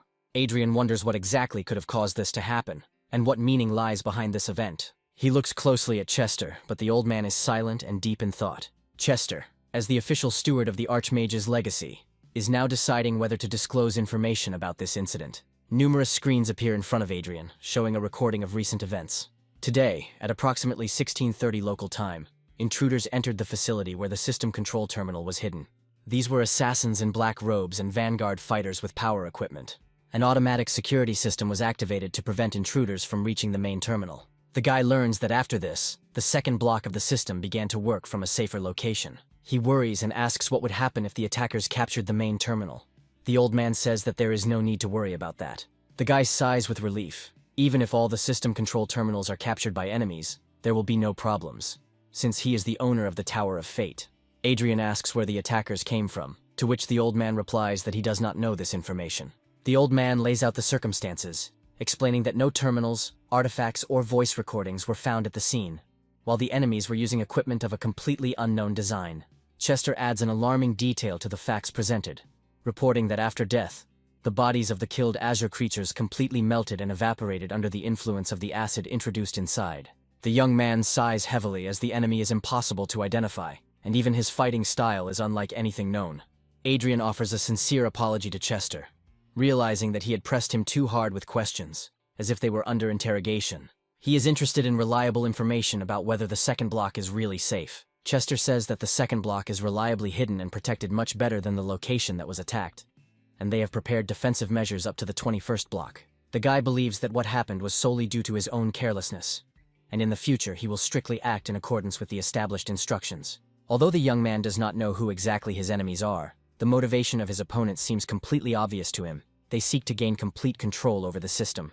The benefit of such a capture is comparable to gaining the powerful destiny of an archmage, and opens up limitless possibilities for power. The guy comes to the conclusion that he needs to increase the time he spends in the game, even if it negatively affects the quality of his sleep, since he needs to reach the 8th circle faster in preparation for the next attack. At this moment, mysterious and inexplicable processes of an unknown nature begin to occur in the depths of the knowledge base. Within its mysterious depths, a pulsating heart appears, which slowly and ominously transforms into a human skull. Barnett says with genuine pride and determination that she will try her best. Adrien expresses firm confidence that everything will go wonderfully, because the girl is a natural-born saint with exceptional abilities. A whole month has passed since the serious incident with the Prius Republic. The large-scale war between two huge nations has finally ended. The long-awaited period of stability has begun, and the paused selection of saints is resumed. The only thing required of the saint is to gain the necessary experience in practical matters, and in this delicate process, the guy cannot provide her with any significant help. Thus, he has no other choice but to completely trust his loyal and experienced assistants. In other words, he suddenly has a whole bunch of free time. Arcia expertly parries a powerful blow from her opponent with her strong shield, then lunges forward and delivers a precise blow with her sharp sword. At this point, Adrien actively uses his magical abilities, generating a large number of glowing magical signs that reliably restrain the huge and aggressive insect. The queen bee lets out a shrill and terrifying cry of rage, sending an entire army of her rank-and-file warriors towards the young fighters. Adrien actively participates in the fierce battle with furious rage, and has currently reached an impressive level of 240. The girl player looks at the glowing screen with undisguised surprise, wondering about the identity of this mysterious player, because his equipment costs a truly fabulous amount of money. Adrien, struck by a powerful blow from a cunning enemy, falls to the ground, and a game message immediately arrives stating that he was killed by a user named Veltor. The girl laughs loudly and cheerfully, after which she loudly declares that someone at that moment definitely won big and received a solid loot. Arcia receives an in-game message informing her that she has respawned at her original starting point, and as an inevitable penalty for respawning, has lost a significant portion of her hard-earned experience. Adrien understands that this unpleasant incident happened to them solely because of the aggressive intervention of other players, and asks what valuable items the girl had missing. Considering how much valuable they lost as a result of this attack, the guy is firmly convinced that this bastard is an experienced rogue, and wonders curiously how much money he makes from such operations. Adrien hands the girl a protective bracelet, and reflects on the fact that there will soon be many rumors about a simpleton who spent a huge amount of money on renting hunting grounds from the influential Black Dragon Guild. The guy is extremely dissatisfied with the sudden and brazen attack of other players, and firmly intends to send an official complaint to the Black Dragon Guild, to which he has duly paid for the fair rent of the territory. The girl, who is the official representative of the Black Dragon Guild, bows deeply and energetically asks for a sincere apology for the incident that occurred.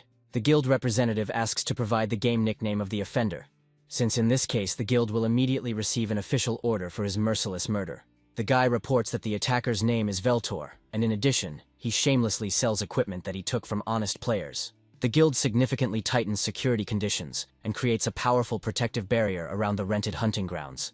But this time, a whole herd of aggressive players appears here. The evil and greedy girl persistently pursues the young men, and loudly shouts that she has returned here again for easy prey. The representative of the influential Black Dragon Guild shouts loudly, and gives an urgent command to immediately catch these impudent freaks at any cost. The difference in game speed turns out to be too great, and the clever robbers manage to successfully capture the huge and powerful Black Eagle. Adrien believes that they need to get out of this dangerous location immediately, and the guy quickly materializes a saving leaflet with a teleportation spell. However, a moment later, the magic scroll mysteriously disappears from the guy's hands. The user Veltor insidiously used a spell to prohibit teleportation.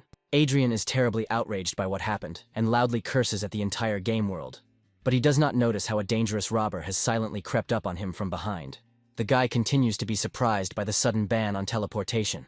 At this very time, the robber is already raising a sharp sword to deliver a fatal blow. At the very last critical moment, Adrien miraculously manages to deftly dodge a potentially deadly blow, and the rough voice of the robber is heard, demanding that all valuable artifacts be immediately handed over. The bandits are genuinely surprised by the fact that this mysterious guy so masterfully dodges their attacks, having such a low game level. Adrien understands that even with a female companion, players of the maximum level are completely overwhelming opponents for them. The guy didn't want to resort to this extreme measure, but he has absolutely no other choice. He starts shouting loudly that he is an aristocrat, and promises that the robbers will definitely not get away with it after everything they did to him. The bandits begin to laugh loudly and unanimously at his words, mockingly declaring that if this guy is a real aristocrat, then they are all certainly emperors. Adrien continues to carefully back away, and desperately defends himself from the merciless blows with the help of glowing magical seals. He is confident that he is capable of defeating numerous opponents, but he understands that it is extremely important for him to gain precious time before the arrival of long-awaited reinforcements from the Black Dragon Guild. At this decisive moment, a girl player silently sneaks up behind him and, with a sly smile on her face, mercilessly plunges a sharp knife into the back of the unsuspecting young man. The guy's unconscious body falls heavily to the ground, and the girl's contented voice is heard, thanking him for once again generously treating them with expensive items. An in-game message arrives, notifying that the young people have been reborn at their original starting point and, as an inevitable penalty for resurrection, have lost a significant portion of the experience they had gained. The representative of the Black Dragon Guild offers a sincere apology, admitting that she did not know that these impudent scoundrels would gather an entire organized group to attack. Adrien is extremely unhappy with the current situation, because he will need 3 whole hours of intense play in order to fully regain all the experience. He screams loudly in indignation, because on top of that, it will take an additional 3 hours of hard work to restore the experience lost from this ill-fated level. After some time, he finally calms down, and honestly agrees with the unpleasant fact that he himself asked for all this trouble. A player named Veltor is in the cozy room of his apartment, laughing loudly with pleasure and surprised at how much all the stolen valuables are actually worth. He greedily sips juice from a tin can, after which he thoughtfully reflects on the fact that he entered this game location solely on the off chance, and completely unexpectedly discovered that some psycho had rented an entire hunting area there. As a result of this unexpectedly successful foray, he successfully captured expensive items worth 100 million in game currency, and is dreamily thinking about how much money he will be able to earn if such luck continues in the future. Suddenly, his attention is distracted by a mysterious message about a large cash reward from a game account, the balance of which is an incredible 10 billion. The young man sincerely believes that this message is some kind of very strange and inappropriate joke from bored gamers. The guy starts to get noticeably nervous, as real information about him is actively leaked in the game chat, and he anxiously wonders how many people already know about his criminal activities. Veltor begins to be seriously afraid of what is happening, and gradually comes to the conclusion that this guy really is a real aristocrat, and now he needs to urgently make a sincere apology for his reckless actions. He quickly starts calling the 24-hour customer service center, where a polite operator kindly asks how he can help him. The guy excitedly states that he has urgent requests regarding the events taking place in the game, to which the operator asks to clarify the game nickname to confirm his identity. Veltor provides his exact registration details, after which the operator again asks how exactly he can help him solve the problem. The guy goes into detail about how right now in the gaming community, certain people are openly looking for real information about him, and it's clear that they want to seriously harm him. He demands that appropriate measures be taken immediately, and that absolutely all posts containing his personal confidential information be removed. Veltor noticeably calms down and gains confidence, because he believes that he is now relatively safe. All the compromising posts will soon be deleted, and these persistent people who are looking for him will soon forget about this troublesome matter. Veltor chokes heavily on his drink after suddenly seeing an alarming message stating that one of the vengeful players has successfully found his real contact phone number. The next second, a powerful and deafening explosion occurs, which completely destroys the entrance doors to the apartment of the frightened Veltor. The young man trembles with unbearable fear and desperately tries to hide under the massive desk. He begins to tremble violently and tries to say something in a voice that is broken by fear and fright. Adrien smiles happily at what is happening, and with satisfaction informs the frightened young man that the mysterious user with the game nickname 123 is indeed him. The guy starts laughing loudly and cheerfully at the situation, calling the frightened Veltor a real son of a bitch and a notorious scoundrel. A few seconds later, his loud and shrill scream echoes through the quiet residential area where Veltor lives. With quick and precise movements, the girl types complex commands on the computer keyboard and asks in bewilderment whether this was really a planned setup from the start. The friend honestly answers that she knows nothing about these dark deeds, but someone was definitely looking for information about these users during the live stream. After this revelation, they begin to seriously think about the strange things that are happening. Someone has taken the players away, and inexplicable events are happening in the game itself. The friend additionally informs the girl that this is not all. Their mysterious partners spent a huge amount of real money to ensure the security of the rented hunting grounds. And, according to rumors, this mysterious guy has extremely strong and influential connections in the world of professional computer games. Players who actively participated in organized robberies are now crying loudly in remorse, offering their sincere apologies and pleadingly asking for forgiveness for the crimes they committed. Adrien successfully found the entire organized gang of robbers, and they turned out to be the most ordinary unemployed losers with no specific occupation. The young people humbly ask for forgiveness for their actions and are ready to do absolutely anything to atone for their guilt. But they are unemployed and have nothing to do except play computer games, so Adrien generously gave them all new jobs. Adrien finally calms down and his mood noticeably improves, since it seems that no one is suddenly attacking him anymore, and he can calmly focus on methodically leveling up the game. The second prince suddenly breaks away from his deep thoughts, and in a quiet but decisive voice, informs those around him that the long-awaited time has finally come. The best moment and the last convenient chance to finally remove the first prince from the political scene and claim his legitimate right to the royal throne has arrived. As soon as the mighty king solemnly declared his final decision to abdicate the royal throne, the fierce struggle for absolute power in the prosperous kingdom of Reinhard reached a critical point.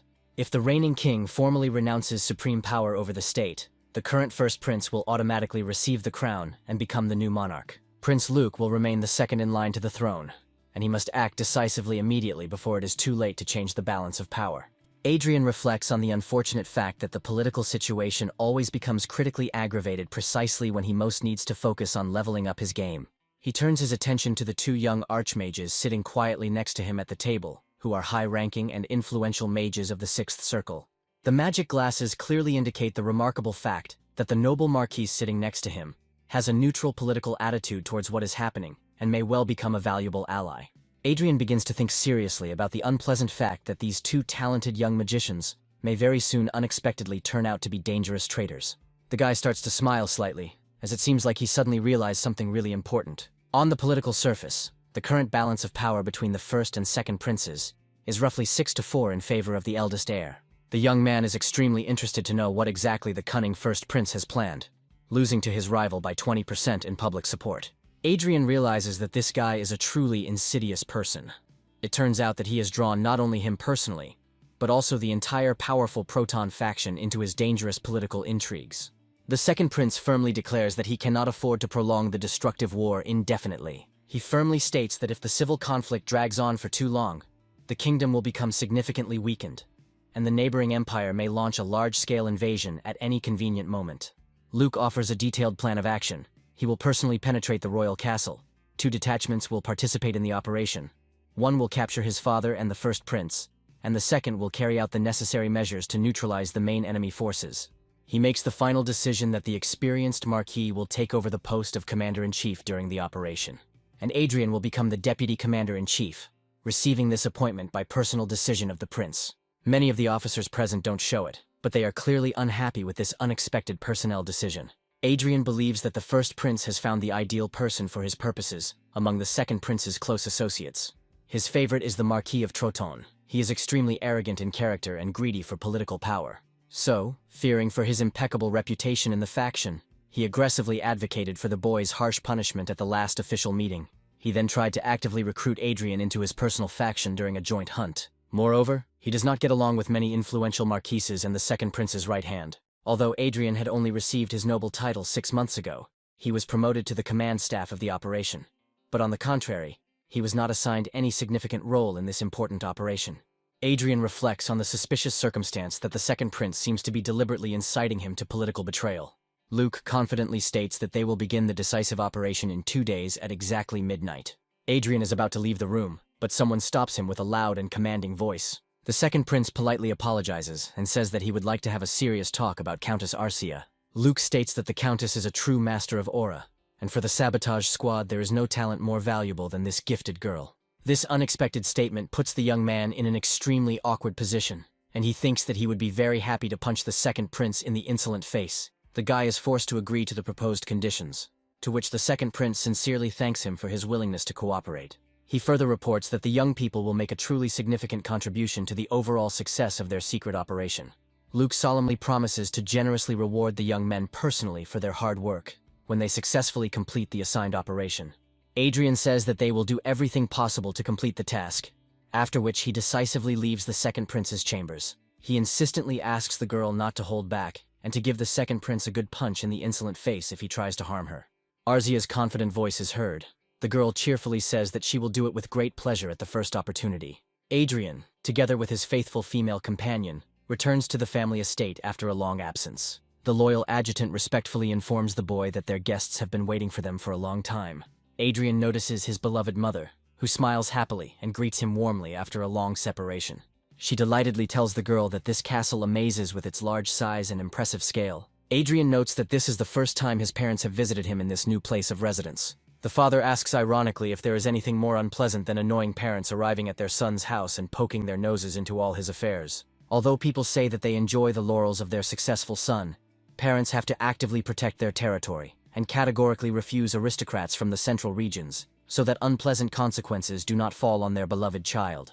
It is especially hard for the father of the family, because he has completely stopped interacting with his neighbors and has completely abandoned his usual social activity. Adrien, meanwhile, politely asks his father what business exactly brought him to these remote places.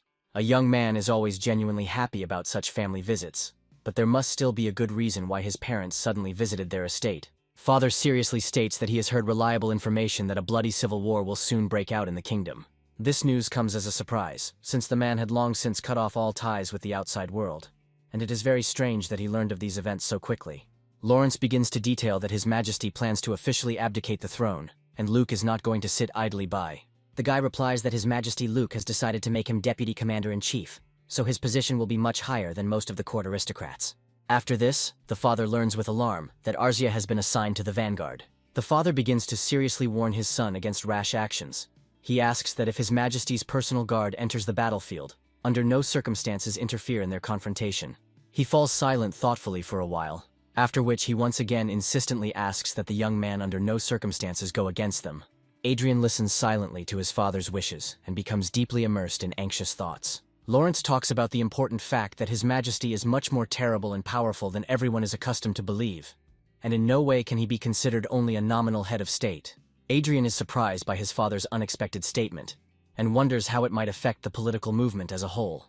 The boy is very surprised when his father starts talking about how legendary grandmasters can enter the political game. A grandmaster is the equivalent of an 8th circle mage, and as far as is known, among the 5 grandmasters of the continent, none belong to their kingdom.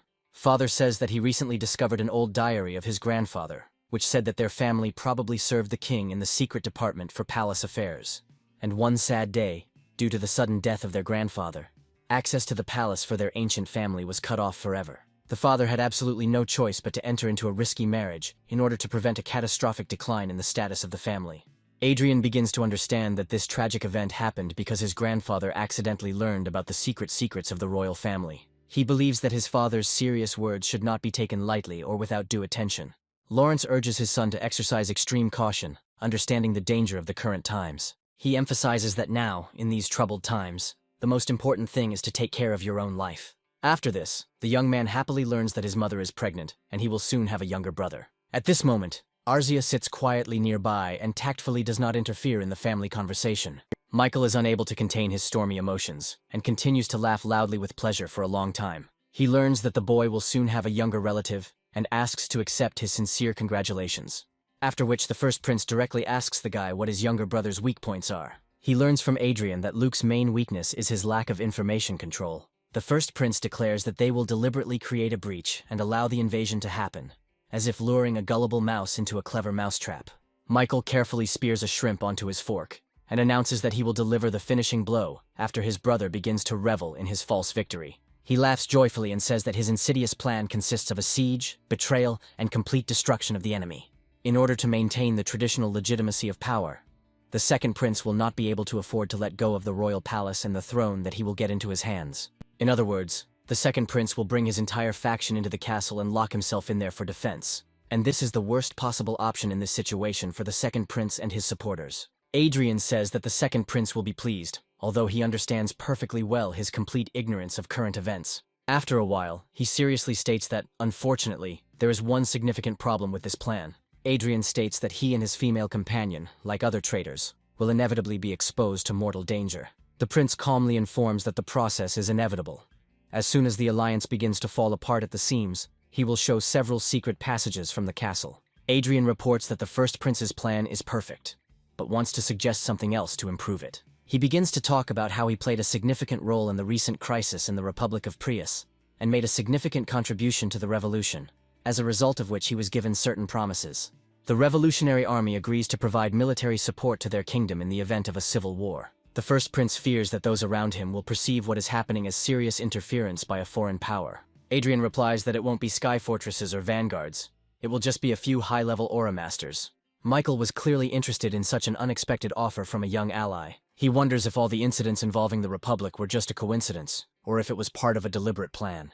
Michael looks closely at the smiling young man, and tells the guy that he is truly brilliant in his intrigues. After which they firmly shake hands, and the behind-the-scenes negotiations are over. The first prince solemnly declares to the young man and his female companion that they have worked very well for the benefit of the future victory. Adrien recalls his father's stern warning. The man said that if the personal guard came out onto the battlefield, under no circumstances should he go against them. He begins to think anxiously about what will happen if the second prince's attempt to capture His Majesty fails completely, and he himself is captured. Adrien realizes that the Crown Prince seems to be completely unaware of the real state of affairs. The fateful day X is approaching, and a huge bird of prey is hovering over the majestic castle. Adrien explains that the bird will control the area around the royal palace, so the girl must transmit a telepathic signal if an emergency occurs. The guy reports that the bird will immediately provide magical support by transmitting powerful spells. Arcia is about to teleport to her destination, but at the last moment the guy decisively stops her. The young man hands her a magic blade and insistently asks her to take it with her on a dangerous mission. The girl immediately recognizes the holy sword and wonders if this is not an extremely important artifact. Adrien smiles warmly at the girl and tells her that she is much more important than any object. He puts his hand on her shoulder and asks her to listen to him very carefully. The guy starts telling her that there might be a powerful Grand Master hiding in the royal palace. and asks the girl to surrender immediately if she meets him, no matter how it affects the operation. He once again insistently demands that the girl under no circumstances engage in mortal combat with the Grand Master. The girl asks if the guy really wants her to put personal safety as a top priority. Adrien loudly shouts at her that this is exactly what he wants from her, after which the female companion heads towards the huge, brightly shining magical pentagram. Her body begins to be engulfed in a brightly shining energy. The girl slowly turns around and asks the guy to take care of himself too. This sentimental moment sends shivers down the young man's spine. The guy smiles sweetly, and once again asks his female companion to take care of herself, avoiding unnecessary risks and dangers. The second prince solemnly declares that the long-awaited momentous day has arrived. Luke loudly declares that today he will cut off the head of his incompetent brother. He tells his loyal people that he will soon become the new dawn that will illuminate their kingdom. The second prince extends his hand forward, and then gives a decisive command to begin the operation. The advance party, which includes Arcia's female companion, rushes to storm the castle. Luke looks closely at the girl next to him and admires her grace and beauty.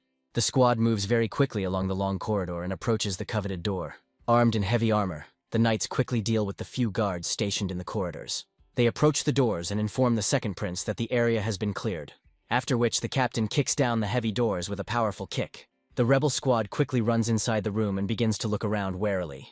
Luke is very surprised, as he realizes that for some reason there is no one inside. He begins to get very angry, because apparently the crown prince realized that something was wrong and ran away. Trying to contain his growing irritation, the man gives the order to move on to the next target. The secretary makes a report to the king, at which time a powerful explosion occurs, which destroys the doors. The rebels burst into the room. The king loudly calls them scum and asks how they dare to invade his chambers. Luke points his sword at his father, smiles, and sarcastically asks his father to forgive him. He demands that the fate of the state be entrusted to him. The king loudly curses and calls his son a scoundrel. At this time, on the outskirts of the capital, a coalition meeting is taking place in the Sky Fortress. The officer reports that a report has arrived that His Highness is negotiating with His Majesty the King. Many officers hope that Luke will simply convince his father and suppress the first prince's ambitions. Adrien listens attentively to the officers' conversations, but does not interfere in them. The guy suggests not to relax and move troops towards the capital, because as soon as the rebellion is known, loyal forces will immediately be deployed to protect the king. The officer gives the order to all rebel forces from this moment to stop hiding and go on the open offensive. Adrien thinks that everything happened exactly as he expected. The rebel officer notices the boy's quiet laughter and curiously asks him what's wrong. Adrien replies that he finds it surprising that the first prince escaped from the castle alone.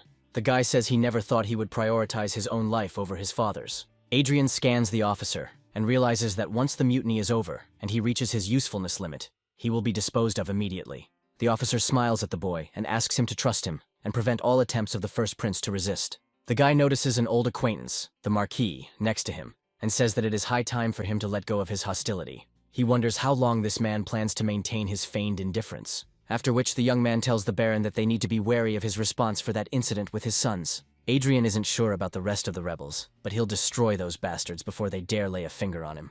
The boy remembers how his father Anna and grandfather Serdic turned his childhood into a living hell. He also remembers the other aristocrats who bullied him during his time at the academy. This memory remains painful and unpleasant for him. However, now is not the time for revenge. And so the young man tells the rebels that they are on the same side, and suggests leaving all scores in the past. Adrien coldly states that no one wants to be stabbed in the back, a remark that greatly irritates the Count, who is outraged by the very thought of betrayal. The outraged Count's violent reaction makes the officer standing nearby laugh, and he can barely contain his laughter. The experienced officer completely agrees with the young man, and says that now no one needs strife and old grievances. After these words, the officer suggests that everyone let go of old grievances and create a new future together, joining forces. Unnoticed, one of the young officers steps aside and receives a secret signal through a radio earpiece in his ear. Meanwhile, the advance group of rebels completely suppress the armed resistance of the king's personal guard. The captain, with noticeable pride, informs the second prince that the entire territory has been successfully cleared of enemies. Luke points the sharp blade of his sword at his own father and tells him that his long era has finally come to an end. He categorically demands that the king quietly and without any resistance hand over the rightful throne to him. Arcia begins to look around restlessly. One of the knights wonders with curiosity what exactly the girl is looking for so attentively. She replies that she feels something wrong in the air, to which the knight asks in bewilderment what could be wrong. A mysterious voice is heard politely asking if your majesty needs help. Luke wonders where this strange voice from the void comes from. The king's eyes suddenly flash with furious anger, and he loudly demands immediate protection from the threat. Arcia turns back sharply, as she acutely feels strong vibrations of magical energy in the space. Suddenly, powerful energy beams mercilessly cut the knights holding the king in half. At the very last moment, Arcia deftly jumps to the side, and the deadly beam cuts down the officer who was next to her. The officer in charge of communications loudly announces that communication with the sabotage group was suddenly interrupted by interference. This news greatly alarms all the rebels and fills the soul of the young man with anxiety. He wonders with concern whether it was the Grandmaster himself who had appeared.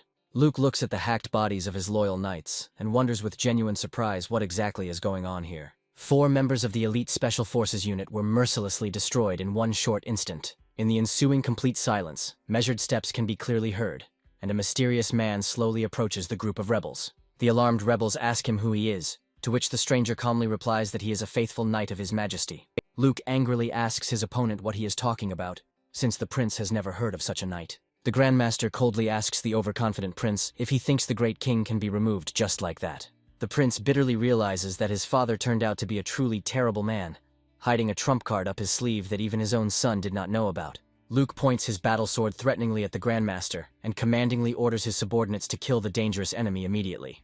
The next moment, deadly energy beams mercilessly cut through the front ranks of the attacking knights. They desperately try to defend themselves from the magical attacks, but the beams continue to cut through the rest of the warriors standing in the second row. Luke begins to nervously back away, defending himself with his magical power blade from the deadly blows. With incredible difficulty, the knight captain repels 2 enemy swords, which reveal themselves as blue blades of magical aura. Arcia covers herself with a heavy shield and carefully begins to slowly retreat backwards. She carefully scans the enemy's energy essence and realizes with horror that the one in front of her is that same powerful Grandmaster. The concentrated magical energy quickly transforms into 2 deadly energy blades that rise menacingly above the king and Grandmaster. The frightened voices of the terrified knights are heard, who say in despair that this simply cannot be. Luke realizes with horror that they are facing a real Grandmaster, because he naively thought that before these were just ancient legends. The captain insistently asks the girl to immediately take His Highness to a safe place, while he himself intends to gain precious time for a general retreat. Watching the brave captain, the Grandmaster philosophically says that the knight is truly loyal, but not to the right person to serve. He thoughtfully asks the warrior whether it is not better to wisely correct an erring student when he makes a serious mistake, than to blindly cover for him. The captain angrily demands that the Grandmaster immediately close his impudent mouth, after which he decisively rushes at him in a furious attack. He strikes with colossal destructive force, but the Grandmaster calmly reaches out and effortlessly stops the deadly blade. The captain is genuinely amazed by the inhuman physical strength of the mighty Grandmaster, which surpasses all imaginable limits. The surrounding knights are in complete shock as this mysterious man easily blocked the attack of the best swordsman in the entire kingdom. The Grandmaster respectfully asks the king if His Majesty will allow the public execution of the rebels to take place immediately. The king responds with a categorical refusal, because these people form an important part of the armed forces of the nation. The Grandmaster coolly informs his master that all these warriors are dangerous traitors to the crown, and the king bitterly declares that the forces of organized rebels will inevitably fall, deprived of centralized control. The monarch does not have time to finish his sad phrase, as bitter tears suddenly appear on his tired face. The king shamefully covers his face with trembling hands, after which he begins to cry inconsolably from mental pain. At this time, his rebellious son, under the reliable cover of loyal knights, desperately tries to escape. Suddenly, a powerful magical explosion occurs, which forcefully throws the group of rebels in different directions. The Grandmaster calmly tells his opponents that the escape route is finally closed, and further resistance is completely useless. At this critical time, in the aerial sky fortress where the secret headquarters of the rebels is located, operators are desperately trying to re-establish the interrupted connection. Adrien realizes with alarm that all encryption devices have been successfully compromised by enemy forces. He begins to think feverishly, because it is vitally important to urgently find some real way out of the current situation. A young man creates a mental telepathic connection with a huge bird of prey soaring in the sky. The giant eagle successfully receives the transmitted signal, and the guy carefully penetrates the bird's mind. Now, with the help of a keen-eyed bird, Adrien has the opportunity to closely observe what is happening far below. The brave knight captain desperately tries to deal a fatal blow to the Grandmaster, but he fails completely. Adrien realizes with horror that the powerful Grandmaster is skillfully using an invisible telepathic blade against his opponents. He bitterly realizes that his wise father was absolutely right, and the girl is indeed in mortal danger. Adrien, via telepathic communication, urgently transmits to her a vital command to immediately surrender in case of real danger. Arcia turns sharply towards the high window. She clearly felt a powerful telepathic signal coming from the eagle. Adrien understands that now a lot depends on the brave girl, and it is necessary to maintain constant contact with her. He persistently asks the rebel officers to give him one chance to radically change the situation in their favor. A young man is about to carry out a risky re-infiltration of a well-guarded royal palace. Adrien is still an experienced battle mage, whose outstanding abilities in battle are not inferior even to the recognized masters of the Vanguard aura. The officers agree that there is no better backup than the guy right now, and each of them understands internally that there is simply no other option in this situation. After which the senior officer directly states that he is ready to give the guy the best knights from the elite ranks to strengthen his capabilities. Adrien replies that he shouldn't do that, as he would be much more comfortable working with subordinates with whom he is already accustomed to interacting. The officer agrees to the conditions put forward, after which the young man asks him to lift the ban on teleportation for exactly 1 second. Adrien has a determined expression on his face, and at the same moment his eyes flash with a bright blue glow, reflecting his inner strength. Meanwhile, in the palace, the second prince is having a hard time dodging the deadly blows dealt by the Grand Master. The rebels deploy 4 aura masters, who can only block the attacks while wondering where this monster came from. The female companion anticipates the next blow and warns the second prince to be careful. Luke doesn't immediately understand the warning, as a dense stream of energy moves rapidly towards him from below. At the last moment, he dodges and remembers that the Grand Master is capable of controlling 4 telekinetic blades. He blocks 3 blades, but realizes that he is unable to block the 4th. At this moment, Arzia steps forward and protects the second prince. Grand Master doesn't show it, but he is very surprised by the girl's fighting skills. Arzia exhales heavily, realizing that it was extremely difficult for her to repel this attack. The Grand Master wonders who this unknown girl is. He changes his mind, because before he thought that it would be easy to deal with her due to her age. Arzia continues to defend herself steadfastly, as if her feet were rooted deep into the ground. The Grand Master takes note of her weapons and equipment, and realizes that they are far superior to the knight's equipment. The second prince is unable to hide his delight, as he did not expect anything else from the woman he had set his eyes on. The prince considers her truly unique, and believes that giving her to someone else would be an incredible stupidity. He thinks that everything has gone wrong, but the man has a plan. As soon as they can escape from this monster, they will set fire to the royal palace. He assumes that civil war is inevitable, but he intends to deal with the crown prince and his father, and then win this girl. Luke's mind is filled with a huge desire to make this girl his. At this moment, Arzia decisively repels another blow from the Grand Master. A brightly sparkling magic sign flares up under Adrien's feet. The guy snaps his fingers, and at the same moment, the heads of the officers standing nearby fly off their shoulders. The young man continues to move forward, using his deadly spells and destroying the rebels. Luke is in extreme shock and doesn't understand what's happening. At that moment, the girl strikes him. The bewildered officers are also in genuine horror, and do not understand at all why the young Marquis suddenly begins to mercilessly kill his fellow rebels. Arzia happily tells Adrien that she is truly glad that she finally has the chance to kill this disgusting pervert. Adrien smiles happily, and thinks with relief that 3 of the enemies are finally finished. The organized resistance of the rebels was completely suppressed, and the pitiful remnants of their defeated detachment indifferently watch the unfolding events. The shocked king experiences great surprise and animal fear, after which he confusedly calls his son by name. The insightful Grandmaster immediately realizes that the cunning fellow was only pretending to be on the same side as the second prince, but was actually waiting for the right time to kill him. Arzia openly tells him that their secret plan was originally much more complicated, but thanks to the Grandmaster, everything was resolved much more easily. The Grandmaster does not understand one important point and wants to ask the mysterious girl about it. He sincerely wonders, if killing the second prince in cold blood was really part of their plan, then why did they block his attack? The girl calmly says that she patiently searched for the perfect moment to deal with the prince personally, without suffering severe punishment for it, and did not want to give this chance to someone else. The captain of the knights loudly calls the treacherous girl the last creature, and in blind rage rushes at the traitor.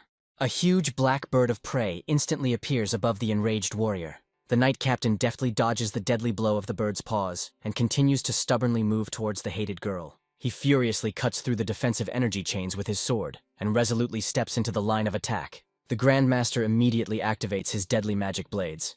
In this critical situation, his main task is to reliably protect the king. Arzia, along with the powerful magical beast, successfully manages to quickly block the knight captain's furious attack.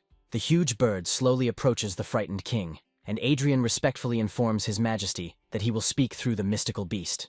The wary Grandmaster asks the impudent boy with distrust for what purpose he is addressing his majesty. With the help of a talking bird, Adrien politely says that he sincerely wants the wise king to make a fair decision on the situation before a bloody civil war breaks out. The guy carefully scans the Grandmaster's energy aura, and is amazed to realize that this is the legendary Forgotten Marquis, who was officially said to have died tragically from an excess of mana. But this was clearly just a clever cover. The Grandmaster asks the insolent opponent if it is too early to judge the battle to be completely over, just because His Highness the Second Prince is dead. Adrien confidently declares to those gathered that at this moment, 72 influential aristocrats, who are the recognized leaders of the rebel army, are under strict arrest. The guy insistently states that if we delay the final solution to the problem, the destructive chaos will only rapidly increase. The king gradually realizes that the insightful young man is generously offering to give the remaining rebels a real chance to surrender honorably. He casts a long, meaningful glance at the huge talking bird hovering in the air. After this, he slowly turns his sad gaze to his dead son, who lies motionless on the cold floor in a dark pool of blood.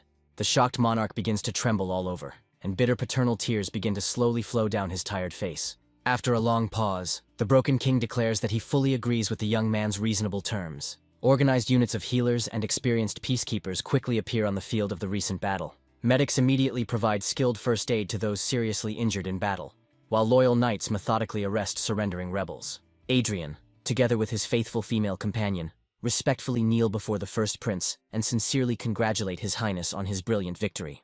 A smug smile appears on the triumphant Michael's face, but the prince does not yet know that this is not a victory. Adrien smiles back at him in a friendly manner and notes to himself that this is a skillfully disguised defeat for the kingdom. And all this grand action is happening because of an ambitious boy who was barely 20 years old.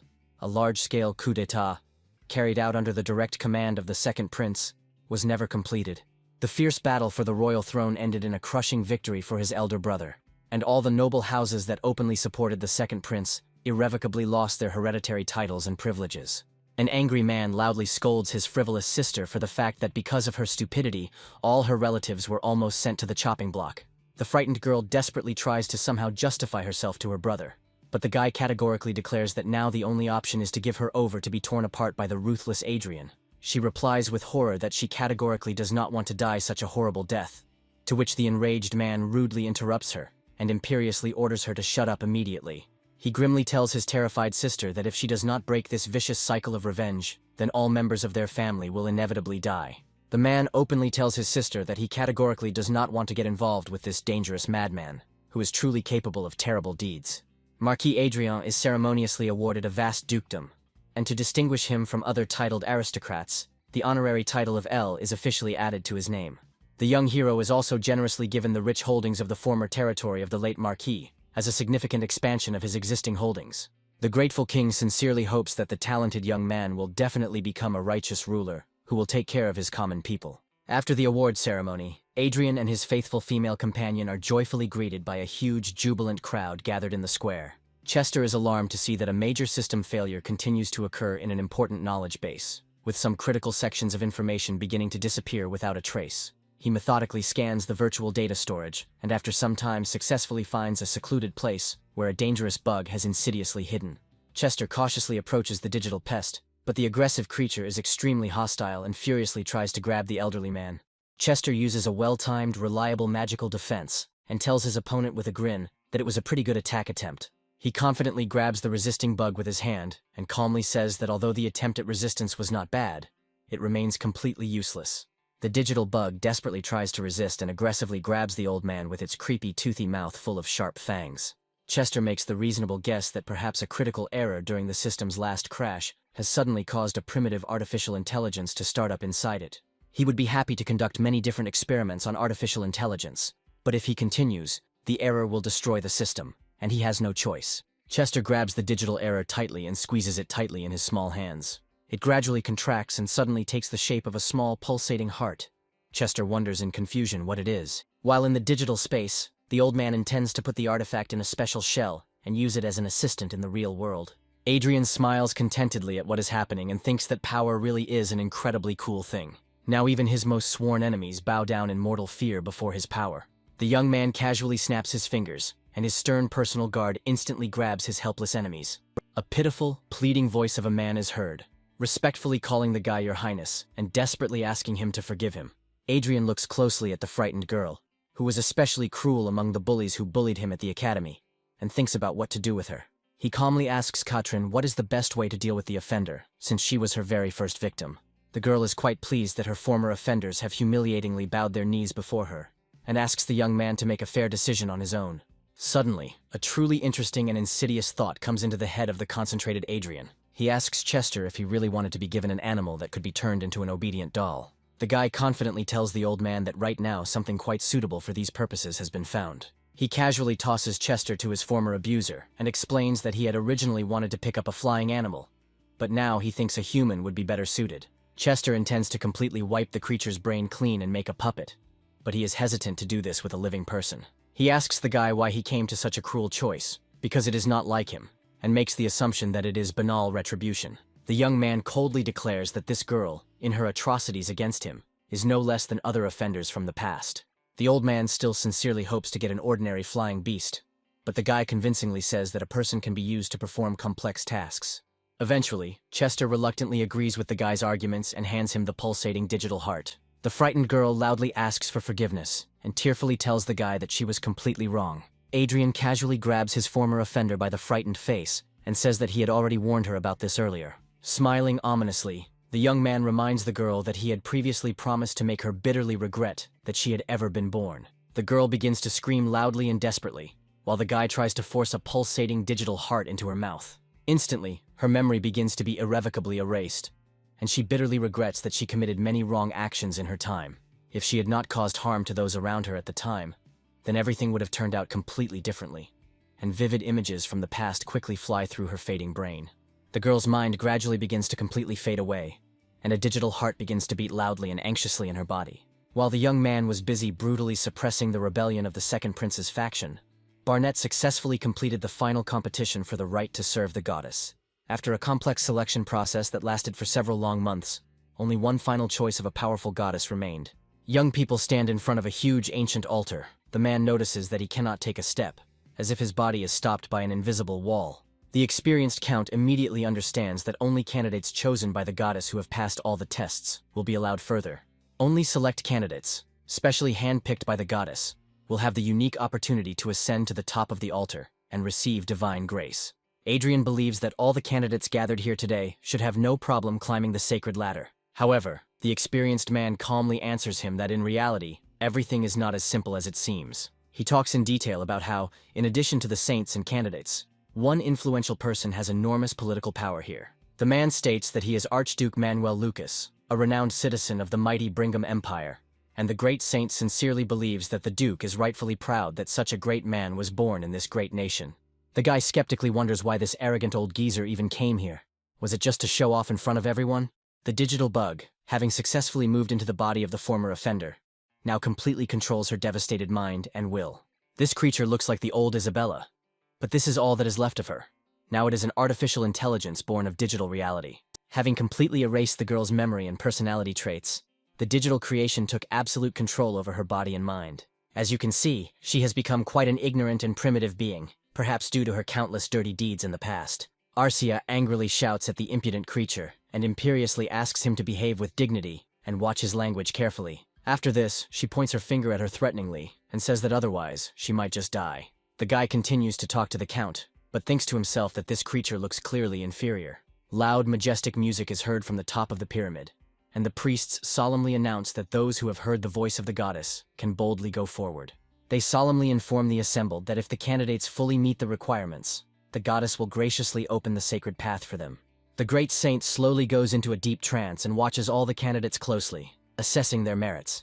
Isabella, now a digital being, continues to be indecently capricious, and Arcia gives her a strong, ringing slap. The ceremonial ascent to the Great Pyramid begins.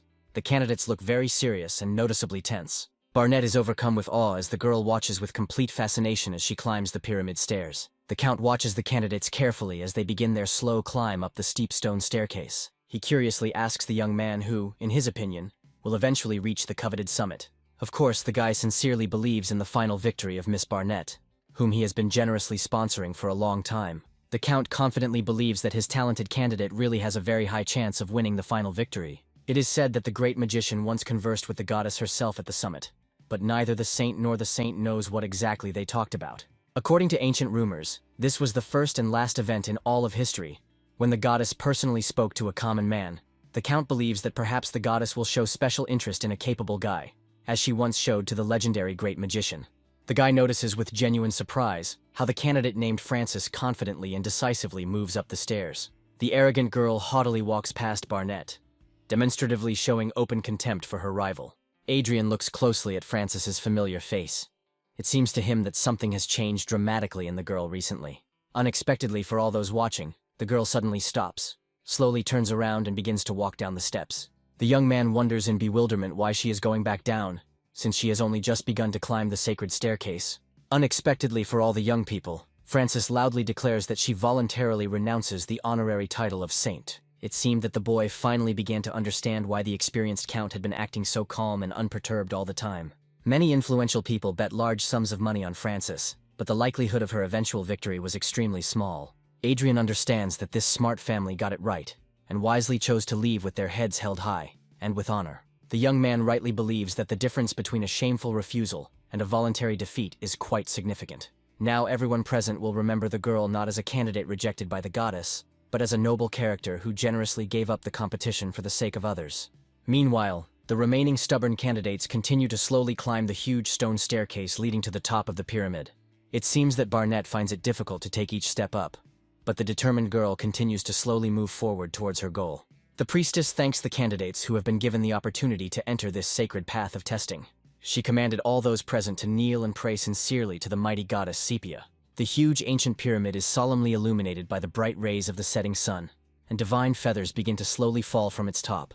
Suddenly, a powerful and sharp gust of wind hits the rising candidates. Following the gust of wind, a blindingly bright glow appears, which mercilessly blinds all the people around. A powerful light begins to press on the young man, and he anxiously wonders what this unknown energy is.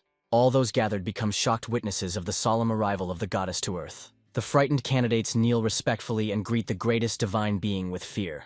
Many naively thought that choosing a goddess meant only an announcement of intentions, but it turned out that a whole coming would take place. Given the confusion in which the saint and the saint found themselves, they clearly did not expect such a development of events. Adrien wonders in amazement if someone could have attracted the goddess's attention so much that she decided to personally descend to the people. The young man begins to get very worried, as the goddess solemnly announces that the final choice has already been made. The goddess suddenly announces that she has chosen a guy named Jihad as her new saint, and completely unexpectedly for everyone present, she officially declares Barnett a great saint. The people around hear the prophetic words of the goddess that endless chaos has enveloped the entire world, and she asks them to beware of the fall of an ominous black star. After this warning, the goddess slowly turns and majestically walks away through the huge golden gates floating in the air. The people standing far below are still unable to recover from the strong impressions and are wondering what exactly the goddess warned them about. Isabella speaks rudely and ignorantly wonders what nonsense the all-powerful goddess just said. A dazzling divine aura flares up around the triumphant Barnett. The happy girl sincerely thanks Adrien for all the support he has given her. The guy modestly answers her that she coped with all the tests perfectly well without any outside help. Adrien generously offers the girl his help and says that she can call at any time, and he will do everything possible. Barnett is literally beaming with boundless happiness, which means they can still see each other regularly, even after she became a saint. The girl chosen by the goddess will spend a whole year in the sacred temple to thoroughly learn all the duties before accepting the title. Adrien thinks to himself that the goddess's condescension overshadowed everything else, and there was no unnecessary attention to the humble origins of his candidate. All the influential people paid close attention to the goddess's prophecy. The sacred land and the great nations carefully followed the divine prophecy, but they came to nothing. Isabella screams loudly and persistently warns the young men, demanding that they not be distracted. The girl informs in a businesslike manner that in 30 meters there will be a dangerous trap on the ceiling, and 2 demon dragons are already approaching. She laughs loudly and unpleasantly, after which she skillfully summons a powerful double elixir of full healing. Virtual reality is home to a digital bug that has taken over a girl's body. Isabella begins to make crude jokes about what is happening, for which she immediately receives a strong, painful kick from an angry Arzia. Adrien is surprised to note that with an experienced healer, leveling up in the game definitely goes much faster than usual. Chester calmly replies that given all the events that happened to the guy in reality, the process is indeed going quite quickly. The guy honestly answers that, frankly speaking, he really wants to get a good night's sleep, to which the old man says that he is not a super magician, and therefore, he will have to sacrifice comfortable sleep. Chester looks at the tired guy for a while, then seriously tells him that he shouldn't even try to compare his abilities as an ordinary person with the great archmage. The boy thoughtfully believes that this is indeed true. The Archduke was born in special conditions where he had no choice but to master magic. Suddenly, the old man announces that there is no longer any point in hiding this important information from the guy. He frankly tells a surprised Adrien that Manuel Lucas was a powerful wizard from birth. Adrien's eyes widen in amazement. This unexpected statement greatly surprises the unprepared young man. The guy asks in bewilderment what exactly the old man is saying, because the great magician was from Earth, and how could he have been a wizard from the very beginning? Chester, in response, begins to explain in detail that magicians really did exist on Earth. Only over time they weakened, became less powerful, and only a minority remained to live the lives of ordinary people.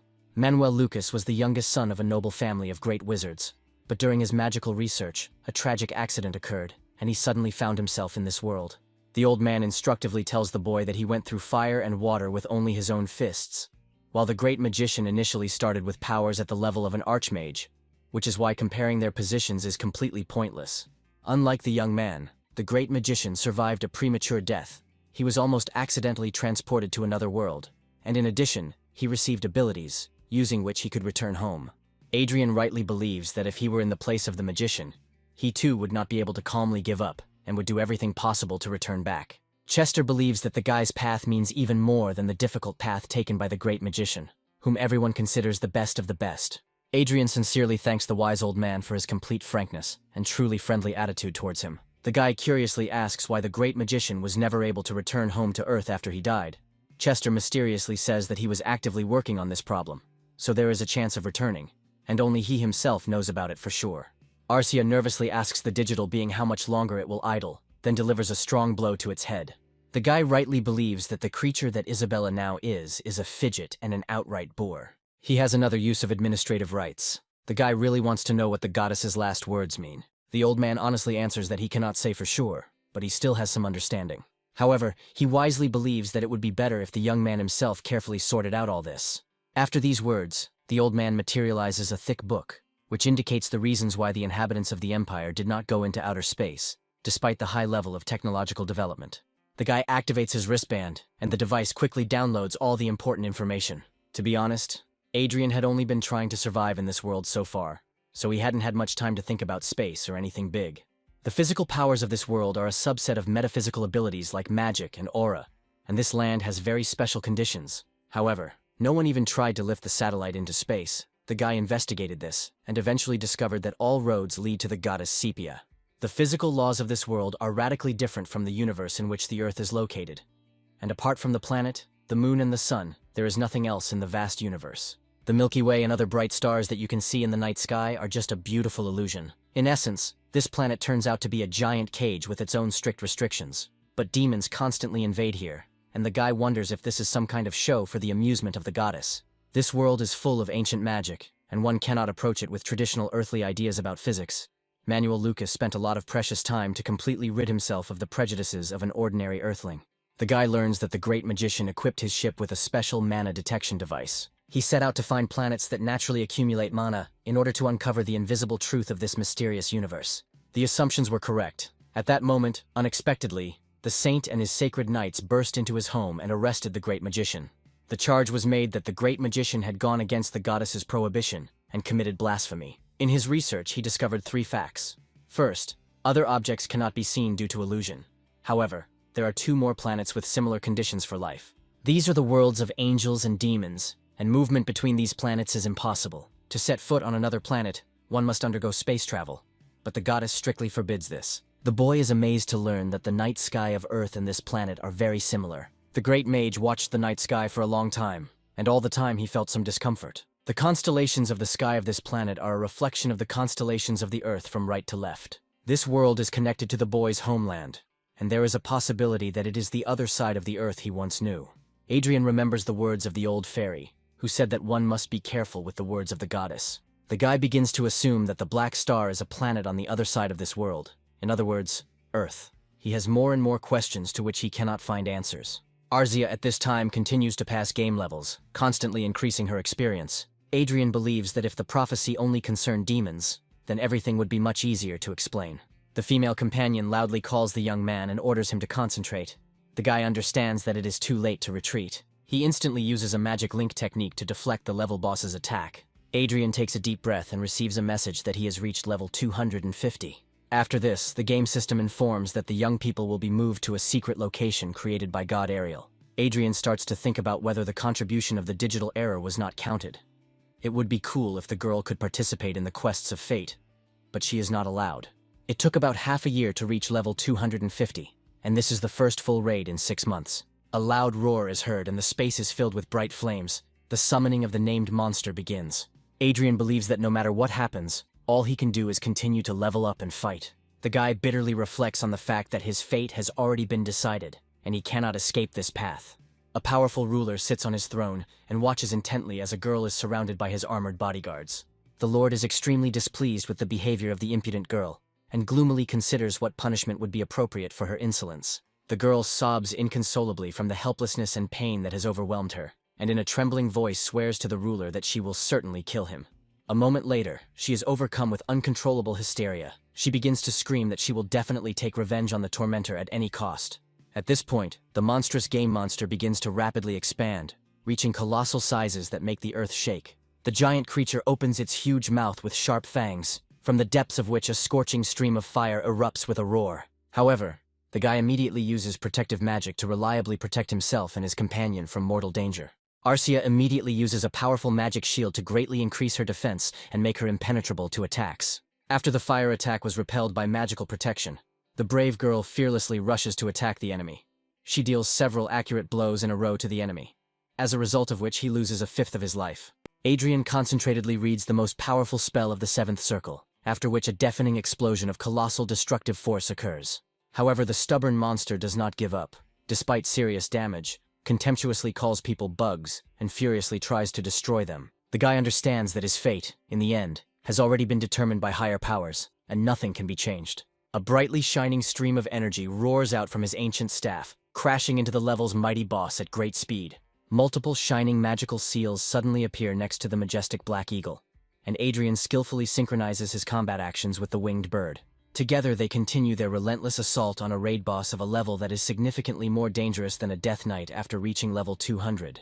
However, the well-coordinated team has no doubts about victory, and they tirelessly continue to put pressure on their stubborn opponent. Under the most powerful magical blows, the huge monster rapidly loses 2/3 of its life level, approaching a critical state. Suddenly, a system message arrives, solemnly informing the young people that the mighty boss of the level has finally surrendered and admitted defeat. The giant monster disappears into space without a trace, followed by a message that the brave young people have successfully subdued the monster in question. The conditions for opening the next difficult location of the Magic Tower are finally open, and brave young people are allowed to enter the 9th floor of the Manuel Lucas Tower. Chester smiles kindly at the guy and sincerely tells him that he really tried very hard in this difficult battle. The old man does not intend to hide his sincere surprise, because he thought that subordinating the boss would be an incredibly difficult and almost impossible task. However, Chester seriously warns the young man that the next time the battle will not be so easy and safe for the team. After all, the final path is packed with very serious and extremely dangerous opponents, capable of easily destroying unprepared adventurers. Moreover, at this difficult stage of the tower, the growth of Arcia's power becomes critical to the success of the entire expedition. The guy calmly tells the old man that this circumstance does not particularly bother him, which causes genuine surprise in the sage. Adrien confidently tells his mentor that in the last fierce battle, he finally realized the incredible effectiveness of their perfectly honed teamwork. The guy reminds Chester that he had previously said that a girl is no different from a human being, and that her potential for development is limitless. He sincerely hopes that his faithful companion girl will continue to grow, and one day reach truly unimaginable magical heights. And the old man laughs joyfully, and his heart is filled with quiet joy. The guy receives a huge number of system messages. He is given 5 administrator rights, 200 billion money, and also transferred under the control of the powerful organization Blue Moon. The 8th magic circle is finally formed, and the game system solemnly welcomes the young man as a full-fledged ruler of the mysterious Blue Moon. Adrien takes off his virtual reality glasses, and is surprised to see a huge number of strangers in expensive suits around him. George, along with other faithful followers of the Blue Moon, respectfully kneels before the young man in a sign of absolute submission. Adrien maintains a meaningful silence, and only smiles contentedly in response, demonstrating his complete satisfaction with what is happening. The action moves to the capital of the Kingdom of Reinhard, the city of Lionel, where the highest aristocrats and courtiers have gathered for an important meeting.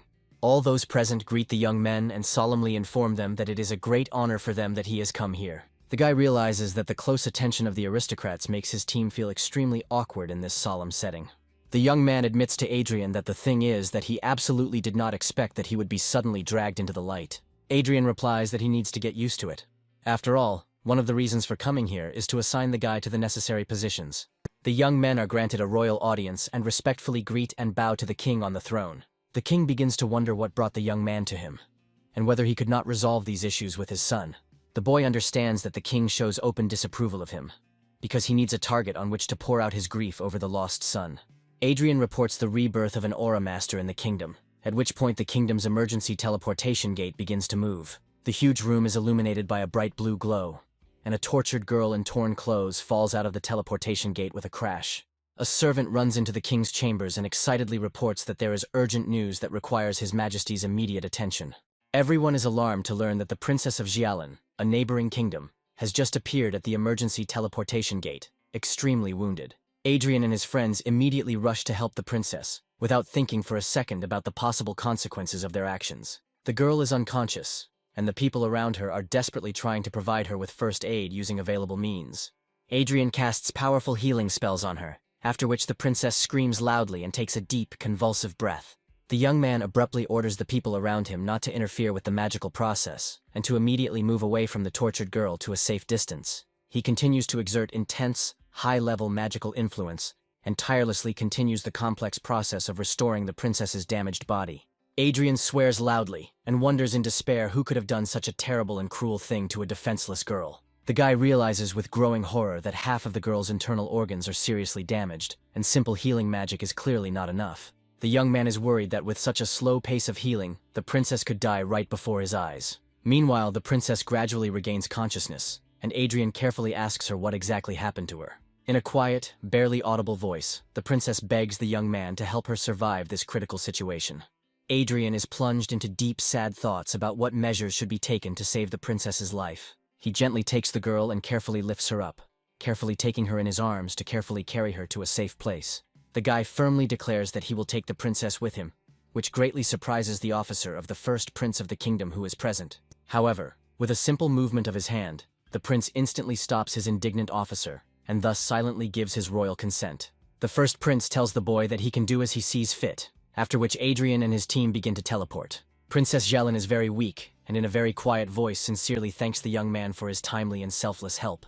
The guy resolutely extends his hand, and a bright magical aura of the 8th circle of incredible power instantly flares up around it. He understands that what the girl needs now is not simple healing magic, but powerful 8th circle magic with the ability to resurrect. Streams of pure magical energy gently embrace the princess's tortured body and begin to slowly penetrate every cell of her body. Adrien significantly increases the magical effect, after which, in a loud, commanding voice, he orders the girl to immediately come back to life. Xialan's consciousness is in a dark and gloomy bloody swamp, where absolute horror and hopelessness of death reign. The girl trudges with great difficulty through the blood-red viscous liquid. She cries bitterly, and calls out for her mother and father in fear. She plaintively asks someone to help her get out of this terrible place. At that moment, a bright white glow appears in the distance. The princess reaches out to this saving radiance with great hope, and at that moment begins to clearly hear her name. The girl suddenly regains consciousness. She quickly rises up in bed, and begins to try to catch her breath from the nightmares she has experienced. Adrien greets the awakened princess, and gently informs her that she is in the mainland's central city. After which, the young man additionally clarifies that the girl is now in his personal possession under reliable protection. The residence is located in the Kingdom of Robert in the eastern part of the Triton continent, where relative stability and safety reign. After the fall of President Fermont's regime in the United Republic of Prius in a bloody revolution, cracks appeared in the barrier protecting the royal family. This led to the usurpation of the throne by the powerful ruler of the northern province, Emperor Da, who seized power by force. According to an old tradition, the nobility in this kingdom has always had significantly more political weight than the entire royal family. This is quite obvious to the young man, because it is for this very reason that they were unable to stop the destructive rebellion. Desperate attempts to win the Contest of Saints were also made in order to restore the shaken influence of the royal family. Adrien tells the surprised girl that he is ready to help her return her rightful kingdom and restore justice. Xialan is very worried and responds by saying that he cannot create more problems for him and his people. The guy replies that he won't do it for free and reminds her of a small island in a sea of storms. He asks to give the island for free use for 50 years, in exchange for stopping the uprising without large-scale military action. The girl is very surprised, because this is all that Adrien asks for in exchange for extinguishing the fire of rebellion in her country. The young man decides to tell about his plans. His goal is tourmaline, which is located in the depths of this island. Shailen is very surprised by this offer, because this mineral is not very expensive and is extremely common in nature. She asks the young man again if he is really capable of stopping this incident and not starting a big war. Xiaolin asks for help, and says that if this is true, then she will transfer into his possession everything he wants. Adrien only smiles mysteriously in response. He understood everything, and tells the girl that he will do everything possible to solve the problem. Xiaolin, in turn, wants to ask the guy if he has a specific plan of action. His plan is extremely simple. It will lead everything to a struggle between people, not heavenly fortresses, and first of all, it will push the leader of the revolutionary army to action. But first, Adrien wants to seriously intimidate this self-confident old man and show him who is the real master of the situation here. To the young man, it all looks as if Adrien really enjoys sticking his nose into other people's business. Adrien, in turn, solemnly congratulates the guy on his official becoming president and wishes him success in his new position. Many believe that Adrien fleeced his friends blind by taking a 50-year lease on a large tourmaline mine. After which, the interlocutor asks Adrien with interest where exactly he plans to use this tourmaline. The conversation is suddenly interrupted as the kingdom's military advisor urgently requests an audience with the president. A stately man enters the room and solemnly announces that it is a great honor for him to see His Excellency. The envoy respectfully salutes the president and formally announces that he is going to discuss a very important state issue. The man suddenly stops speaking mid-sentence as he suddenly sees the princess sitting calmly at the presidential table. Xiaolin is very angry and indignantly wonders what the messenger is doing here and for what purpose he came. After exchanging pleasantries with the guest, Adrien politely suggests that the man get straight to the point without unnecessary ceremony. The envoy asks the princess a direct question. Is Her Highness really trying to use foreign forces to win this fight? The girl is very irritated and sharply replies that it is not for him to talk about this and interfere in royal affairs. Adrien asks the envoy with a grin if he really considers the president of a legitimate republic a foreign force. The president starts to joke good-naturedly and asks the guy with a smile if he considers him a foreign force. The envoy firmly states that they will strive for decisive resistance and will never forgive brazen foreign intervention. After which the man says that he came for help and politely asks to study the letter from His Excellency the Emperor. Adrien understands that the Emperor is ready to pay more than 500 billion, so that the neighboring kingdom does not interfere in the war. A fair question arises as to whether the kingdom has such huge amounts of money, since it is practically equal to the national budget. The messenger reports that they are ready to bear these expenses and asks the young people to let them know if the amount is insufficient. Adrien choked on his tea when he heard the man say that money doesn't decide everything in this world. The new president of the republic, Prius, reacts nervously to this statement because he knows that it is up to him to decide how to use the money. He suggests that the envoy immediately transfer this huge amount of money to Princess Xiaolin as compensation for the damage caused. This unexpected statement greatly surprises the messenger. He is at a loss and asks again what exactly was just said. Adrien smiles mischievously, and the president's voice is heard, saying that if they do this, the republic will not interfere. Looking at the messenger's face, distorted with irritation and anger, the guy comes to the conclusion that this is a very elegant way to mock. The envoy leaves, and the young people look at his back from the balcony, watching his hasty retreat. The president tells the boy that he has decided to live for his people and cannot allow himself to be latched onto by the nobility of another nation. Adrien, in turn, says that he would first take the money and then think about moral principles. The president looks at the guy closely and compliments him, saying that he looks like a real destructive typhoon. Adrien smiles back and says good-naturedly that the young man is clearly flattering him with his warm words. After which, he and his female companion stand on the edge of the balcony and instantly teleport to another remote location. Adrien looks around the place carefully and says with approval that it is a very expensive and quite nice residence. The girl curiously asks him what he is going to do next, to which Adrien replies that for now he is just going to clarify the situation. A rebellion that is raised solely for personal gain without any loyalty to the cause lacks one extremely important component. He reports that trust cannot be formed within a group formed for the sake of betrayal, and is confident that the slightest spark will ignite internal conflict. The guy states that they have the perfect talent to create a feud like this, at which point Nox appears next to them. The princess is very surprised by the man who suddenly appears next to her, who possesses incredibly powerful mental techniques for influencing consciousness. Adrien watches the surprised girl and says that it is easy for this man to brainwash anyone. The messenger respectfully addresses the ruler, Your Majesty, and anxiously reports that he has extremely terrible news. At this moment, Nox quietly appears next to him and begins his insidious mental influence on the messenger's mind. The influence is exerted not only on him, but also on 9 other feudal houses through the active support of controlled media. The emperor is indignant with rage. He shouts loudly. Has everyone around him finally gone mad and lost their minds? He is informed that perhaps all of their loyal vassals now wish to gain complete independence from the central government. He learns that there is a lot of money behind all this, and suspiciously asks who exactly controls these financial flows. After which the subordinates propose to find all the traitors in the ranks of the nobility, and immediately execute them without trial or investigation. The man ominously informs that in such a case the common people will have no choice but to submit to the rule of the strongest. His eyes light up with hellish fire and he tells me that he just has a new technology that he wants to test. This man is a very well-known figure in certain circles named Gray, whose reputation raises many questions. Adrien thinks that this man does not look like a resident of Robert's kingdom, and they tell him that he is most likely a wizard from a neighboring island. He is a sixth circle mage and also has a natural talent for developing and crafting powerful magical artifacts. Gray, just 2 years after entering the service of the Emperor, had already launched an independent production of equipment for the front lines.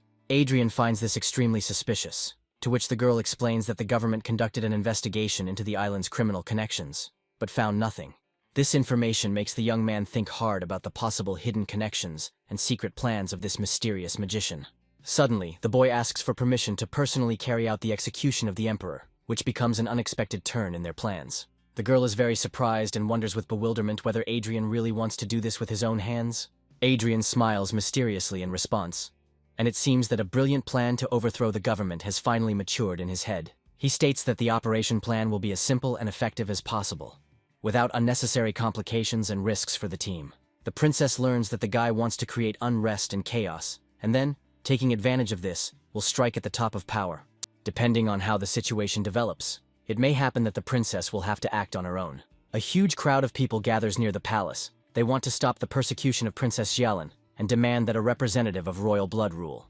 The official declares that all those who rejoice at the return of the princess to the throne are considered rebels and orders them to be killed. The police immediately begin to brutally beat and disperse the demonstrators who came to the square with peaceful demands for justice. Suddenly, a stranger appears on the roof of the building, and in a loud, commanding voice orders that this bloody outrage be stopped immediately. The girl is very outraged by how those who took an oath to protect their people can point their blades against civilians. Her voice echoes throughout the square. Xiaolin declares that this is where the princess is who is being desperately sought throughout the kingdom.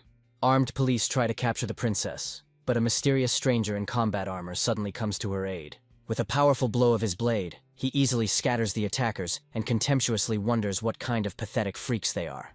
Adrien tells the stranger that this is a major event that will be written about in historical chronicles. And appearance is also important here.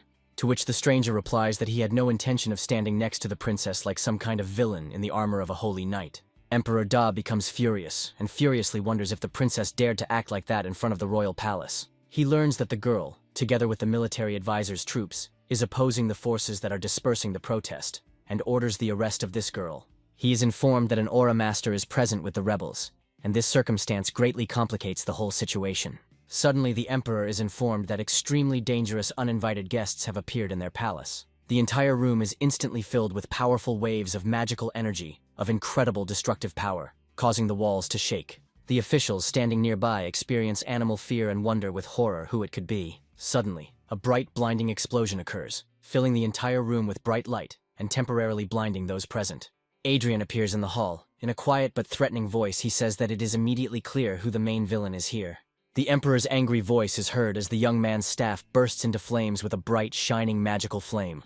Adrien reminds that 3 days have already passed, and asks the emperor if he has had time to enjoy the pleasant dreams of power. Da is extremely indignant and reminds the guy that this is a very big impudence. He is not only the emperor, but also the head of the entire kingdom of Roberto. The emperor menacingly asks if the impudent fellow has any limits to his boundless and offensive impudence. Armed guards quickly surround the young man, and the emperor's voice is heard, asking if the boy really thinks that the whole world lies at his feet. Da gives a decisive order to seize the young man, but Adrien points the magic staff towards the soldiers. The next moment, a powerful blinding explosion occurs.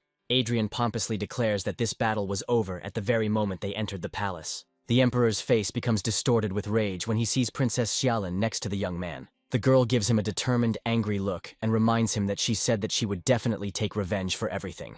The emperor asks why no one attacks the enemy. He promises to reward anyone who finishes off these bastards with the title of feudal lord. Da starts shouting loudly. He says that if they die, the families will still receive appropriate compensation. Adrien asks not to listen to this pig, because right now they have their last chance to stay alive by laying down their arms.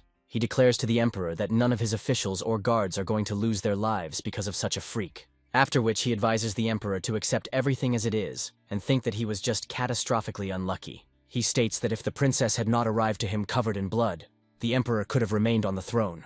Adrien notices a stranger near the Emperor's throne and suspiciously asks the man who he is. The man only laughs ominously in response and mockingly repeats the young man's question back to him. Adrien lunges forward and sends a powerful, high-level, destructive energy stream towards the Emperor. A complex magical seal appears in front of the guy, illuminating the entire throne room with its strong glow. However, the most powerful magical flows are completely absorbed by the dark energy field created by the enemy. A man's voice is heard. He laughs loudly and asks the guy with feigned bewilderment why he is attacking him without warning. Gray's face changes, and he asks the young man how he managed to guess his true nature. Adrien's face becomes decidedly stern. The guy understands that in front of him is a dangerous high-level dark magician. Adrien thought the man was just part of the crowd, but he turned out to be a real puppeteer, controlling all the events. This definitely happens in games and not infrequently, but there should be a reasonable limit to everything, and this situation clearly goes beyond that. The guy would never have thought that suddenly a real dark magician with such abilities would appear on his path. Adrien understands that he would have lost his title of Archmage if he had not sensed this ominous dark energy in time. Gray tells him that he has met many people on his long journey, but the guy is the first one who could feel his energy. Adrien feels joy as he has encountered something new, and with a sharp movement throws a magic blade to his female companion. Arcia deftly catches the blade in mid-air, after which a brightly shining energy blade instantly appears from its handle. The guy resolutely orders the girl to immediately finish off this dangerous opponent, and do it as quickly as possible. Meanwhile, the dark magician generates a multitude of energy arrows and directs a whole cloud of them towards the young people. Adrien easily repels this furious attack and purposefully continues to move forward towards the enemy. Suddenly, strong energy chains appear on the dark magician's hands, restricting his movements and magical abilities. At that moment, Arcia quickly approaches him and delivers a powerful blow with her glowing blade. Gray clearly didn't expect his opponents to be so strong, and he grits his teeth in anger and frustration. He tears off the magical chains holding his arms and jumps back, preparing for another devastating attack. Gray tries to talk to the young men, but the guy suggests that he stop chatting and get it over with quickly. The dark magician tells the young man that he obviously will not agree to his peace terms. He tells the surprised young people that he still has much to do in this world to achieve his goals. At this moment, the ceiling in the room begins to collapse, and warriors in the armor of the vanguard fall into it. Arcia deftly jumps to the side. Otherwise, she would have simply been buried under the heavy stone fragments of the roof. Adrien scans the enemies and realizes that they are wearing implanted advanced armor of an unprecedented design. This equipment is implanted into the brain and spine, and also has the aura system of a high-ranking knight. A warrior with such armor produces overall performance indicators that are 50% higher, and reaction speed is 30% higher than usual. The guy realizes with horror that the dark magician divided people into parts and assembled a single whole from these parts. Gray says with admiration that this integration was unique, and no one had thought of it before. He laughs loudly, and confidently states that with just 2 of these fighters, one can easily defeat the Aura Master. Adrien clearly understands why it is necessary to get rid of dark magicians like him as quickly as possible. One of the cyborgs launches a furious attack on the young man, and the voice of the dark magician is heard about the future masterpiece. The Emperor tries to slip away from the battlefield unnoticed, but sharp stone fragments mercilessly knock him off his feet. Adrien's palm flares with a blinding magical light, and he commanded the defeated Emperor to freeze immediately. The Emperor instantly freezes in space under the influence of an irresistible magical force, and the guy doesn't care at all whether this ruler dies or stays alive. However, Adrien firmly remembers the important promise he once made to the beautiful princess. After which the determined young man makes a swift lunge forward and deals a crushing blow to one of the cyborgs. Adrien instantly understands that his opponents are definitely much stronger and faster than the ordinary warriors of the vanguard. However, this guy is a high-level archmage, and these primitive movements seem too simple for his skill. Adrien asks the dark mage with disdain if he really expects these nightmarish creatures to replace living people. He confidently states that such a nightmare will never happen in their world. At this moment, the faithful female companion continues her merciless attack on the hostile cyborgs, with redoubled fury. The dark mage desperately tries to dodge her deadly blow, but the magic blade still reaches his body. Stepping back, the dark mage activates several powerful magical seals that flash with an ominous light. But Arcia moves forward relentlessly, and Adrien helps her, binding the dark mage with his merciless spells. The girl is extremely determined and deals one crushing blow after another to the enemy. The dark mage cannot withstand such a furious attack and takes a fatal blow straight to the body. However, suddenly a malicious, insidious smile full of dark triumph appears on his face. Adrien begins to receive numerous alarming messages that the magic system is critically overloaded. For the first time in his life, the young man sees with his own eyes how mana is dangerously overloaded. The dark magician laughs loudly and says that since they have come this far, they can walk hand in hand into another world. The release of magical energy is so colossal that its destructive waves shake the entire imperial palace to its foundations. The stranger quickly steps forward and uses his strong body to protect Princess Xiaolin from mortal danger. Numerous nobles and officials lose consciousness and fall onto the marble floor like limp rag dolls. Arzia lunges forward and delivers a precise blow to the dark mage's chest with her magic blade. Gray is in tremendous pain and cannot believe what is happening, repeating over and over again that this cannot be happening. He realizes that the young man had just built a protective shield in reverse, suppressing the energy of the dark blast. Gray feels his strength leaving him and thinks about how this guy suppressed an explosion that surpassed the 7th circle of magic. He looks at the guy and can't believe that he is a powerful 8th circle magician. Adrien points his magic wand at him, from which a powerful flame bursts out, burning everything in its path. After which, the guy tells the officials that he did not expect that there was a dangerous dark magician hiding in their faction. The Emperor looks around nervously and thinks that he needs to escape from here as quickly as possible. At this moment, Princess Xiaolin appears next to him, raising a sharp combat blade over her head. With strength and fury, the girl delivers a powerful blow aimed straight at the Emperor. The blade misses the Emperor's head by just a few centimeters, which is enough to give him a nervous breakdown. The princess declares that she will not kill anyone, because death for these scoundrels would be an act of mercy. She declares that something worse than death awaits them all, for the Holy Land knows no mercy for those who are associated with dark magicians. The voice of the princess is heard, thanking the young man with all her heart for saving her. She states that if it weren't for him, the throne would be forgotten, not to mention the country would be taken over by a dark magician. The princess is pleased that there were no traces of other dangerous dark magicians in the surroundings. Adrien, in turn, thinks that this might have been part of the goddess's prophecy, and a meeting with a dark magician does not bode well. Xiaolin looks at the guy and thinks that he is full of secrets, because the world was in a panic trying to figure out which faction the dark mage belonged to. Adrien turns to the princess and wants to believe that she will keep his secret a secret. A magical teleportation seal appears under the feet of the young people. The princess assures the young man that she will fulfill this condition. The girl declares that she will keep in her memory all the good things that the guy did for her, leaving only pleasant memories. Disappearing from this location, Adrien casts a kind and sad look at the princess as a farewell. A second later, the young people disappear, leaving behind only a small, barely noticeable trail of energy. Xiaolin feels grateful to the young men, because they saved her life and returned the throne. After which, the girl approaches the edge of the protective wall and looks at the capital spread out below. The man trembles with fear and asks his lordship if he really needs to do this. Adrien laughs and gives the order to begin the dangerous experiment immediately. The scientist reaches out with a trembling hand to the huge switch and activates it. A bright cloud of energy flares up, illuminating the entire laboratory with its radiation. There is a powerful explosion. The scientists are shocked, and only Adrien remains calm, quietly saying that this time nothing worked. A group of scientists are very upset. They cannot believe that this time the experiment, on which $1 billion was spent, failed. Adrien orders to continue the experiments. He is going to create a symbiosis of tourmaline mined in his mines, and use a diamond as a core of power. The cost of diamonds takes up half of the equipment production cost, so it is necessary to reduce their amount by replacing them with other materials, and this can bring huge profits.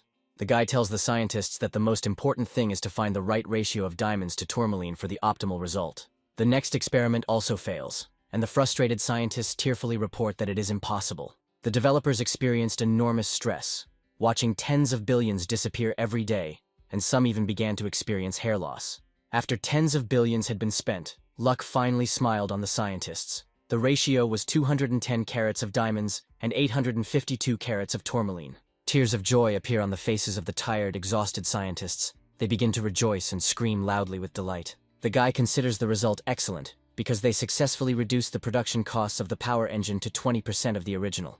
The Emperor is in deep thought. He wants to raise the prices of the recently released fencing equipment. The Emperor believes that at this rate the guy is monopolizing the domestic market for equipment, and a monopoly is nothing more than poison that hinders progress in any field. Adrien continues the conversation and states that the development department of the Royal Magic Tower will sense an approaching crisis. He sincerely hopes that he is kindling the flame of competition that will benefit progress. At the end of the negotiations, Adrien finally agrees to raise the price by 10%, but asks in exchange for permission to export the advanced equipment and its key components. The Emperor allows them to do this. He understands that exports will compensate for domestic prices and will bring additional benefits. Left alone, the Emperor tells his son that this young Marquis is a real troublemaker and a source of concern. Michael laughs happily and tells his father that he does not want to become a ruler who hinders the development of his subjects. The Emperor casts a heavy look at the boy and says that people are treacherous. Once they reach power, they inevitably want even more. Michael tells his father that he has everything under control, and if the guy needs strength, he will give it to him. And if he wants power, he will give him power. The boy tells the Emperor that the world is vast, and there are many directions in which Adrien's thirst for power and strength can be directed other than the royal family. He gives the example of a problematic neighbor who constantly finds fault with their every action and starts arguments over the slightest provocation. After which Michael tells his father that it is necessary to speed up his abdication from the throne. The man is already old and still underestimates the power of the kingdom. At that moment, a sharp blade appears near the crown prince's throat, gleaming menacingly in the light of the torches. The mage bodyguard asks the crown prince if he is overstepping his bounds in his statements. Michael is completely calm and understands that this man is the shadow of his father and carries out his will. The bodyguard asks why the guy isn't surprised. Did Adrien really tell him about him in advance? They start talking in raised tones. The Emperor doesn't like it and asks both of them to shut up immediately. The man clutches his head. He finally understands why his son silently watched the second prince's faction grow. The Emperor then declares that if Michael wishes to put his plan into action, he must first defeat the enemy within himself. He understands that Michael has already eliminated any opposition that could interfere with his plans. The crown prince demands that his father stop pressuring Adrien and force him to turn his back on the royal family. A demonic smile appears on his face and the guy declares that he will turn this kingdom into a powerful empire. In a night forest, a man in fear tries to escape from an unknown danger. Suddenly he runs out into a clearing flooded with light and stops, his eyes widening in amazement. He sees before him a huge, brightly lit flying fortress hovering in the air. Looking around, the man notices numerous buildings, flooded with artificial lighting of unearthly origin. He continues to silently watch this spectacle, quietly repeating, "Oh my God," in shock. The guy tries to dial the emergency number to no avail and wonders where he ended up. Isabella whistles a cheerful melody and, sitting on the sofa, enthusiastically plays a game on her phone. Young people appear next to her, animatedly discussing where they should have dinner today. Adrien notices the girl and is surprised to try to understand what she is doing with such concentration. He asks the digital creation what she is doing and what she just had in her hands. Isabella rudely replies that the guy imagined it, and at that moment she pays dearly for her words, as the girl companion performs a painful hold on her. Adrien picks up the device and instantly realizes that it is an earthly smartphone. The digital creation begins to tell that she recently found it at the market, and this toy has an inscription on the back, most likely in English. Adrien starts screaming loudly and demands to immediately tell where the girl found him. Meanwhile, the action moves to the ancestral estate of Count Otis, surrounded by green gardens. The young man sits silently by the window and has been gazing into the distance for a long time, his face filled with melancholy. He is distracted by a quiet voice that asks what the guy is thinking about. Is it really about his homeland? A joyful Michelle appears on the threshold. The girl asks the young man how he is feeling after the recent events. The guy replies that thanks to her, everything is fine with him, and thanks the girl for accepting some incomprehensible person who can't even speak the local language. Their conversation is interrupted by a maid who politely informs them that unexpected guests have arrived. Michelle is very surprised when she learns that Adrien has arrived with his girlfriend. Adrien apologizes to the girl for being rude, as they arrived unannounced. Michelle says it's no problem and says she's honored, then asks the guy what brought him here. Adrien tells the girl that he heard that an interesting person has recently appeared next to her. The guy introduces himself as Adrien and says his name is Benjamin, after which Adrien says he has one important question. The guy shows a phone in his hands and asks the young man if it was ever his. Benjamin tells a happy Adrien that he sold the thing to a street vendor when he desperately needed money, and also that Michelle took him under her wing. Adrien's joy knows no bounds, and the entire room is filled with a bright magical energy of unprecedented power. Suddenly Benjamin sees Michelle, who was sitting next to him, freeze, turning into a cold stone. Adrien tells the surprised guy that he stopped time for everyone except the two of them, which leaves him confused. He asks the surprised man what country he is from, clarifying that he means planet Earth. Benjamin is very surprised that Adrien knows about Earth, but the young man continues to persistently demand an answer from him. He says that he is from Singapore, his ship was wrecked, he fell overboard and woke up in this world. Michelle told him about this world where magical abilities exist, and with the help of a translator artifact, they were able to talk. After this, Adrien asks the guy to tell him about what happened on Earth after 2020. Benjamin repeats his words and notes that not much time has passed, but a lot has happened. Adrien had an accident and moved to Rondell in 2020, living here for 21 years. On Earth, only 2 years had passed during this time, and it became clear that the time difference between the worlds was 1 to 10. Benjamin sadly talks about the apocalypse that happened on Earth, when natural disasters engulfed the entire world. Earthquakes, tsunamis, tornadoes, and volcanic eruptions struck the entire planet, destroying everything in their path. These catastrophic events tormented the world for 10 days, paralyzing the international community and killing many people. When the situation finally calmed down, unusual phenomena began to appear, which plunged the planet into chaos again. A highly contagious disease began to spread. But this terrible virus could not be defeated, and as a result, deadly toxic zones filled with monstrous mutants arose. Toxic gas began to accumulate in some regions, significantly limiting freedom of movement for all of humanity. Then, new natural formations suddenly began to appear all over the planet, completely changing the familiar appearance of the Earth. Adrien was shocked by this information, as too many disasters and catastrophes had occurred in just 2 years. He thanks the young man for the information he has provided and suggests that it may be related to the goddess's prophecy. Adrien remembers that he was born in this year, and he has a dear family on Earth. He tells a surprised Benjamin that at that time he was living on Earth, while in the Republic of Korea. Adrien suggests stopping there and tells the guy that no one in this world will understand him the way he does. He tells the young man that he would gladly return him to Earth, but movement between these dimensions is not yet possible.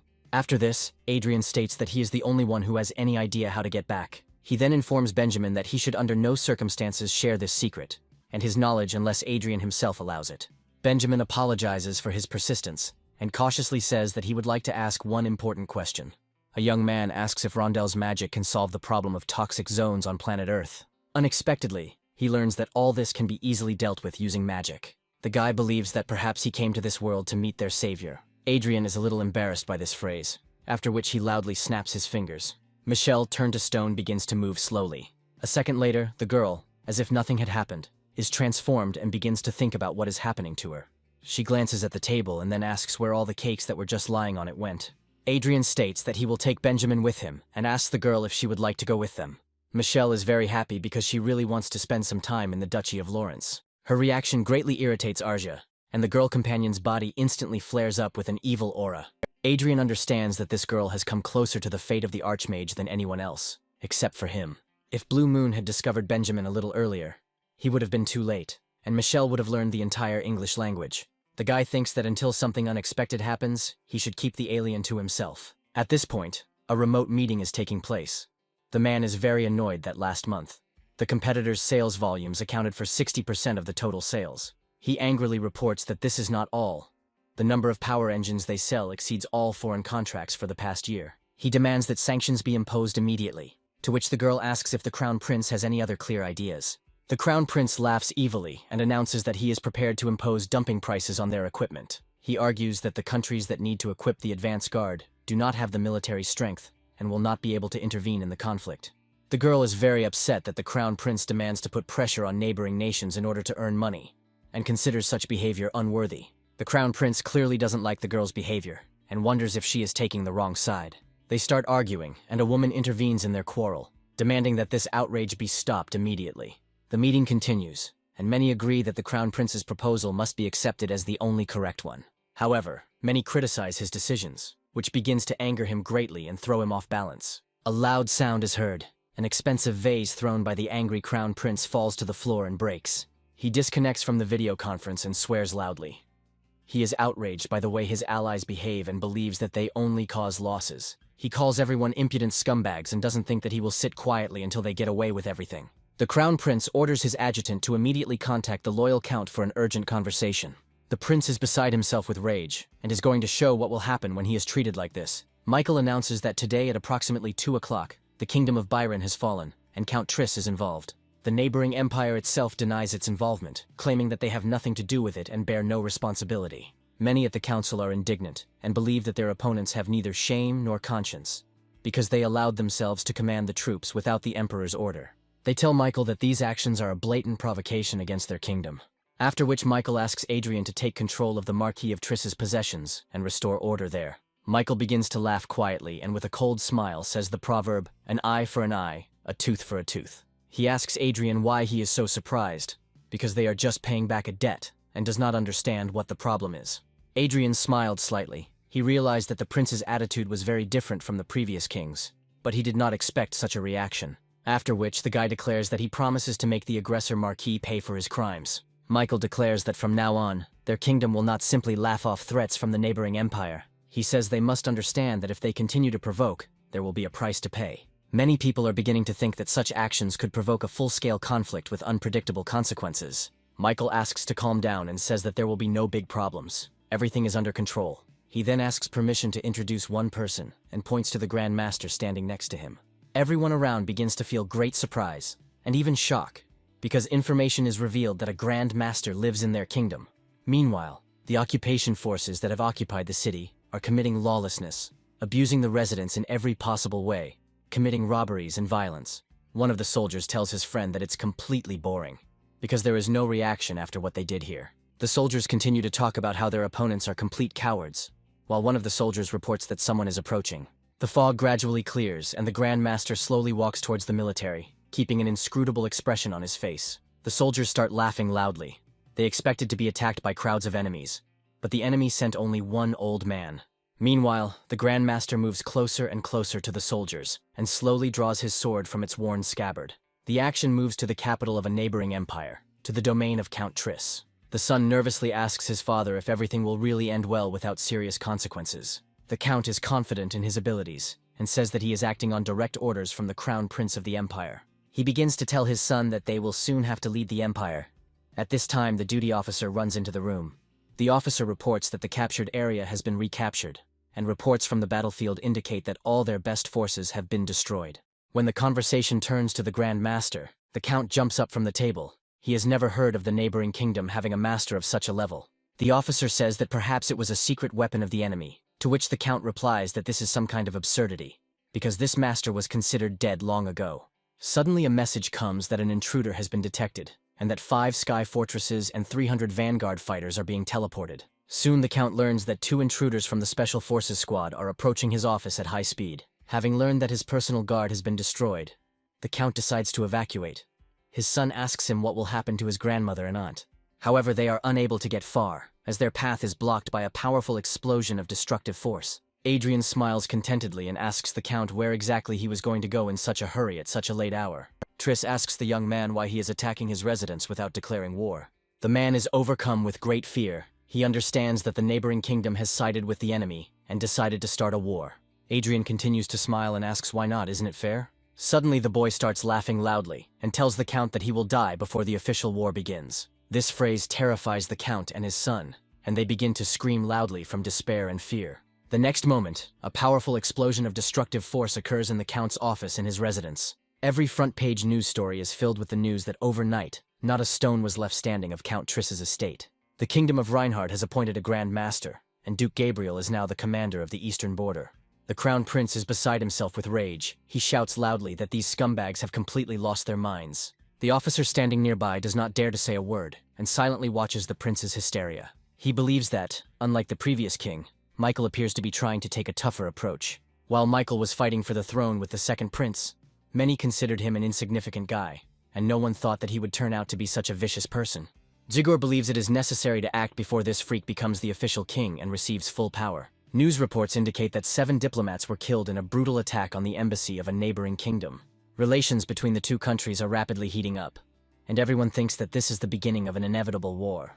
Adrien says that the more time passes, the worse and worse it gets. Michael is clearly pleased with what is happening, because he eliminated a competitor, and Count Triss himself provoked the aggression. After which he tears himself away from his glass of expensive drink, and asks Adrien what brought him to the royal palace today. Adrien happily informs the prince that he is planning a wedding with the girl. Michael breaks into a satisfied smile, after which he begins to laugh joyfully at the unexpected news. He recalls that when he asked about this earlier, the guy insisted that he was not going to get married. Adrien says there are good reasons for this now, and thinks that, frankly, Arzia has recently exceeded all its limits. Michael watches in surprise as the cutlery rises into the air and realizes that the telekinetic blade sphere technique is being used. Adrien understands perfectly well that he cannot just go and reveal that he reached the 8th circle because of the archmage Manuel Lucas. However, with Arzia it was different, because the boy could not risk having reckless fools try to sow discord. The young people start talking about the consolidation of power, and this topic clearly does not please Arzia for obvious reasons. Michael believes that the proposal prepared by the young Marquis should look truly extravagant and memorable. He claps his hands and asks that when the guy proposes, he be called, and he will give a standing ovation. As for the wedding, Michael will conduct the ceremony, and by that time he should already have ascended to the throne, and this will be an honor for Adrien. Suddenly Adrien falls silent, and he begins to be bothered by clearly difficult thoughts about the upcoming events. The boy asks the prince if he will be busy with his coronation during this busy time. After which, Adrien notices strange energy fluctuations coming from the waiter who had just served him at the table. In a quiet voice, he asks the prince when he plans to deal with the dirty spies who have been planted. Michael smiles and says that for now he will just observe. And in the end, of course, he will clear everything of hostile elements. Adrien responds to his words with a smile and raises a glass of expensive red wine. He clinks glasses with the crown prince and says that he is looking forward to the ceremony. The day of the coronation arrives, and servants help the crown prince dress in a luxurious festive outfit. On the day of the crown prince's coronation, many joyful people from all over the kingdom gather in the central square. Michael, accompanied by an honor guard, moves to the venue of the ceremonial event to the sounds of fanfares.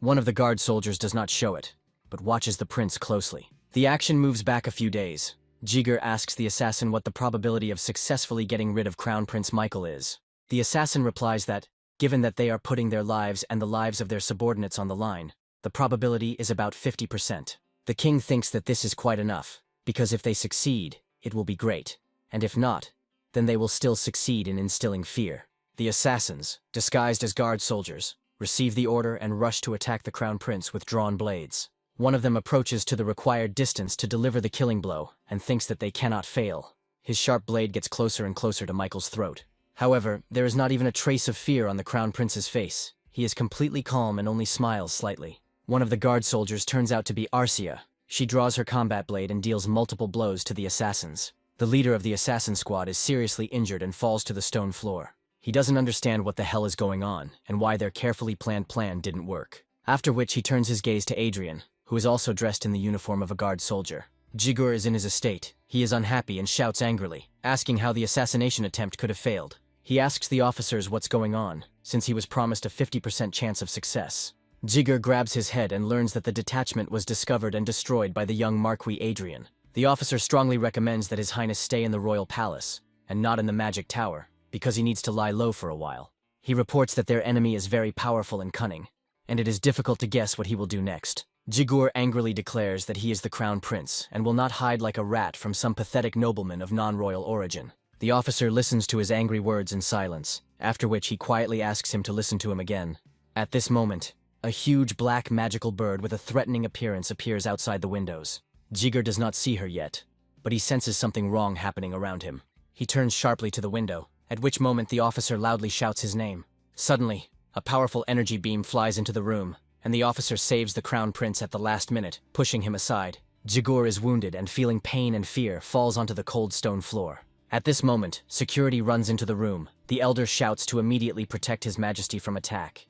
The soldiers watch in amazement as a huge black bird hovers in the room, speaking with a human voice. Adrien, using a bird, tells the crown prince that from now on it would be wise for him to look back more often. After which, a loud cry from the crown prince, full of pain and impotent hatred, bursts out from the building. The soldiers address him respectfully as Your Highness, and demand that he immediately evacuate to a safe place. Adrien is sprawled in a comfortable chair and slowly sips aromatic tea from an elegant cup. A wide, satisfied smile appears on his face. The guy thinks that everything is going strictly according to his plan.